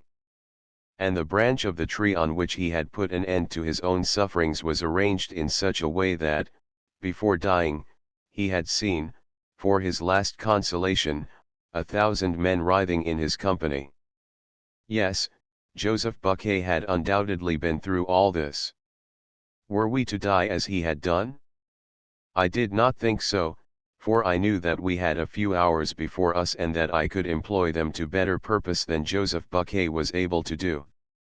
After all, I was thoroughly acquainted with most of Eric's tricks, and now or never was the time to turn my knowledge to account. To begin with, I gave up every idea of returning to the passage that had brought us to that accursed chamber. I did not trouble about the possibility of working the inside stone that closed the passage, and this for the simple reason that to do so was out of the question. We had dropped from too great a height into the torture chamber, there was no furniture to help us reach that passage, not even the branch of the iron tree, not even each other's shoulders were of any avail. There was only one possible outlet, that opening into the Louis Philippe room in which Eric and Christine Daae were. But, though this outlet looked like an ordinary door on Christine's side, it was absolutely invisible to us. We must therefore try to open it without even knowing where it was. When I was quite sure that there was no hope for us from Christine Daae's side, when I had heard the monster dragging the poor girl from the Louis Philippe room lest she should interfere with our tortures, I resolved to set to work without delay. But I had first to calm M. de Chagny, who was already walking about like a madman, uttering incoherent cries. The snatches of conversation which he had caught between Christine and the monster had contributed not a little to drive him beside himself. Add to that the shock of the magic forest and the scorching heat which was beginning to make the perspiration sick stream down his temples, and you will have no difficulty in understanding his state of mind. He shouted Christine's name, brandished his pistol, knocked his forehead against the glass in his endeavors to run down the glades of the elusive forest. In short, the torture was beginning to work its spell upon a brain unprepared for it. I did my best to induce the poor Viscount to listen to reason. I made him touch the mirrors and the iron tree and the branches and explain to him, by optical laws, all the luminous imagery by which we were surrounded and of which we need not allow ourselves to be the victims, like ordinary, ignorant people. We are in a room, a little room, that is what you must keep saying to yourself. And we shall leave the room as soon as we have found the door. And I promised him that, if he let me act, without disturbing me by shouting and walking up and down, I would discover the trick of the door in less than an hour's time. Then he lay flat on the floor, as one does in a wood, and declared that he would wait until I found the door of the forest, as there was nothing better to do. And he added that, from where he was, the view was splendid. The torture was working, in spite of all that I had said. Myself, forgetting the forest, I tackled a glass panel and began to finger it in every direction, hunting for the weak point on which to press in order to turn the door in accordance with Eric's system of pivots. This weak point might be a mere speck on the glass, no larger than a pea, under which the spring lay hidden. I hunted and hunted. I felt as high as my hands could reach. Eric was about the same height as myself, and I thought that he would not have placed the spring higher than suited his stature. While groping over the successive panels with the greatest care, I endeavored not to lose a minute, for I was feeling more and more overcome with the heat, and we were literally roasting in that blazing forest. I had been working like this for half an hour and had finished 3 panels, when, as ill luck would have it, I turned round on hearing a muttered exclamation from the Viscount. "I am stifling," he said. "All those mirrors are sending out an infernal heat. Do you think you will find that spring soon?" If you are much longer about it, we shall be roasted alive." I was not sorry to hear him talk like this. He had not said a word of the forest, and I hoped that my companion's reason would hold out some time longer against the torture. But he added, "What consoles me is that the monster has given Christine until 11 tomorrow evening. If we can't get out of here and go to her assistance, at least we shall be dead before her. Then Eric's mass can serve for all of us." And he gulped down a breath of hot air that nearly made him faint. As I had not the same desperate reasons as Mlevicone for accepting death, I returned, after giving him a word of encouragement, to my panel, but I had made the mistake of taking a few steps while speaking, and, in the tangle of the elusive forest, I was no longer able to find my panel for certain. I had to begin all over again, at random, feeling, fumbling, groping. Now the fever laid hold of me in my turn, for I found nothing, absolutely nothing. In the next room, all was silence. We were quite lost in the forest, without an outlet, a compass, a guide, or anything. Oh, I knew what awaited us if nobody came to our aid, or if I did not find the spring. But, look as I might, I found nothing but branches, beautiful branches that stood straight up before me, or spread gracefully over my head. But they gave no shade. And this was natural enough, as we were in an equatorial forest, with the sun right above our heads, an African forest. M. de Chagny and I had repeatedly taken off our coats and put them on again, finding at one time that they made us feel still hotter and at another that they protected us against the heat. I was still making a moral resistance, but M. de Chagny seemed to me quite gone. He pretended that he had been walking in that forest for 3 days and nights, without stopping, looking for Christine Daae. From time to time, he thought he saw her behind the trunk of a tree, or gliding between the branches, and he called to her with words of supplication that brought the tears to my eyes. And then, at last, "Oh, how thirsty I am," he cried, in delirious accents. I too was thirsty. My throat was on fire. And, yet, squatting on the floor, I went on hunting, hunting, hunting for the spring of the invisible door, especially as it was dangerous to remain in the forest as evening drew nigh. Already the shades of night were beginning to surround us. It had happened very quickly. Night falls quickly in tropical countries, suddenly, with hardly any twilight.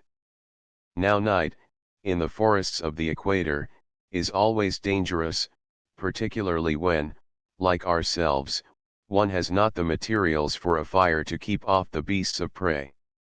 I did indeed try for a moment to break off the branches, which I would have lit with my dark lantern, but I knocked myself also against the mirrors and remembered, in time, that we had only images of branches to do with. The heat did not go with the daylight, on the contrary, it was now still hotter under the blue rays of the moon. I urged the Viscount to hold our weapons ready to fire and not to stray from camp, while I went on looking for my spring. Suddenly, we heard a lion roaring a few yards away.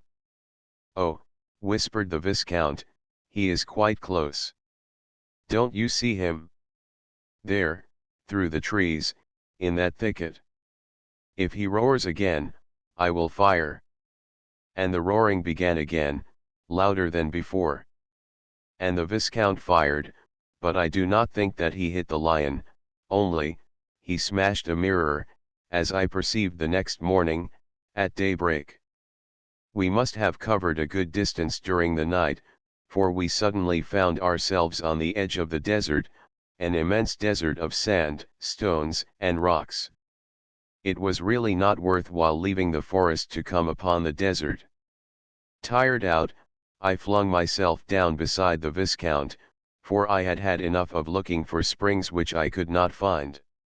I was quite surprised, and I said so to the Viscount that we had encountered no other dangerous animals during the night. Usually, After the lion came the leopard and sometimes the buzz of the tsetse fly. These were easily obtained effects, and I explained to M. de Chagny that Eric imitated the roar of a lion on a long tabbour or timbrel, with an ass's skin at one end. Over this skin he tied a string of catgut, which was fastened at the middle to another similar string passing through the whole length of the tabbour. Eric had only to rub this string with a glove smeared with resin and, according to the manner in which he rubbed it, he imitated to perfection the voice of the lion or the leopard, or even the buzzing of the tsetse fly. The idea that Eric was probably in the room beside us, working his trick, made me suddenly resolve to enter into a parley with him, for we must obviously give up all thought of taking him by surprise. And by this time he must be quite aware who were the occupants of his torture chamber. I called him, Eric. Eric. I shouted as loudly as I could across the desert, but there was no answer to my voice. All around us lay the silence and the bare immensity of that stony desert. What was to become of us in the midst of that awful solitude? We were beginning literally to die of heat, hunger, and thirst, of thirst especially. At last, I saw M. de Chagny raise himself on his elbow and point to a spot on the horizon. He had discovered an oasis. Yes, far in the distance was an oasis with limpid water, which reflected the iron trees. Tush, it was the scene of the mirage. I recognized it at once, the worst of the three. No one had been able to fight against it, no one. I did my utmost to keep my head and not to hope for water, because I knew that, if a man hoped for water, the water that reflected the iron tree, and if, after hoping for water, he struck against the mirror, then there was only one thing for him to do, to hang himself on the iron tree. So I cried to M. de Chagny, "It's the mirage. It's the mirage. Don't believe in the water. It's another trick of the mirrors." Then he flatly told me to shut up, with my tricks of the mirrors, my springs, my revolving doors and my palaces of illusions. He angrily declared that I must be either blind or mad to imagine that all that water flowing over there, among those splendid, numberless trees, was not real water. And the desert was real. And so was the forest. And it was no use trying to take him in, he was an old, experienced traveler, he had been all over the place. And he dragged himself along, saying, "Water.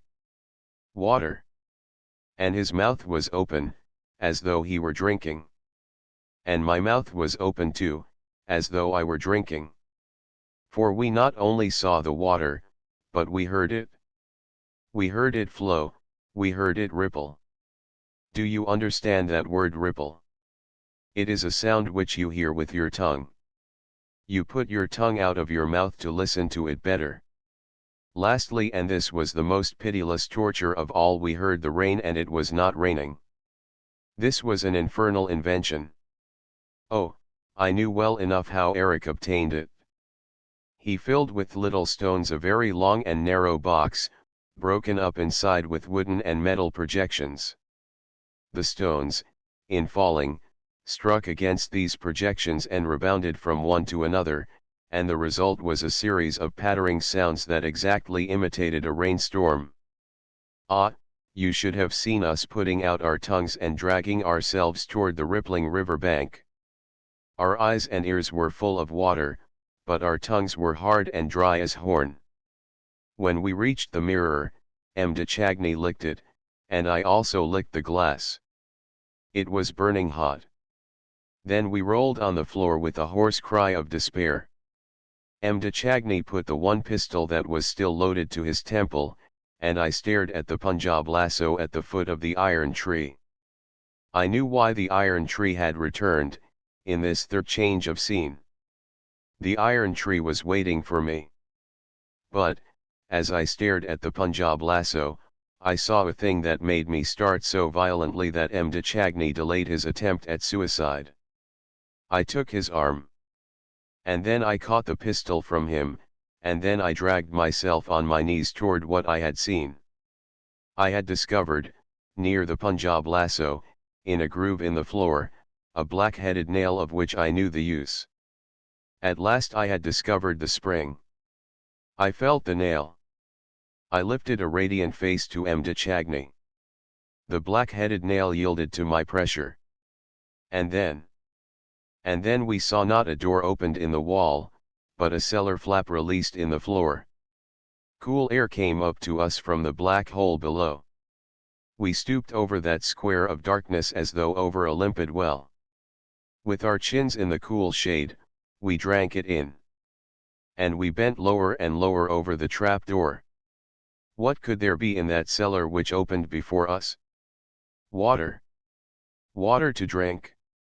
I thrust my arm into the darkness and came upon a stone and another stone, a staircase, a dark staircase leading into the cellar. The Viscount wanted to fling himself down the hole, but I, fearing a new trick of the monsters, stopped him, turned on my dark lantern and went down first. The staircase was a winding one and led down into pitchy darkness. But oh, how deliciously cool were the darkness and the stairs! The lake could not be far away. We soon reached the bottom. Our eyes were beginning to accustom themselves to the dark, to distinguish shapes around us, circular shapes, on which I turned the light of my lantern. Barrels. We were in Eric's cellar. It was here that he must keep his wine and perhaps his drinking water. I knew that Eric was a great lover of good wine. Ah, there was plenty to drink here. M. de Chagny patted the round shapes and kept on saying, barrels. Barrels. What a lot of barrels. Indeed, there was quite a number of them, symmetrically arranged in 2 rows, one on either side of us. They were small barrels and I thought that Eric must have selected them of that size to facilitate their carriage to the house on the lake. We examined them successively, to see if one of them had not a funnel, showing that it had been tapped at some time or another. But all the barrels were hermetically closed. Then, after half lifting one to make sure it was full, we went on our knees and, with the blade of a small knife which I carried, I prepared to stave in the bunghole. At that moment, I seemed to hear, coming from very far, a sort of monotonous chant which I knew well, from often hearing it in the streets of Paris, barrels. Barrels.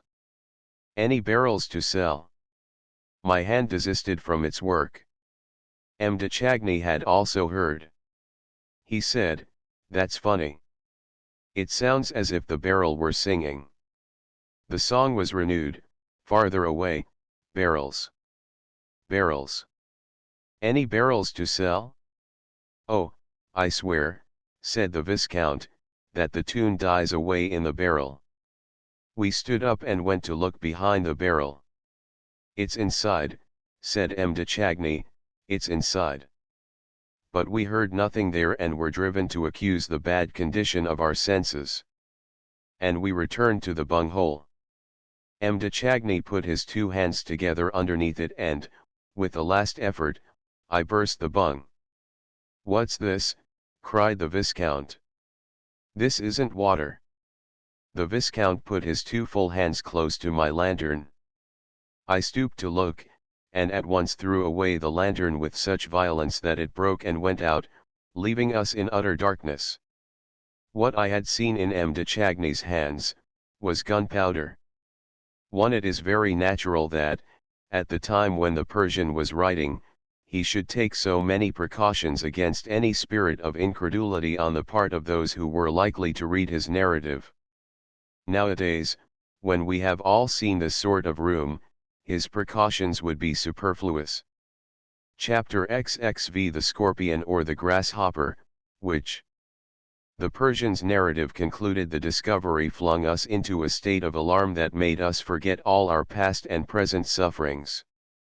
We now knew all that the monster meant to convey when he said to Christine that, yes or no. If your answer is no, everybody will be dead and buried. Yes, buried under the ruins of the Paris Grand Opera. The monster had given her until 11 o'clock in the evening. He had chosen his time well. There would be many people, many members of the human race, up there, in the resplendent theater. What finer retinue could be expected for his funeral?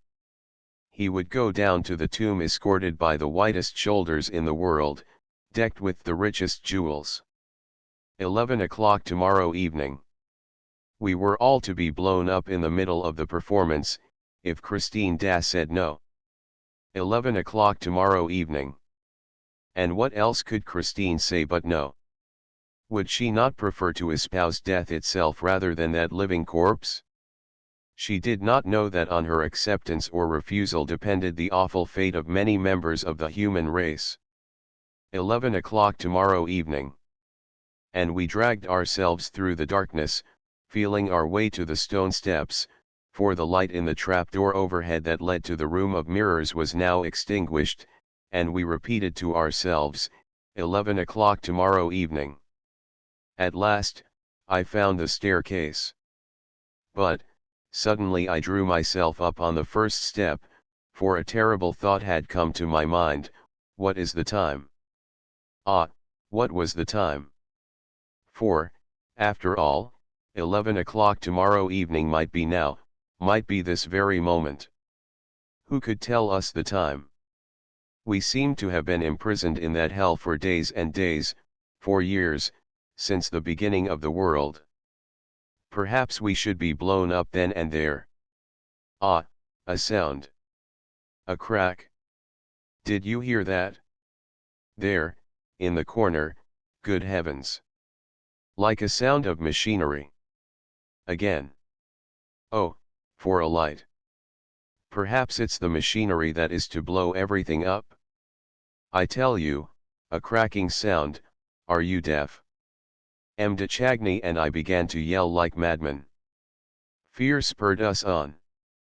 We rushed up the treads of the staircase, stumbling as we went, anything to escape the dark, to return to the mortal light of the room of mirrors. We found the trapdoor still open, but it was now as dark in the room of mirrors as in the cellar which we had left. We dragged ourselves along the floor of the torture chamber, the floor that separated us from the powder magazine. What was the time? We shouted, we called, M. de Chagny to Christine, I to Eric. I reminded him that I had saved his life. But no answer, save that of our despair, of our madness.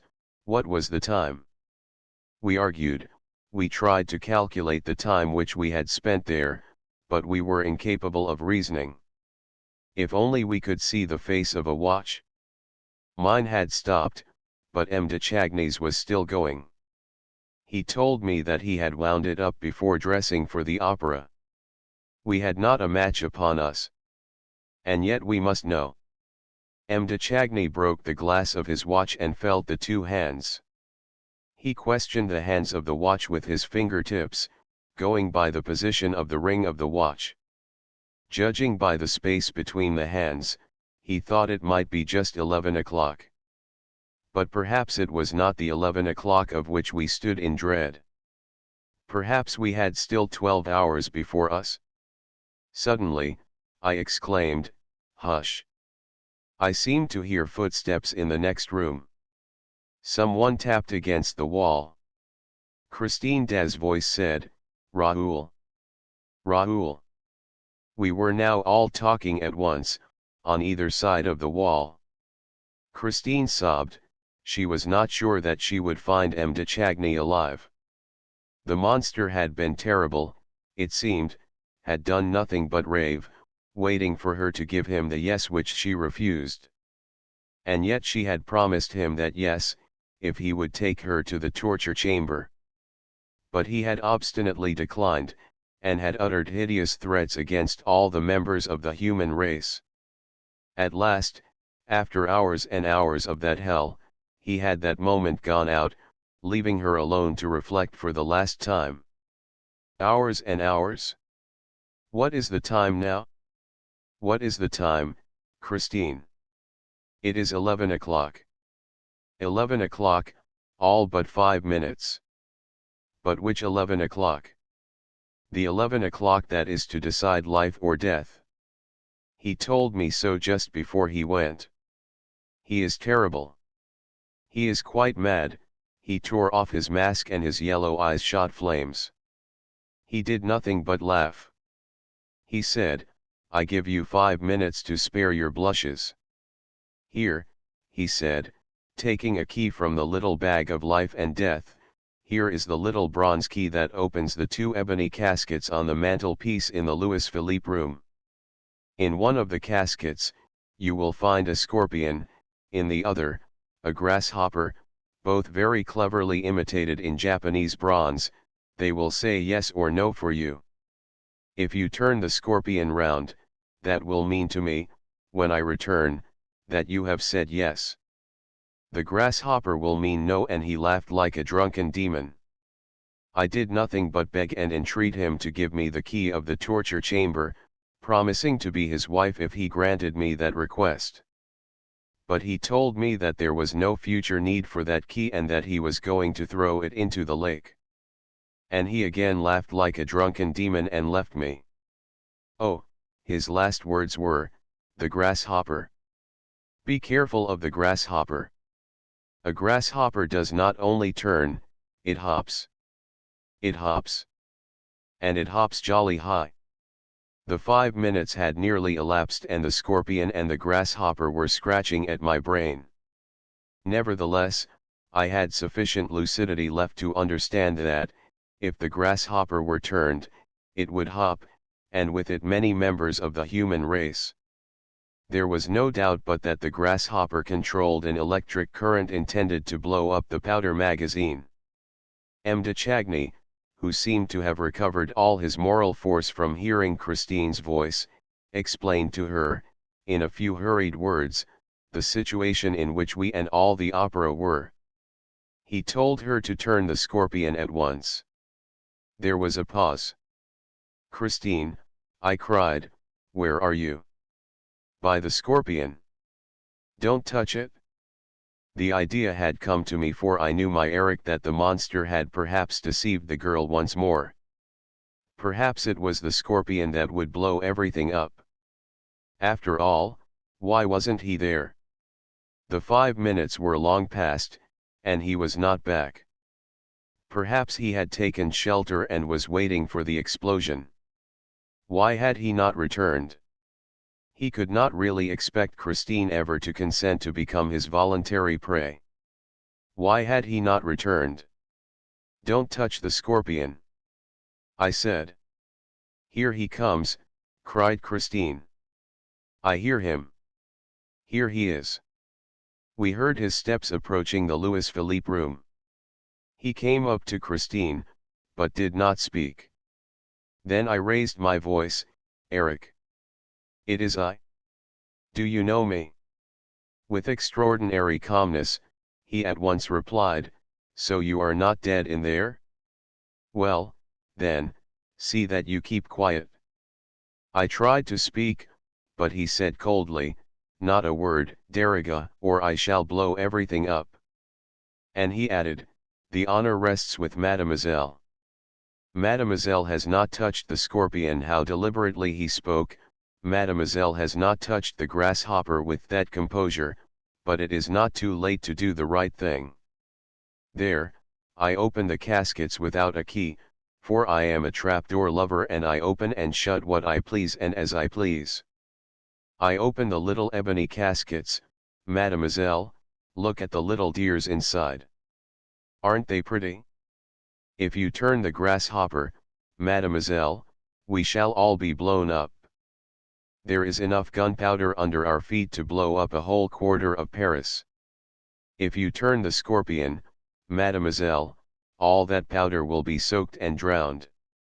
Mademoiselle, to celebrate our wedding, you shall make a very handsome present to a few hundred Parisians who are at this moment applauding a poor masterpiece of Meyerbeer's.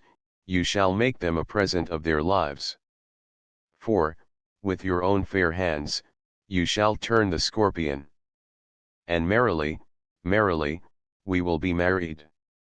A pause, and then, if, in 2 minutes, mademoiselle, you have not turned the scorpion, I shall turn the grasshopper, and the grasshopper, I tell you, hops jolly high. The terrible silence began anew. The Vicomte de Chagny, realizing that there was nothing left to do but pray, went down on his knees and prayed. As for me, my blood beat so fiercely that I had to take my heart in both hands, lest it should burst. At last, we heard Eric's voice, the 2 minutes are past. Goodbye, mademoiselle. Hop, grasshopper. Eric, cried Christine, do you swear to me, monster, do you swear to me that the scorpion is the one to turn? Yes, to hop at our wedding. Ah, you see. You said, to hop. At our wedding, ingenuous child. The scorpion opens the ball. But that will do. You won't have the scorpion? Then I turn the grasshopper. Eric. Enough. I was crying out in concert with Christine. M. de Chagny was still on his knees, praying. Eric. I have turned the scorpion. Oh, the second through which we passed. Waiting. Waiting to find ourselves in fragments, amid the roar and the ruins. Feeling something crack beneath our feet, hearing an appalling hiss through the open trapdoor, a hiss like the first sound of a rocket. It came softly, at first, then louder, then very loud. But it was not the hiss of fire. It was more like the hiss of water. And now it became a gurgling sound, guggle. Guggle. We rushed to the trapdoor. All our thirst, which vanished when the terror came, now returned with the lapping of the water. The water rose in the cellar, above the barrels, the powder barrels. Barrels. Any barrels to sell. And we went down to it with parched throats. It rose to our chins, to our mouths. And we drank. We stood on the floor of the cellar and drank. And we went up the stairs again in the dark, step by step, went up with the water. The water came out of the cellar with us and spread over the floor of the room. If this went on, the whole house on the lake would be swamped. The floor of the torture chamber had itself become a regular little lake, in which our feet splashed. Surely there was water enough now. Eric must turn off the tap. Eric. Eric. That is water enough for the gunpowder. Turn off the tap. Turn off the scorpion. But Eric did not reply. We heard nothing but the water rising, it was halfway to our waists. Christine, cried M. de Chagny. Christine. The water is up to our knees. But Christine did not reply. We heard nothing but the water rising. No one in the next room, no one to turn the tap, no one to turn the scorpion. We were all alone, in the dark, with the dark water that seized us and clasped us and froze us. Eric. Eric. Christine. Christine. By this time, we had lost our foothold and were spinning round in the water, carried away by an irresistible whirl, for the water turned with us and dashed us against the dark mirror, which thrust us back again, and our throats, raised above the whirlpool, roared aloud. Were we to die here, drowned in the torture chamber? I had never seen that. Eric, at the time of the rosy hours of Mazenderan, had never shown me that, through the little invisible window. Eric. Eric. I cried. I saved your life. Remember. You were sentenced to death. But for me, you would be dead now. Eric. We whirled around in the water like so much wreckage. But, suddenly, my straying hand seized the trunk of the iron tree. I called M. de Chagny, and we both hung to the branch of the iron tree. And the water rose still higher. Oh! Oh! Can you remember? How much space is there between the branch of the tree and the dome-shaped ceiling? Do try to remember. After all, the water may stop, it must find its level. There, I think it is stopping. No, no, oh, horrible. Swim. Swim for your life. Our arms became entangled in the effort of swimming, we choked, we fought in the dark water, already we could hardly breathe the dark air above the dark water, the air which escaped, which we could hear escaping through some vent hole or other. Oh, let us turn and turn and turn until we find the air hole and then glue our mouths to it.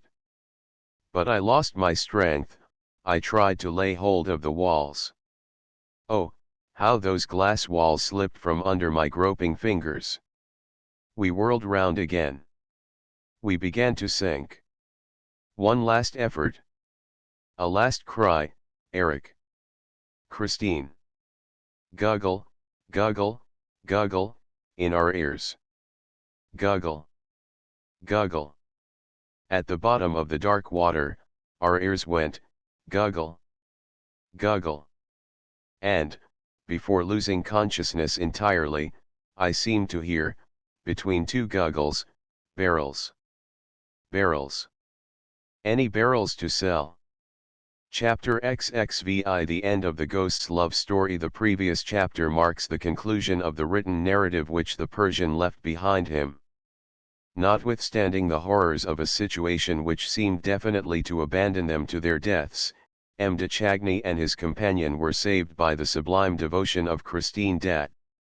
And I had the rest of the story from the lips of the Deriga himself. When I went to see him, he was still living in his little flat in the Rue de Rivoli, opposite the Tuileries. He was very ill, and it required all my ardor as an historian pledged to the truth to persuade him to live the incredible tragedy over again for my benefit. His faithful old servant Darius showed me into him. The Deriga received me at a window overlooking the garden of the Tuileries. He still had his magnificent eyes, but his poor face looked very worn. He had shaved the whole of his head, which was usually covered with an astrakhan cap.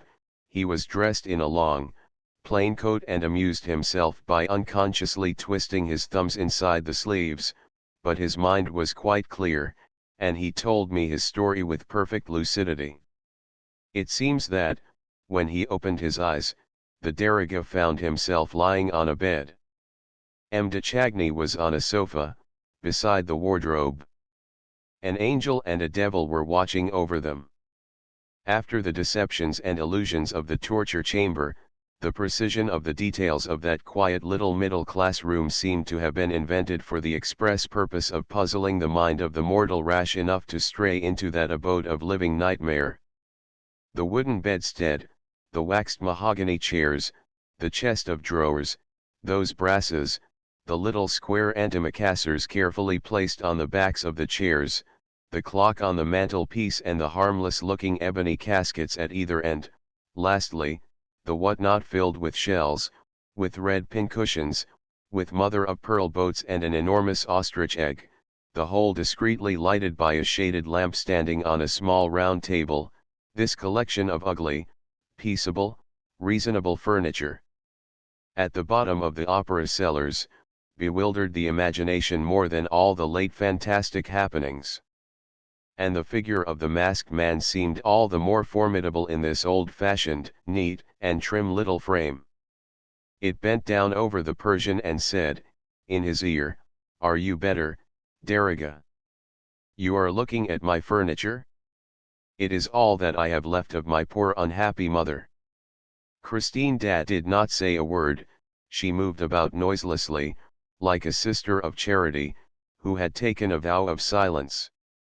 She brought a cup of cordial, or of hot tea, he did not remember which.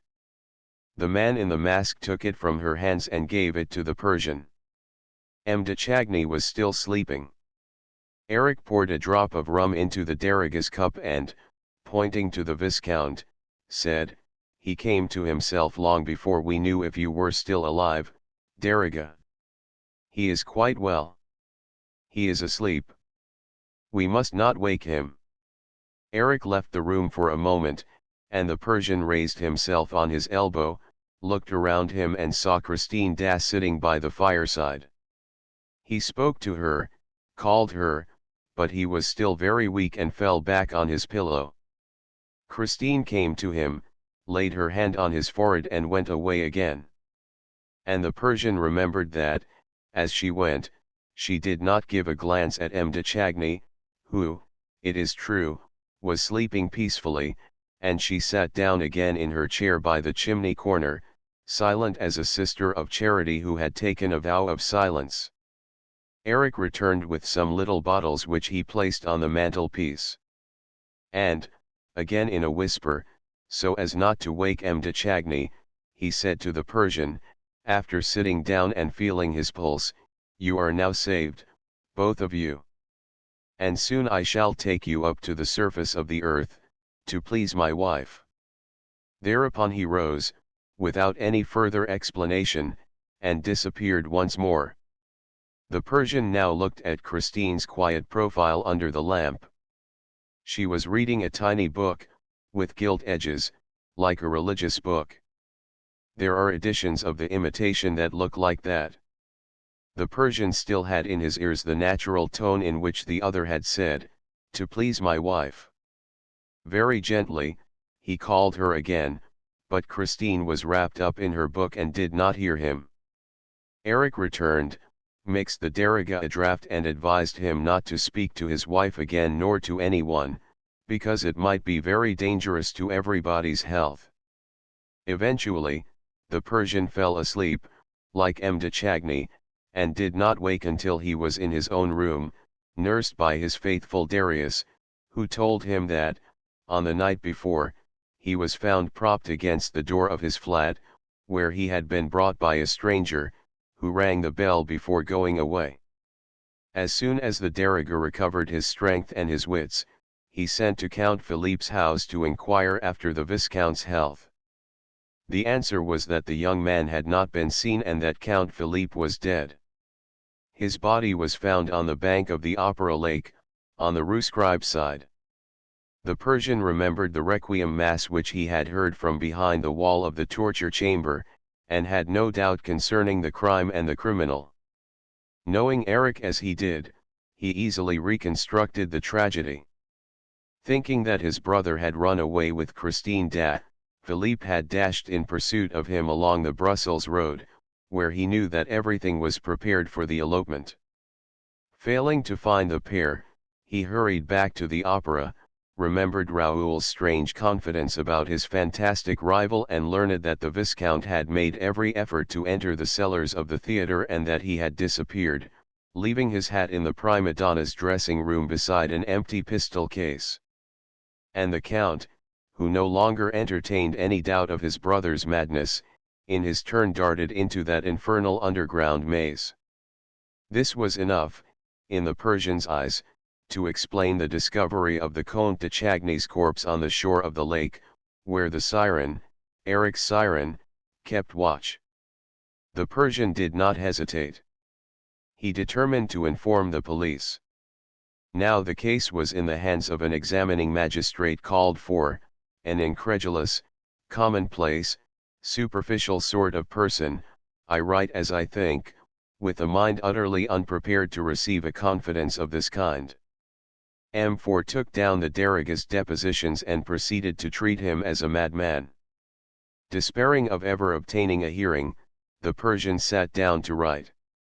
As the police did not want his evidence, perhaps the press would be glad of it, and he had just written the last line of the narrative I have quoted in the preceding chapters, when Darius announced the visit of a stranger who refused his name, who would not show his face and declared simply that he did not intend to leave the place until he had spoken to the Daragha. The Persian at once felt who his singular visitor was and ordered him to be shown in. The Daragha was right. It was the ghost, it was Eric. He looked extremely weak and leaned against the wall, as though he were afraid of falling. Taking off his hat, he revealed a forehead white as wax. The rest of the horrible face was hidden by the mask. The Persian rose to his feet as Eric entered. "Murderer of Count Philippe, what have you done with his brother and Christine Dat?" Eric staggered under this direct attack, kept silent for a moment, dragged himself to a chair and heaved a deep sigh. Then, speaking in short phrases and gasping for breath between the words, "Deriga, don't talk to me about Count Philippe. He was dead by the time I left my house. He was dead when the siren sang. It was an accident, a very sad accident. He fell very awkwardly, but simply and naturally, into the lake." "You lie," shouted the Persian. Eric bowed his head and said, "I have not come here to talk about Count Philippe, but to tell you that I am going to die." "Where are Raoul de Chagny and Christine Dat?" "I am going to die." "Raoul de Chagny and Christine Dat." "Of love, Deriga." "I am dying of love." "That is how it is, loved her so." "And I love her still, Deriga, and I am dying of love for her. I tell you. If you knew how beautiful she was, when she let me kiss her, alive. It was the first time, Deriga, the first time I ever kissed a woman. Yes, alive. I kissed her alive, and she looked as beautiful as if she had been dead." The Persian shook Eric by the arm. "Will you tell me if she is alive or dead?" "Why do you shake me like that?" asked Eric, making an effort to speak more connectedly. "I tell you that I am going to die. Yes, I kissed her alive. And now she is dead. I tell you I kissed her just like that, on her forehead, and she did not draw back her forehead from my lips. Oh, she is a good girl. As to her being dead, I don't think so, but it has nothing to do with me. No, no, she is not dead. And no one shall touch a hair of her head. She is a good, honest girl, and she saved your life, Deriga, at a moment when I would not have given tuppence for your Persian skin. As a matter of fact, nobody bothered about you. Why were you there with that little chap? You would have died as well as he. My word, how she entreated me for her little chap. But I told her that, as she had turned the scorpion, she had, through that very fact, and of her own free will, become engaged to me, and that she did not need to have two men engaged to her, which was true enough. As for you, you did not exist, you had ceased to exist, I tell you, and you were going to die with the other. Only, mark me, Deriga, when you were yelling like the devil, because of the water, Christine came to me with her beautiful blue eyes wide open, and swore to me, as she hoped to be saved, that she consented to be my living wife. Until then, in the depths of her eyes, Deriga, I had always seen my dead wife. It was the first time I saw my living wife there. She was sincere, as she hoped to be saved. She would not kill herself. It was a bargain. Half a minute later, all the water was back in the lake, and I had a hard job with you, Deriga, for, upon my honor, I thought you were done for. However, there you were. It was understood that I was to take you both up to the surface of the earth. When, at last, I cleared the Louis Philippe room of you, I came back alone. What have you done with the Vicomte de Chagny? Asked the Persian, interrupting him. Ah, you see, Deriga, I couldn't carry him up like that, at once. He was a hostage. But I could not keep him in the house on the lake, either, because of Christine, so I locked him up comfortably. I chained him up nicely. A whiff of the Maison Durand scent had left him as limp as a rag in the communist's dungeon, which is in the most deserted and remote part of the opera, below the fifth cellar, where no one ever comes, and where no one ever hears you. Then I came back to Christine, she was waiting for me. Eric here rose solemnly. Then he continued, but, as he spoke, he was overcome by all his former emotion and began to tremble like a leaf. Yes, she was waiting for me erect and alive, a real, living bride, as she hoped to be saved.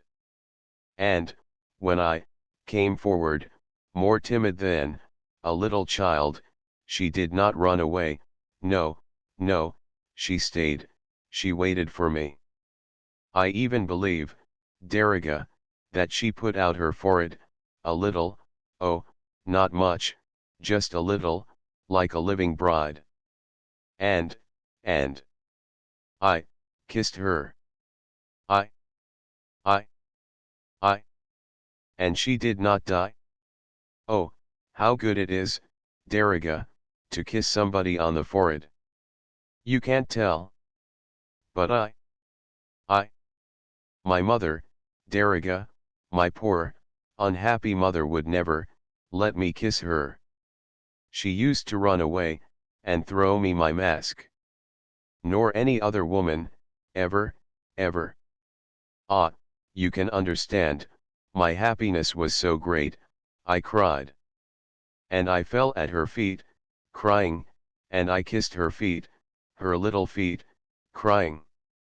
You're crying, too, Deriga, and she cried also, the angel cried. Eric sobbed aloud, and the Persian himself could not retain his tears in the presence of that masked man, who, with his shoulders shaking and his hands clutched at his chest, was moaning with pain and love by turns. Yes, Deriga. I felt her tears flow on my forehead, on mine. They were soft, they were sweet. They trickled under my mask, they mingled with my tears in my eyes, yes, they flowed between my lips. Listen, Deriga, listen to what I did. I tore off my mask so as not to lose one of her tears, and she did not run away. And she did not die. She remained alive, weeping over me, with me. We cried together. I have tasted all the happiness the world can offer. And Eric fell into a chair, choking for breath. Ah, I am not going to die yet, presently I shall, but let me cry. Listen, Deriga, listen to this. While I was at her feet, I heard her say, poor, unhappy Eric.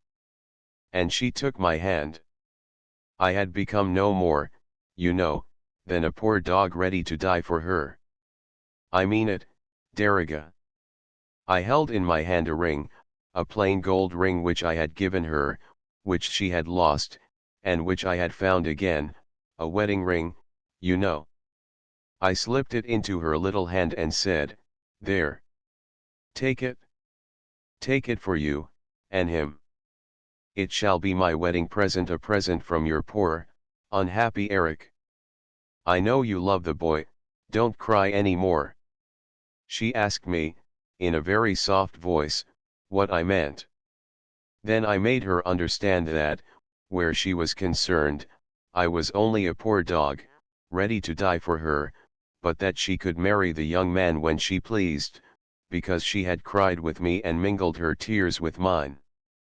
Eric's emotion was so great that he had to tell the Persian not to look at him, for he was choking and must take off his mask.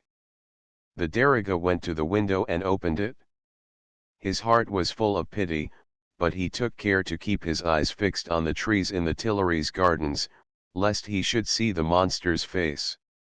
I went and released the young man, Eric continued, and told him to come with me to Christine. They kissed before me in the Louis Philippe room.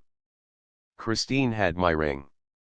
I made Christine swear to come back, one night, when I was dead, crossing the lake from the Rue Scribe's side, and bury me in the greatest secrecy with the gold ring, which she was to wear until that moment. I told her where she would find my body and what to do with it. Then Christine kissed me, for the first time, herself, here, on the forehead. Don't look, Deriga, here, on the forehead, on my forehead, mine. Don't look, Deriga, and they went off together. Christine had stopped crying. I alone cried. Deriga, Deriga, if Christine keeps her promise, she will come back soon. The Persian asked him no questions. He was quite reassured as to the fate of Raoul Chagny and Christine that no one could have doubted the word of the weeping Eric that night. The monster resumed his mask and collected his strength to leave the Deriga.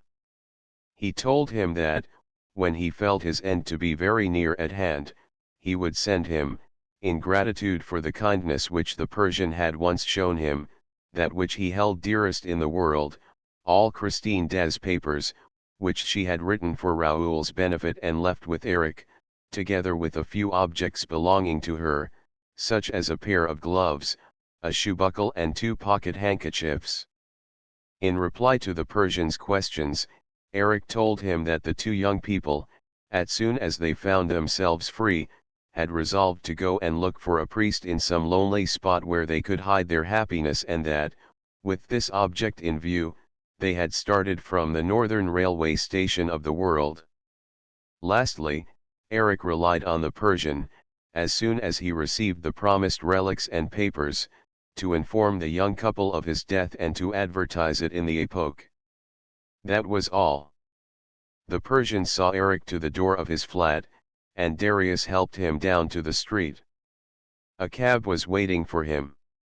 Eric stepped in, and the Persian, who had gone back to the window, heard him say to the driver, "Go to the opera." And the cab drove off into the night. The Persian had seen the poor, unfortunate Eric for the last time. 3 weeks later, the Epoque published this advertisement: Eric is dead. Epilogue. I have now told the singular, but veracious story of the opera Ghost. As I declared on the first page of this work, it is no longer possible to deny that Eric really lived. There are today so many proofs of his existence within the reach of everybody that we can follow Eric's actions logically through the whole tragedy of the Chagnys. There is no need to repeat here how greatly the case excited the capital. The kidnapping of the artist, the death of the Comte de Chagny under such exceptional conditions, the disappearance of his brother, the drugging of the gas man at the opera and of his 2 assistants, what tragedies, what passions, what crimes had surrounded the idol of Raoul and the sweet and charming Christine. What had become of that wonderful, mysterious artist of whom the world was never, never to hear again? She was represented as the victim of a rivalry between the 2 brothers, and nobody suspected what had really happened. Nobody understood that, as Raoul and Christine had both disappeared, both had withdrawn far from the world to enjoy a happiness which they would not have cared to make public after the inexplicable death of Count Philippe. They took the train one day from the northern railway station of the world. Possibly, I too shall take the train at that station one day and go and seek around thy lakes, O Norway, O silent Scandinavia, for the perhaps still living traces of Raoul and Christine, and also of Mamma Valerius, who disappeared at the same time. Possibly, some day, I shall hear the lonely echoes of the north repeat the singing of her who knew the angel of music. Long after the case was pigeonholed by the unintelligent care of Mle Jug D. Instruction 4, the newspapers made efforts, at intervals, to fathom the mystery. One evening paper alone, which knew all the gossip of the theaters, said, "We recognize the touch of the opera Ghost."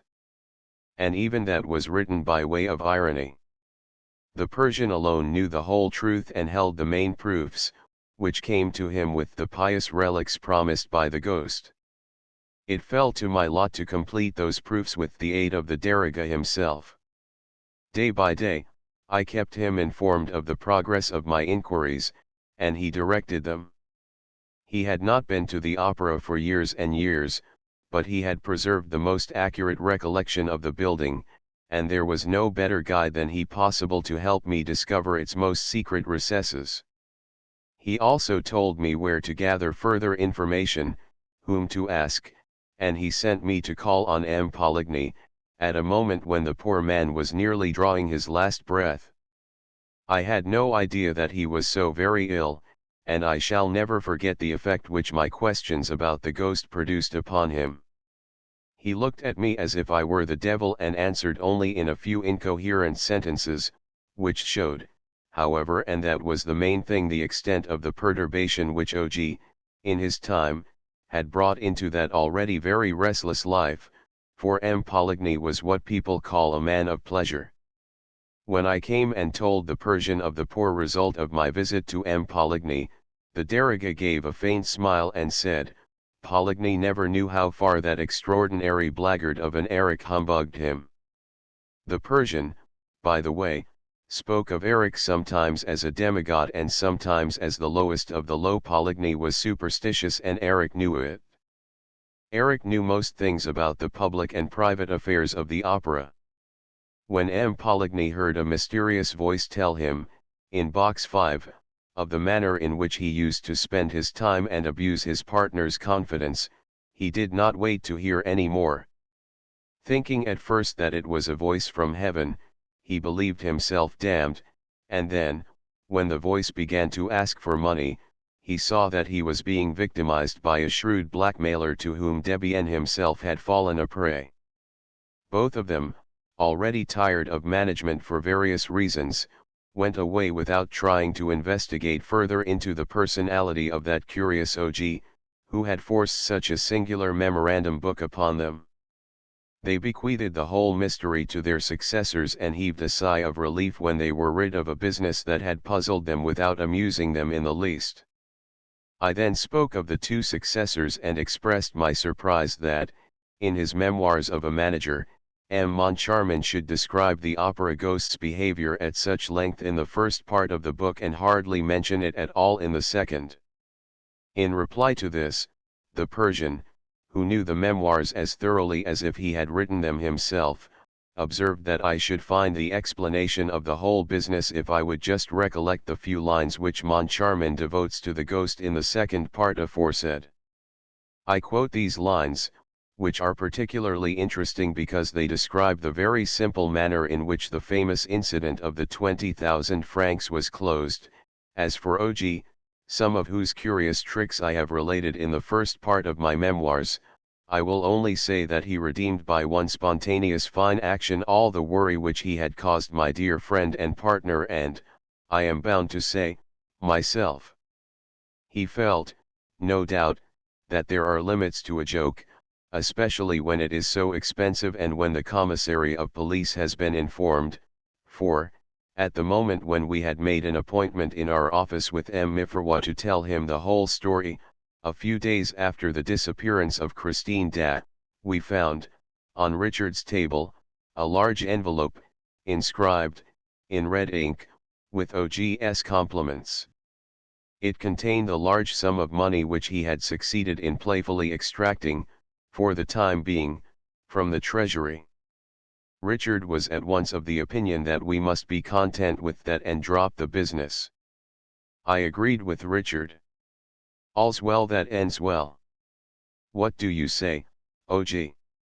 Of course, Moncharmin, especially after the money had been restored, continued to believe that he had, for a short while, been the butt of Richard's sense of humor, whereas Richard, on his side, was convinced that Moncharmin had amused himself by inventing the whole of the affair of the opera ghost, in order to revenge himself for a few jokes. I asked the Persian to tell me by what trick the ghost had taken 20,000 francs from Richard's pocket in spite of the safety pin. He replied that he had not gone into this little detail, but that, if I myself cared to make an investigation on the spot, I should certainly find the solution to the riddle in the manager's office by remembering that Eric had not been nicknamed the trapdoor lover for nothing. I promised the Persian to do so as soon as I had time, and I may as well tell the reader at once that the results of my investigation were perfectly satisfactory, and I hardly believed that I should ever discover so many undeniable proofs of the authenticity of the feats ascribed to the ghost. The Persian's manuscript, Christine Des papers, the statements made to me by the people who used to work under Millimeter Richard and Moncharmin, by Little Meg herself, the worthy Madame Giry, I am sorry to say, is no more, and by Sorelli, who is now living in retirement at Louveciennes, all the documents relating to the existence of the ghost, which I propose to deposit in the archives of the opera, have been checked and confirmed by a number of important discoveries of which I am justly proud. I have not been able to find the house on the lake, Eric having blocked up all the secret entrances. On the other hand, I have discovered the secret passage of the communists, the planking of which is falling to pieces in parts, and also the trapdoor through which Raoul and the Persian penetrated into the cellars of the opera house. In the communists' dungeon, I noticed numbers of initials traced on the walls by the unfortunate people confined in it, and among these were an R and a C. R.C., Raoul de Chagny. The letters are there to this day. If the reader will visit the opera one morning and ask leave to stroll where he pleases, without being accompanied by a stupid guide, let him go to box 5 and knock with his fist or stick on the enormous column that separates this from the stage box. He will find that the column sounds hollow. After that, do not be astonished by the suggestion that it was occupied by the voice of the ghost. There is room inside the column for 2 men. If you are surprised that, when the various incidents occurred, no one turned round to look at the column, you must remember that it presented the appearance of solid marble, and that the voice contained in it seemed rather to come from the opposite side, for, as we have seen, the ghost was an expert ventriloquist. The column was elaborately carved and decorated with the sculptor's chisel, and I do not despair of one day discovering the ornament that could be raised or lowered at will, so as to admit of the ghost's mysterious correspondence with Madame Giry and of his generosity. However, all these discoveries are nothing, to my mind, compared with that which I was able to make, in the presence of the acting manager, in the manager's office, within a couple of inches from the desk chair, and which consisted of a trapdoor, the width of a board in the flooring and the length of a man's forearm and no longer, a trapdoor that falls back like the lid of a box, a trapdoor through which I can see a hand come and dexterously fumble at the pocket of a swallowtail coat. That is the way the 40,000 francs went. And that also is the way by which, through some trick or other, they were returned. Speaking about this to the Persian, I said, so we may take it, as the 40,000 francs were returned, that Eric was simply amusing himself with that memorandum book of his. Don't you believe it, he replied. Eric wanted money. Thinking himself without the pale of humanity, he was restrained by no scruples and he employed his extraordinary gifts of dexterity and imagination, which he had received by way of compensation for his extraordinary ugliness, to prey upon his fellow men. His reason for restoring the 40,000 francs, of his own accord, was that he no longer wanted it. He had relinquished his marriage with Christine Dat. He had relinquished everything above the surface of the earth. According to the Persian's account, Eric was born in a small town not far from Rouen. He was the son of a master mason. He ran away at an early age from his father's house, where his ugliness was a subject of horror and terror to his parents. For a time, he frequented the fairs, where a showman exhibited him as the living corpse. He seems to have crossed the whole of Europe, from fair to fair, and to have completed his strange education as an artist and magician at the very fountainhead of art and magic, among the gypsies. A period of Eric's life remained quite obscure. He was seen at the fair of Nijni Novgorod, where he displayed himself in all his hideous glory. He already sang as nobody on this earth had ever sung before, He practiced ventriloquism and gave displays of legerdemain so extraordinary that the caravans returning to Asia talked about it during the whole length of their journey. In this way, his reputation penetrated the walls of the palace at Mazandaran, where the little sultana, the favorite of the Shah-in-Shah, was boring herself to death. A dealer in furs, returning to Samarkand from Nizhny Novgorod, told of the marvels which he had seen performed in Erik's tent. The trader was summoned to the palace and the Dargah of Mazandaran was told to question him. Next the Dargah was instructed to go and find Erik. He brought him to Persia, where for some months Erik's will was law. He was guilty of not a few horrors, for he seemed not to know the difference between good and evil. He took part calmly in a number of political assassinations, and he turned his diabolical inventive powers against the Emir of Afghanistan, who was at war with the Persian Empire. The Shah took a liking to him. This was the time of the rosy hours of Mazandaran, of which the Dargah's narrative has given us a glimpse.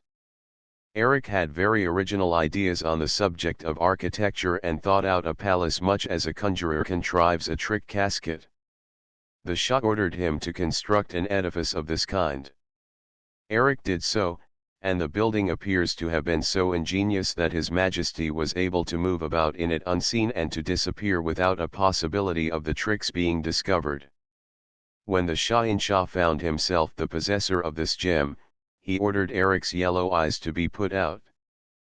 But he reflected that, even when blind, Erik would still be able to build so remarkable a house for another sovereign, and also that, as long as Erik was alive, someone would know the secret of the wonderful palace.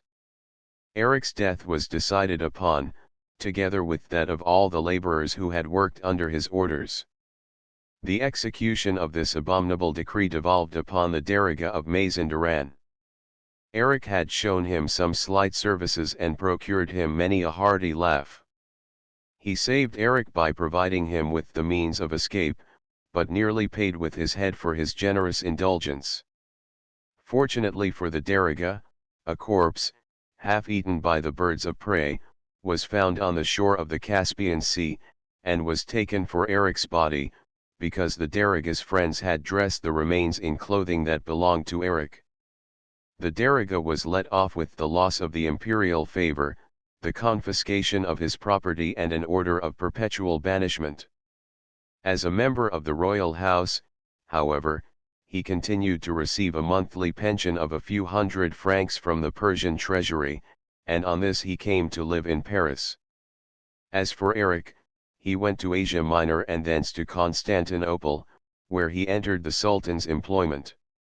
In explanation of the services which he was able to render a monarch haunted by perpetual terrors, I need only say that it was Erik who constructed all the famous trapdoors and secret chambers and mysterious strong boxes which were found at Yildiz Kiosk after the last Turkish Revolution.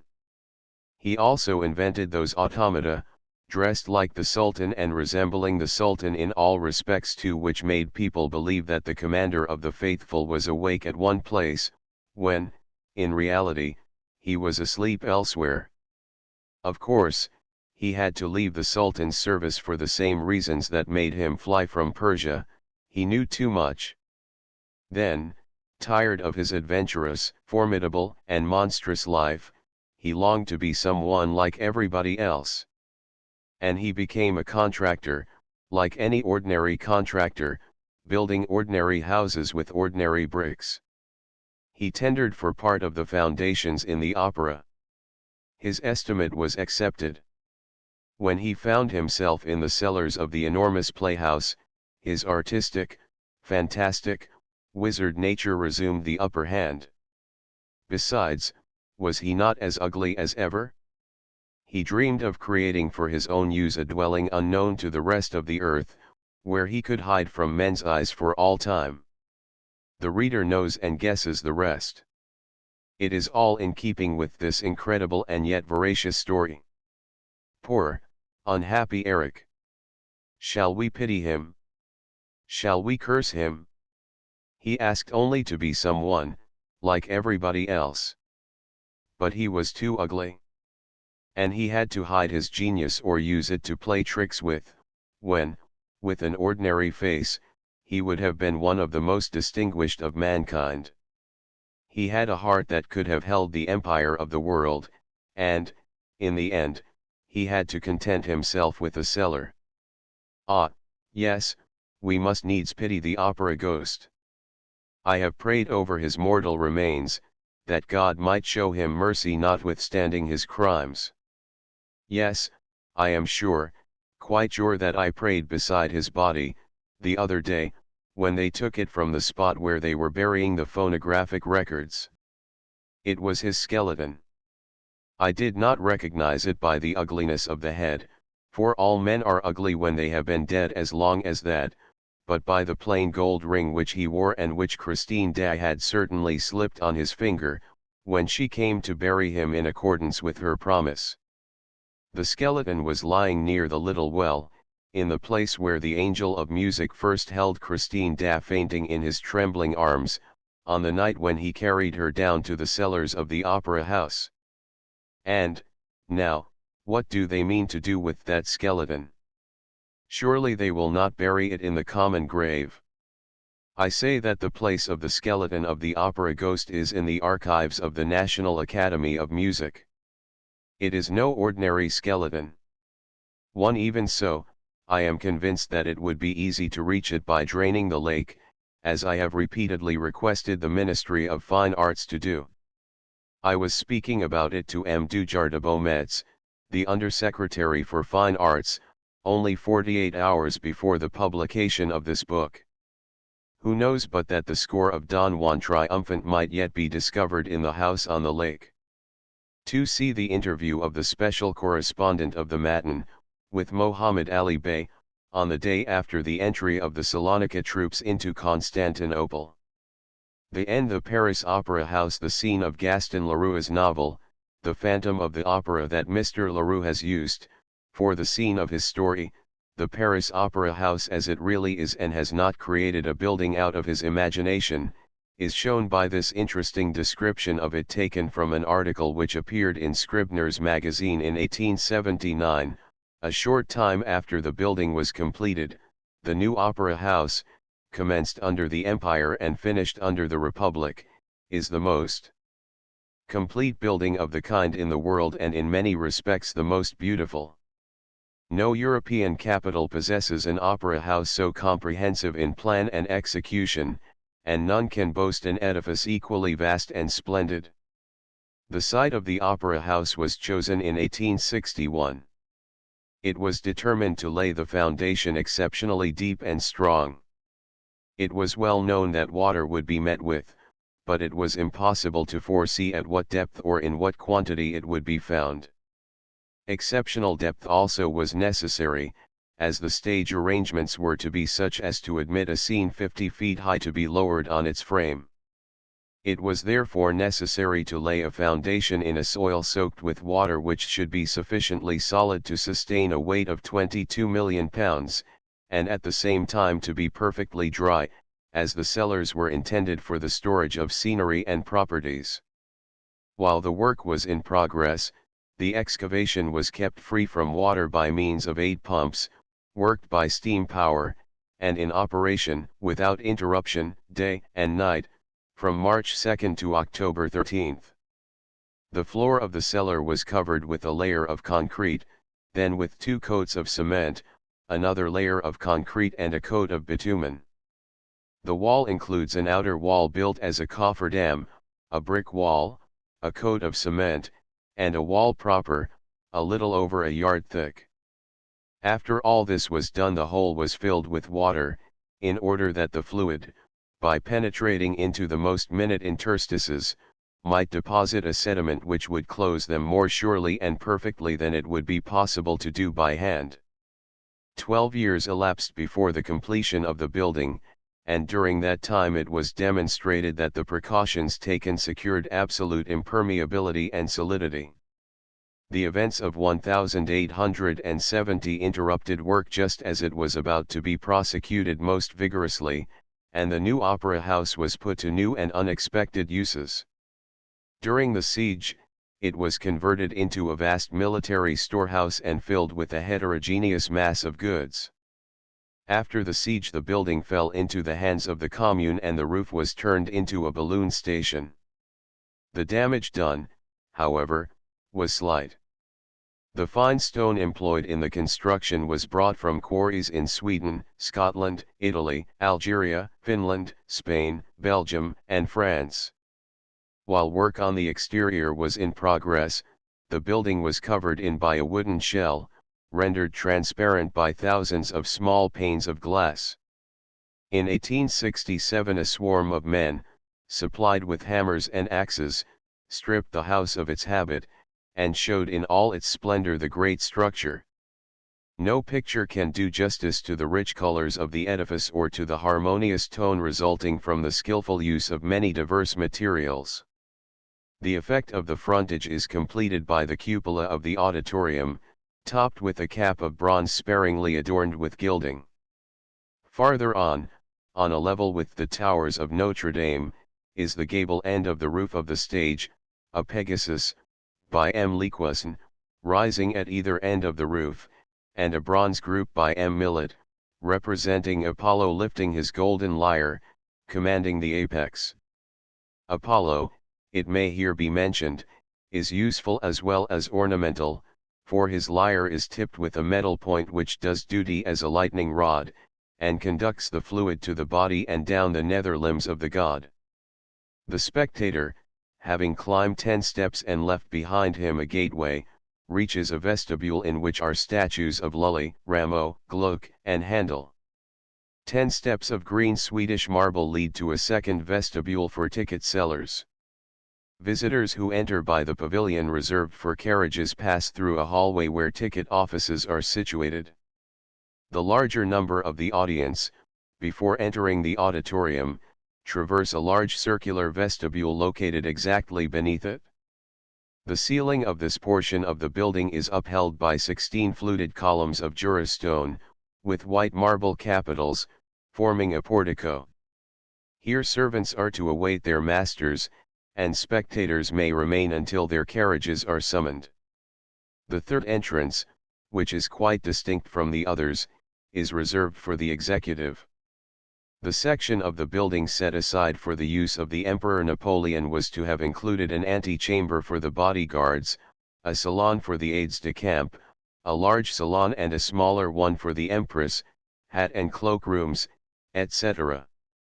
Moreover, there were to be in close proximity to the entrance, stables for 3 coaches, for the outriders' horses, and for the 21 horsemen acting as an escort, a station for a squad of infantry of 31 men and 10 cent guards, and a stable for the horses of the latter, and, besides, a salon for 15 or 20 domestics.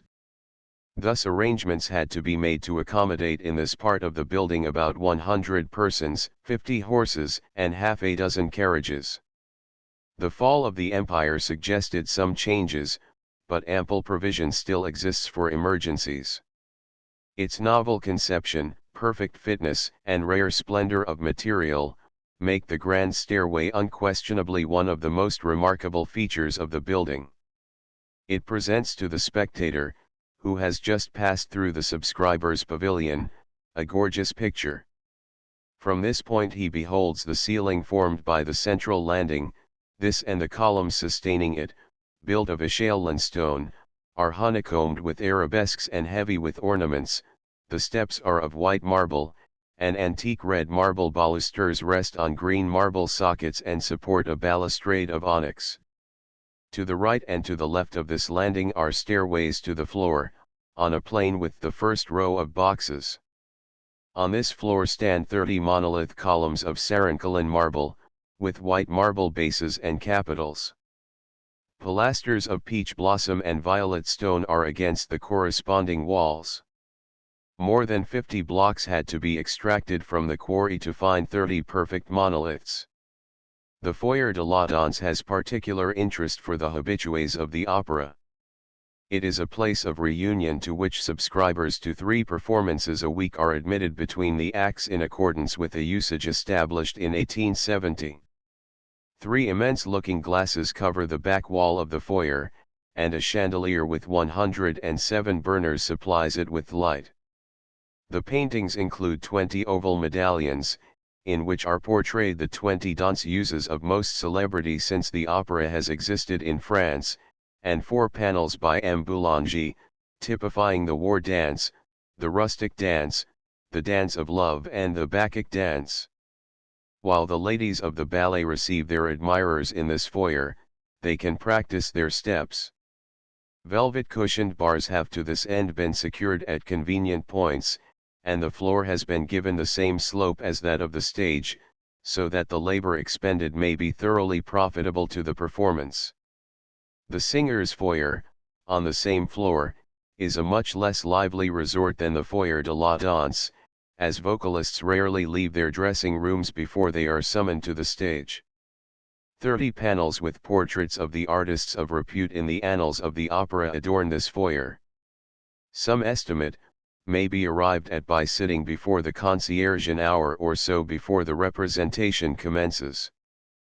First appear the stage carpenters, who are always 70, and sometimes, when l'Africaine, for example, with its ship scene, is the opera, 110 strong.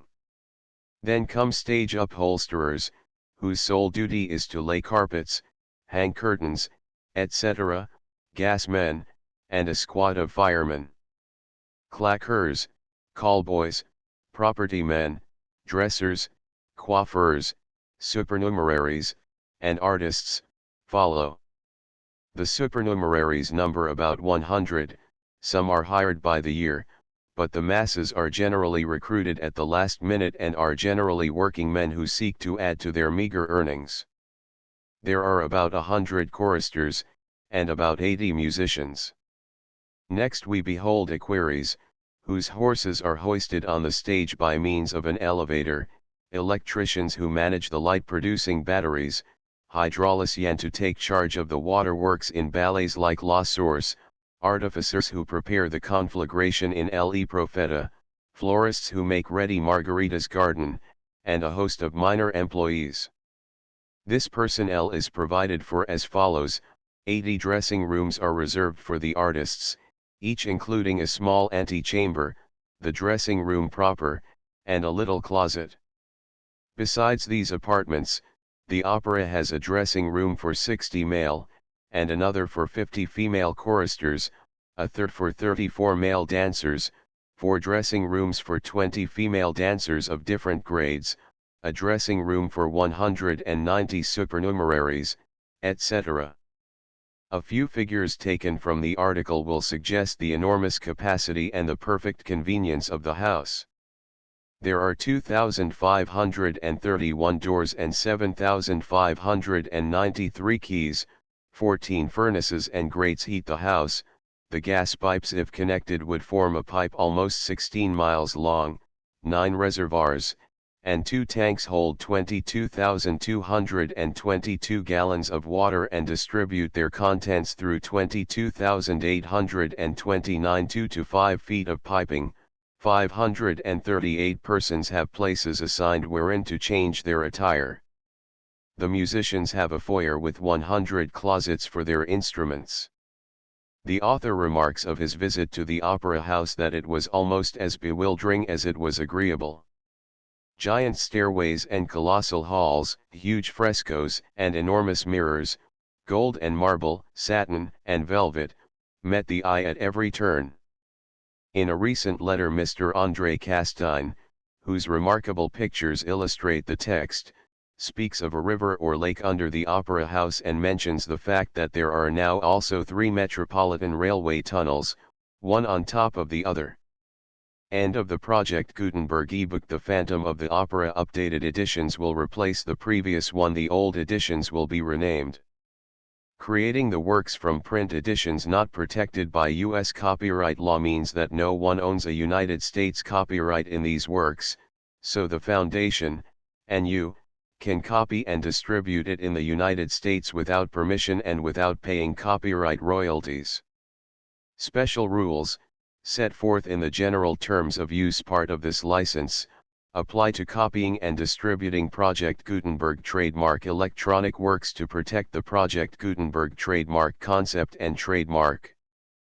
Project Gutenberg is a registered trademark, and may not be used if you charge for an ebook, except by following the terms of the trademark license, including paying royalties for use of the Project Gutenberg trademark.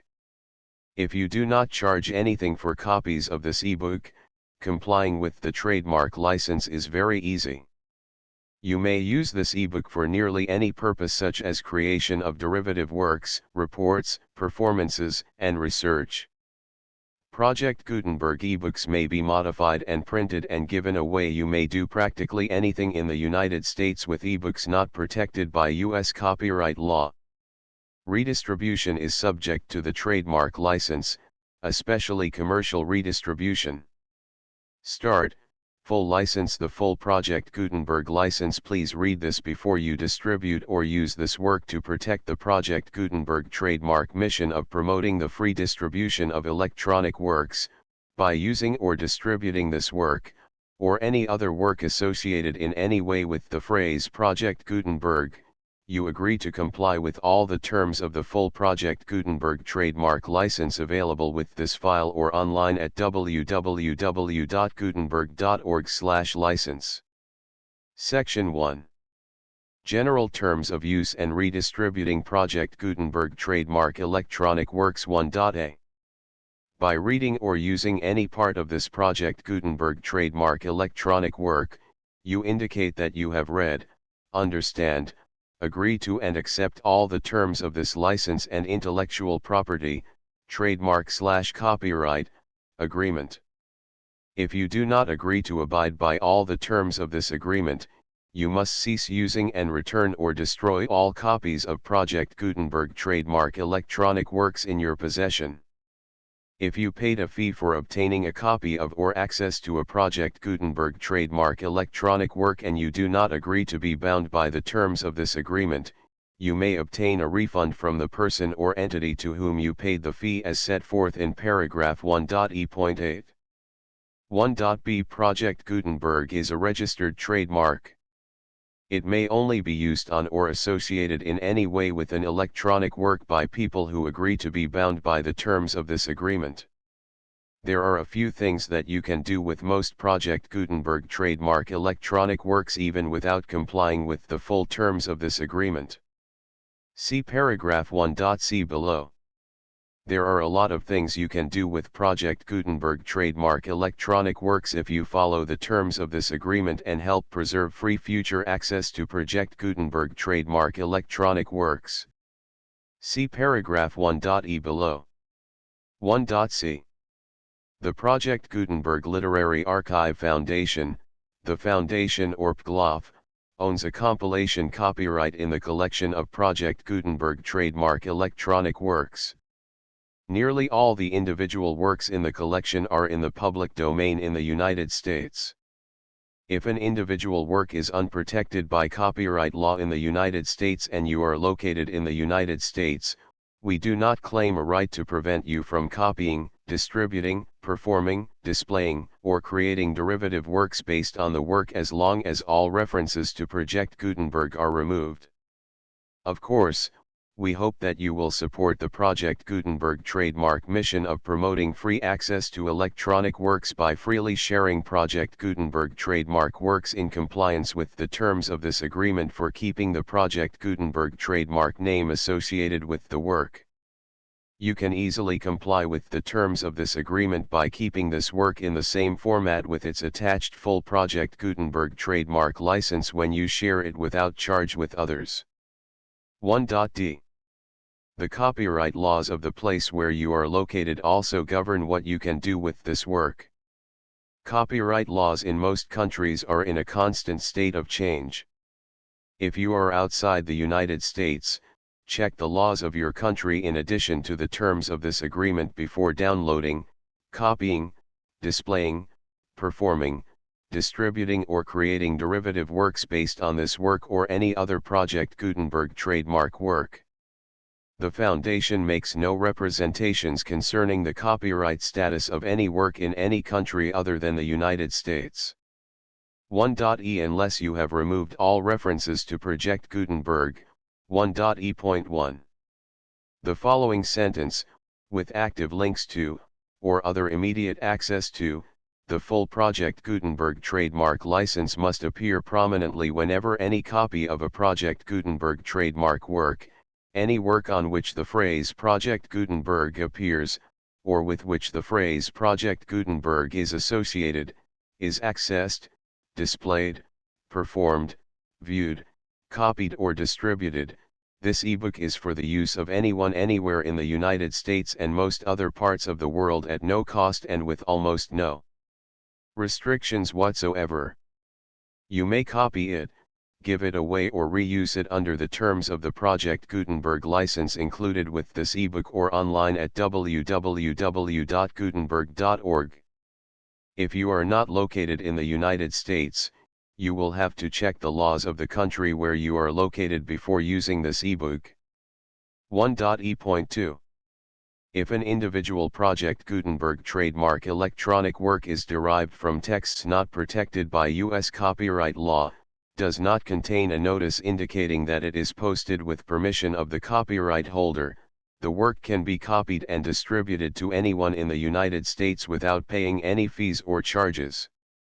If you are redistributing or providing access to a work with the phrase Project Gutenberg associated with or appearing on the work, you must comply either with the requirements of paragraphs 1.e.1 through 1.e.7 or obtain permission for the use of the work and the Project Gutenberg trademark as set forth in paragraphs 1.e.8 or 1.e.9. 1.e.3. If an individual Project Gutenberg trademark electronic work is posted with the permission of the copyright holder, your use and distribution must comply with both paragraphs 1.e.1 through 1.e.7 and any additional terms imposed by the copyright holder.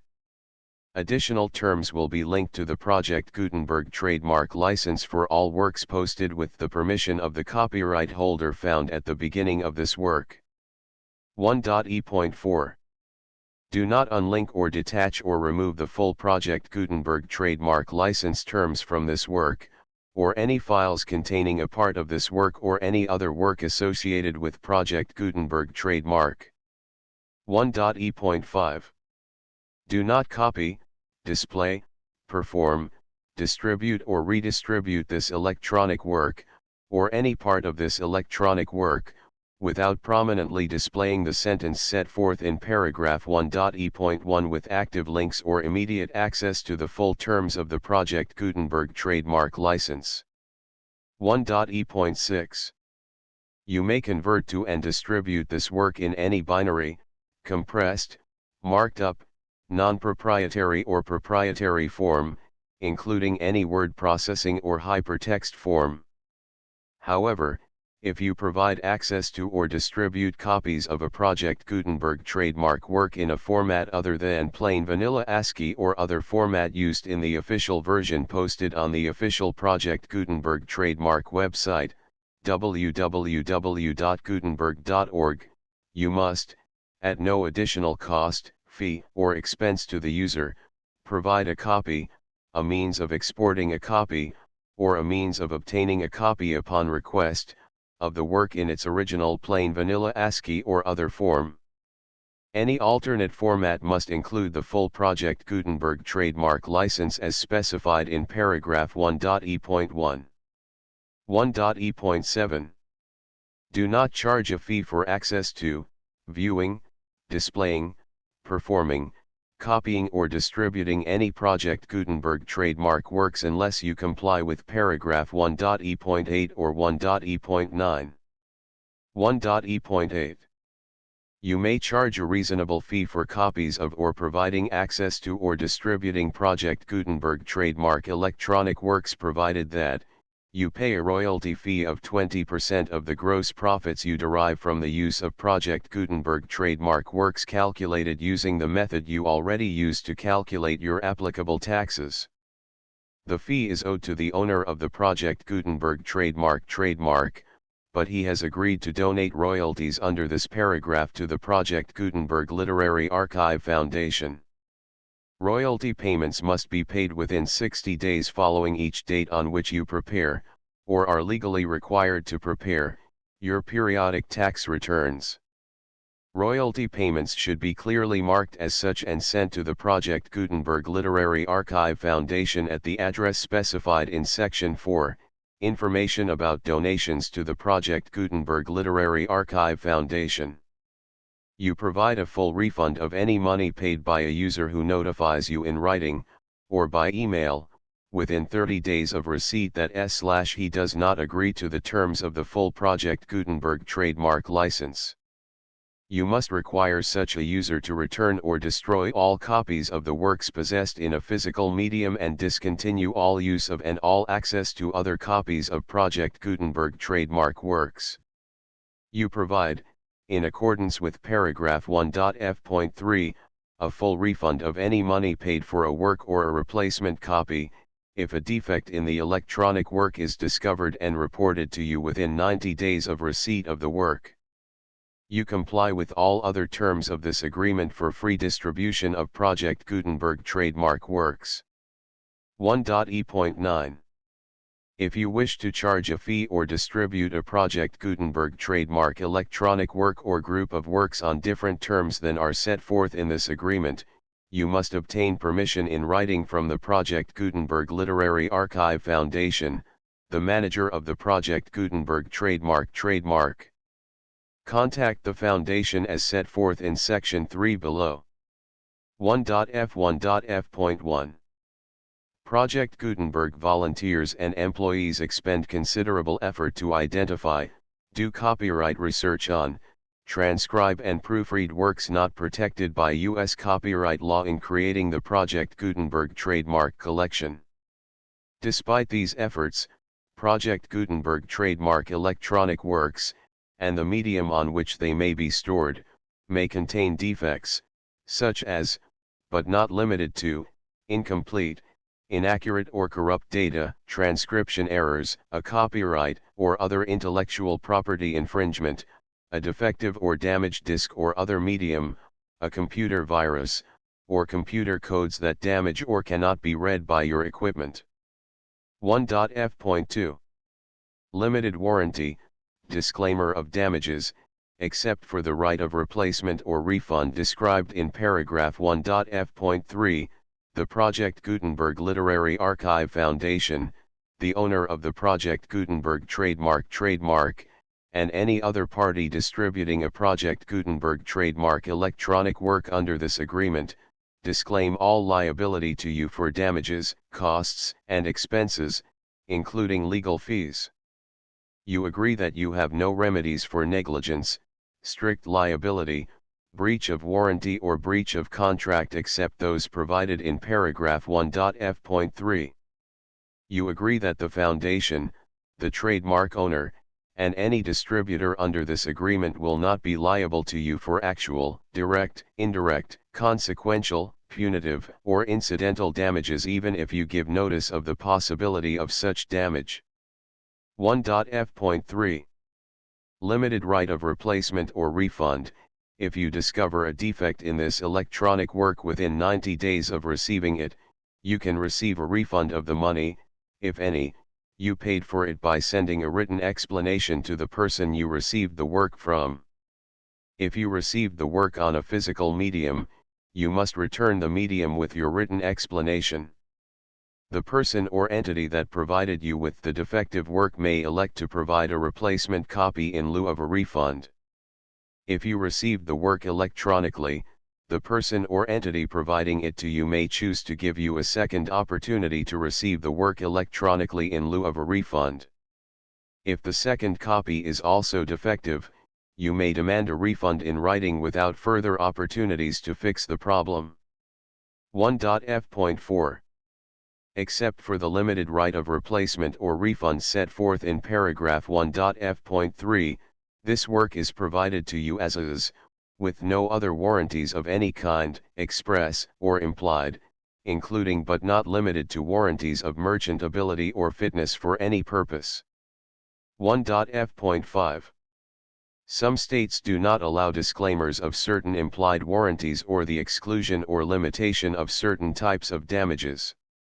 If any disclaimer or limitation set forth in this agreement violates the law of the state applicable to this agreement, the agreement shall be interpreted to make the maximum disclaimer or limitation permitted by the applicable state law. The invalidity or unenforceability of any provision of this agreement shall not void the remaining provisions. 1.f.6 Indemnity. You agree to indemnify and hold the foundation, the trademark owner, any agent or employee of the foundation, anyone providing copies of Project Gutenberg trademark electronic works in accordance with this agreement, and any volunteers associated with the production, promotion, and distribution of Project Gutenberg trademark electronic works, harmless from all liability, costs, and expenses, including legal fees, that arise directly or indirectly from any of the following which you do or cause to occur. A. Distribution of this or any Project Gutenberg trademark work. B. Alteration, modification, or additions or deletions to any Project Gutenberg trademark work, and C. Any defect you cause. Section 2. Information about the mission of Project Gutenberg trademark. Project Gutenberg trademark is synonymous with the free distribution of electronic works in formats readable by the widest variety of computers, including obsolete, old, middle-aged, and new computers. It exists because of the efforts of hundreds of volunteers and donations from people in all walks of life. Volunteers and financial support to provide volunteers with the assistance they need are critical to reaching Project Gutenberg trademark's goals and ensuring that the Project Gutenberg trademark collection will remain freely available for generations to come. In 2001, the Project Gutenberg Literary Archive Foundation was created to provide a secure and permanent future for Project Gutenberg trademark and future generations. To learn more about the Project Gutenberg Literary Archive Foundation and how your efforts and donations can help, see sections 3 and 4 and the Foundation information page at www.gutenberg.org. Section 3. Information about the Project Gutenberg Literary Archive Foundation. The Project Gutenberg Literary Archive Foundation is a non-profit 501(c)(3) educational corporation organized under the laws of the state of Mississippi and granted tax-exempt status by the Internal Revenue Service. The Foundation's IN or federal tax identification number is 64-6221541. Contributions to the Project Gutenberg Literary Archive Foundation are tax-deductible to the full extent permitted by U.S. federal laws and your state's laws. The Foundation's business office is located at 809 North 1500 West, Salt Lake City, Utah 841168015961887. Email contact links and up-to-date contact information can be found at the Foundation's website and official page at www.gutenberg.org/contact. Section 4. Information about donations to the Project Gutenberg Literary Archive Foundation. Project Gutenberg trademark depends upon and cannot survive without widespread public support and donations to carry out its mission of increasing the number of public domain and licensed works that can be freely distributed in machine-readable form accessible by the widest array of equipment, including outdated equipment. Many small donations, $1 to $5,000, are particularly important to maintaining tax-exempt status with the IRS. The Foundation is committed to complying with the laws regulating charities and charitable donations in all 50 states of the United States. Compliance requirements are not uniform and it takes a considerable effort, much paperwork, and many fees to meet and keep up with these requirements. We do not solicit donations in locations where we have not received written confirmation of compliance. To send donations or determine the status of compliance for any particular state, visit www.gutenberg.org/donate.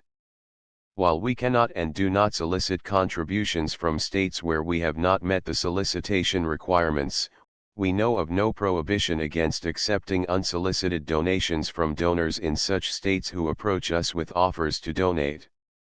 International donations are gratefully accepted, but we cannot make any statements concerning tax treatment of donations received from outside the United States. U.S. laws alone swamp our small staff. Please check the Project Gutenberg web pages for current donation methods and addresses. Donations are accepted in a number of other ways, including checks, online payments, and credit card donations. To donate, please visit www.gutenberg.org/donate. Section 5. General information about Project Gutenberg trademark electronic works. Professor Michael S. Hart was the originator of the Project Gutenberg trademark concept of a library of electronic works that could be freely shared with anyone. For 40 years, he produced and distributed Project Gutenberg trademark ebooks with only a loose network of volunteer support. Project Gutenberg trademark ebooks are often created from several printed editions, all of which are confirmed as not protected by copyright in the US unless a copyright notice is included. Thus, we do not necessarily keep ebooks in compliance with any particular paper edition. Most people start at our website, which has the main PG search facility, www.gutenberg.org. This website includes information about Project Gutenberg trademark, including how to make donations to the Project Gutenberg Literary Archive Foundation, how to help produce our new ebooks, and how to subscribe to our email newsletter to hear about new ebooks. The Phantom of the Opera. Gaston Leroux, author of The Mystery of the Yellow Room and The Perfume of the Lady in Black. Contents: The Phantom of the Opera. Prologue. Chapter I. Is it the ghost? Chapter 2. The New Margarita. Chapter 3. The Mysterious Reason. Chapter 4. Box 5. Chapter V. The Enchanted Violin. Chapter 6. A Visit to Box 5. Chapter 7. Faust and What Followed. Chapter 8. The Mysterious Brougham. Chapter 9. At the Masked Ball. Chapter X. Forget the Name of the Man's Voice. Chapter 11. Above the Trapdoors. Chapter 12. Apollo's Lyre. Chapter 13. A Masterstroke of the Trapdoor Lover. Chapter 14. The Singular Attitude of a Safety Pin. Chapter 15. Christine. Chapter 16. Madame Giry's astounding revelations as to her personal relations with the opera ghost. Chapter 17. The safety pin again. Chapter 18. The commissary, the Viscount, and the Persian. Chapter 19. The Viscount and the Persian. Chapter XX. In the cellars of the opera. Chapter XXI. Interesting and instructive vicissitudes of a Persian in the cellars of the opera. The Persian's narrative. Chapter XXII. In the torture chamber. The Persian's narrative continued. Chapter XXII. The tortures begin. The Persian's narrative continued. Chapter XXIV. Barrels. Any barrels to sell? The Persian's narrative continued. Chapter XXV. The scorpion or the grasshopper, which? The Persian's narrative concluded. Chapter XXVI. The end of the ghost's love story. Epilogue. The Paris Opera House. The scene of Gaston Leroux's novel, The Phantom of the Opera. The full Project Gutenberg license.